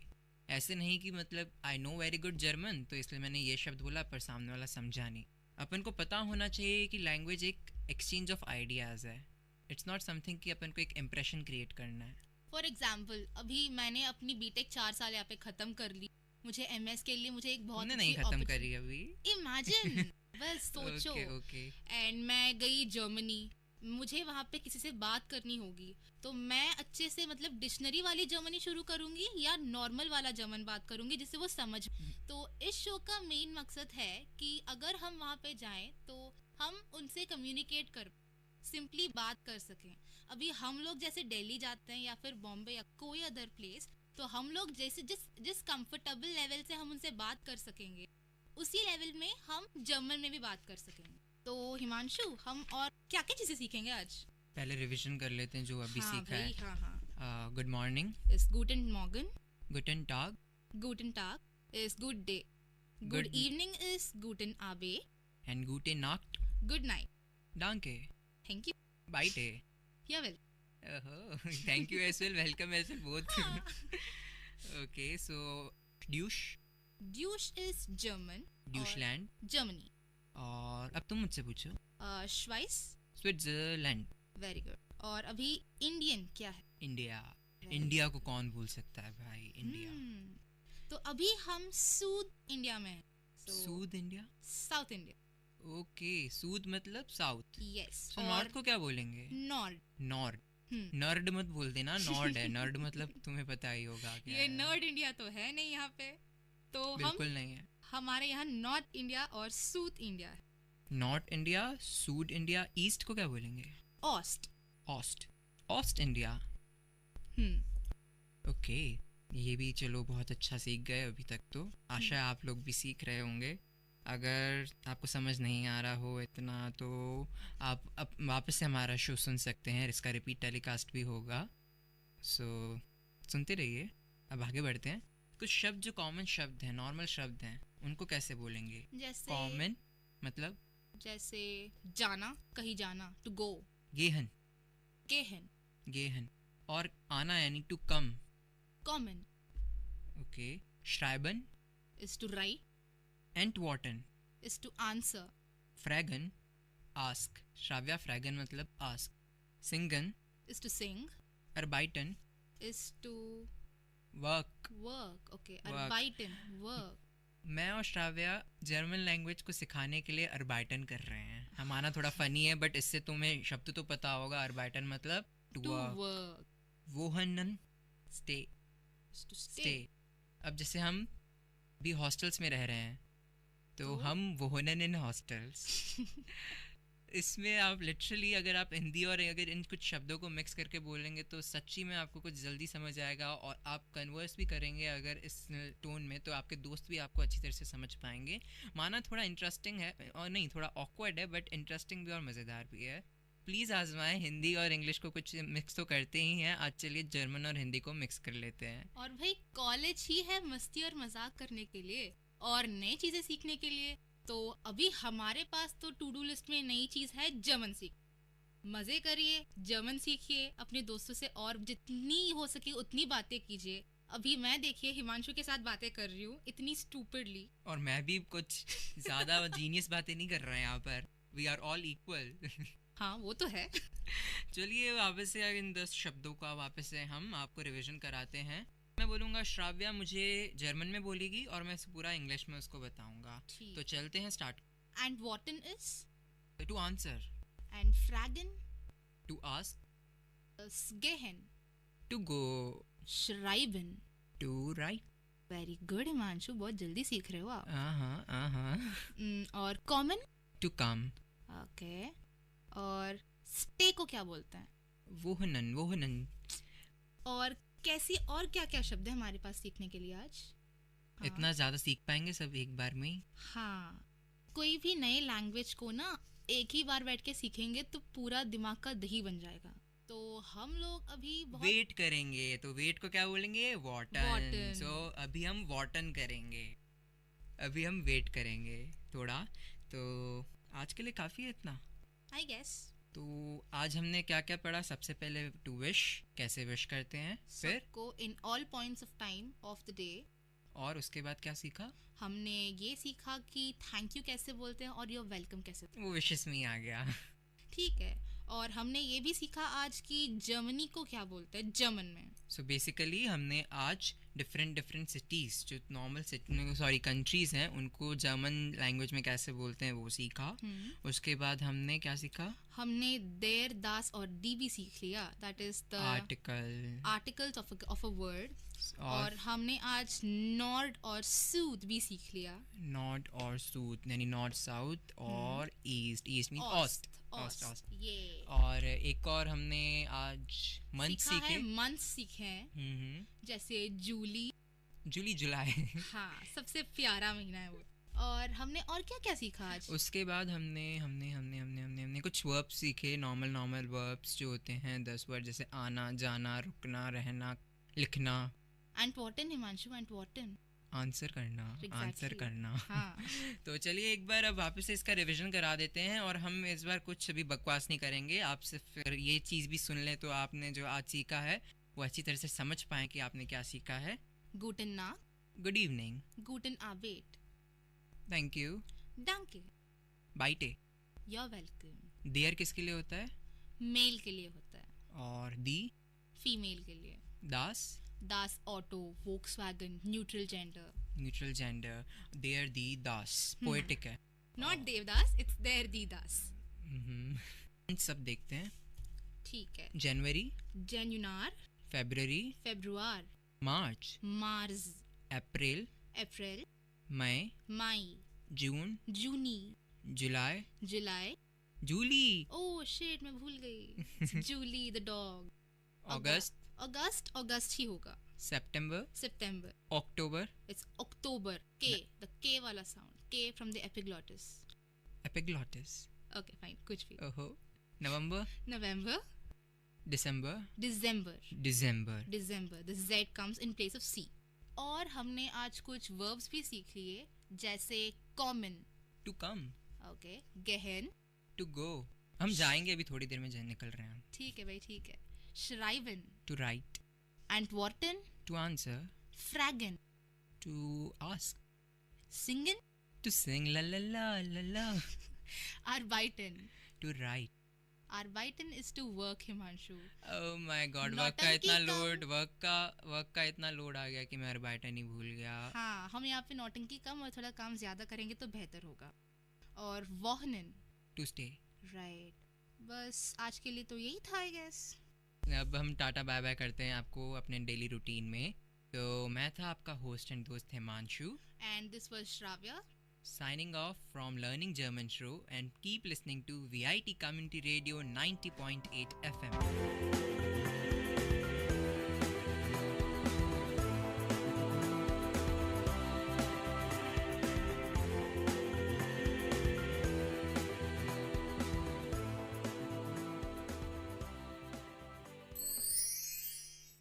Ho ho ho! Merry Christmas, wonderful listeners of VIT Community Radio. This is your favorite radio jockey, Abhinand, bringing you the festive vibes and the spirit of bringing right to your ears. Hey, a very Christmassy hello from RJ Dia to RJ Abhinand. Today, we've got some messages from our listeners through the VCR Christmas hotline. Let's take a listen.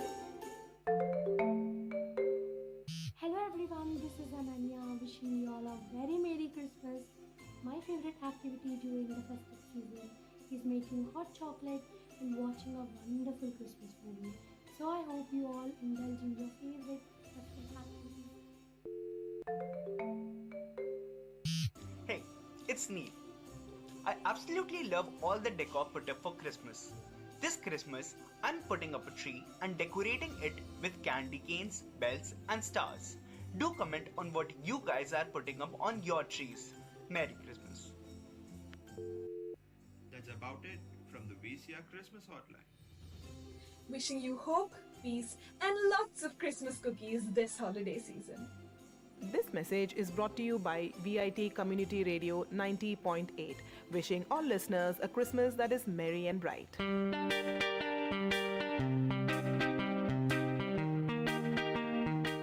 Dear listeners, you're listening to VIT Community Radio 90.8 and this program is Team Speak Time.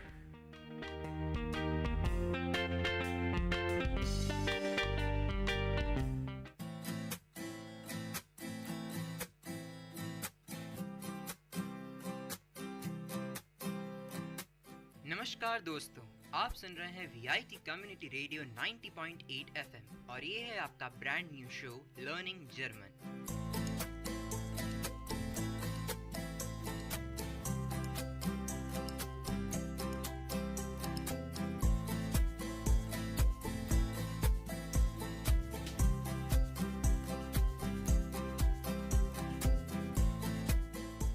और हिमांशु, ये क्या हो गया? नमस्कार देवियों सज्जनों, क्या हो गया भाई? हम लोग यहाँ पे जर्मन का शो कर रहे हैं और वैसे भी ये क्या आलोकनाथ की मूवी देख के आ गए हो तुम? अरे आलोकनाथ की क्या मूवी यार, हिंदी का इतना मतलब क्या कहें, हिंदी इतनी भरी हुई है जहन में कि हिंदी ही निकलती है। नमस्कार, चलिए इतना फॉर्मल नहीं करते हैं, थोड़ा इनफॉर्मल करते हैं, पर उससे पहले खुद को इंट्रोड्यूस तो कर लें। हाँ जी, तो मैं हूँ आपकी होस्ट श्राव्या और मैं हूँ आपका होस्ट एंड दोस्त हिमांशु मंघानी और आप सुन रहे हैं हमारी brand new show learning German. तो आज क्या करेंगे श्राव्या?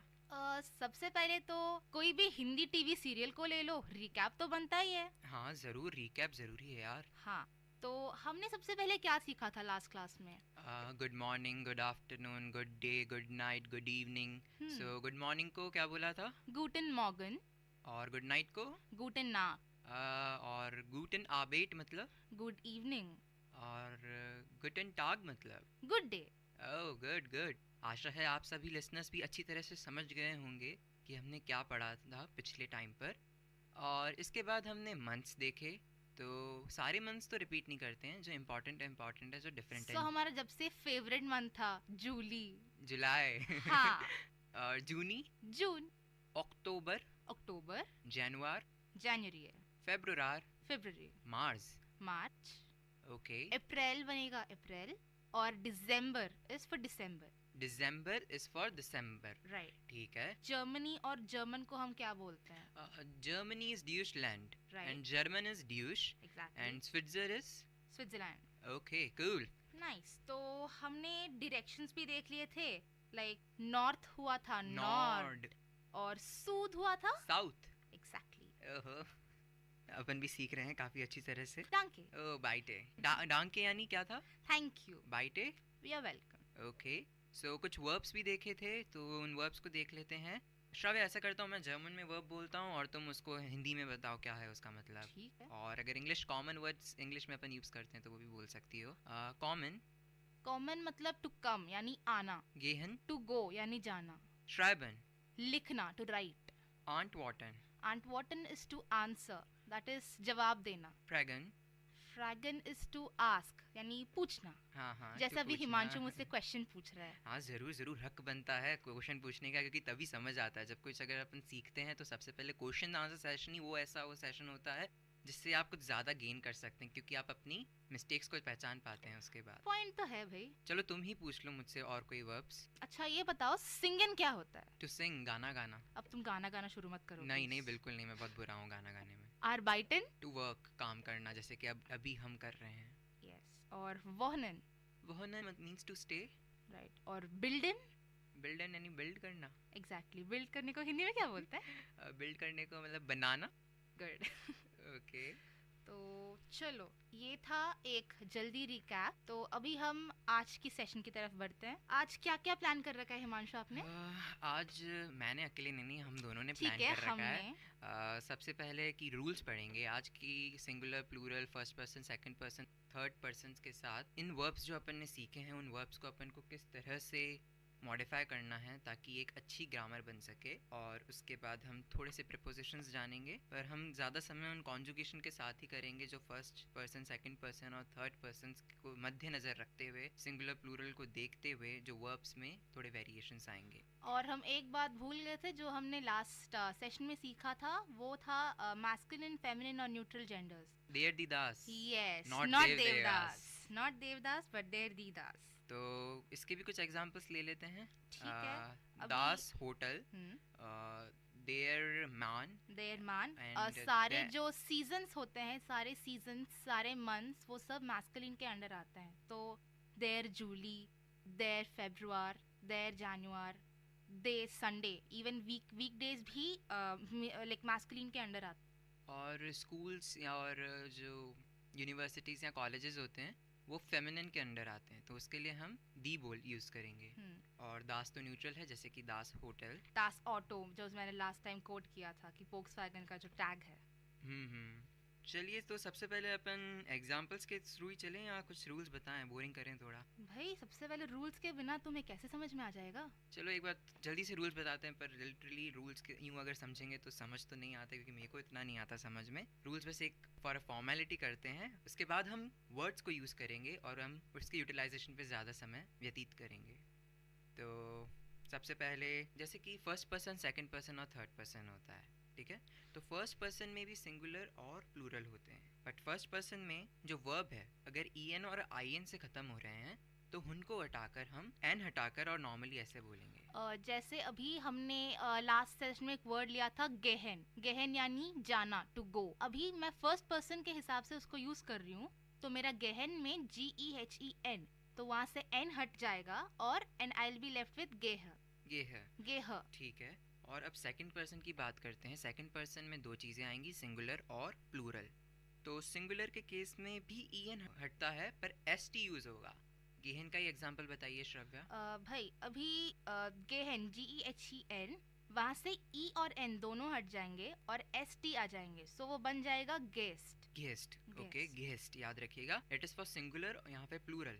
सिंगुलर के लिए है ये, सेकंड सिंगुलर के लिए। और अगर प्लूरल हो सेकंड प्लूरल तो उस केस में en हटकर t बन जाएगा। फॉर एग्जांपल गेहत, लाइक GEHT, गेहत। तो अभी अपन ने तीन शब्द जाने। सबसे पहला गेह, गेस्ट और गेत। गेह किसके लिए था? फर्स्ट पर्सन सिंगुलर के लिए।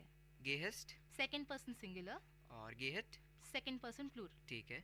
अब उसके बाद थर्ड पर्सन में देखेंगे, थर्ड पर्सन सिंगुलर में देखेंगे कि en हटकर वापस से t आ जाएगा। तो यानी कि बेसिकली चार चीज़ें हैं, n हटाओ, st लगाओ, t लगाओ और t लगाओ, और बाकी जो दूसरे केसेस हैं उनमें नॉर्मली रहेगा। तो अब जो पहला अपन ने लास्ट में देखा था उस केस में था सेकंड प्लूरल पर्सन के केस में en हटकर t लग जाता था, जैसे गेहट। तो वैसा ही अब सिंगुलर के केस में होगा फॉर थर्ड पर्सन, जैसे गेहत, वापस से GEHT, गेहत। अरे और सबसे पहले तो ये भी तो बताएं कि I को क्या बोलते हैं, अरे हमको हाँ, क्या बोलते हम हैं? तो भूल ही गए। अभी यहाँ पे फर्स्ट पर्सन सिंगुलर, तो अगर इंग्लिश में बोलेंगे तो वो आई बनेगा। तो आई को जर्मन में इह प्रोनाउंस करते हैं। कैसे? इक या इश। ओके, ये तो काफी कंट्रोवर्शियल है, तो ठीक है, फिलहाल हम इश के साथ जाते। हाँ, आप कहीं कहीं देखेंगे कि इक भी यूज होता है, but for the time being हम इसको एक बार इश से ही करते हैं। आप तो इसको ऐश्वर्या राय से रिलेट कर सकते हो। कैसे? इश। ओ, वापस से देवदास की चीजें आ गई यहाँ पर। पता नहीं देर दी दास है या जर्मन है या देवदास है। चलिए जो भी है, पर इतना तो है कि आपको एंटरटेनमेंट जरूर मिल रहा होगा और आप कुछ सीख भी रहे होंगे, क्योंकि VIT community radio 90.8 FM infotainment के मोटिव से चलता है, यानी information as well as an entertainment. तो चलिए अभी यू को क्या बोलेंगे हम जर्मन में? पहले प्लूरल बताओ उसका, फर्स्ट का। हमको क्या बोलते हैं? वियर। ओके, सो मैं को इह, हमको वियर। और अब तुमने मुझसे पूछा था यू को क्या बोलते हैं। हाँ। मतलब सिंगुलर के लिए पूछ रही हो तुम, सेकंड पर्सन सिंगुलर। तो उस केस में डू यूज करेंगे। ओके, तो सेकंड पर्सन प्लूरल के लिए क्या यूज करेंगे? ईयर। प्रोनाउंसिएशन सही है मेरा? ईयर, हाँ, इट्स ईयर। ईयर, कान, कान का जैसे प्रोनाउंसिएशन, ईयर। ईयर। हाँ। याद रखिए हमेशा मतलब बहुत फोर्स लगाना पड़ता है बोलते वक्त गले से, मतलब इतनी मतलब प्रेशर दीजिए, इतना मतलब पूरी बॉडी बोलने लगती है। अपन सिर्फ हिंदी इंग्लिश में बोलते हैं तो we are only speaking with tongue, but इस केस में गले के वाइब्रेशंस जो होते हैं यहाँ पर उनको भी यूज करना पड़ता है। ईयर, ईयर किसके लिए था? फॉर सेकंड पर्सन प्लूरल, यानी आप सब। ओके, तो अब थर्ड पर्सन में ही, शी और इट। ही को क्या बोलेंगे? ही को हम एयर बोलते हैं। शी, सी, इट, एस, एर सी एस, ही, शी, इट, एर सी एस। और प्लूरल में अगर ये सब होंगे थर्ड पर्सन तो वो सभी, मतलब उसके लिए हम यूज करेंगे सी। सेम है, और ये सी रिस्पेक्ट देने के लिए भी यूज किया जाता है। क्योंकि भाई जर्मनी में लोग बहुत उनका सेल्फ रेस्पेक्ट बहुत ज्यादा है, तो तुम सीधा जाके तुम कैसे हो पूछोगे तो वो अफेंड हो जाएंगे, तो आपको पूछना पड़ेगा आप कैसे हो। ये यानी अपने हिंदी जैसा ही हो गया। हिंदी में जैसे हम मस्कुलिन, फेमिनिन और न्यूट्रल के लिए अलग अलग रखते हैं, तो वैसे ही जर्मन भी अलग अलग करता है। पर वो याद रखिए कि सारे वर्ड जो हिंदी में मस्कुलिन है वो जरूरी नहीं कि सारे वर्ड जर्मन के मस्कुलिन हो। ये बहुत बड़ा कंफ्यूजन होता है अगर आप जर्मन जाते हैं देर दी दास के लिए। कुछ गलतियां हो जाती हैं, पर गलतियां करके ही सीखेंगे, और इसी आशा से हमने ये शो स्टार्ट किया है। और इंफोटेनमेंट मद्देनजर रखते हुए ये शो चला जा रहा है। भाई अभी जहाँ पे यहाँ पे तुम और मैं बैठे हैं, हम कहाँ के जर्मन के प्रोफेसर हैं भाई, हम तो इतनी गलती कर करके सीख रहे हैं। हाँ, सीखा तभी जाता है जब गलती हो, और गलती तभी होगी जब आप प्रैक्टिस करेंगे, और प्रैक्टिस तभी होगी जब आप आपस में बात करेंगे। तो प्रैक्टिस करो, गलती करो, सीखो। अरे वाह, ऑर्डर सीधा था। यस। और उसके बाद अब जर्मन और हिंदी में ये समानता एक और है कि हम रिस्पेक्ट देते हैं तो आप यूज करते हैं, यहाँ रिस्पेक्ट देंगे तो क्या यूज करेंगे? जी। जी। और लड़की को भी बोलते हैं तो क्या बोलेंगे? हाँ, यहाँ पे हम सी शब्द दो कंटेक्स्ट में यूज करते हैं, या फिर जब दूसरों को रिस्पेक्ट दे रहे हैं, या फिर जब हम लड़कियों को लड़कियों को एड्रेस कर रहे हैं, तब भी हम जी यूज करेंगे। ओके, तो चलिए अब वापस से इसको अच्छी तरह से एक वर्ड के साथ कर लेते हैं। मैं श्राव्या तुमसे पूछूंगा, सही बताना ताकि लिसनर्स भी अच्छी तरह से समझ पाएं। और सबसे पहले मैं आया, that is I came. So okay, sorry, मैं आता हूँ। हाँ. हम अभी याद रखिए, अभी हम सिर्फ प्रेजेंट टेंस को सीख रहे हैं, प्रेजेंट टेंस को कंसीडर करते हैं। और ये पूरा शो आपका प्रेजेंट टेंस को लेकर ही होगा, क्योंकि ये बेसिक जर्मन के ऊपर है। इसमें हम ना ही फ्यूचर टेंस देखेंगे और ना ही पास्ट टेंस देखेंगे, ना ही भूतकाल देखेंगे और ना ही भविष्यकाल देखेंगे। ना भूत ना भविष्य।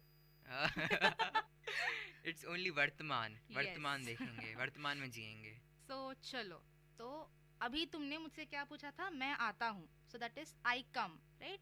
सो आई इज इश, कम इज कॉमा, कॉमन इज टू कम, कॉमन इज टू कम। यस, सही। मैं तुम्हें टेस्ट कर रहा था कि तुम कितनी कॉन्फिडेंट हो। मैं कॉन्फिडेंट हूँ, ठीक है। चलो ठीक है, तो इश कॉमे, विर कॉमन का मतलब क्या है? कि हम सब आ रहे हैं। तो इसमें देखिए, ई एन को हटाया नहीं है, ई एन को ऐसा का ऐसा ही रखा है, तो विर कॉमन। तो जब हम वियर यूज कर रहे हो तो कॉमन, अभी कॉमन इज नथिंग बट हम जर्मन में उसको वर्ब स्टेम बोलते हैं, तो वो ऐसा ही रहता है। बट ईयर में ऐसा कॉमन यूज नहीं करेंगे, क्योंकि ईयर सेकंड पर्सन प्लूरल है, तो उसमें कॉम्ट यूज करेंगे। क्योंकि देखिए 4 चीजें ही हैं बेसिकली, एन हटाओ, फिर दूसरी जगह पर कुछ मत हटाओ, तीसरी जगह पर एस टी लगाओ, चौथी जगह पर टी लगाओ, पांचवी कंडीशन वापस से टी लगाओ, और छठी कंडीशन में कुछ नहीं लगाओ, नॉर्मल एज इट इज। यानी 2 कंडीशन में अपना वर्ब बिल्कुल चेंज नहीं होता, बाकी की जो 4 कंडीशंस हैं उसमें कुछ चेंज होगा, जिसमें से सिर्फ 3 ही चीजें याद रखने लायक है श्राव्या।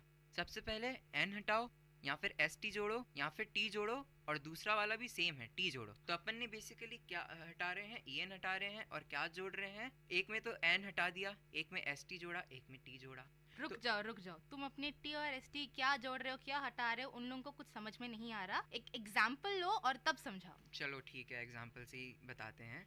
जैसे कि फर्स्ट पर्सन सिंगुलर इश कॉमे, इसमें एन हटा। फर्स्ट पर्सन प्लूरल विर कॉमन, इसमें कोई चेंजेस नहीं आया, ई एन ऐसा का ऐसे ही रहा। सेकंड पर्सन के लिए तुम बोल दो।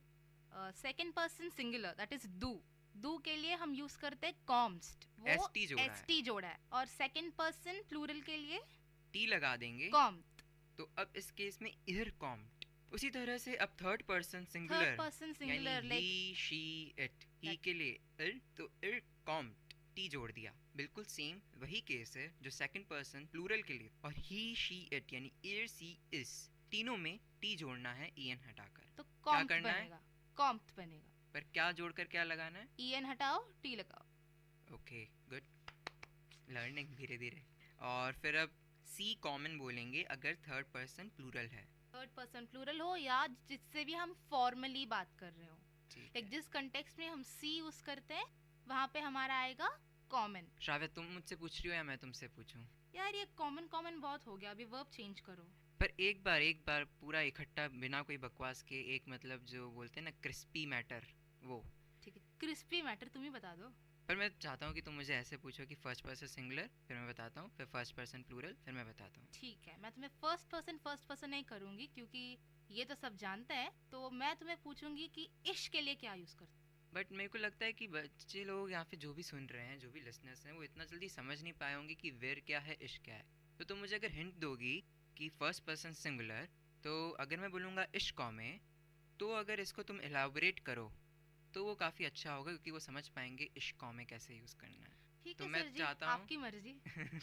मर्जी की तो क्या बात यार, काम करना पड़ता है। वी नीड टू अरबाइटे मतलब टू वर्क, गुड। तो हिंट दो। लाइन में चलो, first person singular, first person plural. तो फर्स्ट पर्सन सिंगुलर के लिए इश्क में, फर्स्ट पर्सन प्लूरल के लिए वेर कॉमन। ओके, अभी सेकंड पर्सन सिंगुलर के लिए? सेकंड पर्सन सिंगुलर के लिए क्या था? दू कॉम्स। ठीक है, अभी यहाँ पे क्या घटा और क्या आया? दू यानी किसके लिए? सेकंड पर्सन सिंगुलर के लिए, यू के लिए हम दू यूज और कॉमन में से एन हटा के एसटी लगा दिया। ठीक है, सेकंड पर्सन प्लूरल के लिए क्या करोगे? वेयर कॉम्ड, मैं सिर्फ ईएन हटाकर टी लगा दूंगा, और सेकंड पर्सन प्लूरल को बोलते हैं वेयर। राइट, तो अभी एर सी और एस के लिए क्या करोगे? एर सी एस यानी कि third person singular he she it, तो इस केस में भी टी जोड़ दूंगा ईएन हटाकर बस। तो कुछ भी बोल दो, मैं स्लैश भी बोल देता हूँ, चलो ईयर स्लैश साई स्लैश इस स्लैश कॉम, यानी कि he slash she slash it come. चलिए कॉम, और बच क्या गया अभी? हाँ, see in the formal context क्या करोगे? या फिर प्लूरल भी बोल सकते हैं इसको। तो उस केस में कुछ नहीं चेंज करो यार, तो रिस्पेक्ट दे रहे हो तो फिर उस वर्ड के साथ भी क्यों छेड़खानी कर रहे हो, वैसे ही रख दो सी कॉमन, बस वर्ब जैसा है उसका ऐसा ही यूज कर लो। ठीक है, अब कौन सा वर्ड के ऊपर अपन थोड़े वेरिएशंस करें, उस वर्ड को थोड़ा छेड़ें, किस वर्ड को छेड़ें? क्योंकि अभी जब हम आर्बाइटा कर रहे हैं तो आर्बाइटन के भी ले लेते हैं। हाँ, पर मीनिंग मतलब आर्बाइटन मतलब काम करना, टू वर्क। हम जैसे बकवास नहीं। ठीक है, तो अब अपन ऐसा करते हैं, मैं तुमसे पूछता हूँ अब, ठीक है, और तुम उसको वर्ड को जो भी वेरिएशन करना है करो, ठीक है, तुम्हें खुली छूट है। फर्स्ट पर्सन सिंगुलर इज इश, तो इश आर्बाइटर। क्या किया इसमें तुमने, क्या छेड़खानी करी? बस एन हटा दिया, क्योंकि आर्बाइटेन है तो वो en से एंड होता है, तो मैंने बस n हटाया, तो फर्स्ट पर्सन सिंगुलर बन गया। सेकंड पर्सन सिंगुलर यानी कि दू, सो दू आर्बाइटेस, मैंने बस en हटाया और st ऐड कर। ग्रेट। और थर्ड पर्सन सिंगुलर यानी ही शी इट, या फिर एर सी और एस, उसके लिए हम बस en हटाएंगे और t लगा देंगे, तो यहाँ पे वो बन जाएगा आर्बाइटेट, यानी एर स्लैश इस स्लैश एर स्लैश सी स्लैश एस आर्बाइटेट। अच्छा यार, हम भी सीख रहे हैं। और मैंने सिंगुलर तो तुमसे सारे पूछ लिया, प्लूरल पूछता हूँ, तो फर्स्ट पर्सन प्लूरल यानी वी, हम, तो हम उसके लिए यूज करते हैं प्रोनाउन वियर, तो उसके लिए कोई छेड़खानी मत करो, एज अभी हिमांशु ने बताया था, सीधा यूज कर दो आर्बाइटेन। यानी देखो, अगर तुम एकता में हो और फर्स्ट पर्सन हो तो कोई तुम्हें छेड़ नहीं सकता, तो उसी तरह से वर्ब को भी बिल्कुल मत छेड़ो। और अगर कोई रिस्पेक्ट वाला बंदा है, देखो अपन ने इसको ऐसे कर सकते हैं कि जब भी तुम प्लूरल में हो तो तुम से कोई छेड़खानी नहीं करेगा, तो इसलिए वैसा का वैसा वर्ब रहेगा। पर एक जगह छेड़खानी नहीं होगी, जब तुम किसी दूसरे को उंगली दिखा रहे हो, कहने का मतलब किसी सेकंड पर्सन प्लूरल के लिए बात कर रहे हो, तो इसलिए अपने बारे में अगर तुम मिलकर बात कर रहे हो तो कोई वर्ब की छेड़खानी मत करो, और अगर किसी दूसरों के बारे में, थर्ड पर्सन के बारे में प्लूरल के लिए बात कर रहे हो, यानी कि वो सभी, तो उधर भी छेड़खानी मत करो, दो जगह छेड़खानी मत करो। तो भाई हमने बचपन से सीखा तो है यूनिटी स्ट्रेंथ, तो बस वही अप्लाई कर दो यहाँ पे। हाँ यार, और लिटरली बताऊं, पूरी लाइफ उन छोटे फंडों से ही चलती है, पता नहीं क्यों कॉम्प्लेक्स बना देते हैं इसीलिए तो बचपन से सिखाया है छोटे छोटे फंडे। हाँ, और लिटरली ये छोटे फंडे आगे चल के तुम्हें बड़ा बनाते हैं।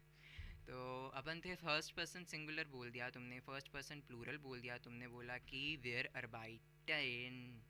अर्बाइटन, ठीक है। हाँ, अभी सेकंड पर्सन प्लूरल, तो उसके लिए हम यूज करते हैं ईयर, यानी ऑल ऑफ देम, सो उसके लिए अर्बाइटेट। क्या किया तुमने वेरिएशन? बस एज यूजुअल ईएन निकाल दिया, टी लगा दिया। और फिर if I speak to you like this कि आई नीड टू नो, मुझे जानना है, थर्ड पर्सन प्लूरल यानी जी, ठीक है। तो हम उसके लिए वापस से कोई छेड़खानी नहीं कर रहे, सीधा बोल दो आर्बाइटन। पूरा बोलो भाई। ओके, सी आर्बाइटन, यानी कि हम सब ने काम किया। आशा है आप सभी भी काम कर रहे हो। चलिए अब सबसे पहले बता देते हैं कि आज क्या सीखा क्रंची वे में। हमने आज सीखा कॉन्जुगेशन फर्स्ट पर्सन सिंगुलर अगर होता है तो उस केस में एन हटा दीजिए, हटाओ, ई लगा। हाँ, और अगर फर्स्ट पर्सन प्लूरल है तो उस केस में कोई छेड़खानी नहीं, और सेकंड पर्सन अगर सिंगुलर है तो उस केस में एस टी जोड़ दीजिए, और अगर सेकंड पर्सन प्लूरल है तो उस केस में टी जोड़ दीजिए, और थर्ड पर्सन सिंगुलर है तो उस केस में भी टी जोड़ दीजिए। अगर थर्ड पर्सन प्लूरल है तो कुछ भी छेड़खानी मत करिए, श्रव्य ना हो योर टर्न। ओके, ठीक है। So once more I am repeating that. First person singular के लिए ई एन में से सिर्फ एन को हटाओ, ई को ऐसे रहने दो। फर्स्ट पर्सन प्लूरल के लिए नो छेड़खानी। सेकंड पर्सन सिंगुलर के लिए ई एन हटाओ, एस टी लगाओ। सेकंड पर्सन प्लूरल के लिए ई एन हटाओ और सिर्फ टी लगाओ। The same rule follows for third person singular, that is E N हटाओ, टी लगाओ, और थर्ड पर्सन प्लूरल के लिए नो छेड़खानी। चलिए अब वापस से एक एग्जांपल बस लास्ट दे देते हैं। वापस से एक बार बोलो कि फर्स्ट पर्सन सिंगुलर, मैं बोलता हूँ उसका एग्जांपल। ठीक है, तो फर्स्ट पर्सन सिंगुलर बन गया इश कॉमे। सेकंड पर्सन सिंगुलर दो कॉम्स्ट। थर्ड पर्सन सिंगुलर एयर दी इस कॉम्ड। अभी फर्स्ट पर्सन प्लूरल वेयर कॉमन, राइट। सेकंड पर्सन प्लूरल एयर कॉम्ड। थर्ड पर्सन प्लूरल जी कॉमन। yippee! तो यहाँ कंप्लीट करते हैं हम आज अपना रूल्स कॉन्जुगेशन जो हमने सीखा। और याद रखिए नेक्स्ट क्लास में हम प्रीपोजिशन से स्टार्ट करेंगे। और मैं आपका दोस्त और होस्ट हिमांशु मंघानी, और मैं हूँ आपकी होस्ट श्राव्या। तो कभी अलविदा ना कहना भाई, तुम मुझे फिल्मी जितना भी बोल दो, मैं फिल्मी हूँ ही। ओके, फिल्मी श्राव्या। तो मैं था आपका होस्ट एंड दोस्त हिमांशु मंघानी, और मैं थी श्राव्या। तो सुनते रहिए लर्निंग जर्मन शो, और ये है आपका VIT कम्युनिटी रेडियो 90.8 FM।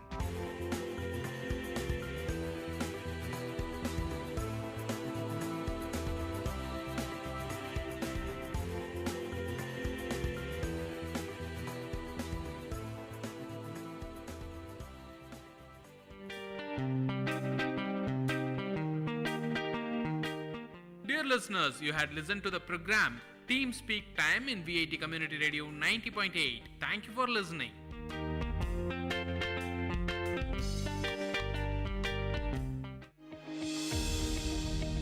మీరు వింటున్నారు VIT కమ్యూనిటీ రేడియో 90.8 FM. నేను మీ ఆర్జే సింధు. 100 సంవత్సరాల స్వాతంత్ర దినోత్సవం వేడుకలు అభివృద్ధి చెందిన దేశంగా రూపొందాలి అని మన ప్రభుత్వం నిర్ణయం చేసింది. దీని వికసిత్ భారత్ అనే పేరుతో ప్రజల్లోకి వచ్చేసింది. అందులో భాగంగా మన ఆలోచనలు మరియు సలహాలు ప్రభుత్వం దృష్టికి తీసుకురావచ్చు. నా ఆలోచన అయితే స్ట్రీట్ లైట్స్ కి సోలార్ ప్యానెల్స్ ఉపయోగిస్తూ సంఖ్య పెంచాలి. దీనివల్ల కరెంట్ ని చాలా ఆదా చేయొచ్చు. మరి మీ ఆలోచనలు ఏంటి? మై గోవ్ పోర్టల్లో వీక్షిత్ భారత్ ఫామ్ ఫిల్ చేసి మీ ఫోటోలు మరియు మీ ఆలోచనని సోషల్ మీడియాలో ప్రచారం చేసేయండి. #ideas for వీక్షిత్ భారత్ ఉపయోగిస్తూ చేయండి. మంచి సలహాకి మొదటి బహుమతిగా 5 లక్షలు, రెండో బహుమతిగా 3 లక్షలు మరియు మూడో బహుమతిగా 2 లక్షలు ఇస్తారు. సో మీ వంతు కృషి చేస్తారు అని ఆశిస్తూ ధన్యవాదాలు.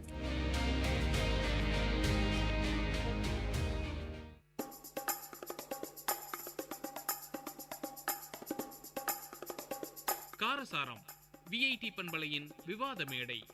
ஆரோக்கியமான வாதங்களுடன், அன்றாட நிகழ்வுகளின் தரவுகளுடன், மக்களின் குரல்கள் ஒன்றிணையும் கருத்துக்களம்.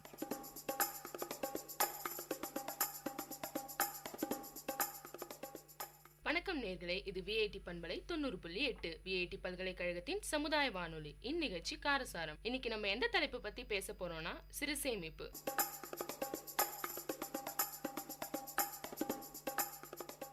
இத பத்தி பேசுறதுக்காக நான் பானு, நான் சிந்துஜா, நான் பாண்டியலட்சுமி.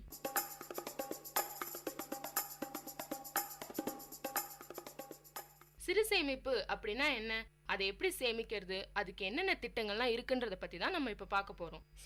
சேமிப்புங்கிறது நம்ம வாழ்க்கையில ரொம்ப முக்கியமான ஒண்ணு. சிறுவர்கள்ல இருந்து பெரியவர்கள் வரைக்கும் கண்டிப்பா சேமிப்புங்கிறது அவங்க கிட்ட கண்டிப்பா இருக்கணும். இப்ப குடும்பத்துல கூட கணவன் மனைவி கிட்ட பட்ஜெட் போட்டு வரவு செலவு பார்த்து செலவு பண்ற பழக்கம் கண்டிப்பா இருக்கணும். அப்பதான் சிக்கனமா செலவு பண்ண முடியும், சேமிக்கவும் முடியும். இந்த மாசத்துக்கு வரவு செலவு பார்த்து அடுத்த மாசத்துக்கு இதோட கம்மியா செலவு பண்ண முடியும். அப்பதான் இந்த மாசத்தை விட அடுத்த மாசத்துல இன்னும் கம்மியா செலவு பண்ணி சேமிப்பு அதிகமாக்க முடியும். இப்படி சேமிக்கிறது தான் நம்ம எல்லாருக்குமே பாதுகாப்பானது.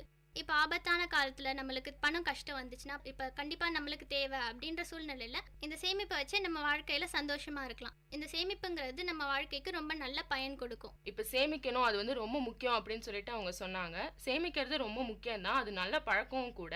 ஆனா இப்ப பாத்தீங்கன்னா பெரியவங்க வந்து அவங்க வருமானத்துல இருந்து ஒரு சிறு பகுதியை கொஞ்சம் கொஞ்சமா சேமிக்கிறாங்க. அதுதான் சேமிக்கிற பழக்கமும் கூட.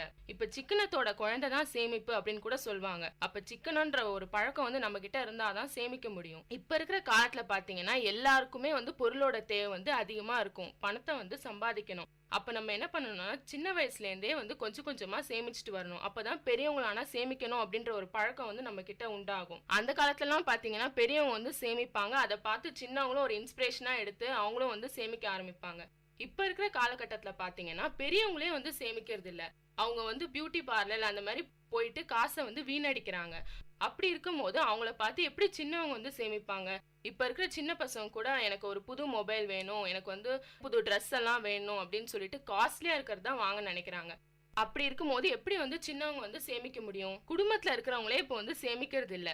எல்லாரும் அவங்கவுங்க இஷ்டத்துக்கு தான் இருக்காங்க. எல்லாருமே வந்து ஆடம்பர வாழ்க்கையை வாழணும் அப்படின்னு தான் நினைக்கிறாங்க. பக்கத்து வீட்டுல இப்ப ஏதாவது கார் வாங்கினா கூட நம்மளும் வாங்கணும் அப்படின்னு நினைக்கிறாங்க. சுத்தி இருக்கிறவங்களுக்காகவே வாழறாங்களே தவிர தனக்காக வாழணும், நம்ம சேமிச்சுட்டு வாழ்க்கையில ஒரு பெரிய ஆளா வரணும் அப்படின்னு நினைக்கிறதே கிடையாது. இப்ப பாத்தீங்கன்னா வரவு எட்டனா செலவு பத்தனா அதிகம் ரெண்டனா கடைசியில் துந்தனான்ற ஒரு சினிமா பாடல் கூட இருக்கு. அந்த பாடல்ல என்ன சொல்லிருப்பாங்கன்னா, சிக்கனமா இல்லனா அதுல என்ன விளைவு வரும் அப்படின்னு சிரிப்பு கலந்த ஒரு சிந்திக்க வைக்கும் பாடலா சொல்லியிருப்பாங்க. வரவு வந்து கம்மியா வந்தாலும் செலவு பண்றதுதான் ரொம்ப அதிகமா இருக்கு. அவங்க வந்து பட்ஜெட் போடுறதே இல்ல. எப்படி சேமிக்கணும், வாழ்க்கையில என்னென்னலாம் பண்ணலாம் அப்படின்ற ஒரு பிளானிங்கே இருக்க மாட்டேங்குது. நம்ம எங்கெங்கெல்லாம் வெளில போலாம், இப்ப வந்து பணம் வந்தா அதை எப்படி சம்பாதிக்கலாம் அப்படின்றதுதான் ரொம்ப யோசிக்கிறாங்களே தவிர ஒரு நல்ல பிளானிங்கே போடுறது இல்ல சேமிப்பு பத்தி. இதனால என்ன ஆயிடுதுன்னா கடைசியில மாச கடைசியில வந்து காசு இல்லாம போயிடுது. அதனால மத்தவங்க கிட்ட வந்து எதிர்பார்த்து கடனை வாங்கி ஆடம்பர வாழ்க்கையில வந்து ஈடுபடுறாங்க. இதுக்கெல்லாம் வந்து என்ன பண்ணணும்னா முன்னாடியே சேமிப்பு அப்படின்ற ஒரு பழக்கத்தை வந்து உண்டாக்கணும். சின்ன வயசுலயே உருவாக்கினாதான் பெரியவங்களானா அது வந்து அந்த பழக்கத்தை வந்து ஈடுபடுத்த முடியும். இப்படியே சொல்லிட்டே போனா சேமிக்கிறதுக்கு என்னதான் பண்றது? பணத்தை சேமிக்க நிறைய வழிமுறைகள் இருக்கு. Share market, mutual fund, chit fund, real estate, இந்த மாதிரி 1000 வழிமுறைகள் இருக்கு. வீட்டில் இருந்து உண்டியல்ல சேமிக்கிறத விட ஒரு சிறப்பான பாதுகாப்பான நம்ம பணத்தை அதிகரிக்கிற ஒரு இடம் எது அப்படின்னு சொல்லிட்டு பார்த்தோம்னா அஞ்சலகத்துல சேமிக்கிறது தான். குழந்தைங்களோட படிப்புக்கு, கல்யாண செலவுக்கு, வீடு கட்டுறதுக்கு, அவசர தேவைக்கு, இது எல்லாத்துக்குமே உதவக்கூடிய ஒரு சிறந்த திட்டம் எது அப்படின்னு சொல்லிட்டு பார்த்தோம்னா அஞ்சலக தொடர் வைப்பு திட்டம் தான். எப்படின்னு பார்த்தீங்கன்னா 5 வருஷத்துக்கு சேமிக்க வேண்டிய இந்த திட்டத்துல மாசத்துக்கு 10 ரூபாயிலிருந்து சேமிக்கலாம். மேலும் வந்து மாசத்துக்கு 50 ரூபாயில சேமிச்சோம்னா 7.5% வந்து கூட்டு வட்டியும் ஆயுள் காப்பீட்டு வசதியும் இருக்கு. அவசர தேவைக்கும் கடன் வாங்கலாம். இந்த மாதிரி நம்ம பணத்தை பாதுகாப்பான முறையில சேமிச்சுட்டு வந்தா பணமும் பாதுகாப்பா இருக்கும். கஷ்டம்னு வரும்போது யார் கையும் எதிர்பார்க்க வேண்டிய நிலைமை இருக்காது. அஞ்சலக திட்டத்துல இப்போ சின்ன பசங்க கூட சேமிக்கிறாங்க. எப்படின்னு பார்த்தா நிறைய பேங்க்ஸ்லாம் நிறைய ஸ்கீம்ஸ் வருது. ஆட்லலாம் கூட மை ஜூனியர் அக்கௌண்ட் அப்படின்னு சொல்லிட்டுலாம் கூட சின்ன பசங்கள்லாம் சேமிச்சு வைக்கிறாங்க. இதனால சேமிக்கிறத வந்து ஒரு பழக்கமா எடுத்துக்கணும். இப்போ போஸ்ட் ஆஃபீஸில் சேமிக்கலாம் அப்படின்னு அவங்க சொல்லியிருக்காங்க. இப்போ பேங்க்லலாம் கூட நிறைய பாலிசிஸ் இருக்கு. நிறைய பேர் அவங்க ஃப்ரெண்ட்ஸ் சொன்னாங்க அப்படின்னு சேர்ந்து நிறைய பேர் அதில் சேமிச்சுட்டே வராங்க. ஆனால் பாதியிலே இதை நிறுத்திடுறாங்க நிறைய பேர். ஏன்னா அப்புறமா பண கஷ்டம் வந்து நிறைய பேர் பாதியிலே நிறுத்திடுறாங்க. பாதியிலே நிறுத்துறது ரொம்ப தப்பானது. நம்ம இருக்கிற வேகமான வாழ்க்கையில் நம்மளுக்கு எந்த நேரத்தில் எது நடக்கும் அப்படின்னு தெரியவே தெரியாது. இப்போ இந்த பாலிசிலாம் போட்டு சேமிக்கிற பணத்தை வச்சு நம்ம சந்தோஷமா இருக்கலாம். அதனால இந்த பாலிசிலாம் போட்டு கடைசி வரைக்கும் சேமிச்சு வைக்கணும். இப்படி சேமிக்கிறது தான் ரொம்ப நல்லது. நம்ம வாழ்க்கைக்கு தேவையானது கூட. இப்போ சின்ன சின்ன உயிரினங்கள் பார்த்தீங்கன்னா எறும்பு, தேனி இதெல்லாம் கூட சேமிச்சு வைக்குது. எறும்பு எப்படின்னா அதோட உணவை மழை காலத்துக்கு முன்னாடியே சேமிச்சு வச்சிரும். தேனி கூட பூலேருந்து தேன் எடுத்துக்கிட்டு வந்து சேமிச்சு வச்சுக்கும். இது நம்மளுக்கும் பயன் தருது, அந்த தேனீக்களுக்கும் பயன் தருது. இப்படி சின்ன சின்ன உயிரினங்கள் கூட சேமிக்குது. அதனால நம்மளும் கண்டிப்பாக சேமிச்சு வைக்கணும். அதுதான் நல்லது. இப்போ சேமிப்பு இல்லாத வீடு மேற்கூரை இல்லாத வீடு அப்படின்னு சொல்லுவாங்க. அதனால வாழ்க்கையில முன்னேறணும்னா சேமிப்புங்கிறது கட்டாயம் இருக்கணும். சேமிக்கிறது ரொம்ப நல்லது. அதனால சேமிச்சு வச்சாதான் நம்மளால வாழ்க்கையில சாதிக்க முடியும். அதனால சேமிப்போம், சாதிப்போம். வாழ்க்கையில முன்னேற கண்டிப்பா சேமிச்சே ஆகணும். ஆனா அதை எப்படி சேமிக்கிறது?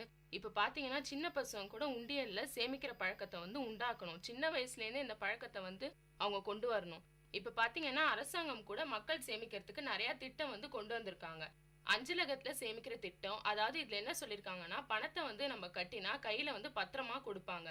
வங்கியில சேமிக்கிற திட்டம், அதாவது பிக்ஸட் டெபாசிட், ஆர்டி, இந்த மாதிரி நிறைய விஷயங்கள் இருக்கு.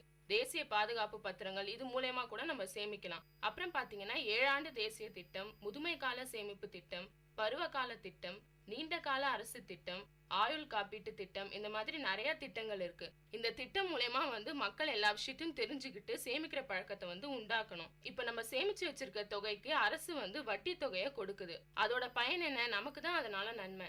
எப்படின்னு பாத்தீங்கன்னா, வருமானம் இல்லாத நேரத்துல, அதாவது நம்மளுக்கு அத்தியாவசிய செலவுகள்லாம் நிறைய வரும். இப்ப மருத்துவ செலவுகள், அந்த மாதிரி நிறைய அத்தியாவசிய செலவுகள் வரும். அப்ப வந்து நம்மளுக்கு கொஞ்சம் கொஞ்சமா சேமிச்சு வச்ச பணம் தான் நம்மளுக்கு வந்து பயன் தரும். அதனால எந்த சூழ்நிலையா இருந்தாலும் நம்ம சேமிக்கிற பணம் தான் நம்மளுக்கு கை கொடுக்கும். இப்போ அவங்க சொன்னாங்க சின்ன பசங்க எல்லாருமே உண்டியில சேமிச்சு வைக்கிற பழக்கத்தை வந்து கொண்டு வரணும் அப்படின்னு சொல்லிட்டு. இப்பெல்லாம் கவர்மெண்ட் ஸ்கூல்ஸ்லாம் கூட சேமிக்கிற திட்டமே ஒன்று இருக்கு. இது வந்து என்ன திட்டம்னு சொல்லிட்டு பார்த்தோம்னா, சஞ்சய்கா திட்டம்னு சொல்லிட்டு இருக்கு. சின்ன வயசுலயே சேமிக்கிற பழக்கம் இருக்கணும்னு தான் இந்த திட்டத்தையே கொண்டு வந்தாங்க. இந்த மாதிரி சேமிக்கிறதுனால எதனா சின்ன சின்ன பொருள் வேணும்னா கூட நம்ம அப்பா அம்மாவை போய் தொந்தரவுப்படுத்துற நிலைமையே இருக்காது. நம்மளுக்கு தேவையான சின்ன பொருளை நம்மளே வாங்கிக்கலாம். இதனால பெற்றோர்களுக்கும் நம்ம குழந்தை சின்ன வயசுல இருந்தே சேமிச்சு வைக்கிறா அப்படின்ற ஒரு சந்தோஷம் இருக்கும். சின்ன வயசுலயே அந்த பொறுப்புணர்ச்சி இருக்கும். சின்ன பசங்களை பார்த்து மற்றவங்களும் சேமிக்க ஆரம்பிப்பாங்க. சேமிக்கிற ஆர்வமும் அதிகமாகும். இப்போ அரசாங்கம் கூட சேமிச்ச பணத்தை வச்சு நம்ம நாட்டை வந்து முன்னேற்றுறாங்க. எப்படின்னு பார்த்தோம்னா, குடிநீர் வசதி செய்கிறாங்க, அதுக்கப்புறமா வந்து சாலை அமைக்கிறாங்க. நாட்டு நல திட்டத்துக்கெல்லாம் நிறைய உதவியா இருக்குது. இதனால சேமிக்கிறது வந்து ரொம்ப முக்கியம். இப்போ அவங்க சொன்னாங்க அரசாங்கம் கூட சேமிச்சு வச்ச பணத்தை வச்சு மக்களுக்காக நலத்திட்டங்கள்லாம் செய்கிறாங்க அப்படின்னு சொன்னாங்க. இப்போ நம்ம சேமிச்சு வச்சதை வச்சு வீட்டுக்காக நிறைய நல்லதுகள்லாம் பண்ணலாம். எப்படின்னா, நம்ம தங்கத்தை சேமிக்கிறது ஒரு நல்ல சேமிப்பு. எப்படின்னா, இப்போ மாதம் சேமிச்சு வச்ச பணத்தை வச்சு தங்கம் வாங்கலாம். இப்போ கல்யாண டைம்லலாம் கூட நிறைய தங்கம் உடனே ஃபுல்லாக வாங்க முடியாது. அதனால கொஞ்சம் கொஞ்சமாக தங்கத்தை சேமிச்சு வைக்கிறது ரொம்ப நல்லது. எதோட மதிப்பு குறைஞ்சாலும் குறையும், ஆனால் தங்கத்தோட மதிப்பு எப்பயுமே குறையாது. அப்புறம் பேங்க்ல சேமிச்சு வைக்கலாம். பேங்க்ல கூட ஸ்டூடெண்ட்ஸ் அக்கௌண்ட்லாம் நிறையா வந்துருச்சு. இப்போ ஸ்டூடெண்ட் அக்கௌண்ட் இருந்துச்சுன்னா அவங்களுக்கு ஸ்டூடெண்ட்ஸுக்கும் நம்ம சேமிச்சு வச்சு நம்ம பேங்க்ல போடணும் அப்படின்ற ஒரு தாட் இருக்கும். அப்புறம் இப்போ பேரண்ட்ஸ்லாம் கூட அவங்களுக்கு பாக்கெட் மணி கொடுத்தா அவங்க அதை பேங்க்ல போட்டு சேமிக்கலாம். இப்போ ஷேர் மார்க்கெட்டில் கூட சேமிக்கலாம். ஆனால் ஷேர் மார்க்கெட்டில் சேமிக்கும் போது கொஞ்சம் கவனமாக இருக்கணும். நிலத்தை வாங்கி சேமிச்சு வைக்கலாம். நிலத்தில் போட்ட பணம் எப்பயுமே நிலைக்கும் அப்படின்னு சொல்லுவாங்க. நிலம் இருந்துச்சுன்னா நம்மளுக்கு ஈஸியாக வாங்கிடலாம். லோன் வாங்கி அந்த நிலத்தில் வீட்டு கட்டி கூட நம்ம வாழ்ந்துக்கலாம். இது பிற்காலத்தில் நம்மளுக்கு ஒரு பெரிய உதவியாக இருக்கும். இப்போ ரிட்டையர்மெண்ட் ஆகிட்ட அப்புறம் கூட அந்த சேமிச்சு வச்ச பணத்தை வச்சு நம்ம சந்தோஷமாக இருந்துக்கலாம். இதனால சேமிப்புங்கிறது எல்லார்கிட்டையும் கட்டாயமாக இருக்கணும். எப்படிலாம் சேமிக்கலாம், சேமிக்கிறதுக்கு என்னென்ன வழிகள்லாம் இருக்கு அப்படின்னு அவங்க சொன்னாங்க. எல்லாரும் இப்ப தற்காலிகமா இருக்கிற சந்தோஷத்தை தான் வந்து விரும்புறாங்களே தவிர, பிற்காலத்துக்கு நம்ம சேமிச்சு வைக்காம இருந்தா என்னென்ன ஆகும் அப்படின்னு யோசிக்கிறதே இல்ல. அதனுடைய பயமும் வரதே இல்ல. பிற்காலத்துக்கு வந்து நம்மளுக்கு உதவும் சேமிச்சு அப்படின்னு யோசிக்கணும். அதை வச்சாவது நம்ம வந்து சேமிக்கணும். இப்ப பொருள் இல்லாதவன் பட்டறை இரும்பு படுற கஷ்டம் மாதிரி கஷ்டப்படுவான் அப்படின்னு கூட சொல்லுவாங்க. இப்ப வந்து சேமிக்க தெரியாதவன் இதே மாதிரி கஷ்டப்படுவான் அப்படின்னு உணர்ந்து வந்து சேமிக்கணும். சிறுக கட்டி பெருக வாழ் அப்படின்னு கூட ஒரு பழமொழி இருக்கு. ஒரு மலையில இருந்து தண்ணீர் பாத்தீங்கன்னா 6 வழியா வந்து கடல்ல போய் கலக்கும். இதனால பாத்தீங்கன்னா எந்த யூஸும் இல்ல. அந்த தண்ணிய அணையில தேக்கி வாய்க்கால் வழியா பாஞ்சு வயல நிரப்பினாலாவது பயிர்லாம் செழிக்கும், உயிர்குலம்லாம் வாழும், நாட்டுக்கு நன்மை தரும். இதே மாதிரி மனுஷன் தன்னோட உழைப்பால சம்பாதிச்ச பணத்தை வந்து தேவையில்லாம வீண் செலவுலாம் பண்ணா அதுக்கு எந்த பிரயோஜனமே கிடையாது. இப்ப அதனால என்ன பண்ணணும்னா, கஷ்டப்பட்டு சம்பாதிச்ச பணத்தை வந்து சேமிச்சு வைக்கணும். தனக்காவும் சேமிச்சு வைக்கணும். முக்கியமா தனக்காவே யாருமே சேமிக்கிறது கிடையாது. இப்போ அந்த மாதிரி சேமிச்சு வச்சா எல்லாருக்குமே நல்லது, நாட்டுக்கும் பயன்படும். அதனால சேமிப்புங்கிறது ரொம்ப முக்கியம். தனக்காகவும் நாட்டுக்காகவும் உபயோகப்படுத்துறாங்கன்னு சொல்றாங்களே, அருள் இல்லாருக்கு அவ்வுலகம் இல்லை, பொருள் இல்லாருக்கு இவ்வுலகம் இல்லை அப்படின்னு சொல்லிட்டு திருவள்ளுவர் 2000 வருஷத்துக்கு முன்னாடியே சொல்லியிருக்காரு. பணம் தான் ஒரு மனுஷனோட வாழ்க்கை தரத்தை நிர்ணயிக்குது. பணம் வந்து ரொம்ப முக்கியமானது. பணம் எவ்வளவு வேணும்னாலும் செலவு பண்ணலாம், ஆனா அதை சிக்கனமா செலவு பண்ணி சேமிக்கிறது தான் ரொம்பவே கஷ்டம். தற்காலிகமா வர வருமானத்தை வச்சு அப்படியே மொத்தமா செலவு பண்றதுனால மாச கடைசியில கடன் வாங்குற நிலைமை தான் வரும். அதனால செலவு செய்யும் போதே சிக்கனமா செலவு செய்யணும். பிற்காலத்துல வேணும்னு சொல்லிட்டு எடுத்து வைக்கணும். அந்த காலத்துல பாத்தீங்கன்னா பெரும்பாலும் பெண்கள் எல்லாருமே வந்து சிறுவாட்டு காசு அப்படின்னு சொல்லிட்டு சேமிச்சுட்டே வருவாங்க. அதனால எதனா அவசர தேவை, படிப்பு செலவு, கல்யாண செலவு இந்த மாதிரி எது வந்துச்சுனாலும் அந்த காசை எடுத்து பயன்படுத்துவாங்க. ஆனா இந்த காலத்துல காசு இருக்கும் போதே ஆடம்பரமா செலவு செஞ்சுட்டு பணப்பற்றாக்குறை வரும்போது கடன் வாங்குற பழக்கம் இருக்கு. சிறு துளி பெருவெள்ளம் அப்படின்னு ஒரு பழமொழி இருக்கு. அதுக்கேத்த மாதிரி யாருமே வாழறது கிடையாது. ஆடம்பரமா வாழணும் அப்படின்னு சொல்லிட்டு தான் நினைக்கிறாங்க. கடன் இல்லாம வாழணும் அப்படின்னு சொல்லிட்டு யாருமே நினைக்கிறது கிடையாது.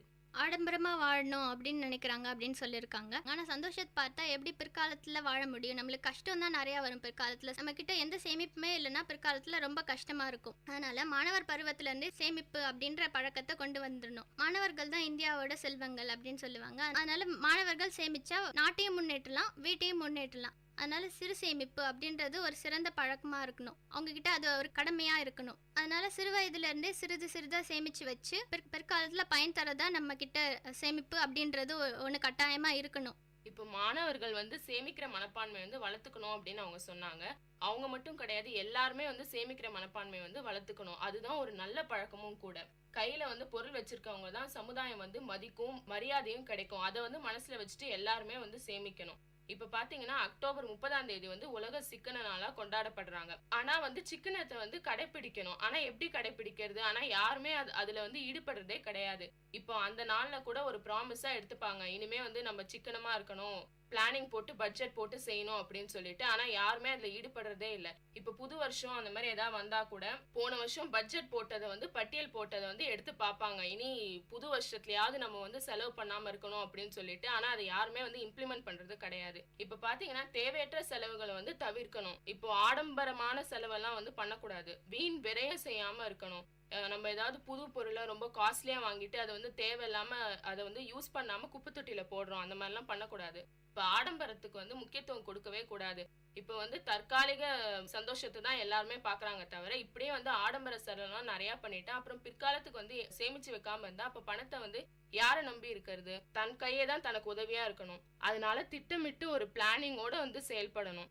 சமூக தீமைகள்லாம் ஈடுபட்டு வந்து பொருளை வந்து இழக்காம இருக்கணும். அதாவது பப்ளிக் ப்ராப்பர்ட்டி எல்லாம் வந்து டேமேஜ் பண்ணாம இருக்கணும். ஏதாவது ஒரு சண்டை அந்த மாதிரி நிலைமை போனா கூட. வீட்டுல வந்து ஒருத்தர் இந்த மனப்பான்மை வளர்த்தாதான் அவங்கள பார்த்து மத்தவங்களும் வளர்த்துப்பாங்க. அதனால சமூகமும் முன்னேறலாம், நாடும் முன்னேறும். அதனால எல்லாருமே வந்து சிக்கனன்ற பழக்கத்தை வந்து உருவாக்கிக்கணும். எல்லாருமே வந்து ஆடம்பரத்தை விரும்புறாங்க அப்படின்னு சொல்லிட்டு அவங்க சொல்றாங்க. இப்ப கையில காசு இருந்தா தானே ஆடம்பரமா செலவு பண்ணணும் அப்படின்னு சொல்லிட்டு நினைக்கிறாங்க. நம்ம காசை வந்து ஒரு சின்ன சின்ன வழிமுறைகள்ல எப்படி சேமிச்சு வைக்கலாம் அப்படின்னு சொல்லிட்டு நம்ம இப்ப பார்க்கலாம். செலவு வந்து கட்டுப்படுத்தி காசை சேமிச்சு வைக்கணும். ஆடம்பரமா வாழறதுக்கு எல்லாருக்குமே ஆசை இருக்குதான் செய்யும். ஆனா வந்து ஒரேடியா நம்ம வாழ்க்கையில முன்னேறி பணக்காரன் ஆக முடியாது. அதுக்கு ஏத்த மாதிரி கடின உழைப்பு உழைச்சு நம்ம வாழ்க்கையில முன்னேறணும். இப்போ அஞ்சலகத்துல மாசத்துக்கு ஒரு 50 ரூபாய் இல்ல 100 ரூபாய் இல்ல உங்க வருமானத்துக்கு ஏத்த மாதிரி மாசம் மாசம் அஞ்சலகத்துல சேமிக்கலாம். அவங்கவுங்க வசிக்கிற ஊர்லயே ஒரு நம்பிக்கையான ஆள் கிட்ட எவ்வளோ பேர் வந்து சீட்டு கட்டி அதுல இருந்து பயனடைகிறாங்க. அதே மாதிரி இப்போ வந்து எங்க பார்த்தாலுமே இப்போ வந்து நிறைய நகை கடைகள்லாம் இருக்குது. அந்த நகை கடைகள் எல்லாம் பார்த்தோன்னா சேமிப்பு திட்டம்னு சொல்லிட்டு எந்த நகை கடை போனாலுமே வந்து சேமிப்பு திட்டம்ன்றது இருக்குது. இப்போ எதனா ஒரு கடையில போயிட்டு நம்ம நகை வாங்குறோம் அப்படின்னு சொல்லிட்டு சொன்னா அந்த கடையில வந்து நம்ம நகை வாங்கும் போதே நீங்க இந்த சேமிப்பு திட்டம் போட்டீங்கன்னா உங்களுக்கு இவ்வளவு வரும் அப்படின்னு சொல்லிட்டு சொல்லுவாங்க. அதனால நம்ம அந்த சேமிப்பு திட்டத்தை கடைபிடிச்சு நம்ம சேமிச்சு வச்சுட்டு வந்தா வருஷத்துக்கு வந்து நம்மளுக்கே தெரியாம அட்லீஸ்ட் ஒரு 2 கிராமோ 3 கிராம் தங்கத்தையும் நம்ம சேமிச்சு வைக்கலாம். இது வந்து பிற்காலத்துல வந்து கல்யாண செலவு வந்து கொஞ்சம் கம்மி பண்ணும். இப்ப தங்கத்துல சேமிக்கலாம், நிலத்துல சேமிக்கலாம், போஸ்ட் ஆஃபீஸ்ல சேமிச்சு வைக்கலாம். இப்படிலாம் நிறைய சேமிப்பு பத்தி சொன்னோம். இதை தாண்டி பேங்க்ல நிறைய சேமிப்பு திட்டங்கள்லாம் இப்போ நிறைய கொண்டு வந்துட்டாங்க. இப்போ பார்த்தீங்கன்னா மியூச்சுவல் ஃபண்ட், ஃபிக்ஸட் டெபாசிட் இப்படிலாம் நிறையா வந்துடுச்சு. மியூச்சுவல் ஃபண்டில் சேமிக்கிறது எப்பயுமே ஒரு நல்ல விஷயம். அரசாங்கம் கூட இதுக்கு செக்யூரிட்டிலாம் நிறைய தராங்க. அப்புறம் இந்த மியூச்சுவல் ஃபண்ட் நிறுவனம் கூட ஆடிட் போன்ற இதுக்கெல்லாம் கட்டுப்பட்டு தான் இருக்குது. அதனால இதில் சேமிக்கிறது ரொம்ப நம்பிக்கையானது.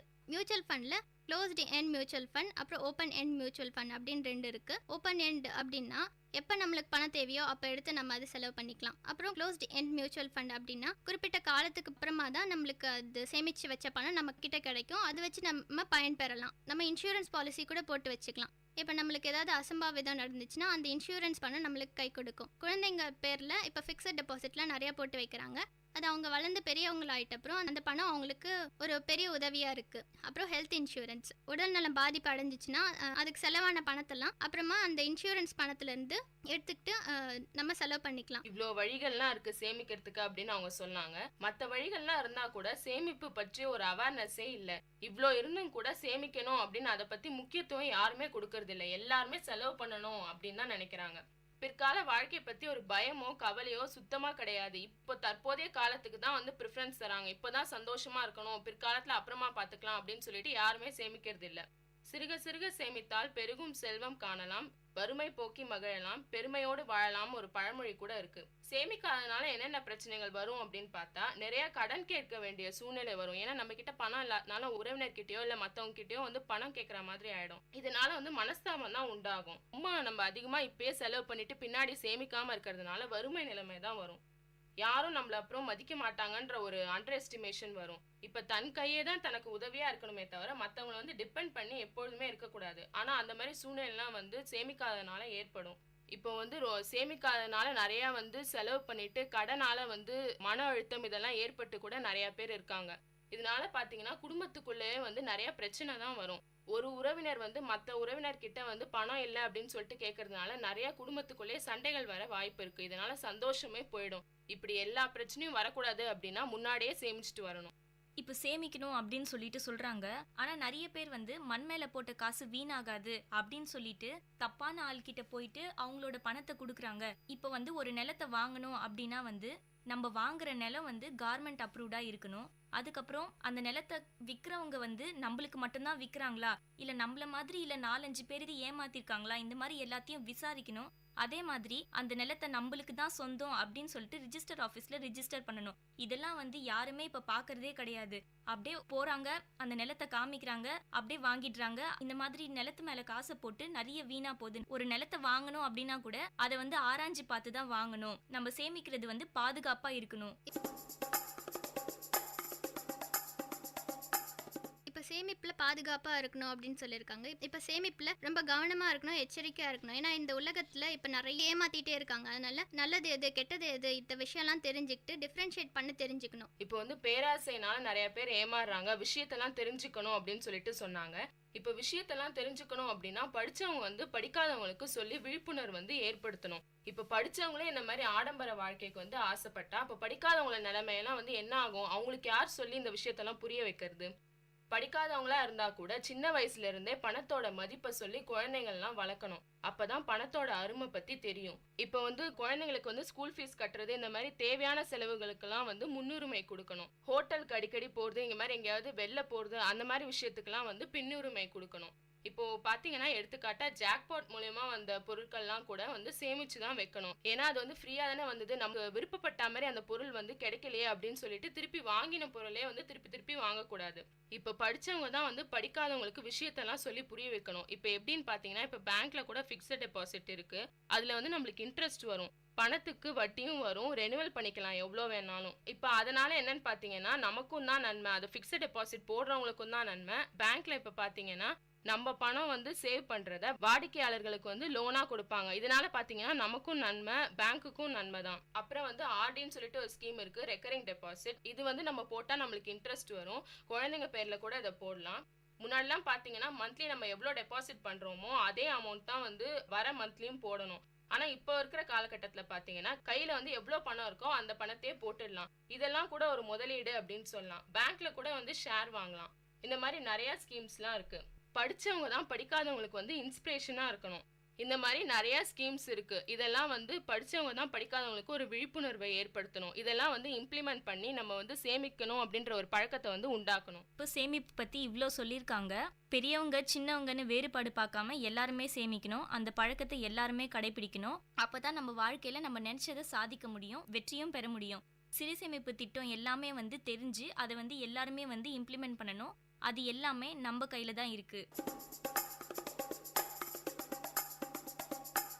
இதுவரை நீங்க கேட்டுக்கொண்டிருந்தது காரசாரம் நிகழ்ச்சி. அடுத்து வேற ஒரு புதிய தலைப்புல காரசாரம் நிகழ்ச்சியில சந்திப்போம். இது விஐடி பண்பலை 90.8. நன்றி, வணக்கம். நேர்கள் இதுவரை கேட்டது விஐடி பண்பலை 90.8 காரசாரம். மக்களின் குரல்கள் ஒன்றிணைந்த கருத்துக்களம்.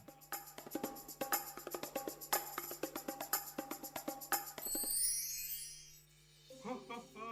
Merry Christmas, wonderful listeners of Vit Community Radio. This is your favorite radio jockey, Abhinand, bringing you the festive vibes and the spirit of bringing right to your ears. Hey, a very Christmassy hello from RJ Dia to RJ Abhinand. Today, we've got some messages from our listeners through the VCR Christmas hotline. Let's take a listen. Hello everyone, this is Ananya wishing you all a very Merry Christmas. My favorite activity during the festive season is making hot chocolate and watching a wonderful Christmas movie. So I hope you all indulge in your favorite festive activities. Hey, it's Neil. I absolutely love all the decor put up for Christmas. This Christmas, I'm putting up a tree and decorating it with candy canes, bells and stars. Do comment on what you guys are putting up on your trees. Merry Christmas. That's about it from the VCR Christmas hotline. Wishing you hope, peace, and lots of Christmas cookies this holiday season. This message is brought to you by VIT Community Radio 90.8, wishing all listeners a Christmas that is merry and bright. அப்பா ஒவ்வொரு நாளும் தொடங்கும் போது நமக்கு மட்டும்தான் இப்படி நடக்குதா? இல்லை குழந்தாய், 350 கோடி பேருக்கும் இப்படித்தான் நாள் துவங்குகிறது. யார் பேசுறது?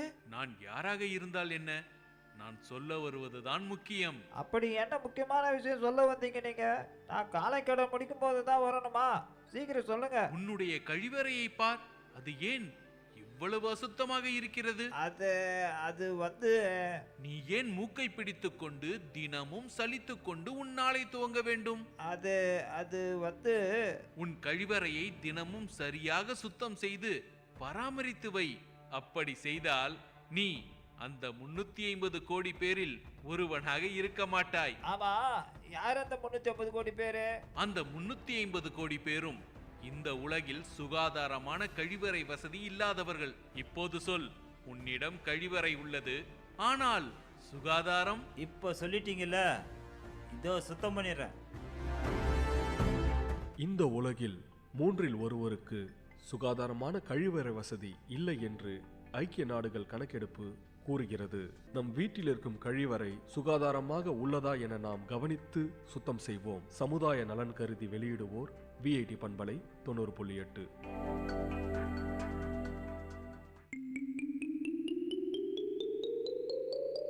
ஹாய் குட்டீஸ், இது VIT பண்பலை 90.8.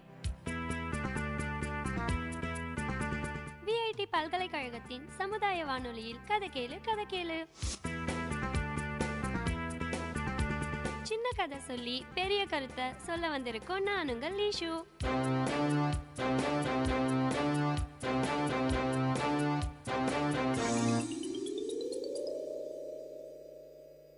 ஒரு வீட்ல செல்லமா ஒரு நாய் வளர்த்துட்டு வந்தாங்க. அந்த வீட்ல இருக்கிறவங்க பாசமா அன்பா அது கூட விளையாடுவாங்க. அவங்க சாப்பிடுற சாப்பாட்டையே அதுக்கும் கொடுப்பாங்க. அன்னைக்கு என்ன ஆச்சுன்னா, அந்த நாய் வீட்டு வாசல்ல உக்காந்து சாப்பிட்டுட்டு இருக்கும்போது ஒரு காக்கா பறந்து வந்து அந்த வீட்டு கேட் மேல உக்காந்துச்சு. அத பார்க்கவே ரொம்ப வருத்தமா சோகமா இருந்துச்சு. காக்காவை பார்த்த அந்த நாய் காக்கா கிட்ட போய், காக்கா ஏன் இவ்ளோ சோகமா இருக்கன்னு கேட்டுச்சு. அதுக்கு அந்த காக்கா சொல்லிச்சான், உனக்கு என்ன, வீட்டுல உட்காந்துட்டு வீட்டு சாப்பாட சாப்பிட்டுட்டு நல்லா ஜாலியா இருக்க, மனுஷங்களோட நல்லா ஓடி ஆடி விளையாடுற. ஆனா என்ன சொல்லு, ஒருவேளை சாப்பாட்டுக்கு கூட கஷ்டப்பட்டுட்டு இருக்கேன். நான் கோவமா இருக்கேன், என்கிட்ட பேசாத போன்னு சொல்லிச்சான். கோவமா இருக்கியா? ஏன் கோவம்? யார் மேல கோவமா இருக்கன்னு கேட்ட நாய்கிட்ட, வேற யார் மேல, எல்லாம் இந்த மனுஷங்க மேலதான். அவங்க அப்படி என்ன செஞ்சுட்டாங்க, ஏன் இவ்ளோ கோவமா இருக்க அப்படின்னு கேட்ட நாய்கிட்ட, அவங்க நாய், புறா, கிளின்னு எல்லாத்தையும் வீட்டுல செல்ல பிராணிகளா வளர்க்கறாங்க. ஆனா எங்களை பார்த்தா மட்டும் துரத்தி விடுறாங்க. இன்னும் சொல்ல போனா எங்க கிட்ட இருந்துதான் நிறைய நல்ல விஷயங்களை கத்துக்கிறாங்க. இருந்தாலும் எங்களை பார்த்தாலே அவங்களுக்கு வெறுப்பா இருக்கு. உங்ககிட்ட இருந்து நல்ல விஷயங்கள் கத்துக்கிறாங்களா? அது என்னலாம் அப்படின்னு கேட்ட நாய்கிட்ட, எங்க கிட்ட இருந்துதான் வீடு கட்ட, இருக்கிற உணவை பகிர்ந்து சாப்பிட கத்துக்கிட்டாங்க. இப்படி எவ்வளவோ நல்ல விஷயங்கள் எங்க கிட்ட இருந்து கத்துக்கிறாங்க. ஆனாலும் எங்களை பார்த்தா விரட்டி விடுறாங்கன்னு சொல்லி வருத்தப்பட்டுச்சு. அதுக்கு அந்த நாய் சொல்லிச்சான், உங்ககிட்ட எவ்வளவுதான் நல்ல விஷயம் இருந்தாலும் உங்ககிட்ட ஒரு சில குறைகள் இருக்குன்னு சொல்லிச்சு. எங்க கிட்ட குறையா? நாங்க யாரையும் எதுவும் செய்யறது இல்லையே, எங்க கிட்ட என்ன குறைன்னு கேட்டதுக்கு, உங்ககிட்ட எவ்வளவுதான் நல்ல பழக்கங்கள் இருந்தாலும் நீங்க திருடுறீங்க, ஏமாத்துறீங்க, அதனாலதான் அவங்க உங்களை அப்படி நடத்துறாங்கன்னு சொல்லிச்சான். அதுக்கு காக்கா, ரெண்டே 2 கெட்ட பழக்கம் தானே, அதுக்கு ஏன் ஒரேடியா ஒதுக்கணும்னு கேட்டதுக்கு, அடக்காகமே, மனுஷங்களோட குணத்தை பத்தியே உனக்கு தெரியல. அவங்க எப்பவுமே அப்படிதான். ஒருத்தர்கிட்ட இருக்கிற 1000 நல்ல விஷயங்களை விட்டுடுவாங்க, ஆனா 1-2 தப்புகளை தான் பெருசா பாப்பாங்க. இந்த கதையில இருந்து லீஷு என்ன சொல்ல வரான்னு தானே கேக்குறீங்க? நாம எப்பவுமே மத்தவங்க கிட்ட இருக்கிற குறைகளை மட்டும் பார்க்காம அவங்க கிட்ட இருக்கிற நிறைகளையும் பார்க்கணும். தப்பு பண்ணாதவங்க யாருமே இல்ல, அதுக்காக அவங்க தப்பு பண்ணவங்கன்னு முடிவு பண்ணி ஒதுக்க கூடாது. எந்த ஒரு விஷயத்திலயும் நல்லது கெட்டது ரெண்டுமே இருக்கும். நாம நமக்கு தேவையான நல்லது மட்டும் எடுத்துப்போம்.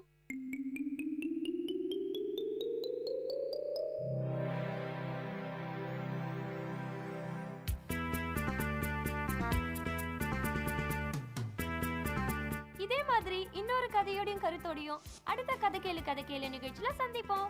அது வரைக்கும் உங்களிடமிருந்து விடை பெறுவது உங்கள் லேஷு. பாய் குட்டீஸ்.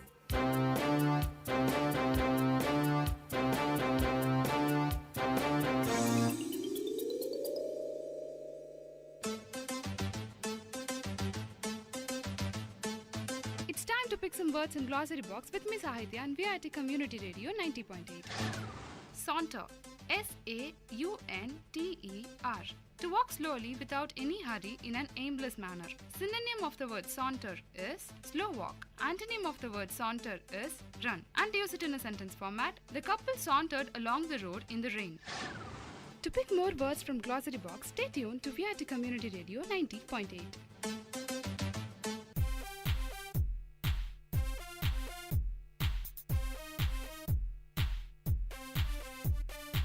Chintu, did you close all the windows and door properly before coming out? Yeah, I did. And did you switch off all the lights and all the electricals? Oh god, I totally forgot. Chintu, how can you be so irresponsible? Huh? Using energy wisely in the home saves money and the environment. So let's start doing our own share. Sorry, I'll go and switch off all the lights and come back. Go green!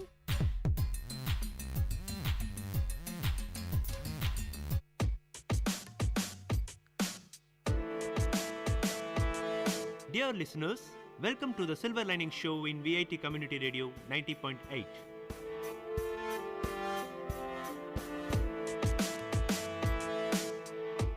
The program to reach heights, a motivation to enhance the positivity in you.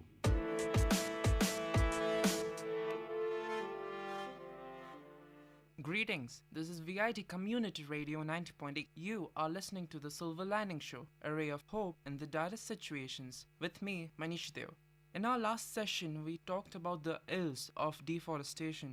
We talked about how this problem is not simply virtual, but a ground reality, and how we all shall reap what we have sown, that is, and how we shall all suffer if we damage our planet any further.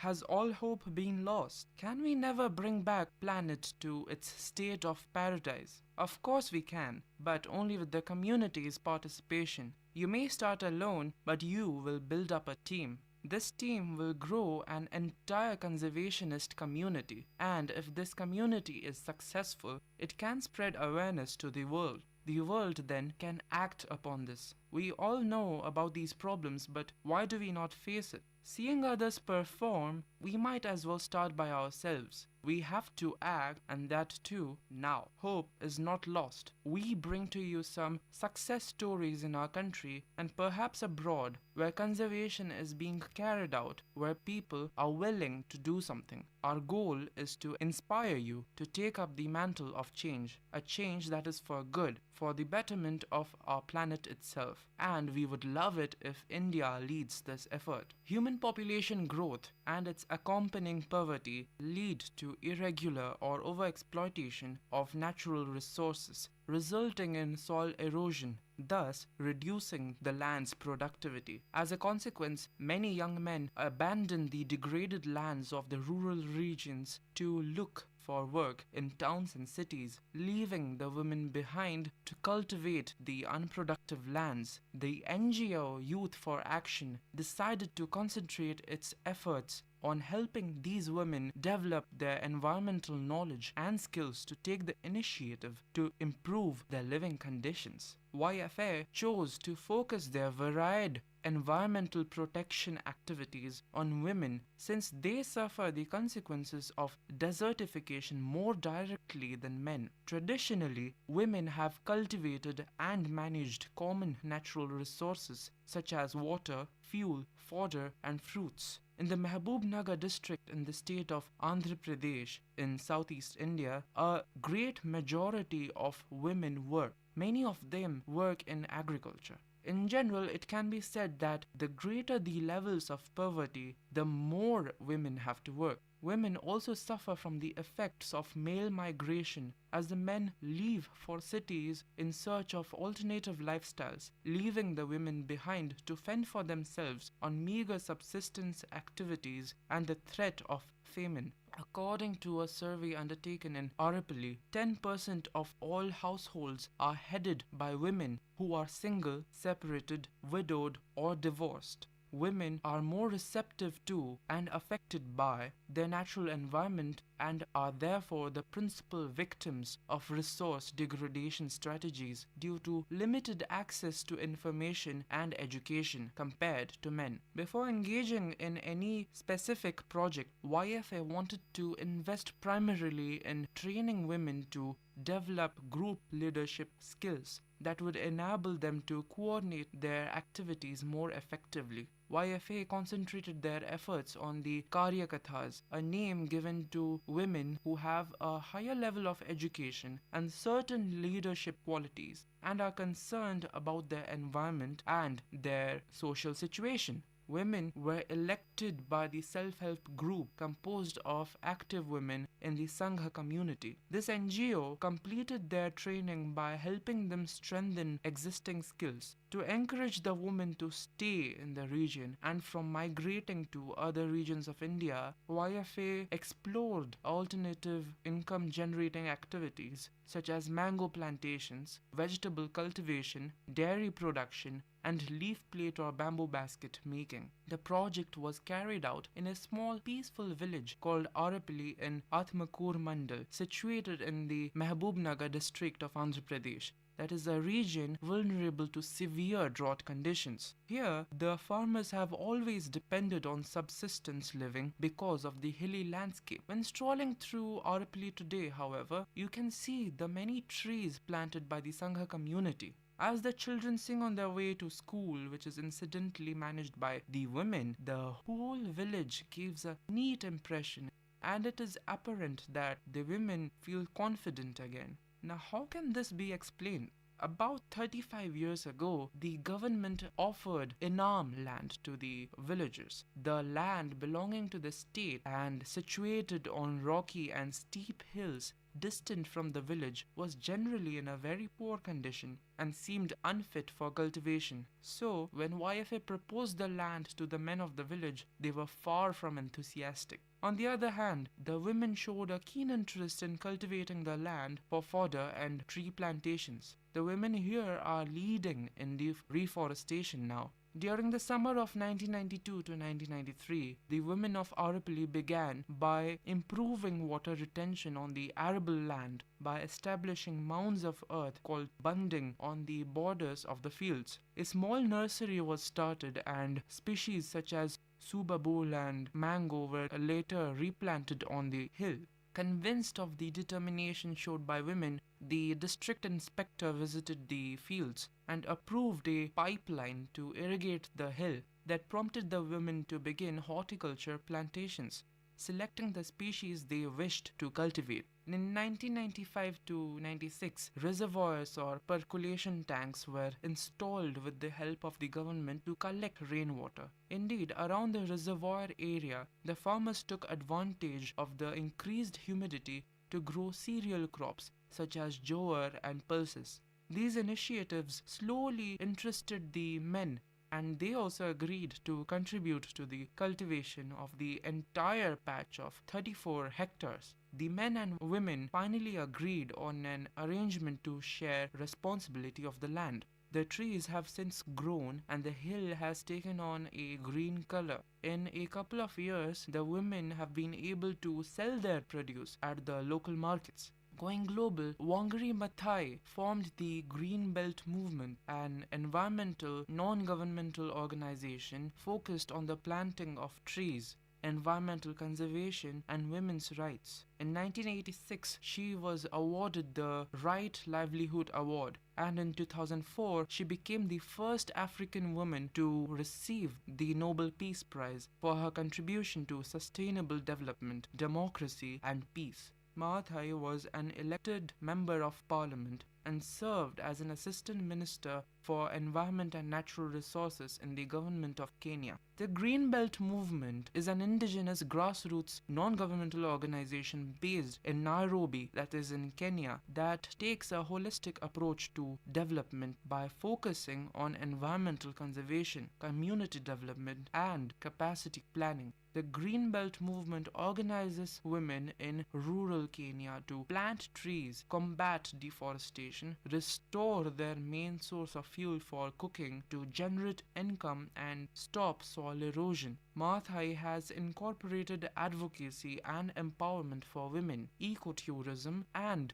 just economic development into the Green Belt Movement. Since Maathai started the movement in around 1977, over 51 million trees have been planted. Over 30,000 women trained in forestry, food processing, beekeeping, and other forestry-related trade that help them earn income while preserving their lands and resources. Communities in Kenya, both men and women, have been motivated and organized to both prevent further environmental destruction and restore that which has been damaged. The Greenbelt movement went from Kenya and incorporated many neighboring countries in Africa to involve a much larger Pan-African Greenbelt movement. Just by spreading awareness and deciding to act, and more importantly, showing others how even conservation can reap monetary benefits in addition to the environment's health, Wangari Maathai showed to the world our capacity to inspire and bring about change. Have there been such conservationist movements in India as well? Any school kid will have heard of the Chiko movement that practiced the Gandhian methods of satyagraha and non-violent resistance through the act of hugging trees to protect them from being felled. The modern Chipko movement started in the early 1970s in the Garhwal Himalayas of Uttarakhand, then in Uttar Pradesh, with growing awareness of rapid deforestation.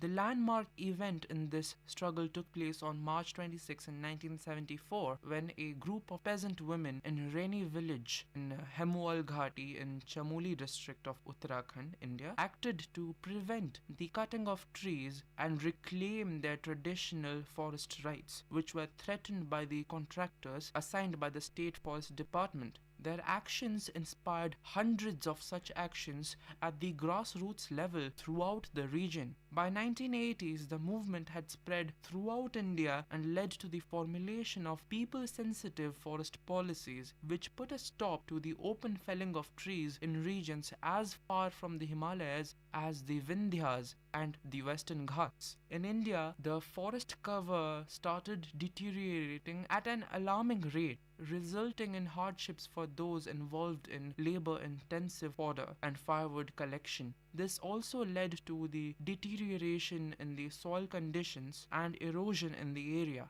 As water resources dried up in the hills, water shortages became widespread. Subsequently, communities gave up raising livestock, which added to the problems of malnutrition in the region. Gradually, a rising awareness of the ecological crisis, which came from an immediate loss of livelihood caused by it, resulted in the growth of political activism in the region. Soon, villagers, especially women, started organizing themselves under several smaller groups, taking up local causes with the authorities, and standing up against commercial logging operations that threatened their livelihoods. The struggle soon spread across many parts of the region, and such spontaneous standoffs between the local community and timber merchants occurred at several locations. Hill women demonstrating their newfound power as non-violent activists. As the movement gathered shape under its leaders, the name Chipko movement was attached to their activities. This movement has today become synonymous with the efforts of conserving trees, one of the other steps to save trees by now felling the trees. But will simply stopping forests from being destroyed solve the problem? Have we not already lost so much of forested land? Will that simply stop climate change? The answer is no. Once this process has started, it needs countering measured to eventually slow it down and control it. We need to follow reforestation. So what is social forestry then? It means the management and protection of forests and afforestation on barren lands with the purpose of helping in the environmental, social and rural development. In 1976, the Government of India embarked upon a social forestry project with the aim of taking the pressure off currently existing forests by planting trees on all unused and fallow land.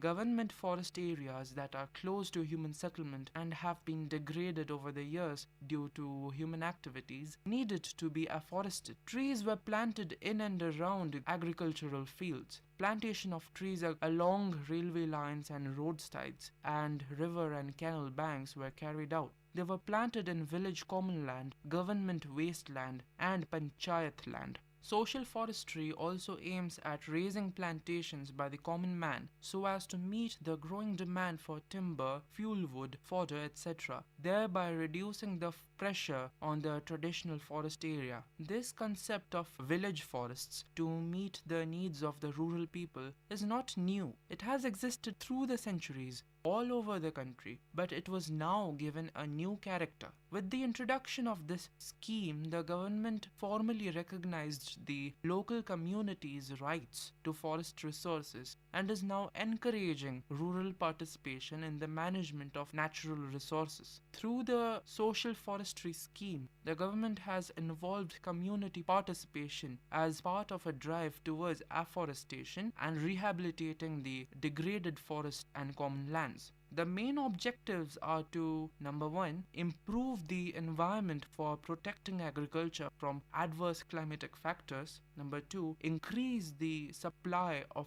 wood fuel for domestic use, small timber for rural housing, fodder for livestock, and minor forest produce for local industries. Number three, increase the natural beauty of the landscape to create recreational forests for the benefit of a rural and urban population. Number four would be to provide jobs for unskilled workers and also provide land rehabilitation. Finally, number 5, the object is to raise the standard of living and the quality of life of the rural and urban people. See, even the law is on our side. But how far is this implemented? This can be seen in many places in India. Those who have followed these follow better living standard in rural India, or at least are exposed to a better environment. The focus is on implementing laws, taking the steps forward and not just sit and wait for someone else to do it. We may not be able to directly go to a forest and start planting trees, but perhaps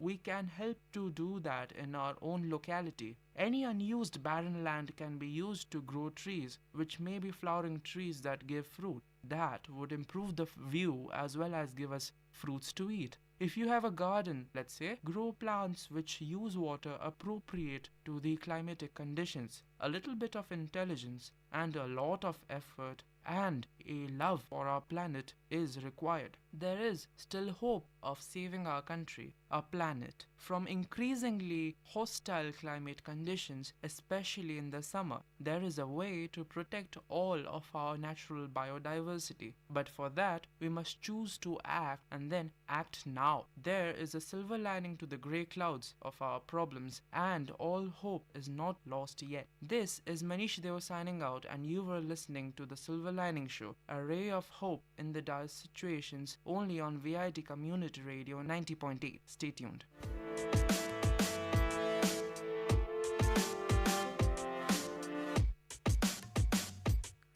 Dear listeners, you had listened to the program Silver Lining Show. We will meet you with another interesting positive topic in our next show. Till then, tune in to VIT Community Radio 90.8.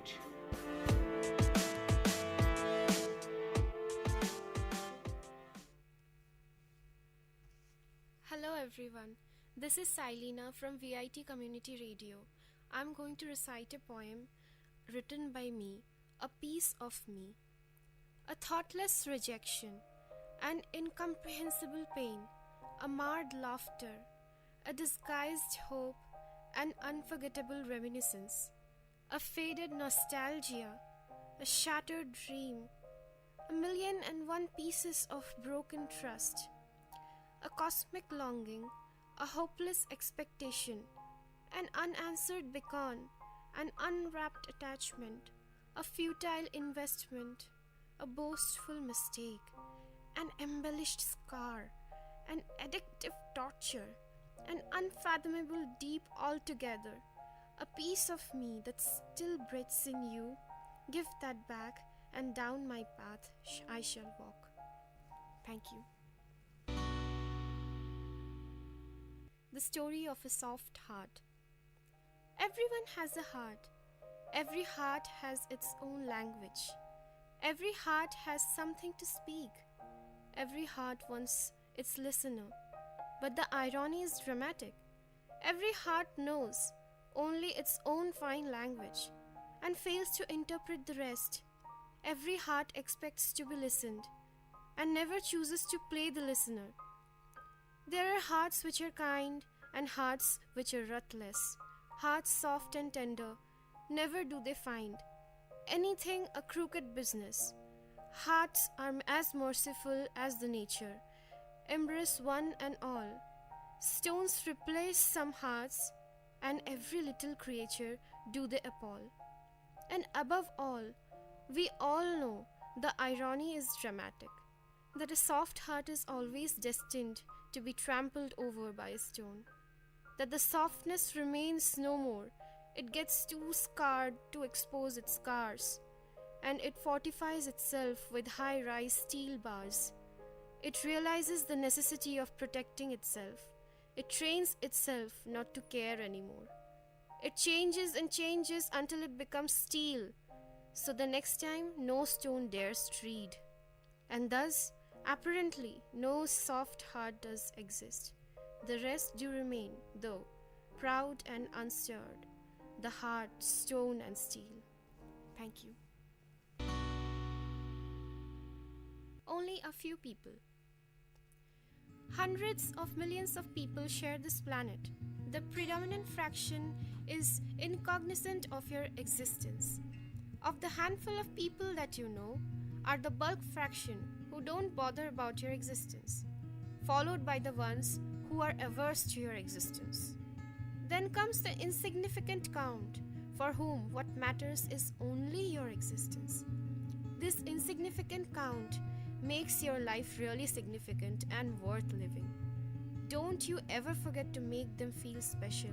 Don't you ever ignore their existence. Thank you. Fish knows water the last. Traveling since quite some time, down the unfathomable yards of pain, luggage packed on the back, so heavy of miserable disdain. You are tired, your thirst reasons fine. You survive on water, you drink it, and it takes you to cloud 9. As dear as gold and meaningful unto life, serves you the nectar when life and death do strife. Fish swims, survives in water, takes it for granted and knows it the last, until hits the pitch-dry plank with a spine-fracturing thrust. One nurtured, cared and loved does not perceive love as love, until the day when love does relinquish, does he split with an unsettled soul, that restless forgery does vanquish, the truth and plainness of love. He is that fish that knows water the last. Thank you. I miss you, my innocence. Time taking its test, wayward winds raising ghastly storms, Every time my innocence being challenged, amidst each turmoil, when I see faces unveil, all selfish, ruthless, condescending and sadistic, I grumble, I forge my heart to harden. I become scared and then overly protective. I contemplate on fighting back. Vengefulness and jealousy start peeking through the voids of doubts and uncertainties. My innocence gets smothered unnoticed, and that mirror, being no less cruel, mocks at me and asks, "Who are you?" every time I face it. Horror and doubt, all unknown, have a crunchy snack on my clueless mind. For an ounce of a moment, I stare blank, inner voice of no help, a bleak and barren moor. I utter to myself an impulsive reply, "I miss you, my innocence, I miss you. Thank you." Emotional hibernation. This emotional hibernation comes in cyclic phases. As winter follows autumn, so does my pattern follows its traces. I merrily go through my happy summer days. Least could I surmise my emotional sabbath. Unnoticed follows the winter that stays. And it is when life succumbs inside to a satirical aftermath. Expectations creep in furtively. What havoc does it create, O Lord? I deluge in the downpour of heft, my feelings lessening to nothingness. I cannot but mourn at the theft. And then I know, feeling sad is better than feeling nothing. At least I'm breathing, I know. Thank you. Never regret whatever. When everything is visibly changing on the outer and inner surfaces, when I feel dimensions expanding and contracting within my cosmic conscience, when I see situations and people change, when I witness the old flowers wither and new ones grow, I realize deep within I'm moving ahead to embrace the ultimate, leaving behind the transitoriness in the depths of my memory. As things seem moving on, I'm assured that it's me sailing through. For the viewer seated in the boat interprets the world flying past and himself standing still. I have changed. They forgot too. They missed keeping their pace with me and are left behind. I emerge out the victor. Those pinpricks were vaccines. They immuned me against the bigger bitter. Thanking each and never regretting one, I move on. Never do I turn back. Thank you. మీరు వింటున్నారు VIT community radio 90.8 FM. నేను మీ RJ Sindhu. 100 సంవత్సరాల స్వాతంత్ర దినోత్సవం వేడుకలు అభివృద్ధి చెందిన దేశంగా రూపొందాలి అని మన ప్రభుత్వం నిర్ణయం చేసింది. దీని వికసిత్ భారత్ అనే పేరుతో ప్రజల్లోకి వచ్చేసింది. అందులో భాగంగా మన ఆలోచనలు మరియు సలహాలు ప్రభుత్వం దృష్టికి తీసుకురావచ్చు. నా ఆలోచన అయితే స్ట్రీట్ లైట్స్ కి సోలార్ ప్యానెల్స్ ఉపయోగిస్తూ సంఖ్య పెంచాలి. దీనివల్ల కరెంట్ ని చాలా ఆదా చేయొచ్చు. మరి మీ ఆలోచనలు ఏంటి? మై గోవ్ పోర్టల్లో వీక్షిత్ భారత్ ఫామ్ ఫిల్ చేసి మీ ఫోటోలు మరియు మీ ఆలోచనని సోషల్ మీడియాలో ప్రచారం చేసేయండి. #ideas for వీక్షిత్ భారత్ ఉపయోగిస్తూ చేయండి. మంచి సలహాకి మొదటి బహుమతిగా 5 లక్షలు, రెండో బహుమతిగా 3 లక్షలు మరియు మూడో బహుమతిగా 2 లక్షలు ఇస్తారు. సో మీ వంతు కృషి చేస్తారు అని ఆశిస్తూ ధన్యవాదాలు.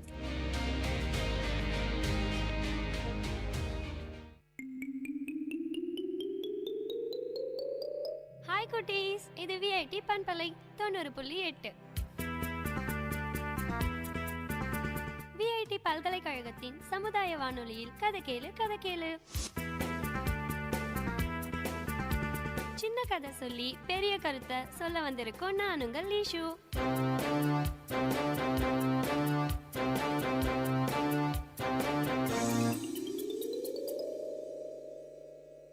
ஒரு புத்த மடத்துல அங்க இருக்கிற புத்த மட குரு ரொம்ப கவலையா இருந்தாரு. ஏன்னா ஒரு காலத்துல அந்த புத்த மடம் ரொம்ப சிறப்பா இருந்துச்சு. எங்கெங்கோ இருந்து எல்லாரும் அந்த மடத்துக்கு வருவாங்க. அதனாலேயே என்னமோ அந்த புத்த மடம் ரொம்ப ஃபேமஸாவும் இருந்துச்சு. அப்பெல்லாம் அங்க வரவங்கள அங்க இருக்கிற ஆட்கள் ரொம்ப மரியாதையாவும் நடத்துவாங்க. எல்லாரும் எல்லார்கிட்டயும் அன்பாவும் இருப்பாங்க. ஆனா அதுக்கப்புறம் அங்க வரவங்களோட எண்ணிக்கை குறைஞ்சிடுச்சு. அந்த மடத்தோட மதிப்பும் சிறப்பும் கூட குறைஞ்சிடுச்சு. அதுக்கு காரணம் அங்க இருக்கிறவங்க ஒருத்தருக்கொருத்தர் மரியாதை கொடுத்துக்கிறதே இல்ல, அன்பாவும் இருக்கிறது இல்ல. இந்த நிலைமை இப்படியே இருந்தா கடைசியா இந்த புத்த மடமே இல்லாம அழிஞ்சு போயிடும்னு புத்த மட குருக்கு கவலை. இங்க இருக்கிற தீய சக்திகள் அவங்க இஷ்டத்துக்கு இருக்காங்க.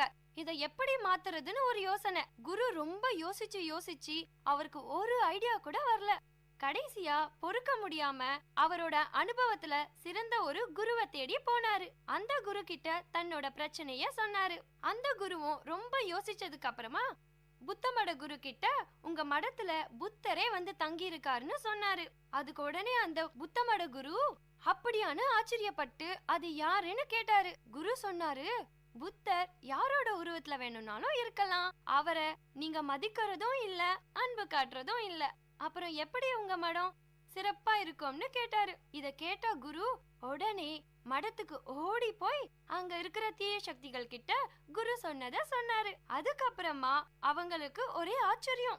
உடனே அந்த நிமிஷத்துல இருந்து நம்மள யாரோ ஒருத்தர் தான் புத்தர்னு நினைச்சு ஒருவருக்கொருவர் கடவுளாகவும் நினைச்சு மரியாதையும் கொடுக்க ஆரம்பிச்சாங்க, அன்பாவும் இருக்க ஆரம்பிச்சாங்க. அந்த மடமும் சிறப்பா இருந்துச்சு. என்ன குட்டீஸ், இதுல இருந்து என்ன தெரிஞ்சுக்கிட்டீங்க? கடவுள் நேர்ல வர மாட்டாரு, நம்மள சுத்தி யாரோட உருவத்திலேயாவது இருப்பாரு. அதனால நாம எல்லார்கிட்டயும் மரியாதையோட அன்பாவும் நடந்துக்கணும். ஓகேவா?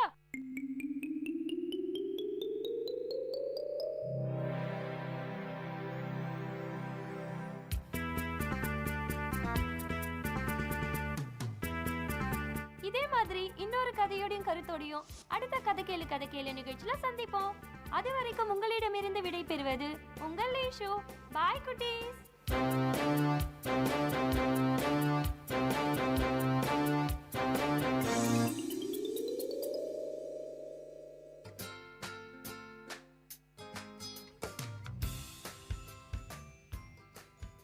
Hello listeners, you are listening to VIT Community Radio 90.8.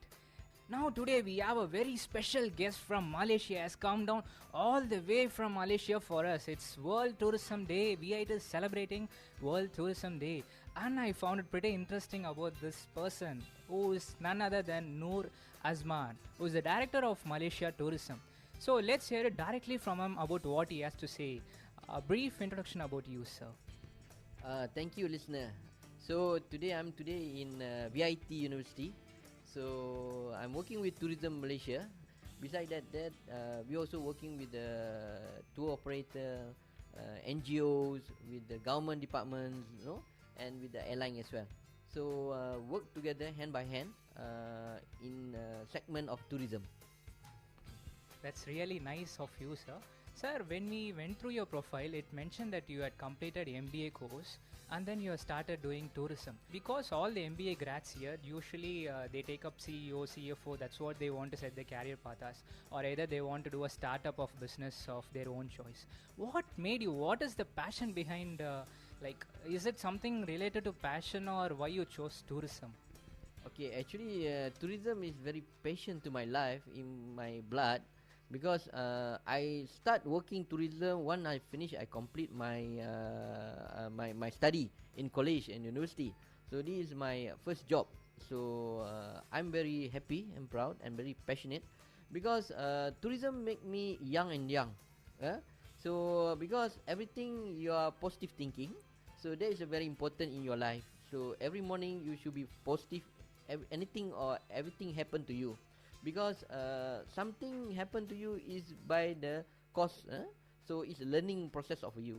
So in the tourism aspect also, you cannot run away from this anything happening to you.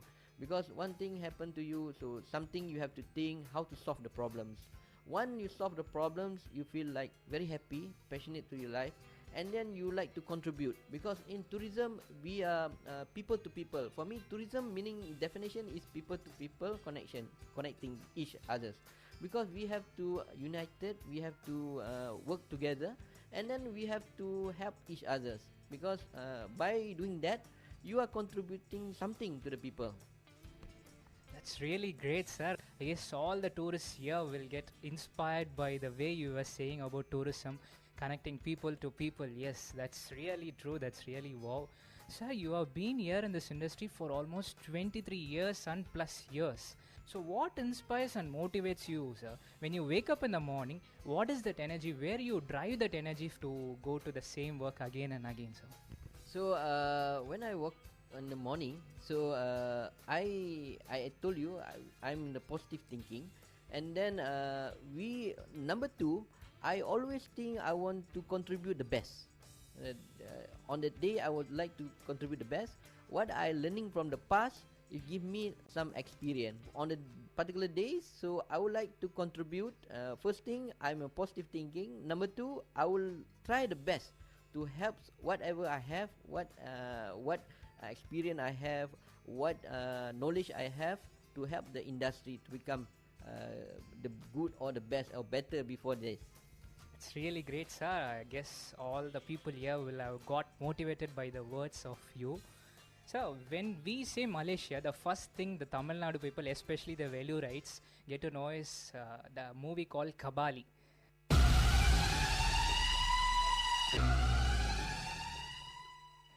Talaivar Rajinikanth. That is very well known. Most of the parts were shot in Malaysia. Can we hear something about how the opening was and what the things were happening over there, like how the celebrities are received there in Malaysia? Okay, Kabali movie, I would like to say about 70% is shooting in Malaysia, and then the rest will be from the other country. And then of course the superstar Rajinikanth is a superstar. Even he is one of the top superstar even into my country, Malaysia.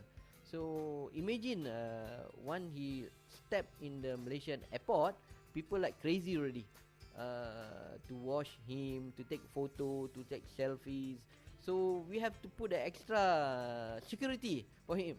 So it's something amazing. And then he also very talented. Until today, I think very hard to find a good superstar like him. He's very humble, you know. So these characters he have, and then he pull more crowd. And then Malaysia also like to contribute also in the filming as a venue for filming destination. That's real great news, sir. Yes, as you told, Rajinikanth avroda vazhi ஒரு தனி வழி தான் sir எப்பவுமே. That's the reason I guess you got lots of work with the security men over there. I do not want to waste much of your time with us. So just like people here who want to trip to Malaysia, how do you suggest certain things, sir? Like I wanted to ask about the visa norms.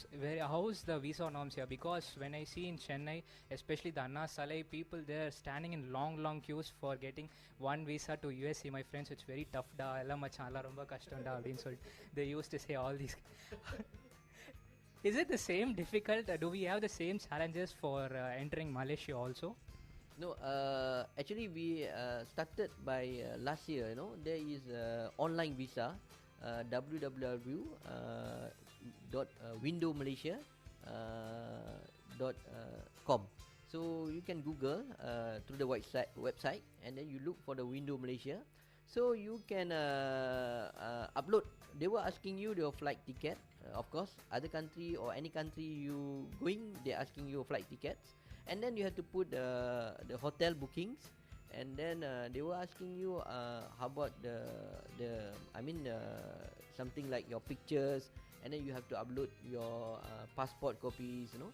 So you upload all these things, and then you pay about more or less about 20 USD. Online payment, it's online payment by debit card or credit card, and then within 48 hours you get the reply. So there is the printout. You can print out. They will email to you, because before you enter the system, they're asking your email IDs, you know, email. So they will reply your email. You just print out your email, and then you take your flight and let's go. Looks it's really easy here. Sir, apart from tourism, how about the education, sir?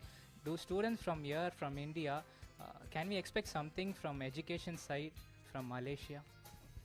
You're talking about the education. We have so many university also in Malaysia, and then we have three category of university.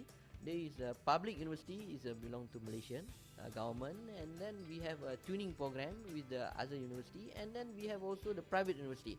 So it depend on the market what they want and to study and which university. So just a last question about this.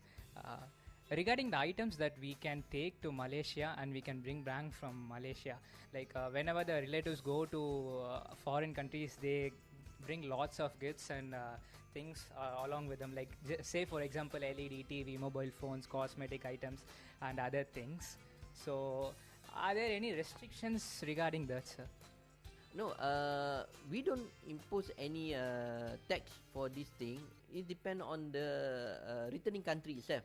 No, because Malaysia now we have service tax SST. We don't have GST. So most of item is SST, and then is SST only 6%. And then it depends on the returning country and depend on the country itself. Let's say you come back from the Dubai, it depends on Dubai country how much the tax. That is how the tax custom will charge you. Okay. Thank you very much, sir. Looks very interesting. Yes, me and myself, my friends have to plan a tour to Malaysia to experience everything over there, sir. Thank you very much for having in a community radio. This is VIT Community Radio 90.8, and this is RJ Ashwin. Thank you.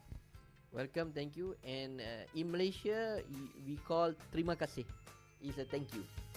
Terima kasih.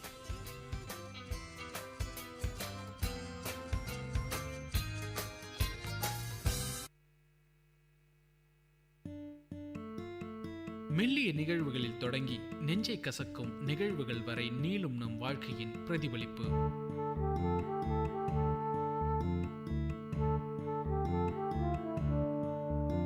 உங்கள் VIT பண்பலை 90.8 உணர்வுகள். உணர்வுகள் இது எதை குறிக்குது? நம்மோட அன்றாட வாழ்க்கையில நடக்கிற சின்ன சின்ன நிகழ்வுகளால நம்மோட மனசுல ஏற்படுற அழுத்தம், அந்த அழுத்தத்தால நகர்த்தப்படக்கூடிய நம்மளோட வாழ்க்கை, உணர்வுகளும் நிகழ்வுகளுமா மாறி மாறி நம்மளோட வாழ்க்கையை உந்தி தள்ளிக்கிட்டே இருக்கிற ஒரு நிலை. இந்த நிலையை நம்ம மனசு திரும்ப திரும்ப அலசி பார்த்துக்கிட்டே இருக்கிறது தான் உணர்வுகள். உங்க மனசு என்ன உணர்தோ அதுதான் உங்களோட நடவடிக்கையா பிரதிபலிக்குது.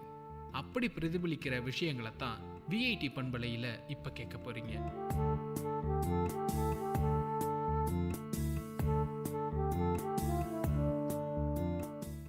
மனதை வருடும் உணர்வுகளை கேட்டு நடப்போம் வாங்க.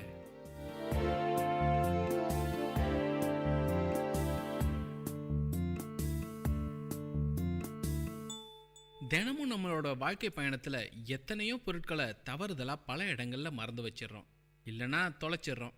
அப்படி தொலைக்கிற எல்லா பொருட்களையும் நம்ம நினைவுகள் சேர்த்து வச்சுக்கிட்டே இருக்கோம். அதுலேயும் சில பொருட்கள் நம்மளோட ஞாபகத்துல இருந்து எப்பவுமே அகலாம இருக்கும். ஏன்னா அந்த பொருட்களை நாம் ரொம்ப ஆசைப்பட்டு வாங்கியிருப்போம்.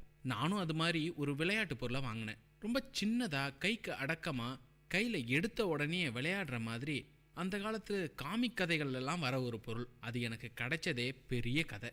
அது ஒரு தனி கதைன்னே சொல்லலாம். அது ஒரு பண்டிகை காலம். அப்பா, அம்மா, நான். எனக்கு அப்போ ஒரு 10 வயசு இருக்கும். சின்ன பையன் கடைக்கு போய் சில பொருட்கள் வாங்கணும்னு சொன்ன உடனேயே சந்தோஷமாயிட்டேன். அம்மாவும் நானும் நடந்து போய் அப்பாவோட கடைக்கு முன்னாடி நின்னோம். அப்பா எல்லா வேலையையும் முடிச்சுட்டு எங்களை கூட்டிகிட்டு பண்டிகைக்கு பொருட்கள்லாம் வாங்க கிளம்புனாரு. எங்கள் எல்லோருக்கும் ட்ரெஸ் எடுத்தோம். பண்டிகைக்கு எல்லோருக்கும் கொடுக்கறதுக்கு இனிப்புகள் வாங்கினோம். அன்னைக்கு சமைக்கிறதுக்கு காய்கறிகள் 2 பைகள் நிறைஞ்சிடுச்சு. கடைகளில் வாங்க வேண்டிய பொருள் எல்லாத்தையும் வாங்கிட்டு ஒரு பேக்கரியில் தின்பண்டங்கள்லாம் வாங்கலாம் அப்படின்னு நின்னோம். எல்லாருக்கும் காரமாக வாங்கினாங்க. ஆனால் எனக்கு மட்டும் பால்கோவா. சின்ன பையன் தானே, அதான் இனிப்பு வாங்கி கொடுத்தாங்க. அந்த பேக்கரிக்கு பக்கத்தில் ஒரு சின்ன கடை இருந்தது. அந்த கடையோட பேர் லக்கி ஸ்டோர்ஸ். அந்த கடையில் எல்லா பொருட்களும் இருக்கும். சோப்புலேருந்து சென்ட் வரைக்கும் அங்கே கிடைக்கும். நான் அந்த கடையில் எனக்கு ஏதாவது வாங்கி தரணும்னு கேட்டேன். அப்பாவோட நண்பர் தான் அந்த கடையை வச்சுருந்தாரு. நான் அந்த கடையில் இருக்க எல்லா பொருட்கள் மேலேயும் என்னோட கண்ணை ஓட விட்டேன். என்னோட கண்ணு கடைசியாக வந்து நின்ன பொருள் தான் இன்னைக்கு வரைக்கும் என்னோட ஞாபகத்தில் இருந்து விலகாமல் இருக்குது. ஆமாங்க, அது ஒரு பூத கண்ணாடி. பூத கண்ணாடியை வச்சுக்கிட்டு நீ என்ன பண்ண போறேன்னு அம்மாவும், அந்த பூத கண்ணாடியை கொடாம்பா அப்படின்னு அப்பாவும் என்னோட சந்தோஷத்தை அதிகப்படுத்தினாங்க. கேட்ட உடனே கிடைச்சிருந்தா இன்னைக்கு வரைக்கும் என்னோட ஞாபகத்தில் அந்த பொருள் இருந்திருக்குமான்றது சந்தேகம்தான். அந்த கடையில் இருந்த பூத கண்ணாடி என்னோட கைக்கு வந்தது. ஆனால் ஏற்கனவே 2 பைகளில் நிறைய பொருட்களை வாங்கி வச்சுருந்தோம். அதனால வீட்டுக்கு போன பிறகுதான் அதை விளையாண்டு பார்க்கணுன்ற ஒரு சூழ்நிலை. ஒரு தடவை உள்ளங்கையை பார்த்து உள்ளங்கை இறகைகள் பெருசாகிறப்ப என்னோட மனசுல சந்தோஷமும் அதிகமாயிடுச்சு. ஆனா அம்மா அதை வாங்கி பைக்குள்ள வச்சுட்டாங்க. அதுக்குள்ள ராத்திரி 9 மணி ஆயிடுச்சு. அந்த ரோட்ல இருந்த பல கடைகளை சாத்திட்டாங்க. ஒரு சில கடைகளை அப்பதான் சாத்திக்கிட்டு இருந்தாங்க. அப்பாவோட கடைக்கு போய் சைக்கிளை எடுத்துக்கிட்டு அம்மா பின்னாடி உட்காந்துக்கிட்டாங்க. நான் எனக்குன்னே அந்த சைக்கிள்ல இருந்த குட்டி சீட்டில் உட்காந்துக்கிட்டேன். இன்னமும் என்னோட ஞாபகத்தில் இருக்குங்க. அப்பா அந்த ரோட்டுக்குள்ளே நுழைஞ்சப்போ முழுக்க இருட்டாக இருந்தது. ரோடே கொஞ்சம் மேடு பள்ளமாக இருந்ததுனால அந்த ஒரு 300 மீட்டர் ரோட்டில் பாதி தூரத்தை கடந்திருப்போம். திடீர்னு என்னோட மனசு படபட படபடன்னு அடிச்சுக்க ஆரம்பிச்சிச்சு. என்ன பண்ணுறதுனே தெரியல. வீட்டுக்கு வந்தாச்சு. வீட்டுக்கு வந்த பிறகு அங்கேயும் இங்கேயுமா ஓடி அம்மா செஞ்சு கொடுத்த சாப்பாட்டை கொஞ்சம் சாப்பிட்டு கொஞ்சம் சாப்பிடாம அந்த 2 பைகளையும் தேடி பார்த்தேன். அப்போ என்னோட மனசு இன்னும் படபடன்னு அடிச்சுக்கிச்சு. என்னோட பூத கண்ணாடியே காணும். பல தடவை தேடி பார்த்த பிறகும் அந்த 2 பைகளும் என்னை பாவமாக பார்த்தது மாதிரி இருந்துச்சு. ராத்திரி போய் தேட முடியாது, காலையில் போய் பார்த்துக்கலான்னு அப்பா சொன்னாங்க. ஆனால் அது விழுந்த இடத்துலையே உடஞ்சி போயிருந்தா? அந்த 300 மீட்டர் ரோட்டில் பாதி தூரத்தை கடந்தப்போ மனசு படபடுத்துச்சு. அந்த பூத கண்ணாடி விழுந்த சத்தம் கேட்டுத்தானா? இது மாதிரி பல கேள்விகள். மறுநாள் காலையிலேயே என்னோட சைக்கிளை எடுத்துக்கிட்டு அந்த 300 மீட்டர் ரோட்டை அளந்து பார்த்துட்டேன். ஆனால் அந்த பூத கண்ணாடியை எந்த பூதம் தூக்கிட்டு போச்சுன்னே தெரியல. அதுக்கு அப்புறமும் பல தடவை அப்பா கிட்ட பூத கண்ணாடி வேணும்னு கேட்டிருக்கேன். ஆனால் அந்த கடைக்காரரு ஒரு தடவை கூட பூத கண்ணாடி வாங்கி வைக்கவே இல்லை. அந்த பூத கண்ணாடியை தொலைச்சி பல வருஷங்கள் ஆயிடுச்சுங்க. இன்னைக்கும் அந்த 300 மீட்டர் ரோட்டை கடக்கும் போதெல்லாம் அந்த இடத்துல என்னோட மனசு படபடக்கும். அன்னைக்கு எங்கே விழுந்ததுன்னே தெரியாத அந்த பூத கண்ணாடியை இன்னைக்கு என்னோட கண்கள் தேடிக்கிட்டே இருக்கு. அந்த பூத கண்ணாடி அப்படி ஒரு உணர்வை என்னோட மனசுக்குள்ளே ஏற்படுத்திடுச்சு. உணர்வுகள் உங்கள் மனதை வருடும் நிகழ்வுகளின் பிரதிபலிப்பு. உங்கள் விஐடி பண்பலை 90.8.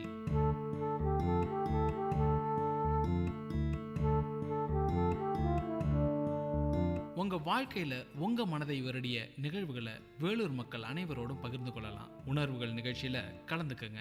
எங்களுக்கு எழுதி அனுப்புங்க. உங்க உணர்வுகளை எழுதி அனுப்ப வேண்டிய முகவரி: இயக்குனர், விஐடி பண்பலை 90.8, விஐடி பல்கலைக்கழகம், வேலூர் 14. உணர்வுகள், மனதை வருடும் நிகழ்வுகளின் பிரதிபலிப்பு. உங்கள் விஐடி பண்பலை 90.8.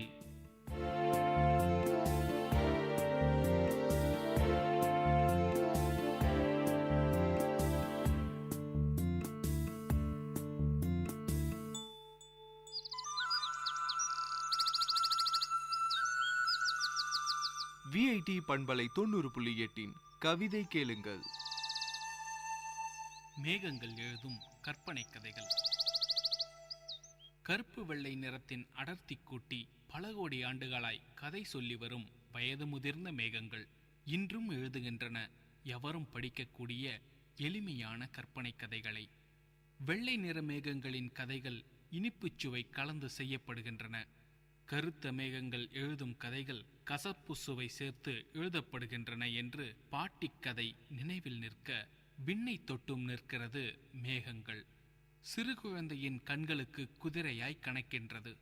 வளர்ந்த காலத்தில் காதலியின் கருங்கூந்தலாய் வருடுகிறது. தேநீர் பருகும் மாலை நேரத்தில் கதை சொல்ல வந்த கருமேகம் பாதி கதை சொல்லி இடைவெளி என்றது. இருள் போர்வை போர்த்தி கொண்டது. தேநீர் பருகும் மாலை நேரத்தில் கதை சொல்ல வந்த கருமேகம் பாதி கதை சொல்லி இடைவேளை என்றது. இருள் போர்வை போர்த்தி கொண்டது. முழுமதியின் முகம் கண்டு வெட்கம் கொண்டதோ வானில் தவழ்ந்து கொண்டே கண்ணாமூச்சி காட்டியது. மேகங்கள் எழுதும் கற்பனை கதைகள். காலை விடிந்தபோது கதைகளை களைத்து போட்டு நேற்றைய கதையின் நீட்சியை காணாமல் செய்தது குறும்புக்கார மேகம். சிறுவர்களின் கதைக்களங்களில் எந்த மாற்றமுமின்றி கதைகள் தொடர்ந்தன. குதிரைகள் கனைத்தன, யானைகள் பிளிரின, வண்டுகள் பறந்தன, நண்டுகள் நடந்தன. தனிமரம் ஒன்று வளர்ந்து நின்று 2 நிமிடத்தில் இல்லாமல் போனது. தனிமரம் ஒன்று வளர்ந்து நின்று 2 நிமிடத்தில் இல்லாமல் போனது. மரத்தை தேடி கண்டுபிடிக்க மான் கூட்டம் துள்ளித் தாவின. விடியல் முடிந்து பருதி எழுந்து நிற்க வீட்டு வேலைகளில் மூழ்கி நீந்தினாள் அம்மா. அவளுக்கான கதைகளை எழுதிக்கொண்டே இருந்தன கருமேகங்கள். கதைகள் படிக்கும் நிலையில் இல்லாது காலத்தின் ஓட்டத்தில் வீட்டு வேலையும் காட்டு வேலையுமாய் உழைப்பாளி உருகொண்டாள் அம்மா. காலத்தின் ஓட்டத்தில் வீட்டு வேலையும் காட்டு வேலையுமாய் உழைப்பாளி உருகொண்டாள் அம்மா. 11 மணிக்கெல்லாம் பாதி வேலை பதுக்கப்பட்டது, மீதி வேலை கையில் தட்டுப்பட்டது. அம்மாவின் கண்கள் மட்டும் கலக்கமாய் நின்றது, நில்லாது ஓடும் நெடுந்தொடர்களோடு. அம்மாவின் கண்கள் மட்டும் கலக்கமாய் நின்றது, நில்லாது ஓடும் நெடுந்தொடர்களோடு. மேகங்களின் கதைகள் படிக்க அம்மாவுக்கு நேரமில்லை. விளம்பர இடைவெளியில்தான் வீட்டு வேலை என்றான போது. மேகங்களின் கதைகள் படிக்க அம்மாவுக்கு நேரமில்லை. விளம்பர இடைவெளியில்தான் வீட்டு வேலை என்றான போது. அப்பாவின் இலக்கிய ரசனை இன்னும் சிறப்பு.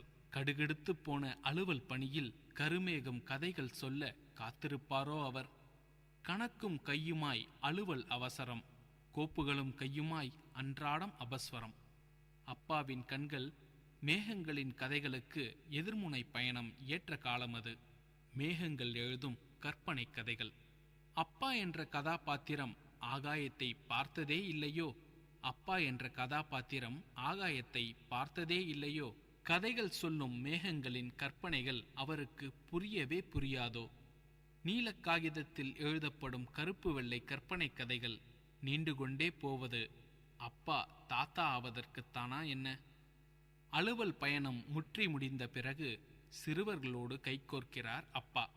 மீண்டும் கற்றுக்கொள்கிறார் மேகங்கள் எழுதும் கற்பனை கதைகளை படிக்க. நீட்டி முழக்கி எழுதப்படுகின்றன கதைகள். ஆனால் எப்போதும் ஓடிக்கொண்டே இருக்கிறாள் அம்மா, மேல் நோக்கி பார்க்காமலேயே. ஆனால் எப்பொழுதும் ஓடிக்கொண்டே இருக்கிறாள் அம்மா, மேல் நோக்கி பார்க்காமலேயே. மேகங்கள் எழுதும் கற்பனை கதைகள்.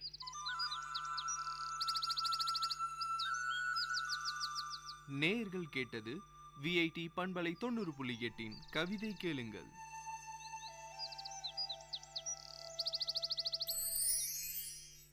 Ho ho ho! Merry Christmas, wonderful listeners of VIT Community Radio. This is your favorite radio jockey, Abhinand, bringing you the festive vibes and the spirit of bringing right to your ears. Hey, a very Christmassy hello from RJ Dia to RJ Abhinand. Today, we've got some messages from our listeners through the VCR Christmas hotline. Let's take a listen. Hello everyone, this is Ananya wishing you all a very Merry Christmas. My favorite activity during the festive season is making hot chocolate and watching a wonderful Christmas movie. So I hope you all indulge in your favorite festive activities. Hey, it's Neil. I absolutely love all the decor put up for Christmas. This Christmas, I'm putting up a tree and decorating it with candy canes, bells and stars. Do comment on what you guys are putting up on your trees. Merry Christmas. That's about it from the VCR Christmas hotline. Wishing you hope, peace, and lots of Christmas cookies this holiday season. This message is brought to you by VIT Community Radio 90.8, wishing all listeners a Christmas that is merry and bright. Mix Bag, a program with no boundaries, a bag which fits everything. Yes, it's the program which features the mixture of all titles. So, tighten your earplugs for the program with no boundaries. Welcome friends, this is VIT Community Radio 90.8 and you are listening to the program Wake Up Now. I am Siddharth Verma. Wake Up Now is a show in which we discuss about various social issues deep rooted in our society, their causes, consequences, case studies and their best probable solutions. In this episode, we are going to discuss about illiteracy. Literacy and the level of education are the basic indicators of the level of development achieved by a society. A spread of literacy is generally associated with important traits of modern civilization such as modernization, urbanization, industrialization, communication, and commerce. Literacy forms an important input in overall development of individuals, enabling them comprehend their social, political, and cultural environment better, to respond to it appropriately. Higher level of education and literacy leads to a greater awareness and also contributes in improvement of economic and social conditions. It acts as a catalyst for social upliftment, enhancing the returns of investment made in almost every aspect of development effort, be it the population control, health, hygiene, environmental degradation control, employment of weaker sections of society. But in our country, there are still millions of children who do not have access to school. According to UNICEF, despite a major improvement in the literacy rate during the 1990s, the number of children who are not in school remains high. Gender disparities in the education persist. Far more girls than boys fail to complete primary school. As per Population Census of India 2011, the literacy rate of India has shown an improvement of almost 9%. It has gone up to 74.04% in 2011 from 65.38% in 2001, thus showing an increase of 9% in the last 10 years. It consists of male literacy rate 82.14% and female literacy rate is 65.46%. Kerala with 93.9% literacy rate is the top state in India. Lakshadweep and Mizoram are at the second and third position with the 92.3% and 91.06% literacy rate respectively. Bihar with 63.08% literacy rate is the last in terms of literacy rate in India. Now let's have a look on the various causes of illiteracy. Poverty plays a major role in illiteracy prevailing in the country. A huge portion of our population lies below the national poverty line, which indicates that they do not have access to the basic requirements of essential commodities, including food and water, for themselves or their families. If you do not even have a food to eat, how can you dream of going to a school? These families earn barely enough to feed their children a square meal a day. For them, education is a luxury they cannot afford. Secondly, the huge population of country puts a lot of pressure on the educational resources of country. Child labor, child marriage, untouchability, and caste systems are the strong cause of large percentage of Indian children being denied even primary basic education. Child labor is rampant among poor families whose aim to increase their family income by sending out children to work from a very young age. Moreover, these children are forced into illegal early marriages and then saddled forever with responsibilities of managing a household family and work on their young shoulders before even gaining the maturity to full comprehend the meaning of any of them. Malnourished and overworked, they lead impoverished life, cut from the mainstream education and productive employment, remaining ignorant and resigned to their fate. Many children are denied entry into the schools on the ground of caste and social standing, the ones belonging to the lowest ranks being forced to live separately outside the main village. Such ruthless segregation of humanity and exploitation of innocent individuals warps the very soul of our society, apart from contributing to the national illiteracy. Furthermore, the gender biasing of the society is a significant contributor to the illiteracy in India and many other countries. Since the ancient times, the male child has always been prodded into education, while the female child is expected to remain at home and assist in housework, sewing, and cooking. No need was seen to educate her in equal terms or encourage her to read. Instead, she was to be married off as soon as possible and looked upon as a burden. Not until the modern age had reformers hailed the education and empowerment of girl child as necessity to build constructive and balanced society. Till date, rural India has not completely succeeded in treating its daughters equally in terms of respect and education. Such abominable biases and beliefs have restricted the growth of literacy and sharply skewed the ratio of literate females to males in the country. Such a lopsided statistic in the nationwide education is bound to have a dramatically negative impact on society and productivity. A section of our society has been unable to move with times, owing to generations of being ensconced by religious dogma or orthodox family practices. They reject modern education as a threat to their beliefs and way of life. Consequently, the children of such households are also deprived of the opportunity to study in modern schools and free their minds of meaningless conventions and conservative ideologies. Men have made religion and tradition integral aspects of their being, but they lose their purpose if we allow them to constrain our liberties and blind our minds to the virtues of new learning, innovation, and discovery. Geographical conditions also contribute to the literacy rate. If a family lives in a remote location like deep within Himalayan forest or in the arid desert land of Thar, they are often cut off mainstream civilization and all convenient facilities of education.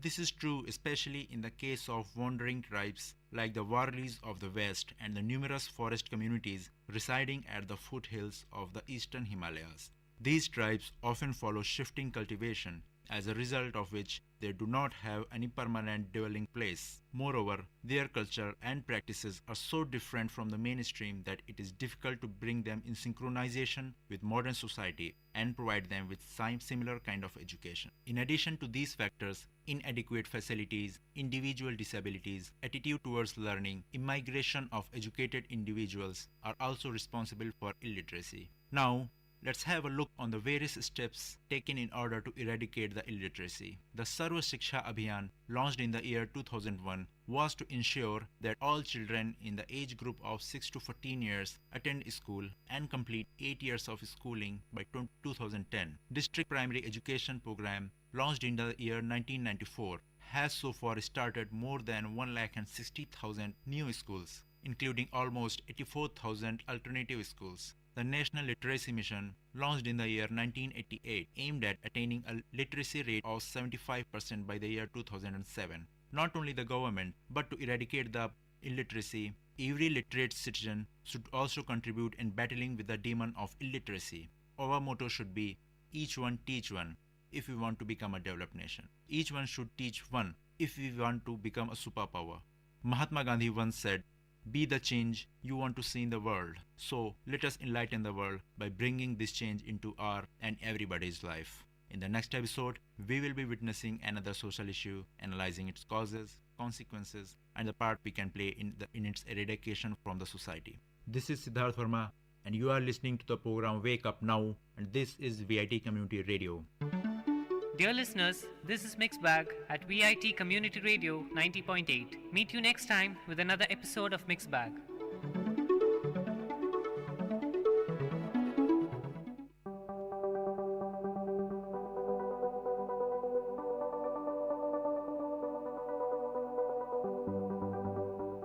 VIT Achievers, an interview series at VIT Community Radio 90.8. An age is called dark not because light fails to shine, but because the people refuse to see it. Meet the people who have seen light wholeheartedly at VIT. Experience sharing, exploring achievements more and more with exciting personalities at VIT Achievers.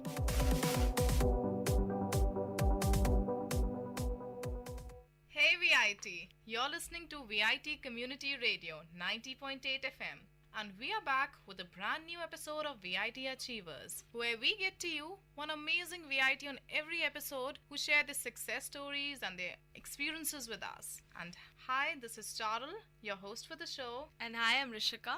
And today we have with us Ritesh. I don't exactly know how to put together his achievements because he's done so much, but surely one thing I can say is he's somebody who should have got a double majors, one in engineering and one in music. But sadly, this concept is not very famous in India. So welcome to the show, Ritesh. Hi VIT, hi Charul, hi Rishika. I'm so glad to be here with the interview, and I feel so honored, and I want to share my experiences with the VITs. It's a complete pleasure to have you with us, Ritesh, on VIT Achievers. Okay, so obviously before calling you, we were hearing about you. So I know that you compose great music, and I've heard that you have a very good CGP as well. So can you tell us one thing? What do you think about yourself? More of a musician or an engineer? I consider myself a musician first, which is why I became an engineer, to be honest. Because I've chosen electronics and communication engineering, which is the engineering field that has most relevance to today's music. And so it's a musician who's doing the engineering aspects. Yeah. Oh, great. So I really don't know where to begin from. I've heard about your paper presentations, on so many topics on pulse width modulation, on music element separation using independent component analysis. Yeah. I don't even get what it is. About your Special Achievers Awards 2013, about your DJing workshops, and so many more things which we'll talk about all through the course of this episode. Okay, so Ritesh, tell us about your latest achievement. I'm sure it's the France conference, and please tell us more about the paper presentation and everything. Well, the paper presentation was about separating different tracks of music. Like if you take a piece of music, it has a piano track and the drum track and different instrumental tracks with it. So what I tried to do was I did this on MATLAB. Just took a wave file and separated it into different components using 2 different algorithms. What I did was, this is not a big, it's not a new work, but what I did was I did a comparative analysis, a study of which is what for which situation. I fused in different kinds of instruments and, different number of instruments and did an experimentation and made a paper out of it. So, yes, that's about it. So what you're trying to say is, like, if there are drums in the music and there's synthesizer, we can separate the tracks accordingly. Yes. This is a kind of a relatively new concept called independent component analysis or blind source separation. So yeah. So these algorithms you used, you're not saying there's a lot of CSE in this, right? No, it does. There is lots of computers in it as well. I'm doing computer science engineering and I feel left out. We're all interrelated, you see, so it's there always. Okay, one question here. When was it that you really realized that you have the musical streak in you and this is what you're going to take forward? Well, this goes back to my school days when I was in standard 9. Yeah, I used to be a vocalist all the time around, but then it was in this class when I rapped this song called Where Is the Love by Black Eyed Peas. Well, it turned out really good that people asked me to sing it over again in the school day. It never happened. That was the first time it ever happened in the history of my school. So, and yeah, I was lucky enough to be featured in a newspaper. There was a small article about me. So, well, that was a source of inspiration. That's when I decided music is going to be what I'm going to be doing all my life. And that's where it all started from. So in school you had an article about you and in college you have a radio show happening. You're lucky. Thank you. Yes, I am.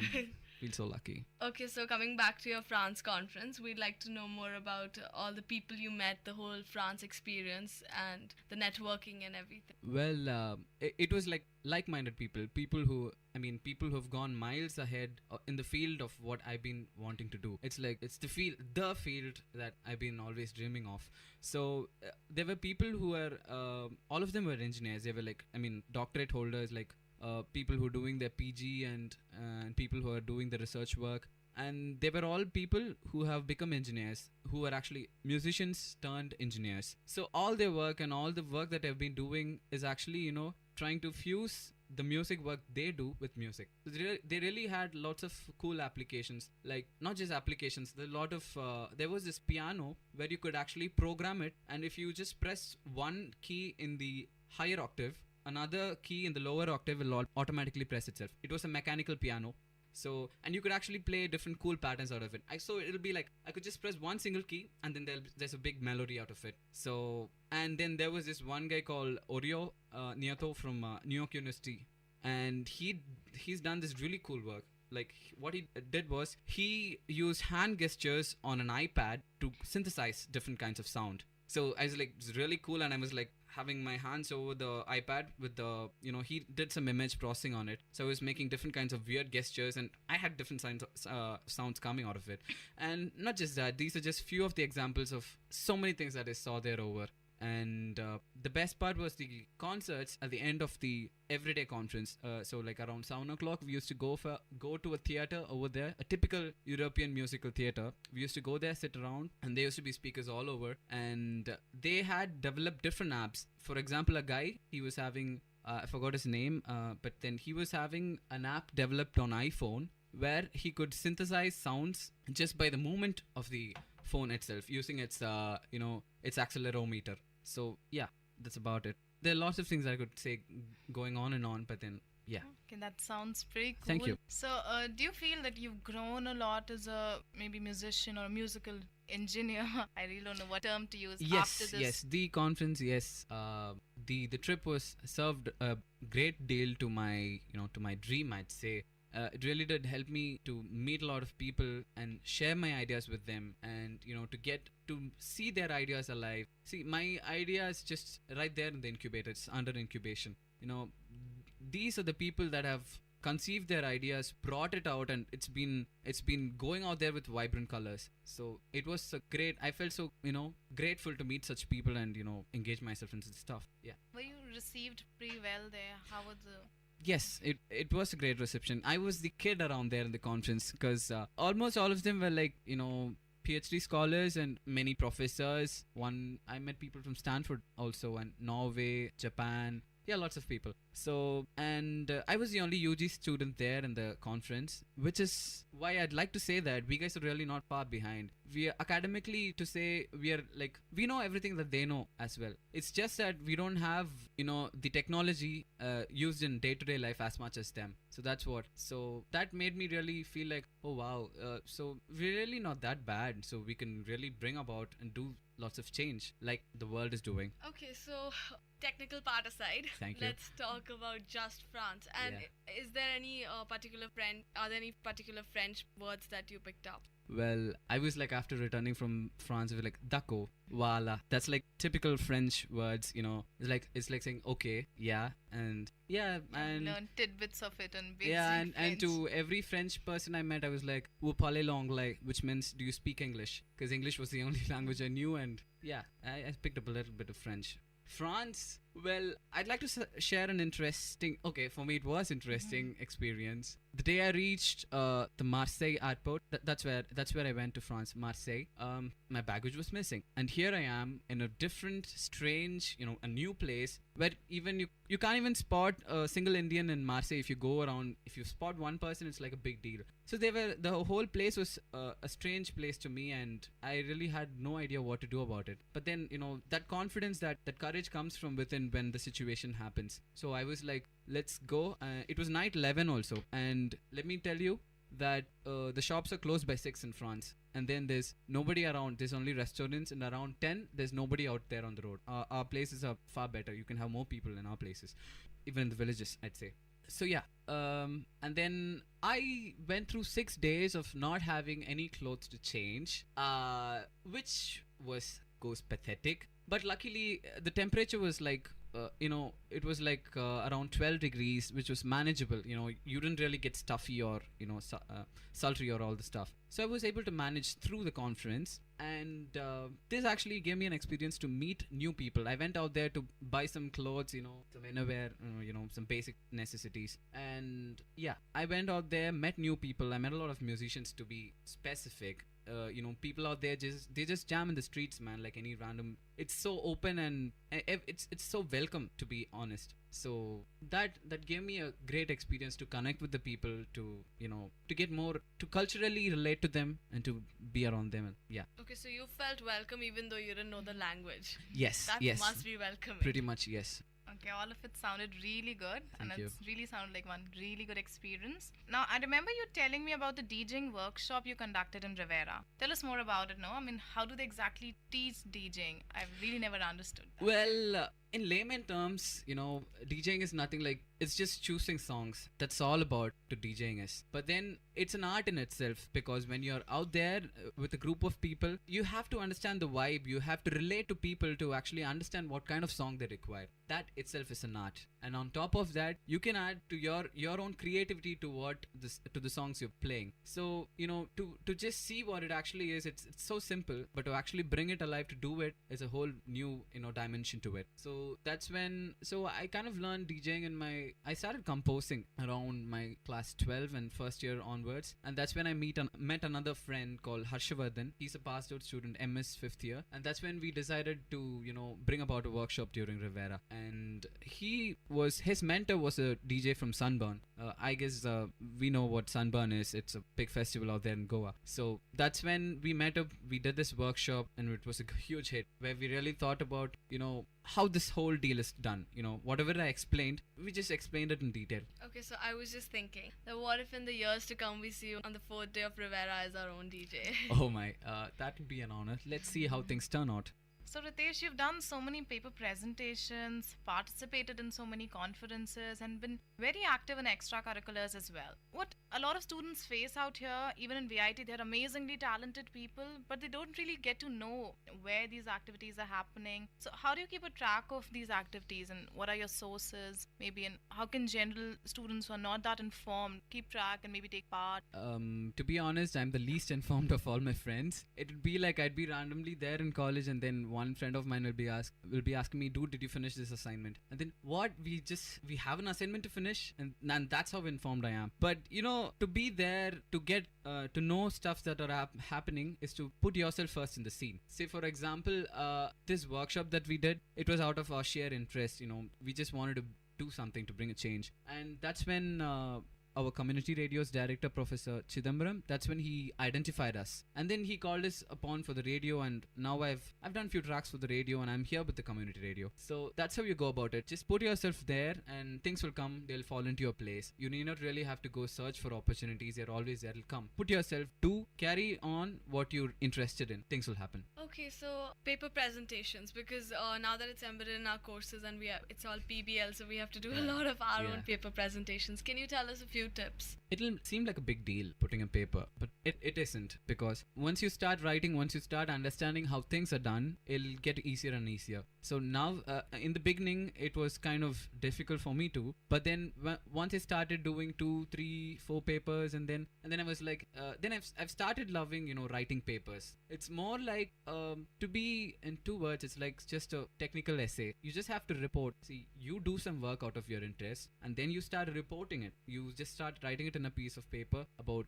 what you've done through and what you could go about it, and some related, and make it like, even if a normal person reads it, he has to understand what is there in the paper. You might know some concept, but it doesn't mean that everybody should know it. So you'll have to, quote all the necessary, information over there in your paper, and just start doing it. And of course, I was lucky enough to get a very good guidance from Professor Valarmati in my school, and Professor Mohana Prasad, and a lot of faculties from School of Electronics. And I was fortunate enough. That's why I was able to do so much of work. Just go meet the faculty who's also apparently in your field of interest, and then ask for guidance. You shall be guided. That's all about it. Not a big deal. I see.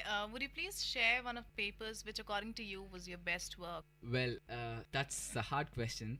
My best work would be on this pulse width modulation. Although it's not my field of interest, I really enjoy doing the work. It was this.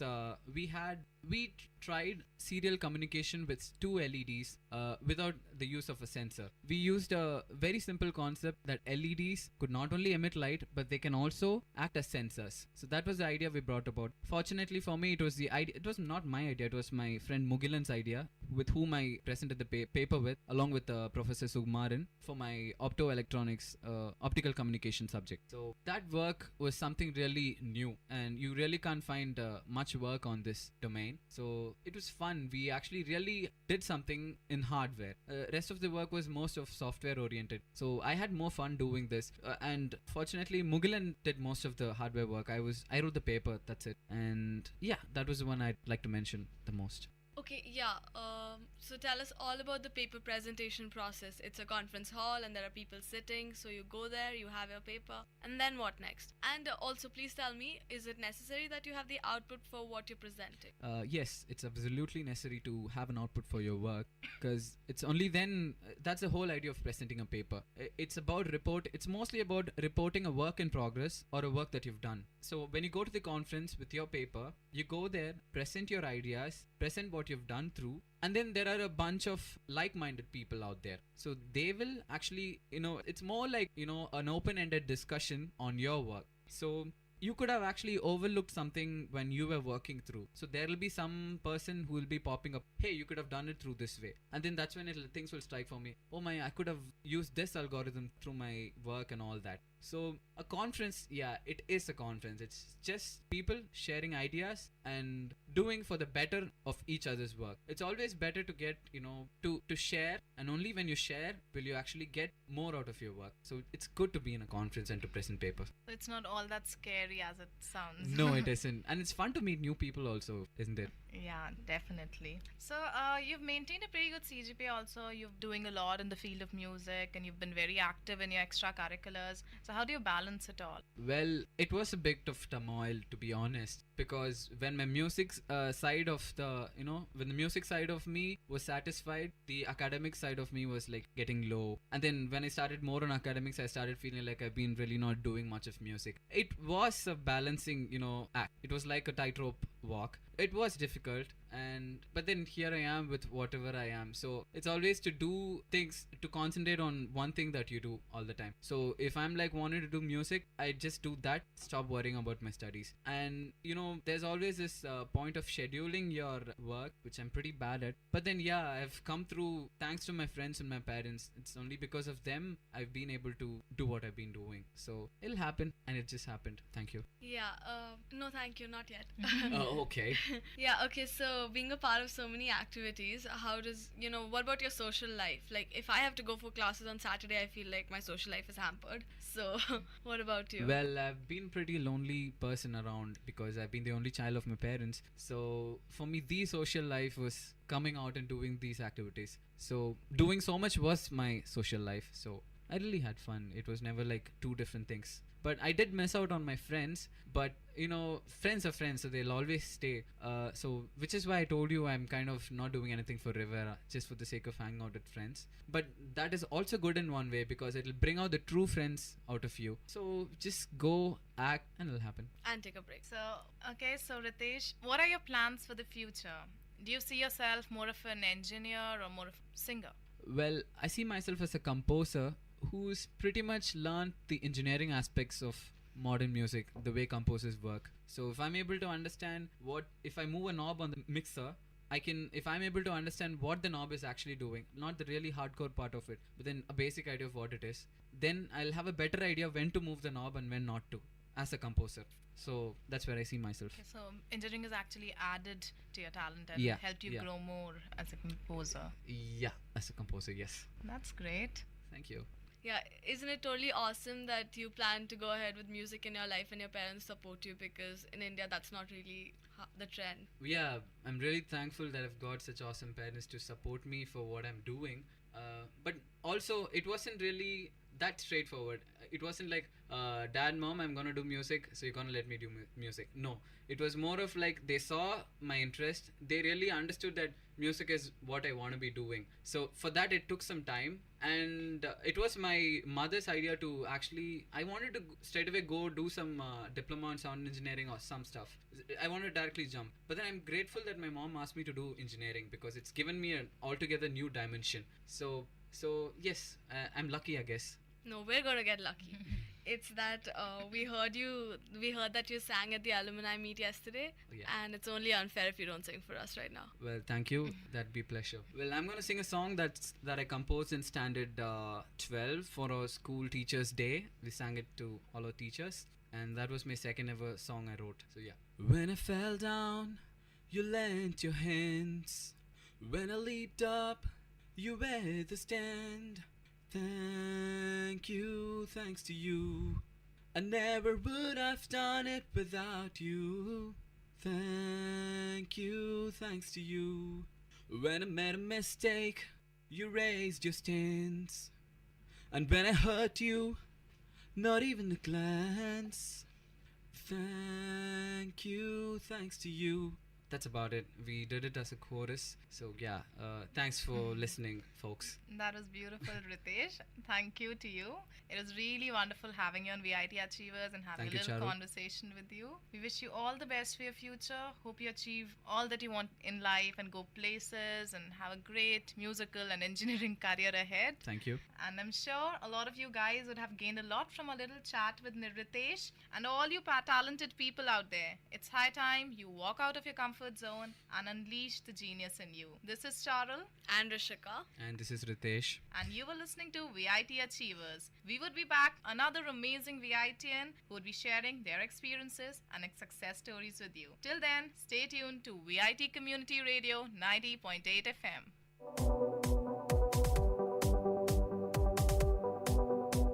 Dear listeners, You have listened to the experiences and achievements of exciting personalities in an interview series at VIT Achievers. We'll meet you with another personality in our next episode of VIT Achievers. Till then, stay tuned with VIT Community Radio 90.8 FM.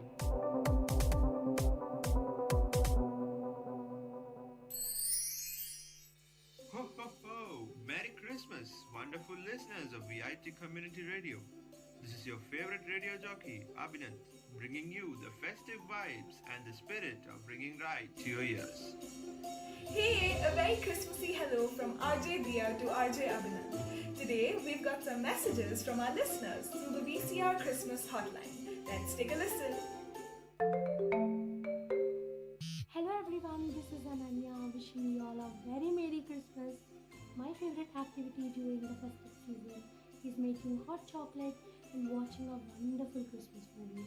So I hope you all indulge in your favorite festive activities. Hey, it's Neil. I absolutely love all the decor put up for Christmas. This Christmas, I'm putting up a tree and decorating it with candy canes, bells and stars. Do comment on what you guys are putting up on your trees. Merry Christmas. That's about it from the VCR Christmas hotline. Wishing you hope, peace, and lots of Christmas cookies this holiday season. This message is brought to you by VIT Community Radio 90.8, wishing all listeners a Christmas that is merry and bright.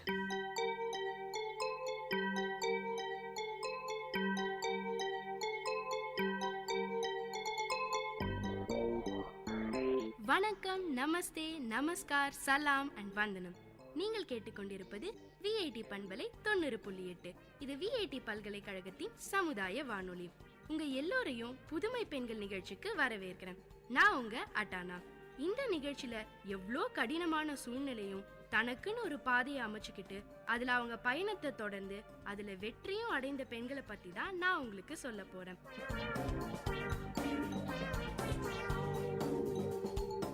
நம்ம நிகழ்ச்சியில அடுத்து யார பத்தி சொல்லலாம்னு தீவிரமா தேடிக்கிட்டு இருந்தேங்க. வித்தியாசமாவும் புதுசாவும் யாராவது எதையாவது பண்றாங்களான்னு பாத்துக்கிட்டு இருக்கும் போதுதான் ஜெயஸ்ரீ பத்தின செய்தி எனக்கு தெரிய வந்தது. வயசானவங்களுக்கு பாதுகாப்பு இல்லைங்கிறதுக்கு தினம் தினம் அவங்களை குறி வச்சு அரங்கேற கொள்ளையுமே சாட்சிங்க. வெளிநாட்டுல வேலை கிடைச்சு செட்டில் ஆகிற பிள்ளைங்களுக்கு பெத்தவங்களோட நினைப்பே இருக்கிறது இல்ல. பெத்தவங்க இறந்தா கூட அவங்களுடைய இறுதி சடங்குக்கு நேர்ல வரத கூட தவிர்க்கிற அளவுக்கு அவங்களுடைய மனோபாவம் மாறிடுச்சு.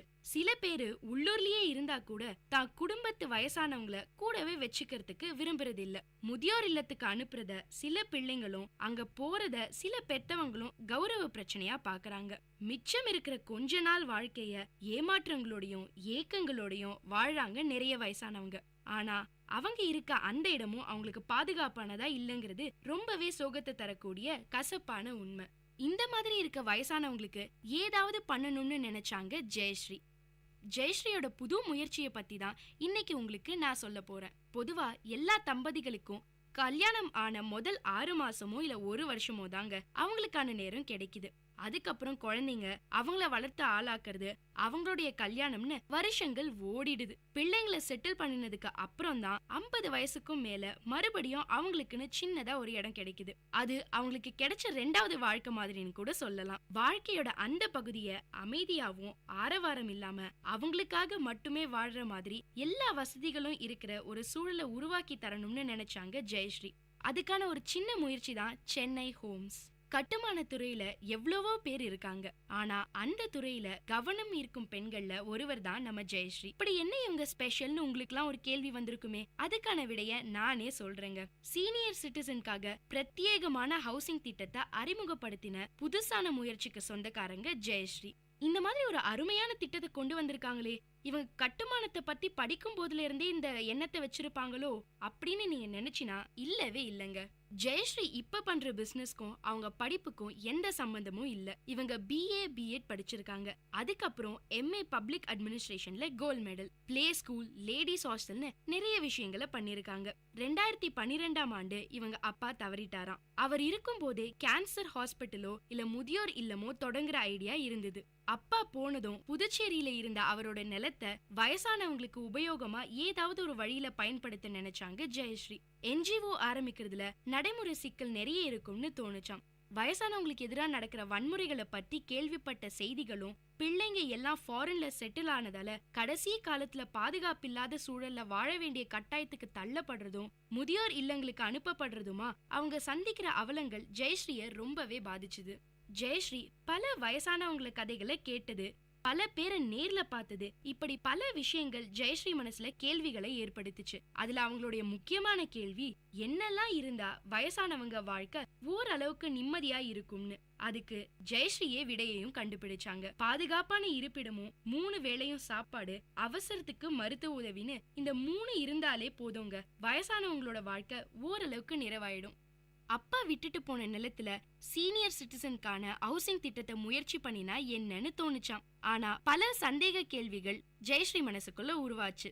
ஏன்னா கன்ஸ்ட்ரக்ஷன் துறையில அதுவரை எந்த அனுபவம் இல்ல ஜெயஸ்ரீக்கு. அது மட்டும் இல்லாம சென்னையில ஜெயஸ்ரீ மட்டும்தான் ஒரே ஒரு லேடி பில்டர். ஏதோ ஒரு தைரியத்துல துணிஞ்சு இறங்கினாங்க. 6 ஏக்கர் நிலத்துல 54 யூனிட் கொண்ட கம்யூனிட்டி ஹோம் கட்டினாங்க. எல்லாமே ஒரே ஒரு பெட்ரூம் கொண்ட வீடுகள் தான். வயசான காலத்துல கணவனும் மனைவியும் மட்டும் சேர்ந்து வாழ சிங்கிள் பெட்ரூம் போதுமானது. தேவையில்லாத இடம் இருந்தா அவங்களுக்கு வீடை மெயின்டைன் பண்றது ரொம்பவே கஷ்டமாயிடும். இன்னொரு காரணம், அவங்க அடிக்கடி விழறதுக்கு நிறைய வாய்ப்புகள் இருக்குன்னு ஜெயஸ்ரீ இந்த மாதிரி திட்டத்தை போட்டாங்க. அவங்களுக்கு தேவையான பெட், ஃப்ரிட்ஜ், டிவின்னு எல்லாம் கொண்ட பினிஷ்டு ஹவுஸா பிளான் பண்ணாங்க ஜெயஸ்ரீ. ஒரே ஒரு பெட்டியை மட்டும் எடுத்துக்கிட்டு இங்க வந்து குடியேறலாம்.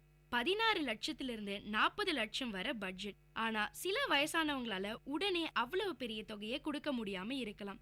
அந்த மாதிரி இருக்கவங்க 3 வருஷம் வீட லீஸுக்கு எடுக்கலாமா. லீஸுக்கான பணத்தை மொத்தமா கொடுக்கற அளவுக்கு வசதி இல்லாதவங்க மாச வாடகைக்கும் வரலாங்க. 10,000 ரூபாய் வாடகையில 3 வேளை சாப்பாடும் அடக்கம். ஆனா எல்லாமே சைவ சாப்பாடு மட்டும்தாங்க.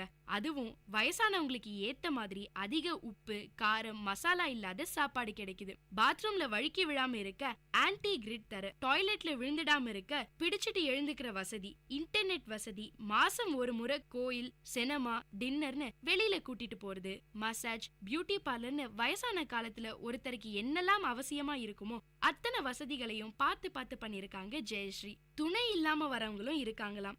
அவங்களுக்கு திடீர்னு ஏதாவது ஒரு அசம்பாவிதம் நடந்தா யாருக்கு தெரியப்படுத்தணும், என்ன செய்யணுங்கிற தகவலை லெட்டர் மூலியமா முன்னாடியே வாங்கிடுவாங்களாம். அதுல குறிப்பிட்டபடிதான் இறுதி சடங்குகள் நடத்துறாங்க. பெத்த பிள்ளைங்க கூட கண்டுக்காம இருக்கிற இந்த காலத்துல எவ்வளவோ வயசானவங்களுக்கு சொந்த பொண்ணு மாதிரி இவ்ளோ வசதிகளை செஞ்சு தராங்க ஜெயஸ்ரீ. அனுபவம் இல்லாத ஒரு துறை, அதுவும் ரிஸ்க் நிறைஞ்ச ஒரு துறை. ஒரு பொண்ணா உனக்கு இதெல்லாம் சரியா வருமானு நிறைய கேள்விகள் ஆரம்பத்துல இருந்துதான். அதை உண்மையாக்கிற விதத்துல ஜெயஸ்ரீயும் நிறைய சவால்களை சந்திச்சிருக்காங்க. வெறும் பணத்தை மட்டுமே குறி வச்சிருந்தா ஜெயஸ்ரீயும் வழக்கமான கன்ஸ்ட்ரக்ஷன்ல பிஸியாகி கோடிகளை பார்த்திருப்பாங்க. ஆனா பிசினஸ் தொடங்கறதுக்கு முன்னாடியே சீனியர் சிட்டிசனுக்கான ப்ராஜெக்ட்ங்கிறதுல தெளிவா இருந்ததால பெரிய போட்டிகள் இல்ல. ஏன்னா ஜெயஸ்ரீ மாதிரி வயசானவங்களுக்காக உழைக்கிறவங்களோட எண்ணிக்கை இன்னைக்கு இருக்கிற உலகத்துல ரொம்பவே கம்மிங்க. இவங்க இந்த திட்டத்தை ஆரம்பிச்ச கொஞ்ச வருஷத்திலேயே பல வயசானவங்க பயனடைஞ்சிருக்காங்க. பல பேர் அவங்களுடைய வாழ்க்கையில கிடைச்ச ஆனந்தமும் நிம்மதியும் தான் ஜெயஸ்ரீயோட டானிக். இன்னும் பல வயசானவங்களுக்கு நிம்மதியான சந்தோஷமான வாழ்க்கையை கொடுக்கணும்னு ஆசைப்படுறாங்க. அதனால இந்தியா முழுக்க இவங்க திட்டத்தை விரிவுபடுத்தணுங்கிறது தான் ஜெயஸ்ரீயோட ஒரே ஒரு லட்சியம். நல்ல மனசுள்ள ஜெயஸ்ரீ மனசுக்காகவே வீடு கட்டுறாங்க. இந்த மாதிரி இன்னும் பல புதுசான திட்டங்கள் நீங்க கொண்டு வருவீங்க நான் நம்புறேன் ஜெயஸ்ரீ. வயசானவங்களை பத்தி யோசிக்க இன்னும் சில பேர் இந்த உலகத்துல இருக்காங்கிறதுக்கு ஜெயஸ்ரீ தாங்க சாட்சி. இதே மாதிரி இன்னொரு புதுமை பெண்ணோட உங்களை அடுத்த நிகழ்ச்சியில சந்திக்கிற வரைக்கும் டாடா பை பை சொல்லி விடைபெறுவது உங்க அட்டானா.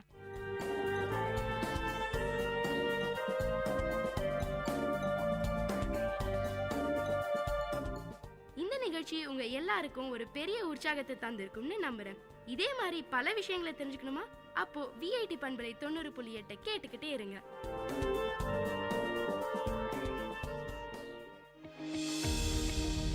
You're listening to VIT Community Radio 90.8 with your RJ Dia. And today we're going to talk about the voices of the youth. I'm sure everyone would have already heard about the Viksit Bharat, the 2047 campaign that was launched on 11th December by our Honorable Prime Minister Narendra Modi ji. Yes, you all heard the Prime Minister right. He wants us to fulfill our dream of a developed nation by the 100th year of independence. And how do I feel we can achieve that? By being responsible for our developed country. There are plenty of ways we can do this, but let's start with one small step. Be responsible for your garbage. Whether you are a store owner, a restaurant owner, a vegetable vendor, a homemaker, be accountable for your garbage and throw them in dustbins. Want to share your ideas with the country? Then log in to mygov.in and find the Viksit Bharat consultation section. Answer the questions and submit your idea for the campaign. Don't forget to enter your email ID so that you can download your certificate. Be sure to share your experience and certificate over social media with hashtag Ideas for Viksit Bharat. This is your RJ Dia with VIT Community Radio 90.8. Let our goal be Viksit Bharat, Sashakt Bharat. Hashtag Ideas for Viksit Bharat.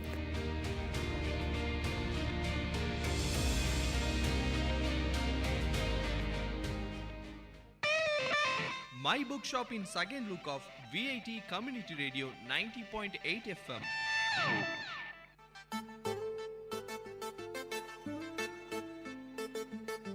Hello VIT, you are listening to VIT Community Radio 90.8.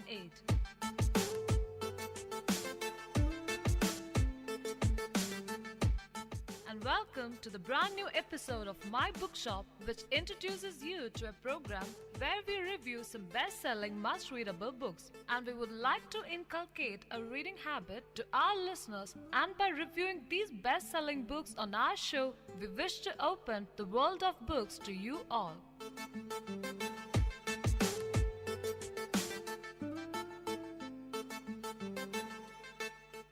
This is Anne. And this is Sanjana. Today we have the book Fences by August Wilson and Little Women by Louisa May Alcott. Talking more about Fences. Fences is divided into two acts. Act 1 is comprised of 4 scenes and Act 2 has 5. The play begins on a Friday, Troy and Bono's payday. Troy and Bono go to Troy's house for their weekly ritual of drinking and talking.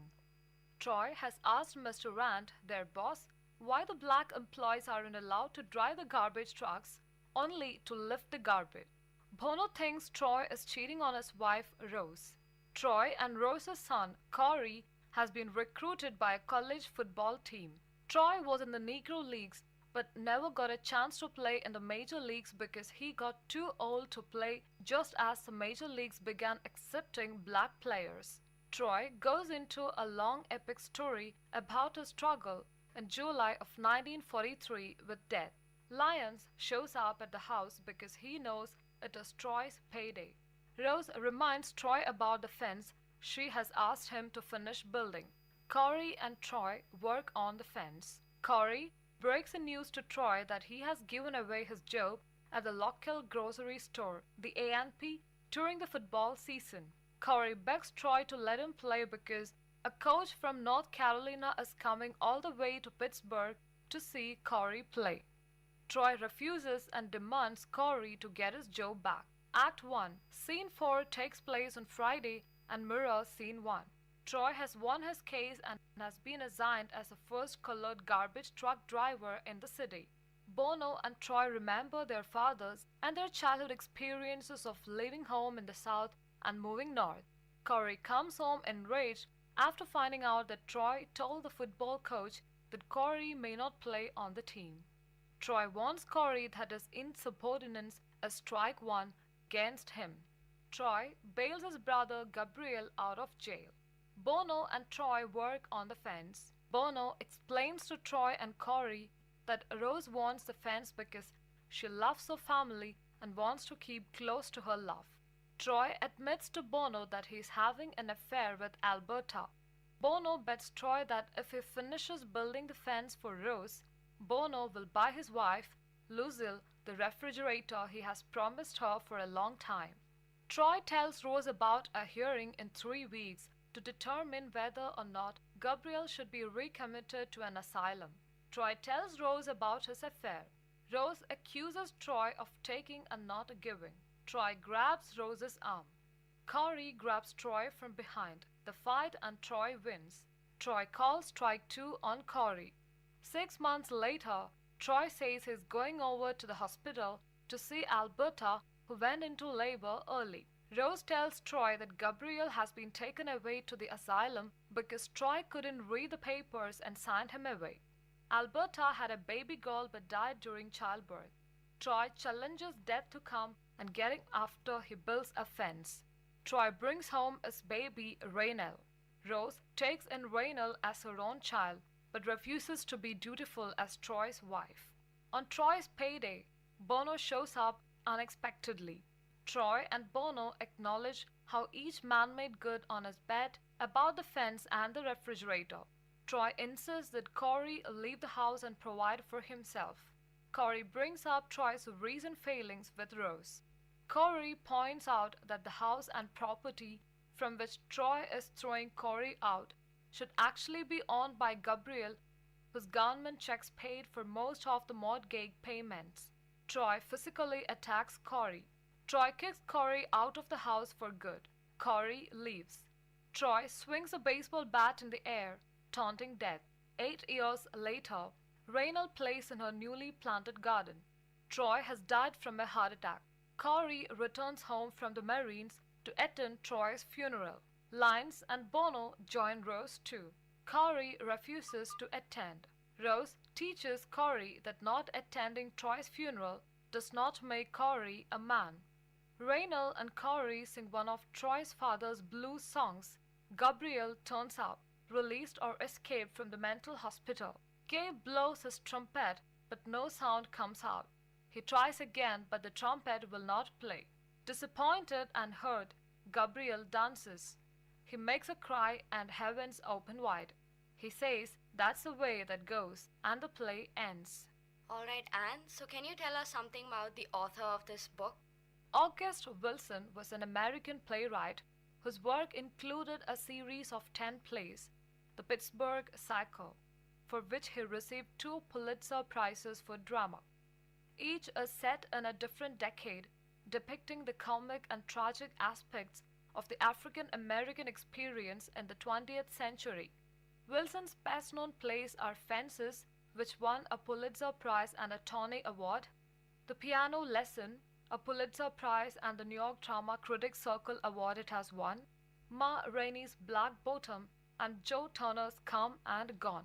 Wilson stated that he was most influenced by the 4 B's: blues music, the Argentine novelist and poet George Louis Boggs, the playwright Amiri Baraka, and the painter Roma Beeden.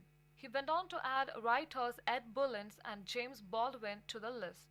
He noted, "From Boggs, those wonderful go-to stories from which I learned that you can be specific as to a time and place and culture and still have the work resonate with the universal themes of love, honor, duty, betrayal, etc. From Amiri Baraka, I learned that all art is political, although I don't write political plays. From Romar Beeden, I learned that the fullness and richness of everyday life can be rendered without compromise or sentimentality. He valued Bullins and Baldwin for their honest representations of everyday life. Like Beeden, Wilson worked with collage techniques in writing. I try to make my plays the equal of his canvases.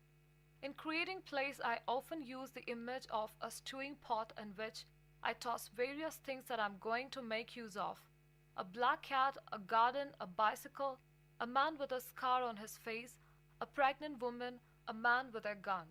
On the meaning of his work, Wilson stated, "I once wrote the short story called The Best Blues Singer in the World, and it went like this. The streets that Balboa walked were in his own private ocean, and Balboa was drowning. End of story. That says it all. Nothing else to say. I have been rewriting that same story over and over again. All my plays are rewriting that same story." So, Anne, what do you think is the theme of this play? Coming of age within the cycle of damaged black manhood. Both Troy and Bono relate stories of their childhood in the South and tales of their relationships with difficult fathers to lines in Act 1, Scene 4. Their often painful memories provide a context for understanding the similarities and differences of the generations separating Troy and Bono from Lyons and Corey. Troy's father, like many blacks after the abolishment of slavery, was a failed sharecropper. Troy claims that his father was so evil that no woman stayed with him for very long, so Troy grew up mostly motherless. When Troy was 14, his father noticed that the mule Troy was supposedly taking care of had wandered off. Troy's father found Troy with a girl Troy had a crush on and severely bet Troy with leather reins. Troy thought his father was just angry at Troy for his disobedience, but proving Troy's father was even more despicable, his father then raped the girl. Troy was afraid of his father until that moment. At that moment, however, Troy believes he became a man. He could no longer live under the roof with a man that would commit these unacceptable acts, so he left home to be on his own, though he was homeless and broke, with no ties or family elsewhere. Manhood to Troy meant separating from his father because of conflict and abuse. The one attribute Troy respected and proudly inherited was a sense of responsibility. Troy's father provided for 11 children, and Troy too became the sole breadwinner for his family. So when had you read this book, Anne? I read this book when I was in class 12. The book was gifted to me by a friend for my birthday. So who is your most favorite character in the book? Troy Maxson, the protagonist of Fences, a 53-year-old African-American man who works for the sanitation department lifting garbage into trucks. Troy is also a former baseball star in the Negro Leagues. Troy's athletic ability diminished before the major leagues accepted blacks. Hard-working, strong, and prone to telling compelling, fanciful stories and twisting the truth, Troy is a family breadwinner and plays a dominant role in his over 30-year friendship with fellow sanitation worker Jim Bono. Troy's character is the centerpiece that all the other relationships in the Fences gather around. Troy is husband to Rose, father to Lyons, Corey, and Raynell, and brother to Gabriel. Troy is a tragic hero who has excessive pride for his breadwinning role. Troy's years of hard work for only meager progress depress him. Troy often fails to provide the love and support that would mean the most to his loved ones. So who would you say is your second most favorite character? Corey Maxson, the teenage son of Troy and Rose Maxson. A senior in high school, Corey gets good grades and college recruiters are coming to see him play football. Corey is a respectful son, compassionate nephew to his disabled uncle Gabriel, and generally a given and enthusiastic person. An ambitious young man who has the talent and determination to realize his dreams, Corey comes of age during the course of the play when he challenges and confronts Troy and leaves home. Corey comes home from the Marines in the final scene of the play, attempting to defy Troy by refusing to go to his funeral. But Corey changes his mind after sharing memories of his father with Rose and Raynell. Thank you, Anne. I will now move on to the book Little Women.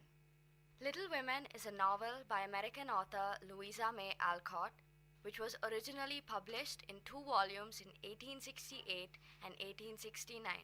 The novel follows the lives of 4 sisters, Meg, Jo, Beth, and Amy March, detailing their passage from childhood to womanhood, and is loosely based on the author and her 3 sisters. Alcott prefaces Little Women with an excerpt from John Bunyan's 17th century work, The Pilgrim's Progress, an allegorical novel about leading a Christian life.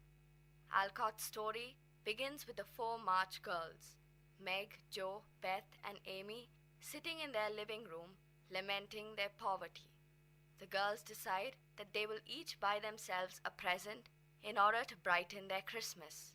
Soon, however, they change their minds and decide that instead of buying presents for themselves, they will buy presents for their mother, Marmee.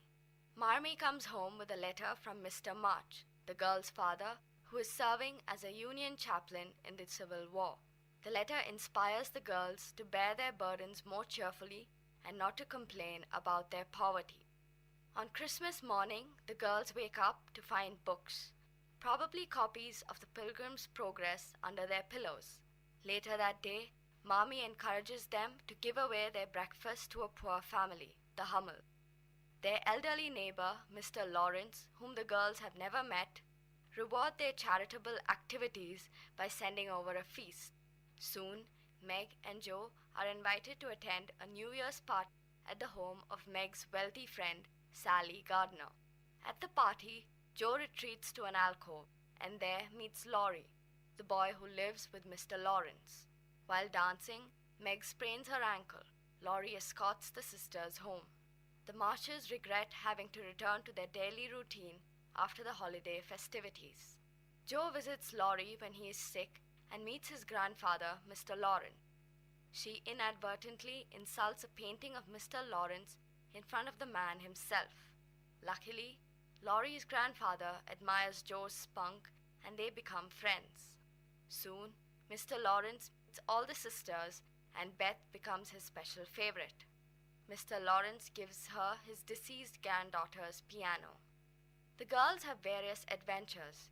Amy is caught trading limes at school and the teacher hits her as punishment. As a result, Mrs. March withdraws her daughter from school. Jo refuses to let Amy go with her to the theater. In retaliation, Amy burns Jo's manuscript and Jo, in anger, nearly lets Amy drown while ice skating. Pretty Meg attends her friend Annie Moffat's party and after allowing the other girls to dress her up in the high style, learns that appearances are not everything. While at the party, she hears that people think she intends to marry Laurie for his money. That year, the Marches from the Pickwick Club, in which they write a family newspaper. In the spring, Jo smuggles Laurie into one of the club meetings and he becomes a member, presenting his new circle with a postbox. At the beginning of June, the Marches decide to neglect their housework. At the end of a lazy week, Mommy takes a day off too. The girls spoil a dinner, but everyone ends up laughing over it. One day, Laurie has English friends over and the Marches go on a picnic with them. Later, Jo gets a story published for the first time. One dark day, the family receives a telegram saying that Mr. March is sick in hospital in Washington, D.C. Mommy goes to tend to him and Jo sells her hair to help finance the trip. Chaos ensues in Mommy's wake for the girls neglect their chores again. Only Beth goes to visit the Hummels and after one of her visits, she contracts scarlet fever from the Hummel baby. Beth teeters on the brink of death until Mommy returns. Meanwhile, Amy spends time at Aunt March's house in order to escape the disease. Beth recovers, though not completely, and Mr. Brooke, Laurie's tutor, falls in love with Meg, much to Jo's dismay. Mr. Brooke and Meg are engaged by the end of part 1. 3 years pass before part 2 begins. Mr. March is home from the war, and Laurie is nearly done with school. Soon, Meg marries and moves into a new home with Mr. Brooke. One day, Amy decides to have a lunch for her art school class. Poor weather ruins the festivities. Jo gets a novel published, but she must cut it down in order to please her publisher. Meanwhile, Meg struggles with the duties of keeping house, and she soon gives birth to twins, Demi and Daisy. Amy gets to go to Paris instead of Jo, who counted on the trip because of their Aunt Carol prefers Amy's ladylike behavior in a companion. Jo begins to think that Beth loves Laurie.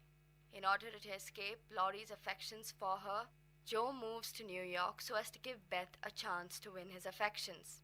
There, Jo meets Professor Bayer, a poor German language instructor.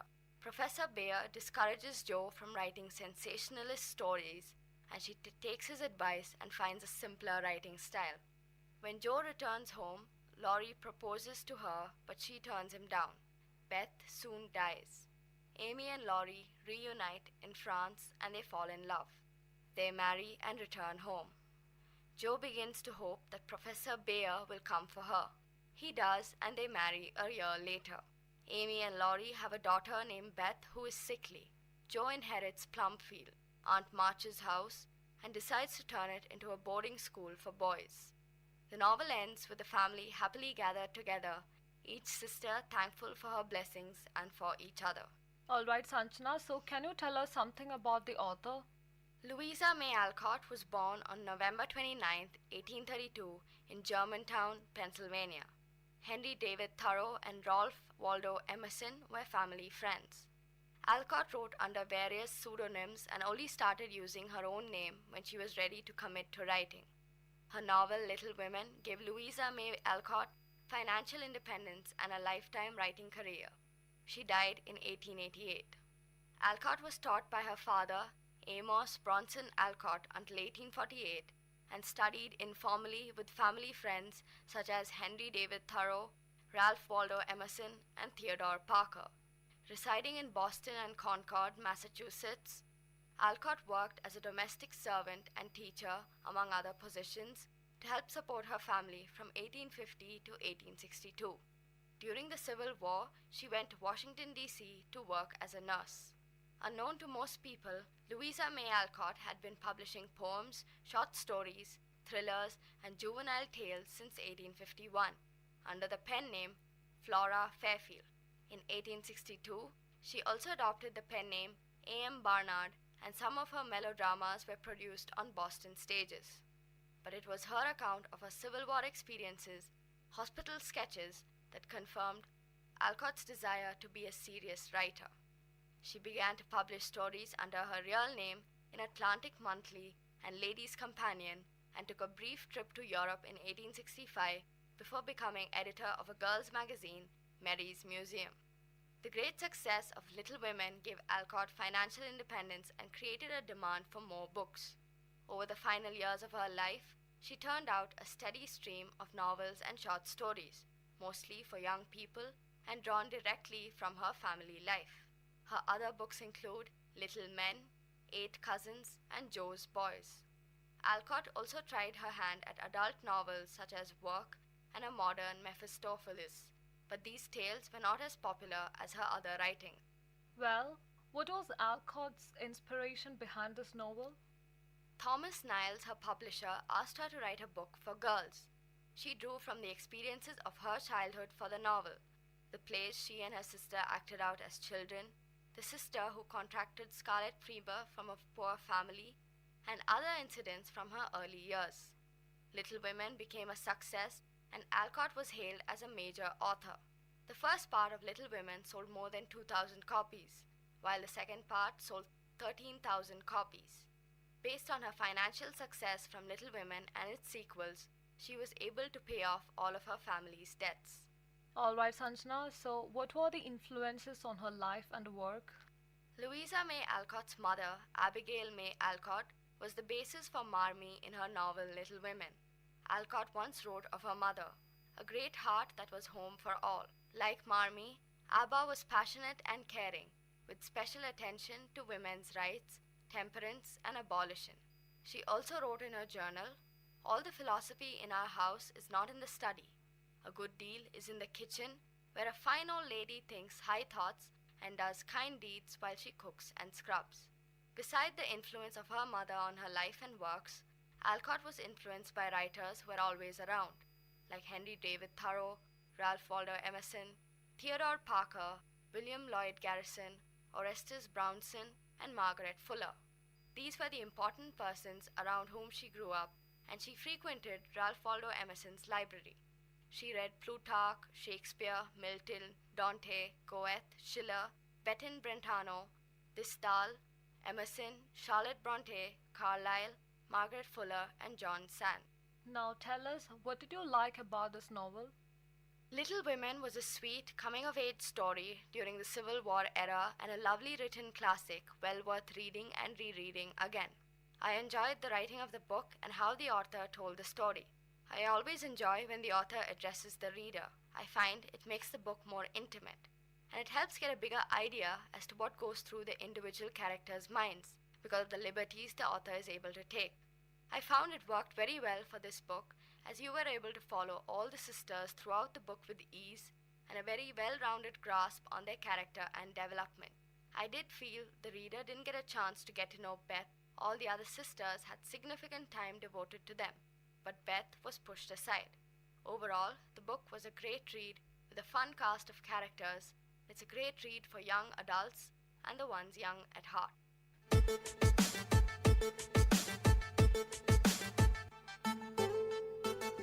So I guess this is enough for today's episode. Next week again we'll catch you up with another 2 interesting lovely books picked up from my bookshop. Meet you guys next week. Till then, bye and take care. So this is Anne signing off. And this is Sanjana signing off as well. From VIT Community Radio 90.8.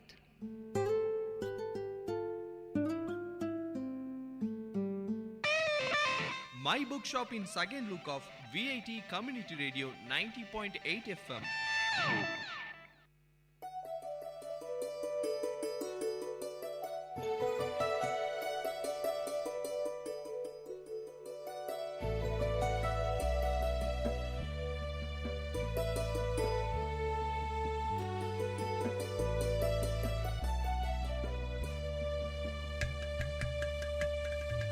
வண்ணமய குதூகலம் வானதிரும் கொண்டாட்டம் கலைகளின் சங்கமம் கவிஞர்களின் கைவண்ணம் வண்ணமய குதூகலம் வானதிரும் கொண்டாட்டம் கலைகளின் சங்கமம் கவிஞர்களின் கைவண்ணம் எண்ணங்கள் தொடும் உயரம் விண்ணளவு நாம் அறிவோம் ஒன்று கூடி எல்லோரும் கொண்டாடுவோம் festivity festivity iduve VIT festivity festivity oh festivity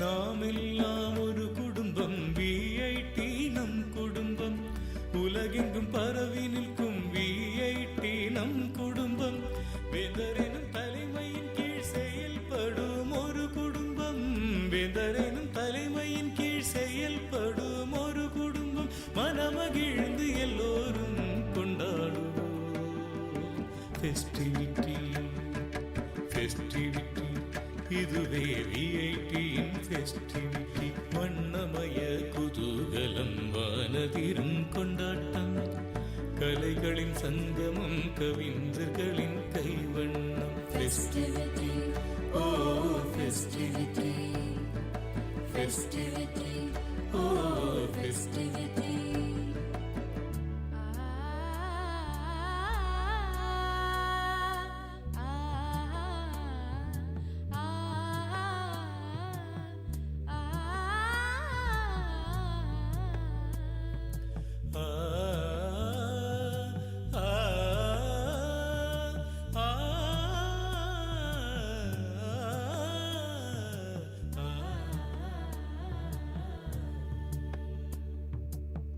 பல வண்ண பாடல்கள் மயிலாடும் மாட்டங்கள் பளிச்சிடும் திறமைகள் ஒளிர்விடும் சிகரங்கள் அது தொடும் உயரங்கள் என்றென்றும் நிலைத்திடும் அது தொடும் உயரங்கள் என்றென்றும் நிலைத்திடும் விண்ணியக்கும் ஒரு சொர்க்கம் இனி இங்கே அமைந்திடும் festivity இதுவே VITயின் festivity வண்ணமய குதூகலம் வானதிரும் கொண்டாட்டம் கலைகளின் சங்கமம் கவிஞர்களின் கைவண்ணம் வண்ணமய குதூகலம் வானதிரும் கொண்டாட்டம் கலைகளின் சங்கமம் கவிஞர்களின் கைவண்ணம் எண்ணங்கள் தொடும் உயரம் விண்ணளவு நாம் அறிவோம் ஒன்று கூடி எல்லோரும் கொண்டாடுவோம் festivity festivity இதுவே VITயின் festivity festivity oh festivity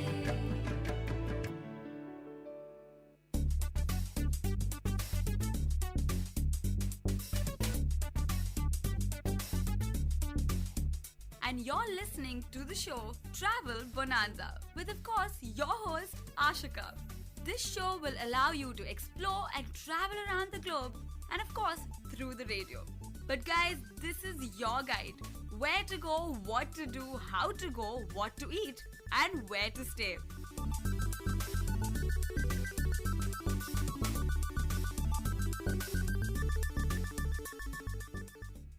Hello listeners, you're listening to VIT Community Radio 90.8 and this is your show Travel Bonanza with your host Ashika.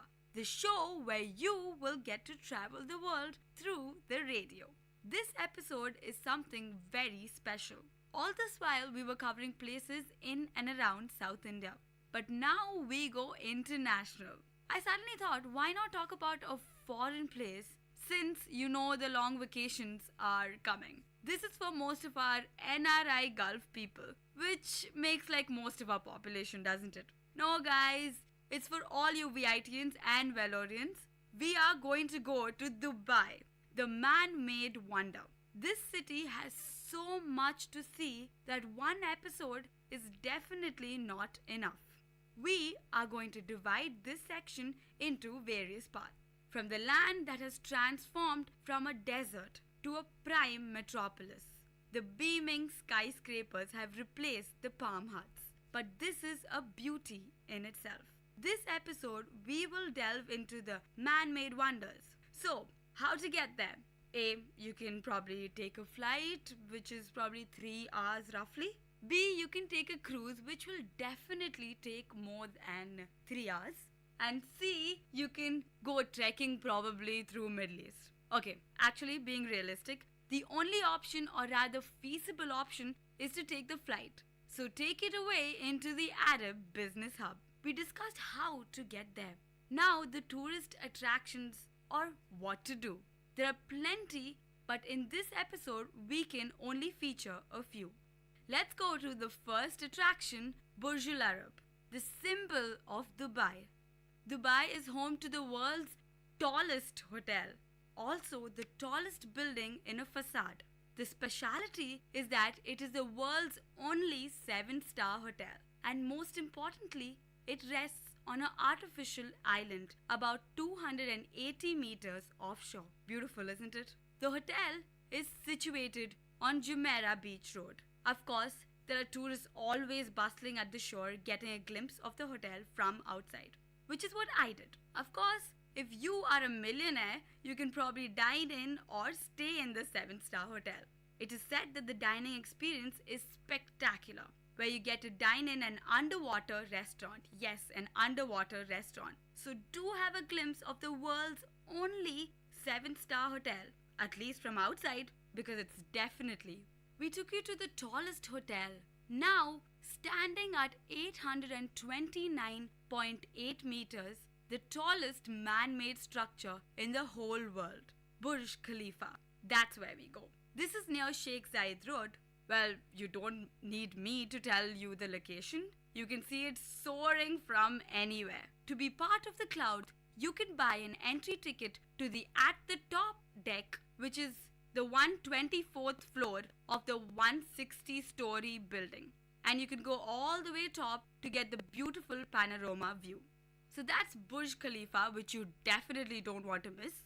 The next one, which we'll be talking about. So what is Dubai without shopping? There are plenty of magnificent malls in Dubai. And in Dubai, malls are not only about shopping. It's all about entertainment. Let's begin with the Ibn Battuta Mall. You must have heard of this traveler, or let's say people are confused whether he's an explorer. Well, this mall is based on him. This is the largest theme-based mall. Ibn Battuta was an Arabic traveler. So the mall is based on his Silk Route, which he carried upon. So the mall is themed upon various countries like Iraq, Persia, and then Arabian Peninsula, Somalia, Swahili, and South Asia, Southeast Asia, China. So it goes on and on. So the mall is completely themed based on these countries, and you will experience the culture of these countries and nations. Repeat. So you will experience the culture of these nations when you visit the mall. It is a truly great experience. And this mall is not only for shopping, guys. This is a true entertainment spot and a spectacular treat for the eyes. Now the next mall is something very, very special. This is near Burj Khalifa on the same street. The Sheikh Zayed Road is a very important road. It's filled with skyscrapers from the right and the left.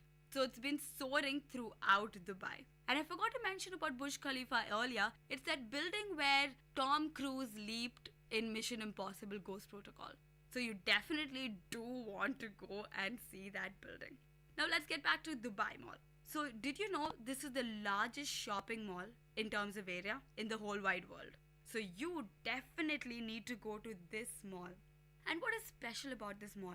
What makes it a very good tourist attraction? And one thing I want to tell you guys, it is one of the most popular malls in the entire world. In 2012, it was rated the top most visited mall in the entire world. So guys, do not miss this. So what is so special about this? We have the Dubai Aquarium. It is the largest acrylic panel aquarium. I know I'm going on about how this is large and that is large, but guys, that is what Dubai is about. Now, apart from the aquarium, or let me go on a little more about the aquarium, it has species of fishes which you would never even imagine, and it's just beautiful to watch because they just soar over your head. It's completely made of an acrylic material, so you can actually see the fish and the sharks and whatever, and all the sea animals which you call it. They'll be soaring right over your head, and you can see every feature of them. So that's definitely an experience, and it actually spans the entire ground floor of the Dubai Mall. Now the next attraction of the Dubai Mall is the ice rink. Can you imagine an ice rink in the middle of the mall? That is what Dubai is about. So do visit Dubai Mall. And I forgot to mention, it has the world's largest candy shop. It's called Candylicious. So guys, Dubai is all about making it big, and Dubai Mall is something that you guys have to visit. And it's not only for the shopping, it's for the leisure activities. Talking about shopping, do not miss visiting Dubai during the month of March, because this is when the shopping festival takes place. It's the World Carnival where people from all over the world come just for this festival, and this is huge in Dubai Mall. So do go to Dubai during March, and that too, visit Dubai Mall. The next mall that we will go to is the Mall of Emirates. After the Dubai Mall, one should visit the Emirates Mall definitely. It's not only magnificent, it has one of the largest artificially created snow environments. It's called Ski Dubai. It is not cheap in price, but it's definitely worth every penny to delve into this winter wonderland. In Ski Dubai, you also get to witness a live encounter with penguins. Yes, it is indeed magical to be in that place. You also have skiing classes which go on, so please just do not miss this opportunity. When you go to Mall of Emirates, the only thing that you have to check out is probably Ski Dubai. It's expensive but completely worth your penny. So this is it about the malls of Dubai, the recreational facilities that are completely worth your time. The next attraction I'm going to recall is the Desert Safari. It was one trip that I would never ever forget. So how do you go about it? Basically, this facility is available on the outskirts of the man-made wonder, or rather I'll say outskirts of Dubai.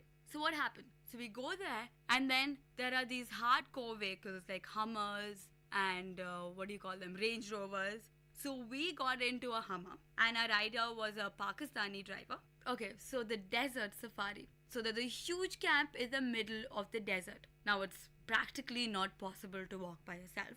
One, because it's super far, and second, it's hard to trek over the desert sand. So you have hardcore vehicles. You have Hummers. You have Range Rovers. Yeah, that's what they call it, right? So we went on a Hummer, exactly. The car itself is a pleasure. So anyway, we had a Pakistani driver, and he was literally bouncing over the sand dunes. He had to drive us to the desert camp. And while we go on the desert camp, it was the most amazing moment. It's something that I would never forget. The ride was crazy. We were in the air like most of the time. My mom was super scared, but me and my brother totally enjoyed it. Because the Pakistani driver, he was just swirling across the sand dunes, and half the time he was in the air. So it was a brilliant ride. They must be super talented to take us all the way to the desert camp in that Hummer. Of course, they'll enjoy riding the Hummer. But basically, one thing I starkly remember about the Desert Safari was the ride in the Hummer. Because it was not only about the vehicle, but how we jumped across the sand dunes. It was a completely adrenaline-rushing experience. So once we get there to the camp, we were astonished. It was a huge place, and it had a buffet, an elaborate buffet with traditional food like hummus, kubus, and then there was a sweet round thing. I forgot what it was called, but it was really yummy. So it was all about that, and it was barbecues, and you get to cook your own kebab by yourself. They'll give you a separate tent.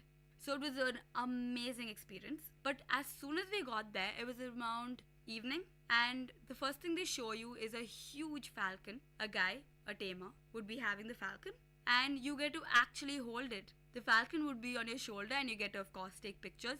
I was scared the first time, but it was really amazing. They've, of course, tamed the falcon so that it does not do anything to you or harm you. But it's an amazing experience because the falcon almost looked like half the size of me.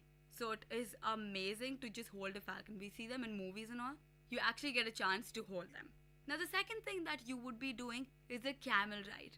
You must be thinking you get a camel ride here and there, even if you're not in Rajasthan, even if you go to Hyderabad, you get camels. But this is a different experience because these are the true camels of Dubai. They will take you through the sand dunes. So you're actually going on the camel through the sand dunes. It is an experience in itself. So do not miss that. Actually, it's not possible to miss all of that because the desert safari comes in a package, including the ride, including the falcon, and including the camel, including the elaborate buffet. And let's not miss what happens in the night is even more amazing. This is as Arabian as you can get. Yes, this is belly dancing. Yes, there's belly dancing in the middle of the desert camp. It was an amazing experience. Of course, the woman was super talented and everybody obviously thoroughly enjoyed it. And along with the women, there were also men who were singing. And the most amazing part was that they involved everybody in the audience. And one thing I'd like to point out about Dubai is the diversity. Not only the diversity of the tourists, of course you see tourists from various destinations, from Southeast Asia, from South Asia, from the European countries, from Australia, and from Africa. So you see a complete diverse tourist crowd. But that is not only the speciality about Dubai. The people of Dubai, the citizens of Dubai are diverse in itself. You'll see Filipinos, you'll see Indians, you'll see the Arabs, of course, and the Arabs are from different areas of Middle East itself, and you can see a distinction in the way they wear their wardrobe. And not only that, you'll see a lot of Europeans in Dubai. So you'll see a complete diverse culture when you go and roam around Dubai. And in the desert safari is particularly very interesting because everybody will be dancing together, and the belly dancers and the men who sing along with them, they would call everybody on the dance floor and we'd all be dancing. And the belly dancers was superbly talented. I don't think anybody can shake it like. Okay, so that was about desert safari. You do not, especially don't miss the desert safari. It is a must do in Dubai. It is more worth than anything you'd ever come across. And trust me, till date, it's the first thing that strikes my mind. The one thing when I think about Dubai is the Hummer ride and swooping across the sand dunes. And of course the belly dancing and everything. So it was amazing. So you do have to go to the desert safari. Now, a very important destination that we'll switch on to is the Global Village. Sounds fancy, right? Global Village. Sounds most like a oxymoron. Anyway, so what you would see in this destination is truly mind-blowing. This is not exactly a mall, it is an open area. And the speciality about this destination, it is a replica of various destinations across the world. Like I was walking as I enter through the Global Village. There's a mini replica of Venice.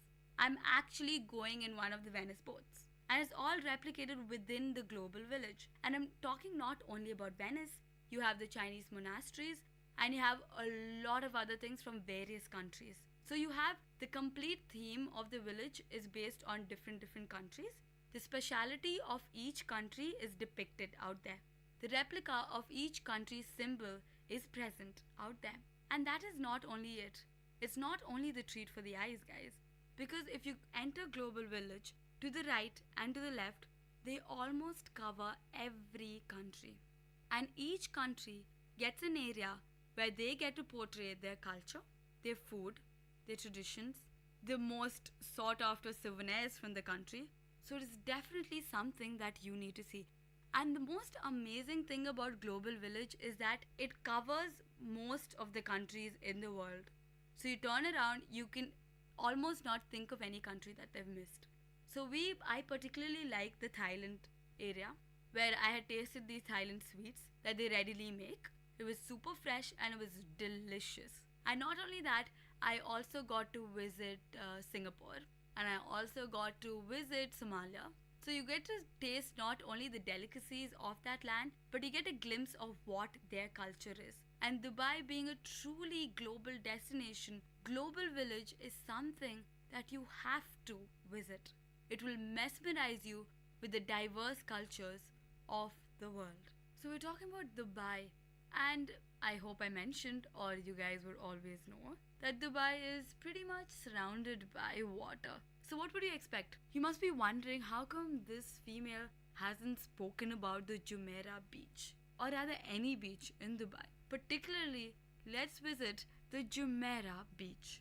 This is a beautiful beach, and the special part about it is it's bustling, and yet it is spick and span, unlike the beaches here in India. The white sand, the blue waters, completely something that you would definitely dream of, and is the best way to beat the heat of the scorching desert land. So do visit the Jumeirah beach. And most of the times in Jumeirah beach, you will see the Europeans or the Americans, but then that is a sight that you would see even in Goa. But Jumeirah beach is something very special. The stalls to the side, the hotels to the side are beautiful. And along the beach, there is the Dubai Zoo, of course. You should visit the Dubai Zoo because the diversity of the species and the endangered species that they've got there is something that you never see, or rather, some animals that you would have never seen in your entire life. So Dubai Zoo is something that you should go. It is a walkable distance along the Jumeirah beach. So you should visit the Jumeirah beach and finish it off by visiting the Dubai Zoo. Now we're talking about Jumeirah. What is Jumeirah super famous for? Of course, the Jumeirah Hotel.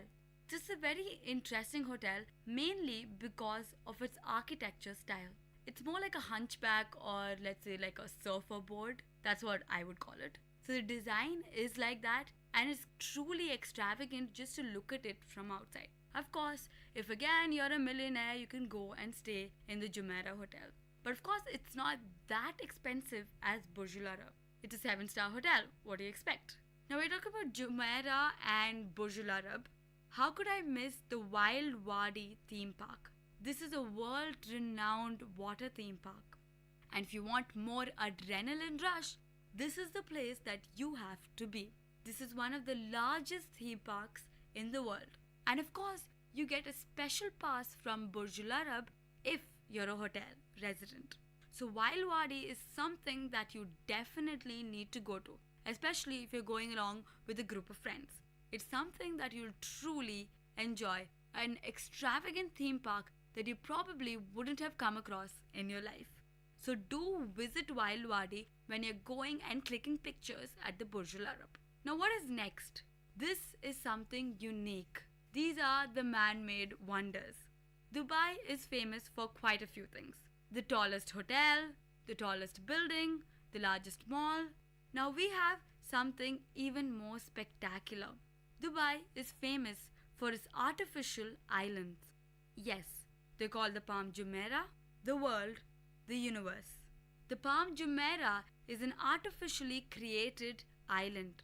And it's called Palm Jumeirah, of course, because from the bird's eye view, it's a truly great attraction.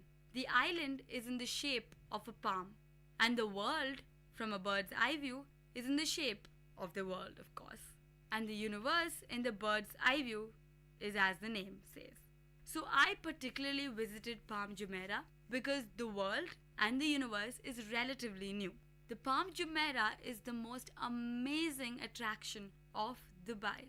The speciality of the island is that it is in the shape of the palm, and each of the leaflets of the palm has villas which must be super expensive. I know Shah Rukh Khan for a fact owns a villa in Palm Jumeirah. So it's a beautiful place. You get your own sand dune buggy, and then you get a typical Dubai villa which is a mixture of a traditional and a modern architecture, where instead of air conditioners, they have cross ventilation that completely keeps you cool even during the scorching summers.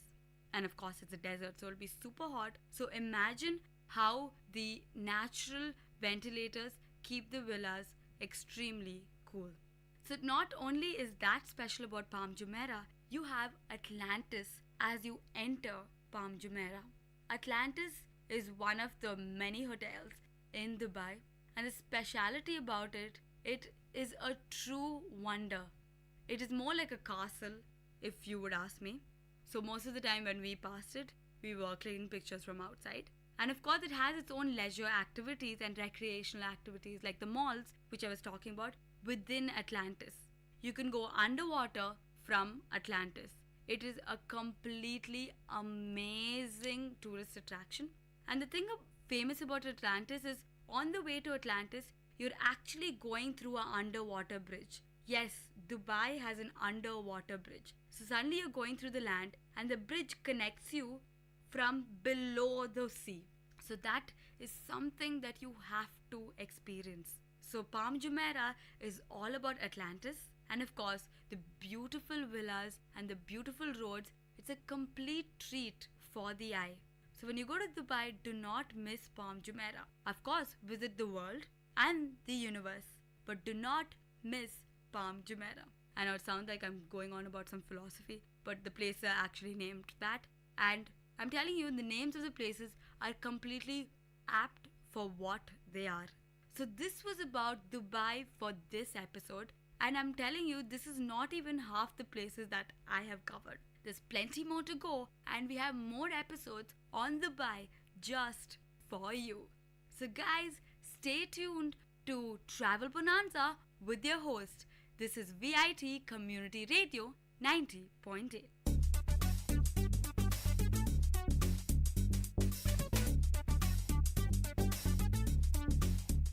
This was Travel Bonanza with your host Ashika. So stay tuned to VIT Community Radio 90.8.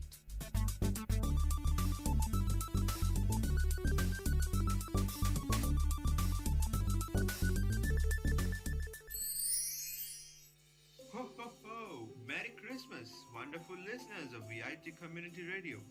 This is your favorite radio jockey, Abhinand, bringing you the festive vibes and the spirit of bringing right to your ears. Hey, a very Christmassy hello from RJ Dia to RJ Abhinand. Today, we've got some messages from our listeners through the VCR Christmas hotline. Let's take a listen. Hello everyone, this is Ananya wishing you all a very Merry Christmas. My favorite activity during the festive season is making hot chocolate and watching a wonderful Christmas movie. So I hope you all indulge in your favorite festive activity. Hey, it's Neil. I absolutely love all the decor put up for Christmas. This Christmas, I'm putting up a tree and decorating it with candy canes, bells and stars. Do comment on what you guys are putting up on your trees. Merry Christmas. That's about it from the VCR Christmas hotline. Wishing you hope, peace, and lots of Christmas cookies this holiday season. This message is brought to you by VIT Community Radio 90.8, wishing all listeners a Christmas that is merry and bright.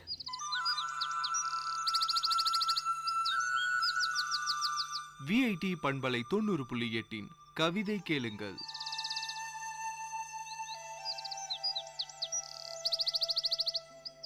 நீண்ட நெடும் காவியங்கள் ஆயிரம் கடந்து உருண்டு ஓடும் இரும்பு பெட்டிகள். எத்தனை மனிதர்கள், எத்தனை எண்ணங்கள், எத்தனை வாழ்க்கைகள், எத்தனை எதிர்பார்ப்புகள். ஆண்களும் பெண்களுமாய், அர்த்தநாரிகளின் அடையாளமுமாய், உதிரி உதிரியாய் பயணப்பாதைகளில் சிதறுண்ட மனிதமுமாய். ஆண்களுமாய், பெண்களுமாய், அர்த்தநாரிகளின் அடையாளமுமாய், உதிரி உதிரியாய் பயணப்பாதைகளில் சிதறுண்ட மனிதமுமாய் உருண்டு ஓடும் இரும்பு பெட்டிகள். புத்தகமும் கையுமாய் கண்களில் எழுத்துரு ஏந்திய இளைஞன். புத்தகமும் கையுமாய் கண்களில் எழுத்துரு ஏந்திய இளைஞன், ரொட்டியை ருசி பார்த்தபடி ரௌத்ர பார்வை பார்க்கும் பார்வையாளர், அட்டாணிக்காலில் ஆதிதாளம் பிடிக்கும் அரை மூப்பெய்திய அப்பா, அட்டாணிக்காலில் ஆதிதாளம் பிடிக்கும் அரை மூப்பெய்திய அப்பா, கண்களையும் சேர்த்து முண்டாசுக்குள் ஒளித்து உறங்கும் மாமுனி, தலையில் கால்கள் உணரும் உறவோடு பிள்ளை தாயின் உறக்க நிலை பார்த்து நிற்கும் தந்தை, தலையில் கால்கள் உணரும் உறவோடு பிள்ளை தாயின் உறக்க நிலை பார்த்து நிற்கும் தந்தை, ஆலமரமின்றி அரங்கேறும் பஞ்சாயத்து புலிகளின் ஆரவார பேச்சுக்கு பயந்து ஒடுங்கும் பெண்கள், ஆலமரமின்றி அரங்கேறும் பஞ்சாயத்து புலிகளின் ஆரவார பேச்சுக்கு பயந்து ஒடுங்கும் பெண்கள், இச்சிறு குழுக்கள் இணைய உருண்டோடும் இரும்பு பெட்டிகள், அதிர்வுகளில் உதரும் ஜன்னல் கம்பிகளில் சில்லிட்ட சிலிர்ப்புகளும், அதிர்வுகளில் உதரும் ஜன்னல் கம்பிகளில் சில்லிட்ட சிலிர்ப்புகளும், மின்சார ஊக்கத்தில் ஓங்கிக் கதரும் சங்கொலியும், அவசர கதிக்கு அமைதியில் ஆழ்நிலை தியானம் செய்யும் சிவப்புச் சங்கிலியும், பின்னோக்கி படரும் பாதைசாரிகளில் பூத்திருக்கும் கடைகளும், பின்னோக்கி படரும் பாதைசாரிகளில் பூத்திருக்கும் கடைகளும், பாதி வழியில் பொருட்கள் விற்று பரிகாசமும் பாசமும் கூட்டிக் கலந்த புதிர் ஊழியர்களுடன் ஒன்றிணைந்து செயல்பட உருண்டோடும் இரும்பு பெட்டிகள், துரு ஏறி நின்றாலும் தொலைதூர பயணங்களில் சொகுசு மாளிகையாய் மாறிவிடும் பெட்டிகளில் பயணப்பட துரித கதியில் ஓட்டம் பிடிக்கும் நிகழ்வுகளில் நிலைத்து நின்றன பல கண்கள். வழியில் இறங்க வாசல் அருகே 50 பேர், வழியில் இறங்க வாசல் அருகில் 50 பேர், உறக்கம் கலைந்து அரை மயக்கத்தில் 40 பேர், ஊசியும் பாசியும் நரம்பு நூலில் கட்டப்பட ஊர் சென்று சேர்வதற்குள் விற்று காசு பார்க்கிறாள் கைக்குழந்தை தாய். ராட்சச ரதத்தின் ஒரு நாள் பயணம், ராட்சச ரதத்தின் ஒரு நாள் பயணம் ரம்ய ரீங்காரமாய் ஒலித்து கொண்டே இருக்கின்றது. ராட்சச ரதத்தின் ஒரு நாள் பயணம் ரம்ய ரீங்காரமாய் ஒலித்து கொண்டே இருக்கிறது. 7 சுரங்களில் அடங்காமல் ஏதேதோ வாசிக்க தொடங்கிவிட்டார். 7 சுரங்களில் அடங்காமல் ஏதேதோ வாசிக்க தொடங்கிவிட்டார் காக்கிச் சட்டை போட்ட தேரோட்டி கண்ணன். இசையில் இத்தனை மாறுதல்கள் செய்தும் இம்மி இடம் கூட கிடைக்காமல் கால்களை பிரட்டி பிரட்டி துதிதாளம் போட்டான் சிறுவன். உருண்டோடும் இரும்பு பெட்டிகள். நேயர்கள் கேட்டது விஐடி பண்பலை 90.8 கவிதை கேளுங்கள்.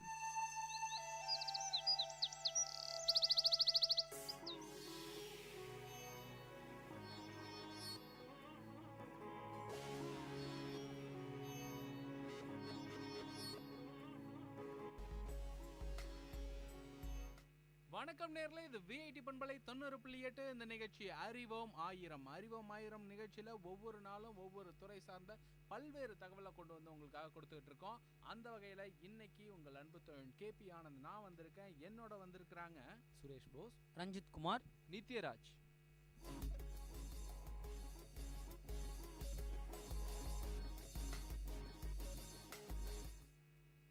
இன்னைக்கு எந்த துறை சார்ந்த தகவல்களை கொண்டு வந்திருக்கோம் அப்படின்னா, ரொம்ப நாளாக இந்த ரொம்ப சீரியஸான தகவலாக கொடுத்துக்கிட்டே இருக்கோம் அப்படின்ட்டு ஒரு சிலர் சொல்லி கேட்டோம். அதனால நாங்கள் இன்னைக்கு வந்து கொஞ்சம் ஜாலியான கண்டென்ட் எதையாவது கொண்டு வரலாம் அப்படின்னு தேடும் போது தான் எங்களுக்கு திடீர்னு டமால் டுமில்னுலாம் என்னென்னமோ உழுவுறதெல்லாம் சத்தம் கடிச்சு. என்னடா உழுது அப்படின்னு பார்த்தா எங்கள் வீட்டில் ஒரு சூப்பர் ஹீரோ சின்ன பையன் விளாண்டுட்டு இருந்தாப்புல. அவர் விளையாடும் போது பார்க்கும்போது அப்படியே அங்கேருந்து இங்கே தாவறது, இங்கேருந்து அங்கே தாவறது, தனக்கு பின்னாடி வந்து ஒரு பெரிய போர்வை எடுத்து போட்டுக்கிட்டு அப்படியே ஜம்ப் பண்ணிட்டுலாம் இருந்தார். என்னடான்னு கேட்டால் சூப்பர் மேன் அப்படின்னாரு. சூப்பர் மேன்னா யார் அப்படின்னு கேட்டால், சூப்பர் மேன்ன்றவர் வந்து ஒரு பெரிய பெரிய பவர்லாம் இருக்கும், ஸோ அவர் வந்து ஒரு சூப்பர் ஹீரோ அப்படின்னாரு. சூப்பர் ஹீரோனா என்ன, சூப்பர் ஹீரோ இது எங்கே உருவானுச்சு, இந்த சூப்பர் ஹீரோன்ற கான்செப்ட் வந்து யார் உருவாக்குனா, ஸோ இந்த மாதிரி பல தகவலை நாங்கள் அப்படியே சேகரித்து கொண்டு வந்து வச்சுருக்கிறோம். இது தொடர்பாக இன்னும் பல தகவல்கள் நம்ம கையில் இருக்குது. இன்றைக்கி நம்ம நிகழ்ச்சி வந்து ரொம்ப சுவாரஸ்யமாக இருக்கும் அப்படின்னு தான் நான் நினச்சிட்டு இருக்கேன். ஏன் அப்படின்னா, சூப்பர் ஹீரோ அப்படின்னோடனே ஒரு சின்ன ஒரு மெய்சிலிருப்பு அப்படின்னு சொல்லுவோம்ல, அது நம்மளுக்கு ஏற்படுது. ஏன் அப்படின்னா, நம்மளால் முடியாத ஏதோ ஒரு விஷயத்த அவர் செய்ய போகிறாரு. ஹீரோஸ் எல்லாருமே நம்மளால் முடியாத விஷயங்களை செய்கிறவங்கள தான் நம்ம ஹீரோன்னு சொல்லுவோம். அந்த வகையில் இன்றைக்கி சூப்பர் ஹீரோன்றவங்க ஹீரோஸாலேயே முடியாத காரியத்தை செய்கிறவங்க தான் சூப்பர் ஹீரோஸ்ன்னு சொல்கிறோம். அந்த சூப்பர் ஹீரோஸ்ன்ற கான்செப்ட் எங்கே உருவானுச்சு அப்படின்ற பல தகவல்கள் எங்கள்கிட்ட இருக்குது, பேசலாம். இந்த சூப்பர் ஹீரோஸ் அப்படின்னு பார்க்கும்போது அவங்களோட மெயின் ஸ்பெஷாலிட்டி என்ன அப்படின்னு பார்த்தீங்கன்னா, ஒன்று இம்மோர்டாலிட்டியாக இருக்கும், இன்னொன்று வந்து அசாத்தியமான பல விஷயங்களை செய்வாங்க. இதை வந்து இப்போ நம்ம சினிமாக்களில் பார்க்குறோம், அதுக்கும் முன்னாடி நம்ம வந்து கார்ட்டூன்ஸில் பார்த்துருப்போம், அதுக்கு முன்னாடி அனிமில் பார்த்துருப்போம், அதுக்கும் முன்னாடி காமிக் புக்ஸில் பார்த்துருப்போம். நம்ம எல்லாருமே இப்போ சினிமா பார்க்குறோம், சூப்பர் ஹீரோ படங்கள்லாம் கண்டிப்பாக நிறைய பேர் விரும்பி பார்க்குறோன்னு கூட சொல்லலாம். நமக்கு மெஜாரிட்டியாக ரொம்ப பெரிய லெவலில் தெரிஞ்ச ஒரு அனிமேஷன்னா எதுன்னு சொல்லுவீங்க? ஒரு ப்ரொடக்ஷன் கம்பெனி அப்படின்னும் போது எதை சொல்லுவீங்க? மார்வல் ஸ்டுடியோஸ் அந்த மாதிரி நான் கேள்விப்பட்டிருக்கேன். மார்வல்ஸ். வேறு ஏதாச்சும்? Marvel Studios, DC Comics. Okay, இது ரெண்டும் சொன்னதுனால நான் ஒன்று சொல்கிறேன்.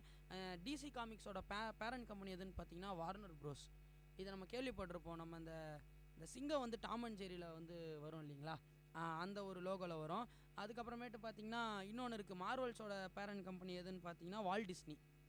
ஸோ இதுதான் வந்து இதோட ஸ்டார்டிங் பாயிண்ட்டாக இருந்தது அப்படின்னு கூட சொல்லலாம். சொல்லுங்கள் சுரேஷ் சார், நீங்கள் ஏதோ சொல்ல வரீங்கன்னு நினைக்கிறேன். இப்போ நீங்கள் காமிக்ஸ் பற்றி பேசிகிட்டு இருக்கும்போது காமிக்ஸ்க்கு ஒரு முக்கியமான ஒரு இன்ட்ரொடக்ஷன் பார்த்தீங்கன்னா, நம்ம அந்த காலத்துலாம் வந்து இந்த டிவி சினிமா அதெல்லாம் வராதுக்கு முன்னாடி வந்து கதை சொல்லிட்டு இருந்தோம்.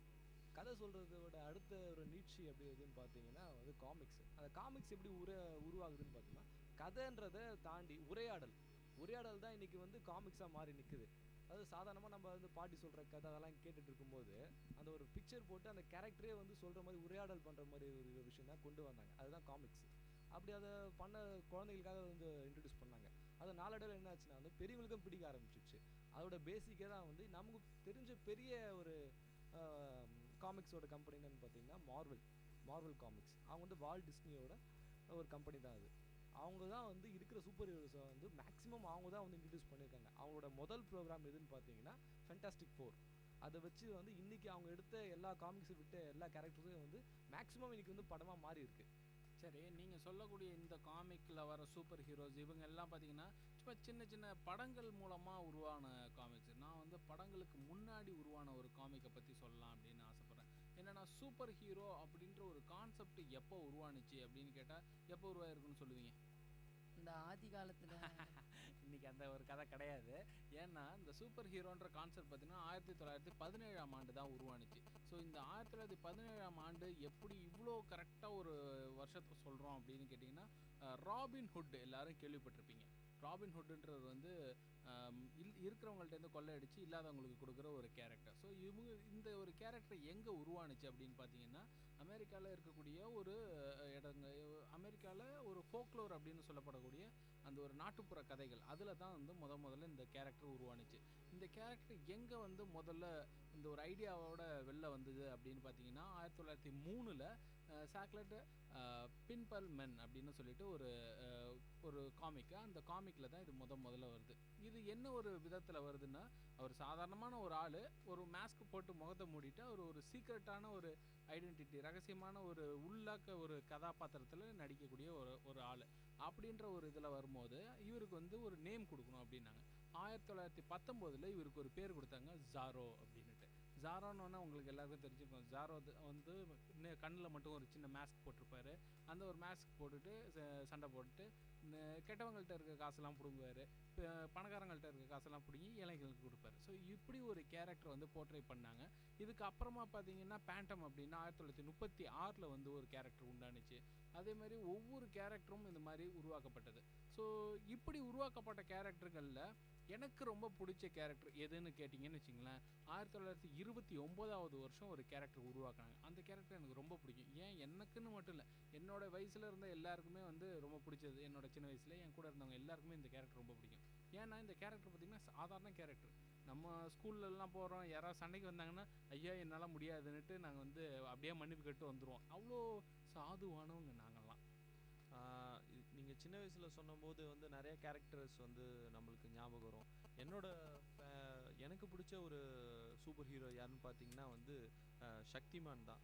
சக்திமான் வந்து ரொம்ப ரொம்ப வந்து ஒரு பிரபலமான ஒரு சூப்பர் ஹீரோ கேரக்டர் இந்தியா ஃபுல்லுமே. சரி சார், நான் என்னுடைய கதை ஒன்று சொல்லிகிட்டு இருக்கிறேன்ல, நான் இன்னும் முடிக்கலையே. உங்களுக்கு சக்திமான் பிடிக்கும்ட்டீங்க, எனக்கு யாரை பிடிக்கும் அப்படின்னு கேட்டிங்கன்னா, ஒரு கேரக்டர் ரொம்ப சாதாரணமான ஒரு கேரக்டர், ஆனால் திடீர்னுட்டு அது வந்து ஒரு பெரிய சக்தியோடு வந்து கெட்டவங்களெல்லாம் சண்டை போடும். அப்படி ஒரு கேரக்டர் தான். அந்த கேரக்டரோட பேர் பாப்பாய். பாப்பாயில் வந்து ஒரு முக்கியமான ஒரு விஷயம், இந்த சூப்பர் ஹீரோ கேரக்டரில் என்ன அப்படி ரொம்ப முக்கியமானதுன்னா, பசங்க வந்து பொதுவாக ஏதாவது சாப்பாடு கொடுத்தோம்னா நல்ல சாப்பாடெல்லாம் உடம்புக்கு உகந்த ஒரு நல்ல சாப்பாடெல்லாம் வேணான்னு சொல்லுவாங்க. அதே விதங்களில் இந்த கீரை அப்படின்ற ஒரு விஷயம் வந்து ரொம்பவும் மனுஷனோட உடம்புக்கு வந்து வளர்ச்சிக்கு இது ரொம்ப தகுந்த ஒரு உணவு. ஆனால் அதை அதிகமாக யாரும் சாப்பிட்றது கிடையாது. ஆனால் இந்த பாப்பாயின்ற கேரக்டர் எப்படி போர்ட்ரே பண்ணிப்பட்டுச்சு அப்படின்னா, பாப்பாய் இருப்பார், அந்த பாப்பாய்க்கு ஒரு ஹீரோயின் இருப்பாங்க ஹாலிவுட்டு. அந்த ஹீரோயினை வந்து கடத்திட்டு போகிறதுக்காகவே ஒருத்தர் வந்துட்டு இருப்பார், அவர் பேர் ப்ளூட்டோ. ஸோ இப்போ ப்ளூட்டோ வந்து ரொம்ப ஜெய்ஜாண்டிக்காக இருப்பார், பெரிய உடம்போடு அப்படி வந்துட்டு நின்னார்னா பயந்துரும் அந்த மாதிரி இருப்பார்ல. ஆனால் அவர்கிட்ட எதிர்த்து சண்டை போடணும் அப்படின்னும் போது யார் வருவான்னா இந்த பாப்பாய் ஒல்லியாக வடன்ட்டு வந்து நிற்பார், தலையில் ஒரு தொப்பி போட்டுட்டு, பாப்பாய் த செயிலர் மேன் அப்படின்ட்டு. அந்த பாப்பாய் த செயிலர் மேன் ஏன் வந்து அப்படி இருக்கிறாரு அப்படின்னா, அவர் வந்து ஒல்லியாக இருக்கிறாரு, ஆனால் அவருக்கு ஒரு சக்தி வரணும் அப்படின்னா கீரை சாப்பிட்டா சக்தி வந்துடும். ஸோ சின்ன பசங்களுக்கு கீரை சாப்பிடணுன்ற ஒரு சின்ன ஒரு உந்துதல் சக்தியை கொண்டு வந்ததே வந்து இந்த பாப்பாய் ஷோ தான். எனக்கு வந்து இந்த ஷோ பார்த்த பிறகு கீரை சாப்பிடணுன்ற எண்ணம்லாம் எனக்கு நிறையா உண்டானுச்சு. ஸோ 1929 தான் பாப்பாயின்ற இந்த கேரக்டர் வந்து ஒரு நாவலிஸ்ட், அவர் வந்து பிலிப் வெயில் அப்படின்னு சொல்லக்கூடிய அந்த நாவலிஸ்ட் தான் வந்து முதல்ல உருவாக்குனார். நம்ம இவ்வளோ சூப்பர் ஹீரோஸ் பற்றி பேசுகிறோம், சூப்பர் ஹீரோ காமிக் பற்றிலாம் பேசுகிறோம். சூப்பர் ஹீரோஸ்லேயே ஒரு அல்டிமேட் சூப்பர் பவர் அப்படின்னா நீங்கள் எல்லோரும் எதை சொல்லுவீங்க? ஸ்பைடர்மேன். சூப்பர்மேன். எஸ், சூப்பர்மேன் பேர்லேயே வந்து ஒரு சூப்பர், அதான் சூப்பர்மேன் கூட சொல்லலாம். எனக்கு தெரிஞ்ச ஒருத்தர் ஒரு நாள் என்கிட்ட ஒரு விஷயம் சொன்னார். அதாவது இருக்கிறதுலே எனக்கு சூப்பர்மேன் தான் ரொம்ப பிடிக்கும், ஏன் அப்படின்னு தெரியுமா அப்படின்னு கேட்டார். நான் உடனே சொன்னேன், ஏன் சூப்பர்மேனை ரொம்ப பிடிக்கும் அப்படின்னு கேட்டேன். அவர் என்ன சொன்னார், மற்ற எல்லா சூப்பர் ஹீரோஸுமே ஏதாவது ஒரு சம்பவத்தில் அடிபட்டு இல்லை ஏதாவது ஒரு சம்பவத்தில் ஒரு திடீர்னு ஒரு சூப்பர் நேச்சுரல் பவர் அவங்களுக்கு வரும், ஆனால் சூப்பர்மேன் பிறக்கும் போதே சூப்பர்மேனை தான் பிறந்தார், அதனால எனக்கு சூப்பர்மேன் தான் ரொம்ப பிடிக்கும் அப்படின்னு சொன்னாங்க. ஸோ உண்மையை பார்த்தோம்னா இந்த சூப்பர் ஹீரோஸ் எல்லாருமே அவங்களோட கதாபாத்திரங்களை உருவாக்கும் போது ஒவ்வொருத்தரும் வந்து சாதாரண இயல்பான மனுஷங்களாக இருக்கிறவங்க ஏதோ ஒரு விசித்திரமான ஒரு விஷயம் நடக்கும், அந்த விஷயத்தினால அவங்க வந்து சூப்பர் ஹீரோவாக மாறுவாங்க. இது ஏன் அப்படின்னா, உங்களுக்குள்ளேயும் அதாவது நமக்குள்ளேயும் ஒரு ஸ்பார்க் உண்டானுச்சுன்னா நம்மளும் எந்த மாதிரியான விஷயங்கள்லாம் செய்யலான்ற ஒரு உந்து சக்தியோடு தான் இது எல்லாமே உருவாக்கப்படுது அப்படின்றது என்னோட எண்ணம். ஸோ ஒரு சூப்பர் ஹீரோ உருவாகிறதுக்கான காரணம் என்ன அப்படின்னா, சாதாரண மனுஷன் அவனோட வாழ்க்கையில் ஒரு இயல்பான வாழ்க்கையில் போயிட்டு இருக்கும்போது ஏதாவது பிரச்சனைகளை பார்த்து பயந்துடக்கூடாது, அந்த பிரச்சனையை எதிர்த்து போராடணும். அப்படி எதிர்த்து போராடும் போது அவனுக்கு அபரிதமான ஒரு சக்தி வந்து உண்டாகும் அப்படின்ற ஒரு தத்துவத்தை சொல்கிறதுக்காக தான் இந்த சூப்பர் ஹீரோஸ் காமிக்ஸ் எல்லாமே உருவாக்கப்பட்டுச்சு அப்படின்னு என்னுடைய தாழ்மையான கருத்து. கரெக்டாக சொன்னீங்க. இப்போ நம்ம வந்து அதாவது 90களுக்கு முன்னாடி 1945 அந்த மாதிரியான விஷயங்கள் பேசணும். எனக்கு பிடிச்சது கூட சக்திமான், அதை பற்றி சொன்னேன். ஸோ இந்தியாவில் அந்த மாதிரியான விஷயங்கள் இங்கேயும் வந்து நிறையா அதாவது காமிக்ஸ் இருக்குது.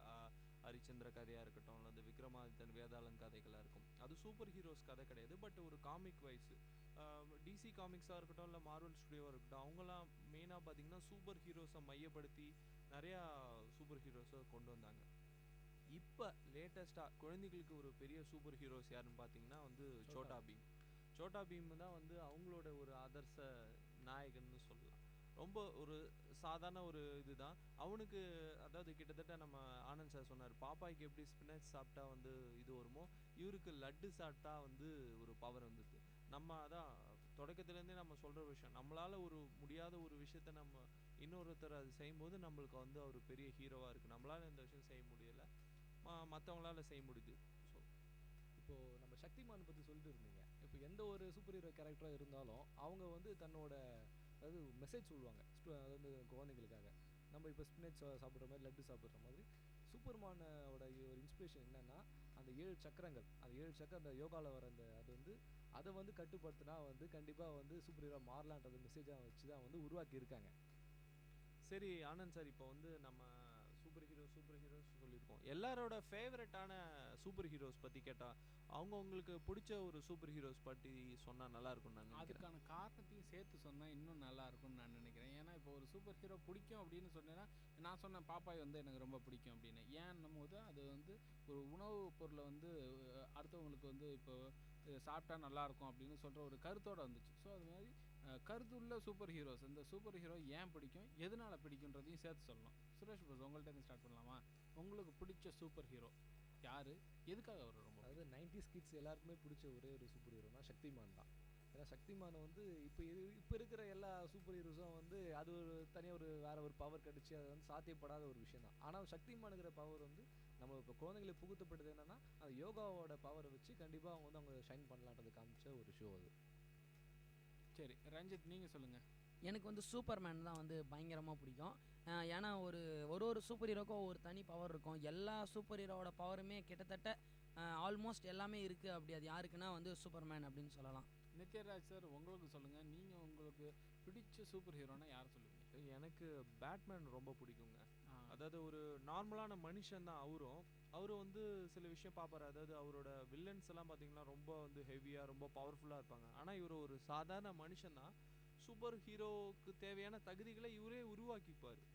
அதாவது உதாரணத்துக்கு சொல்லணும்னா, நீங்கள் வந்து ஒரு சூப்பர் ஹீரோவாக இருக்கணும்னா உங்களுக்கு அபரிதமான சக்தி ஒன்று இருக்கணும்னு கட்டாயம் இல்லை.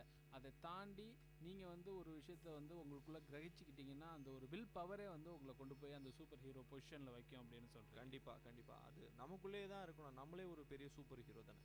சரி, இப்போ சூப்பர் ஹீரோஸ் அப்படின்னு சொல்லிட்டோம் அப்படின்னா மொத்தம் 3 விதங்கள் ஆயிடுச்சு. இப்போ சொல்லணும்னா 2 விதங்கள் என்னென்னவா இருந்தது அப்படின்னா, ஒன்று காமிக் புக்காக வரும், இன்னொன்று வந்து படங்களாக வரும். ஆனால் இன்றைக்கி நிலைமைக்கு பார்த்திங்கன்னா இந்த காமிக் புக்கு படம் 2த்தையும் தாண்டி டிவி ஷோஸாக வர ஆரம்பிச்சிச்சு. டிவி ஷோஸில் பார்த்திங்கன்னா ஒரு சீசனாக எடுக்கிறாங்க. இந்த காமிக் வந்து எப்படி புக்ஸ் வந்துட்டு இருந்ததோ அதே மாதிரி அந்த புக்ஸில் இருக்கக்கூடிய காமிக்ஸ் எல்லாத்தையும் எடுத்துகிட்டு வந்து டிவி ஷோஸாகவே பண்ணிகிட்ருக்காங்க. அந்த விதத்தில் எனக்கு ரொம்ப ஒரு டிவி ஷோ பிடிக்கும். என்னென்னு பார்த்தீங்கன்னா ஃப்ளாஷ் அப்படின்னு சொல்லக்கூடிய அந்த ஒரு காமிக்.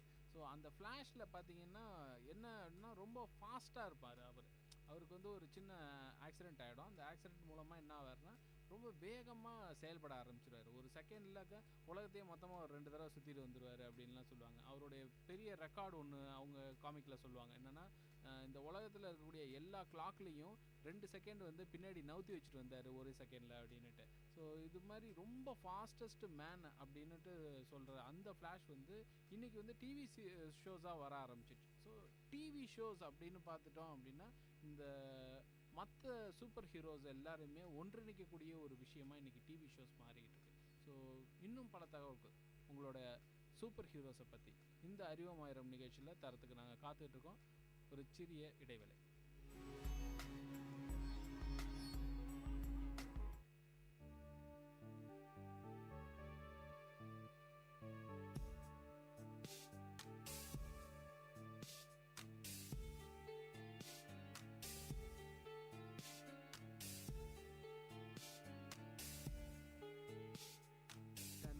எனும் மந்திர சொல் தாலாட்டுமே என்னை என்றும் தந்தை போல தோழன் இல்லை, என் தந்தை இன்றி தெய்வம் இல்லை.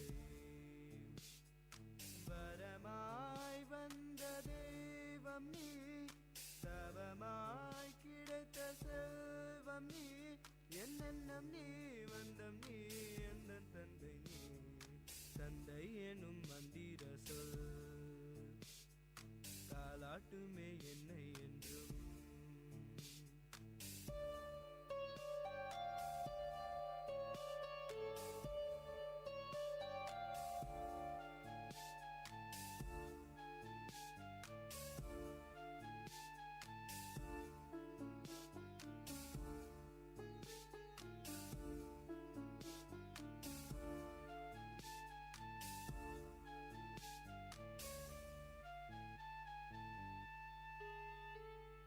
கரம் பிடித்து நடைபயின்றேன், நீ தோள் சுமந்தாய் உலகை ரசித்தேன். உனை உருக்கி என்னை வளர்த்தாய், நீ ஒளி கொடுத்தாய், நல் வழி நடந்தேன். தவம் என்ன செய்தனோ நான் உந்தன் மகனாய் பிறக்கவே. என்னென்னம் நீ வண்ணம் நீ, எந்த தந்தை நீ. தந்தை எனும் மந்திர சொல் தாலாட்டுமே என்னை என்றும், தந்தை போல தோழன் இல்லை, என் தந்தை இன்றி தெய்வம் இல்லை.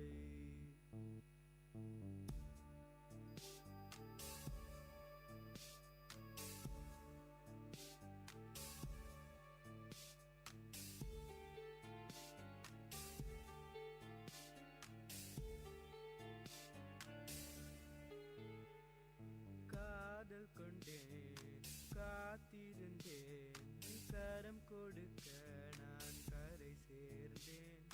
சோர்ந்திருந்தேன்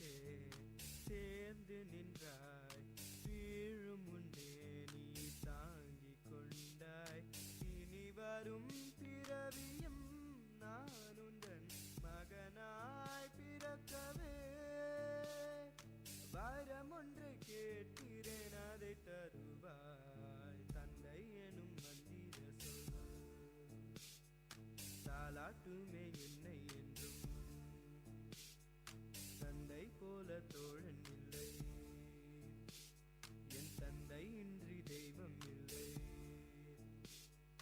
வரமாய் வந்த தெய்வம் நீ, தவமாய் கிடைத்த செல்வம் நீ, என் எண்ணம் நீ, வண்ணம் நீ, எந்த தந்தை நீ. கேட்ட பாடலை பாடியவர் அஜய் ரமணா, இசை முருகானந்தம், பாடல் வரிகள் முனைவர் மோகன ஸ்ரீனிவாசன், தயாரிப்பு விஐடி பண்பலை 90.8.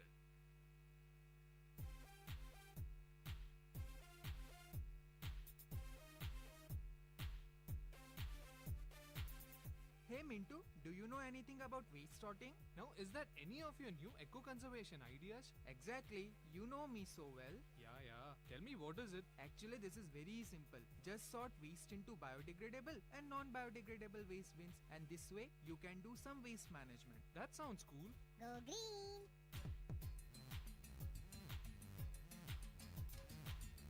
VIT 90.8 FM.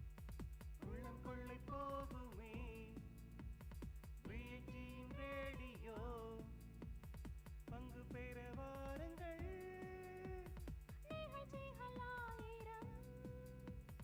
தீரன்களின் சங்கமம், திறமைகள் வெளிப்படும்.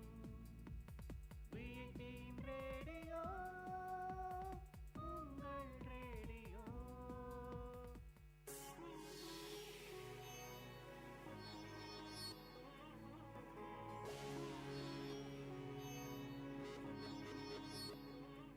நேரில் இது விஐடி பண்பலை 90.8. இந்த நிகழ்ச்சி அறிவோம் ஆயிரம். அறிவோம் ஆயிரம் நிகழ்ச்சியில் இன்றைக்கி நம்ம எந்த துறை சார்ந்த தகவலெல்லாம் தெரிஞ்சிட்டு இருக்கோம் அப்படின்னு பார்த்தீங்கன்னா, சூப்பர் ஹீரோஸ் அப்படின்னு சொல்லக்கூடிய இந்த சக்திகள் வாய்ந்த ஹீரோஸை பற்றின தகவல் தான் தெரிஞ்சிட்டு இருக்கோம். ஸோ அந்த வகையில் ஸ்பைடர்மேன், ஹல்க், அயன்மேன், வொல்வரின், இப்படி நிறைய பேர் இருக்கிறாங்க. ஸோ இப்படி நிறைய பேர் இருக்கும்போது எந்த விதத்தில் இவங்க வேறுபடுறாங்க அப்படின்னு பார்த்தோம்னா, 2 விதங்களில் வேறுபடுறாங்க. ஒன்று, சக்திகள் இருக்கக்கூடிய ஒரு சூப்பர் ஹீரோ. இன்னொன்று, சக்திகளை உருவாக்கி தனக்கு இருக்குது அப்படின்னு நினச்சிக்கிட்டு எதிரிங்க கூட சண்டை போடுற சூப்பர் ஹீரோ. இது வந்து மைண்ட் அண்டு ஃபிசிக்கல் பவர்ஸ் அப்படின்ட்டு சொல்லலாம். ஸோ மைண்ட் பவரில் யார் யாரெல்லாம் இருக்கிறாங்க அப்படின்ற ஒரு கேட்டகரி தனியாக இருக்குது. வில் பவரில் யார் யாரெல்லாம் இருக்கிறாங்கன்னு ஒரு கேட்டகரி தனியாக இருக்குது. உதாரணத்துக்கு பார்த்தீங்கன்னா, இப்போ பேட்மேனுக்கு பார்த்தீங்கன்னா எந்த பவரும் கிடையாது. ஆனால் அந்த பவர்ஸ் எல்லாமே தனக்கு உண்டாக்கிக்கிறதுக்கு ஆர்டிஃபிஷியலாகவே அவர் ஒரு சில மிஷின்ஸ் இது மாதிரியான விஷயங்கள்லாம் செஞ்சு தன்னோட உடம்புக்கு தகுந்த மாதிரி வச்சுட்டு சண்டை போடுறாரு. ஸோ இது வந்து பேட்மேன் வந்து வில் பவர். அதே நேரத்தில் மைண்ட் ஃபிசிக்கல் பவர் அப்படின்னு சொல்லும்போது, இப்போ உள்வரினுக்கு பார்த்தீங்கன்னா கையிலேருந்து அப்படி செங் அப்படின்னா அப்படி போன்ஸ்லாம் வெளில வரும், ஸ்டீலில் அப்படியே வெளில வரும், அதை வச்சு சண்டை போடுவார். ஸோ இது வந்து ஃபிசிக்கல் பவர். அந்த விதங்களில் வேறு என்னென்ன கேரக்டர்ஸ்லாம் இருக்குன்றதை பேசலாம். நம்ம இப்போ வந்து ரொம்ப நேரமாக வந்து சூப்பர் ஹீரோஸ் பற்றி பேசிகிட்டு இருக்கோம். சூப்பர் வில்லன்ஸ் கொஞ்சம் பேர் இருக்காங்க, கொஞ்சமான கேரக்டர்ஸ்லாம் இருக்குது. நீங்கள் உள்வரின் பார்த்தீங்கன்னா அதுக்கு ஆப்போனண்ட்டாக வந்து மேக்னீட்டோ இருப்பார். எனக்கு சூப்பர் வில்லனில் பிடிச்ச ஒரு வில்லன்னா வந்து மேக்னீட்டோ. சூப்பர் ஹீரோஸ்க்கு வந்து வில்லனும் சூப்பர் வில்லனாக இருந்தால் தான் வந்து ஒரு போட்டி அந்த மாதிரியான விஷயங்கள் இருக்கும் இல்லையா? ஹீரோஸ் வந்து எதுக்கு வராங்க, ஏதாவது ஒரு பிரச்சனை வந்தால் தான் வந்து அங்கே வந்து சூப்பர் ஹீரோஸ் வந்து மக்களை காப்பாற்றுறதா இருக்கட்டும், நல்ல விஷயம் செய்கிறதா இருக்கட்டும். ஸோ அந்த மாதிரியான கேரக்டர்ஸ் இருக்குது. நம்ம இந்தியாவை பொறுத்த வரைக்கும் பார்த்தீங்கன்னா வந்து இந்த சூப்பர் ஹீரோஸ் மூவிஸ் வந்து ரொம்ப கம்மியாக தான் இருக்குது. நார்த் சைட் பார்த்தீங்கன்னா கிறிஷ்னு ஒரு படம் வந்து, அதுக்கப்புறம் இப்போ சமீபத்தில் ஃப்ளைங் ஜெட்னு ஒரு படம் வந்திருக்கு. நம்ம தமிழ்நாட்டில் ஏதாவது மூவிஸ் வந்திருக்கா? அதுதான் பார்த்து நான் யோசிச்சுட்டு இருக்கும்போது திடீர்னு 2 படம் எனக்கு வந்துச்சு. வந்ததே 2 படம் தான் வச்சுக்கோங்க. முதல் படம் வேலாயுதம். வேலாயுதம் என்ன சூப்பர் ஹீரோன்னு சொல்ல மாட்டேன். அப்புறம் முகமூடி கூட ஒரு சூப்பர் ஹீரோ படம் தான். நம்ம இந்தியா தவிர்த்து, அதாவது தமிழ்நாடு தவிர்த்து எங்கே பார்த்தீங்கன்னாலும் சூப்பர் ஹீரோக்கு வந்து இந்த அபரிமிதமான சக்தி வரும். அது வந்து சாத்தியப்படாத சக்திகள்லாம் சில இருக்குது. ஆனால் தமிழ்நாடு ரசிகர்களுக்கும் தமிழ்நாட்டு சூழ்நிலைக்கும் வந்து இந்த அபரிமிதமான சக்தியும் சாத்தியப்படாத விஷயங்கள்லாம் தமிழ் ரசிகர்கள் ஏற்றுக்க மாட்டாங்க. அதனால வந்து முகமுடின்ற ஒரு கேரக்டர் வந்து நம்ம பார்த்துருப்போம் படம். அதனால ஜூடோ அந்த கராத்தே வச்சு வந்து அவர் பவர் கிடச்சி அது சூப்பர் ஹீரோவாக மாறலாம், நாமளும் சூப்பர் ஹீரோவாக மாறலாம்னு சொன்ன கதை தான். அதே போல் தான் வேலாயுதமும். நாம் வந்து மக்களுக்கு நல்லது செய்கிறது தான் வந்து சூப்பர் ஹீரோ பண்ணுற வேலைன்றது. அதுவும் இந்த சக்தி இல்லாமல் ஆடம்பரம் இல்லாமல் ஒரு அந்த சஸ்பென்ஸ்லேயே படத்தை முடிச்சிருப்பாங்க. அதுதான் தமிழ்நாட்டில் வந்து ஒரு சூப்பர் ஹீரோ படமாக இருக்குது. இப்போ சூப்பர் ஹீரோஸுன்னு அந்த 2 டிவிஷன் பற்றி பேசணும், அதே மாதிரி சூப்பர் வில்லன்ஸை பற்றி பேசணும். இப்போ சூப்பர் டீம் அப்படின்னு சொல்லலாம். ஸோ அப்படி சூப்பர் டீம் அப்படின்னு சொல்லும்போது மார்வல் வந்து அதுக்கு ஒரு நேம் கொடுக்குறாங்க, டைட்டானிக் டீம்ஸ் அப்படின்னு சொல்லி கொடுக்குறாங்க. ஸோ டைட்டானிக் டீம்ஸ் என்னென்னலாம் இருக்குது அப்படின்னு பார்த்தீங்கன்னா அதெல்லாம் தனியாக ஒரு காமிக் சீரீஸாக போயிட்டுருக்கு. உதாரணத்துக்கு பார்த்தீங்கன்னா நம்ம அவெஞ்சர்னு சொல்கிறோம். ஸோ அவெஞ்சர்ஸ் வந்து எப்படின்னா அவங்க வந்து ஒரு குரூப் தான். ஸோ அந்த குரூப்பில் யார் யாரெல்லாம் இருக்காங்க? எனக்கு பிடிச்ச ஒரு டீம் இருக்காங்க, சூசைட் ஸ்குவாட். கேள்விப்பட்டிருக்கீங்களா? சூசைட் ஸ்குவாட் கேள்விப்பட்டிருக்கோம். அதே மாதிரி மார்வல்ஸ்லேயே இன்னும் ஒரு சில டீம்ஸ்லாம் இருக்குது. ஃபேண்டாஸ்டிக் ஃபோர் இருக்காங்க, கார்டியன்ஸ் ஆஃப் த கேலக்ஸி இருக்காங்க, எக்ஸ்மென் இருக்காங்க, டிஃபெண்டர்ஸ்னு ஒரு டீம் இருக்காங்க, பிரதர்ஹுட்ஸ் ஆஃப் ஈவில் மியூட்டன்ட் அப்படின்னு ஒருத்தவங்க இருக்காங்க, இலுமினாட்டின்னு ஒருத்தவங்க இருக்காங்க, இன்ஹியூமன்ஸ் அப்படின்னு சொல்லிட்டு ஒருத்தவங்க. இந்த மாதிரி பலவிதமான டீம்ஸ் எல்லாம் இருக்குது. இந்த டீம்லாம் என்ன பண்ணுவாங்கன்னா சூப்பர் ஹீரோஸ் எல்லாரையுமே ஒன்றிணைச்சு ஒரு குழுவாக இருந்து செயல்படுவாங்க. இதெல்லாம் எப்போ நடக்கும் அப்படின்னு பார்த்தீங்கன்னா நம்ம இந்த சூப்பர் ஹீரோ கதைகளில் வர மாதிரி அதாவது உலகத்தில் சாராத வெளியிலேருந்து வரக்கூடிய ஒரு சில பிரச்சனைகளை வந்து தடுக்கணும் அப்படின்னும் போது என்ன பண்ணுறாங்க, இவங்க எல்லாத்தையும் குழுவாக கூட்டு வராங்க, குழுவாக இருந்து சண்டை போடணும் அப்படின்ற மாதிரியான ஒரு முறையில் இன்றைக்கி காமிக்கில் வந்து நெக்ஸ்ட் லெவலுக்கு போயிட்டுருக்காங்கன்னு தான் சொல்லணும். ஸோ இந்த நெக்ஸ்ட் லெவலுக்கு அப்புறம் என்ன இருக்குது? நெக்ஸ்ட் லெவல் அப்படின்னும் போது இந்த காமிக்லேருந்து நெக்ஸ்ட் லெவல் அப்படின்னு என்னன்னு பார்த்தோம்னா நம்ம வந்து சினிமாவில் வந்து இப்போ பயங்கர செலவு பண்ணி எடுக்கணும் ஒரு படம் அப்படின்னா வந்து அவங்க முதல்ல சூஸ் பண்ணுற விஷயமே வந்து அது சூப்பர் ஹீரோ கான்செப்டாக இருந்தால் செலவு வந்து நிறைய பண்ணலாம் அப்படின்ற ஒரு கான்செப்டில் தான் அவங்க இருக்காங்க. ஒரே ஒரு சூப்பர் ஹீரோ வச்சு எடுத்த காலெல்லாம் போயிட்டு ஒரே படத்தில் 5-6 சூப்பர் ஹீரோ, அது மட்டும் இல்லாமல் இந்த மார்வல்ஸும் டிசி காமிக்ஸும் இப்போல்லாம் 2 பேரும் ஒன்றா சேர்ந்து நிறைய படம் எடுக்க ஆரம்பிச்சிட்டாங்க. பேட்மேன் vs சூப்பர்மேன்லேருந்து சூசைட் ஸ்குவாட் வரைக்கும் அவங்க அப்படி தான் பண்ணிகிட்ருக்காங்க. ஒவ்வொரு படத்துலையுமே வந்து அந்த படம் முடியும் போது வந்து இந்த 2 சூப்பர் ஹீரோவுக்கு ஒரு இன்ட்ரோவை கொடுத்து ஒரு லீடு கொடுத்து அடுத்த பார்ட் எப்படி இருக்கும் அப்படின்ற ஒரு ஐடியாவை நமக்கே உருவாக்கிட்டு போயிடுறாங்க அப்படின்னு சொல்லலாம். இந்த சூப்பர் ஹீரோஸ்குள்ளேயே வந்து சூப்பர் வில்லன்ஸை பற்றி பேசணும். ஆனால் சூப்பர் ஹீரோஸ்க்கே நடக்கிற மிஸ் அண்டர்ஸ்டாண்டிங்கால் 2 சூப்பர் ஹீரோஸ் சண்டை போடுறதெல்லாம் கூட படமாக வந்துக்கிட்டு இருக்கு அப்படின்னு கூட சொல்லலாம். நம்ம கேப்டன் அமெரிக்கா சிவில் வார் கிட்டத்தட்ட வந்து அப்படி தான். 2 பேருமே நல்லவங்கன்னு பார்க்குற நமக்கும் தெரியும், சண்டை போடுற அவங்களுக்கும் தெரியும். ஆனால் அந்த சண்டையை வந்து அவ்வளோ சுவாரஸ்யமாக கொண்டு போயிருப்பாங்க. அதுக்கப்புறமேட்டு இந்த அனிம் அப்படின்னு நம்ம சிலதெல்லாம் இருக்குது, அதுவும் வந்து கிட்டத்தட்ட ஒரு சூப்பர் ஹீரோ கான்செப்ட் தான். எனக்கு சூப்பர் வில்லன்ஸ்லேயே பிடிச்சது வந்து ரொம்ப பிடிச்சது யாருன்னா ஃப்ரீஸா அப்படின்ற ஒரு கேரக்டர். அதை பற்றி சொல்லணும்னா நான் டிராகன் பால் சி அப்படின்ற ஒரு சீரீஸை பற்றி சொல்லி ஆகணும். டிராகன் பால் சி பார்த்தீங்கன்னா நம்ம சூப்பர்மேனோட கதை வந்து நம்ம எல்லாருக்குமே தெரியும். ஒரு கிரகத்துலேருந்து இந்த கிரகத்துக்கு வந்திருப்பார், அதனால் வந்து அவருக்கு பல சக்திகள் வந்திருக்கும் இல்லைங்களா. அதே கான்செப்ட் தான், ஆனால் கொஞ்சம் வேரி ஆகிருக்கும். எப்படின்னா ஒரு யூனிவர்ஸே அழிஞ்சிட்ருக்கோம், அந்த யூனிவர்ஸ்லேருந்து தப்பிச்சு ஒருத்தர் வந்திருப்பார், மறுபடியும் அந்த யூனிவர்ஸ் அழிச்சவங்க நம்ம யூனிவர்ஸ் அழிக்க வருவாங்க. ஸோ வந்து இவங்க ரெண்டுத்துக்கும் இன்டர்மீடியட்டாக இருக்கிற ஒரு இடத்துல போய் ஃபைட் பண்ணி நம்ம யூனிவர்ஸ் வந்து சேவ் பண்ணுவாங்க. இந்த மாதிரி பல உலகத்தை காப்பாற்றுறதை தாண்டி யூனிவர்ஸத்தை காப்பாற்றுறது, ஸ்டாரை காப்பாற்றுறதுன்ற லெவலுக்கு வந்து போயிடுச்சு சூப்பர் ஹீரோ கான்செப்ட் அப்படின்னு சொல்லலாம். இப்போ சூப்பர் ஹீரோஸை வந்து நம்ம பல இடத்துல வந்து சூப்பர் ஹீரோஸை வந்து நிஜ மனுஷனாக பல பேர் பார்க்க ஆரம்பிச்சிட்டாங்க. அதனால் பல விரும்பத்தகாத செயல்கள்லாம் விஷயங்கள் நடந்துருக்கு. சூப்பர் ஹீரோஸை வந்து உண்மை கிடையாது, சூப்பர் ஹீரோஸ் சொல்ல வர விஷயங்கள் மட்டும் தான் உண்மை. அதை மட்டும் ஏற்றுட்டு போகணும். ஏன்னா வந்து அது சொல்கிற விஷயங்கள் தான் நம்ம இன்ஸ்பிரேஷனாக இருக்கும். ஆனால் சூப்பர் ஹீரோஸ் தான் உண்மை, அவங்களாம் வருவாங்கன்னு நினச்சிட்டு பல விஷயங்கள் நடந்துருக்குது. ஸோ இந்த மாதிரியான விஷயங்கள் எல்லாம் தவிர்க்கணும் அப்படின்ற ஒரு காரணத்துக்காக தான் சூப்பர் ஹீரோஸை உருவாக்கும் போதே அந்த கேரக்டரை உருவாக்குறவங்க வந்து அது கூடவே ஒரு கருத்தை சொல்லி உருவாக்குறாங்க. ஆனால் அந்த பிரச்சனைகள்லாம் வரக்கூடாதுன்றதுனால படத்துக்குள்ளேயே அந்த விஷயங்கள்லாம் ஒரு சிலர் வைப்பாங்க. உதாரணத்துக்கு பார்த்தீங்கன்னா பேட்மேன் படங்களில் பார்க்கும்போது பேட்மேன் வந்து அவரை மாதிரியே உடை போட்டுக்கிட்டு ஒரு சிலர் வந்து ராத்திரியில் போய் சண்டை போடுவாங்க. அப்போ வந்து அவங்க மாட்டிக்குவாங்க. பேட்மேன் வந்து அவங்கள காப்பாற்றிட்டு சொல்லுவார், நீங்கள் வந்து உங்களுக்கு வில் பவர் இருந்தாலும் ஃபிசிக்கலாக நீங்கள் வந்து ட்ரெயின் ஆகணும். அப்படி ட்ரெயின் ஆன பிறகு தான் நீங்களும் என்ன மாதிரி போராட முடியும். அதனால் நீங்கள் முதல்ல ட்ரெயின் ஆகுங்க, இதை நான் பார்த்துக்கிறேன் இன்றைக்கி அப்படின்ட்டு அழைச்சிட்டு போவார். இதெல்லாம் யாருக்காக சொல்லப்படுற விஷயம் அப்படின்னு பார்த்தா சூப்பர் ஹீரோஸ் அப்படின்ற இந்த கேரக்டருங்க வந்து நிஜம் கிடையாது, நிஜம் மாதிரி இருக்கக்கூடிய சித்தரிக்கப்பட்ட ஒரு கதாபாத்திரங்கள். இந்த கதாபாத்திரங்கள் மாதிரி நீங்கள் செயல்பட முடியாது. அப்படி செயல்படணும்னா அதுக்கு இன்னும் பல பயிற்சிகள் தேவைப்படும் அப்படின்னு ஒரு கருத்தை சொல்கிறதுக்காக தான் இப்படிப்பட்ட ஒரு சில விஷயங்கள்லாம் வைக்கிறாங்க. இது எப்போ வரும் அப்படின்னா ஒரு ஃபேம் வந்த பிறகு தான் வரும். ஒரு கேரக்டர் இப்போ சடனாக அந்த மாதிரியான விஷயங்களுக்குள்ளாக இறங்க மாட்டாங்க. அந்த கேரக்டர் வந்து நம்ம மக்களுக்குள்ளாக எந்த அளவுக்கு ஊடுருவி இருக்குது அப்படின்றத பார்த்துட்டு அந்த மக்களுக்குள்ளே இந்த மாதிரியான பிரச்சனைகள் வரும்போது தான் இந்த மாதிரியான செயல்பாடுகள்லாம் கொண்டு வராங்க. இதுக்கு வந்து நம்ம அது அவருடைய சுதந்திரம், அதாவது ஒரு படைப்பாளியோட சுதந்திரத்தில் நம்ம தலையிட முடியாது. அவங்க உருவாக்கக்கூடிய அந்த கதாபாத்திரங்கள் வந்து எந்த அளவுக்கு ரியாலிட்டிக்கு பொருந்தி வருது அப்படின்றத நம்ம பார்த்துட்டு தான் செயல்பட முடியும். கண்டிப்பாக ஒரு படைப்பாளியோட கற்பனைக்கு வந்து நம்ம தடைப்பட முடியாது அப்படின்னு கூட சொல்லலாம். எந்த ஒரு படைப்புலையுமே வந்து நல்லதும் இருக்கும், கெட்டதும் இருக்கும். நாம் எடுத்துக்கிறத பொறுத்து தான் இருக்குது.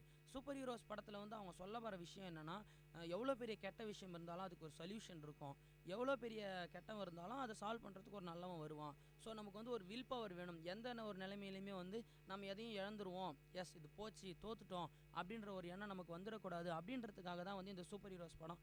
ஒரு எல்லாருக்குமே ஏன் சூப்பர் ஹீரோஸ் படம் பிடிக்குதுன்னா வந்து ஒரு பாசிட்டிவ் எண்டிங் வந்து சூப்பர் ஹீரோஸ் படத்தில் கண்டிப்பாக இருக்கும். நல்லா அவங்க ஜெயிச்சிருவாங்க, உலகம் காப்பாற்றப்பட்டுடும், அப்படி இருந்தால் மட்டும்தான் அது சூப்பர் ஹீரோ படம். ஒரு சூப்பர் ஹீரோ இருந்து உலகத்தை அழிய விட்டார்னா அது என்ன படம்? படம் பார்க்குற நம்ம எல்லாருக்குமே தெரியும் கண்டிப்பாக வில்லன் தோற்றுருவான் அப்படின்னு சொல்லிட்டு.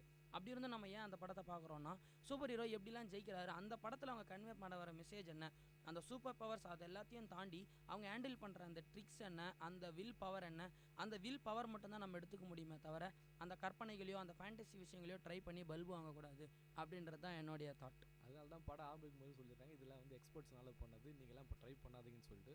முக்கியமாக சொல்ல போகிற விஷயம் என்னன்னா, நம்ம சூப்பர் ஹீரோஸ் வந்து சொல்கிற விஷயங்கள் இன்ஸ்பிரேஷனாக தான் இருக்கணும் தவிர வந்து இந்த மூட நம்பிக்கையில் விதிக்கிற மாதிரி விஷயங்கள் இருந்துச்சுன்னா வந்து அது மக்களை அந்த அளவு புரிஞ்சுட்டு செயல்படணும் நிச்சயமாக. ஸோ இப்போ சூப்பர் ஹீரோஸ் அப்படின்ற ஒரு விஷயத்தை பற்றி இவ்வளோ நேரம் பேசிகிட்டு இருக்கோம். ஸோ சூப்பர் ஹீரோஸில் வந்து இப்போ நான் முக்கியமாக ஒரே ஒரு விஷயம் மட்டும் தெரிஞ்சுக்கணும் அப்படின்னு ஆசைப்பட்றேன். நீங்கள் தான் அதுக்கு எனக்கு உதவணும். அதாவது சூப்பர் ஹீரோஸில் வந்து ஒரு ஹாப்பி எண்டிங் கொடுக்குறாங்க. இந்த ஹாப்பி எண்டிங்னால மக்கள் வந்து பயன்பெறுவாங்க அப்படின்றது உண்மை. அதே நேரத்தில் இந்த சூப்பர் ஹீரோஸுக்கு எல்லாமே இறப்பு அப்படின்றது இல்லாமலே இருக்குது. அது எதனால் உருவாக்கப்பட்டது அப்படின்ற ஒரு தாழ்மையான என்னுடைய கேள்விக்கு பதில் கொடுத்தீங்கன்னா நல்லாயிருக்கும். பிரச்சனை வரும்போதெல்லாம் நாங்கள் கண்டிப்பாக வருவோம் சொல்கிறதுக்காக தான் இருக்கும். அது பார்ட் 2க்கு ஒரு சீக்குவலாக இருக்கலாம். அப்படி கிடையாது.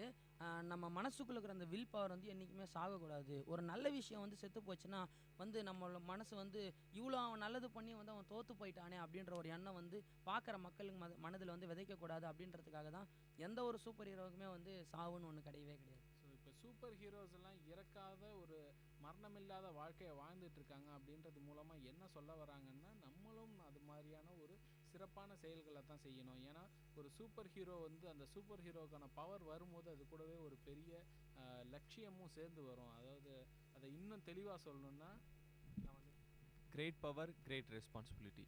சரி okay, great power great responsibility. அதாவது ஒரு பவர் வருதுன்னா அது கூடவே ஒரு பெரிய ரெஸ்பான்சிபிலிட்டியும் வரும் அப்படின்ற ஒரு தாரக மந்திரத்தோட தான் அந்த சூப்பர் ஹீரோஸ் கேரக்டர் எல்லாமே டிசைன் பண்ணப்பட்டிருக்கு. ஸோ நம்ம சூப்பர் ஹீரோஸ் செய்கிறது எல்லாமே நிஜம் கிடையாது. ஆனால் அந்த உள்ளே இருக்கக்கூடிய அந்த கருத்து வந்து உண்மையாக ஆகணும் அப்படின்ற ஒரு ஆசையோட இன்னைக்கு இந்த அறிவும் ஆயிரம் நிகழ்ச்சியை நிறைவு செய்கிறோம். நான் உங்கள் அன்பு தோழன் KP ஆனந்த். என்னுடன் இருந்து விடைபெறுவது சுரேஷ் போஸ், ரஞ்சித் குமார், நித்யராஜ். நன்றி நேர்களே.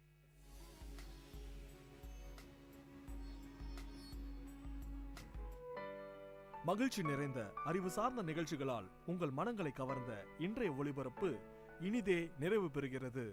மீண்டும் எமது அடுத்த ஒளிபரப்பு நாளை காலை 9 மணிக்கு 90.8 பண்பலை அலைவரிசையில் ஆரம்பமாகும். VIT பண்பலை 90.8 நேயர்கள் அனைவருக்கும் நன்றி, வணக்கம்.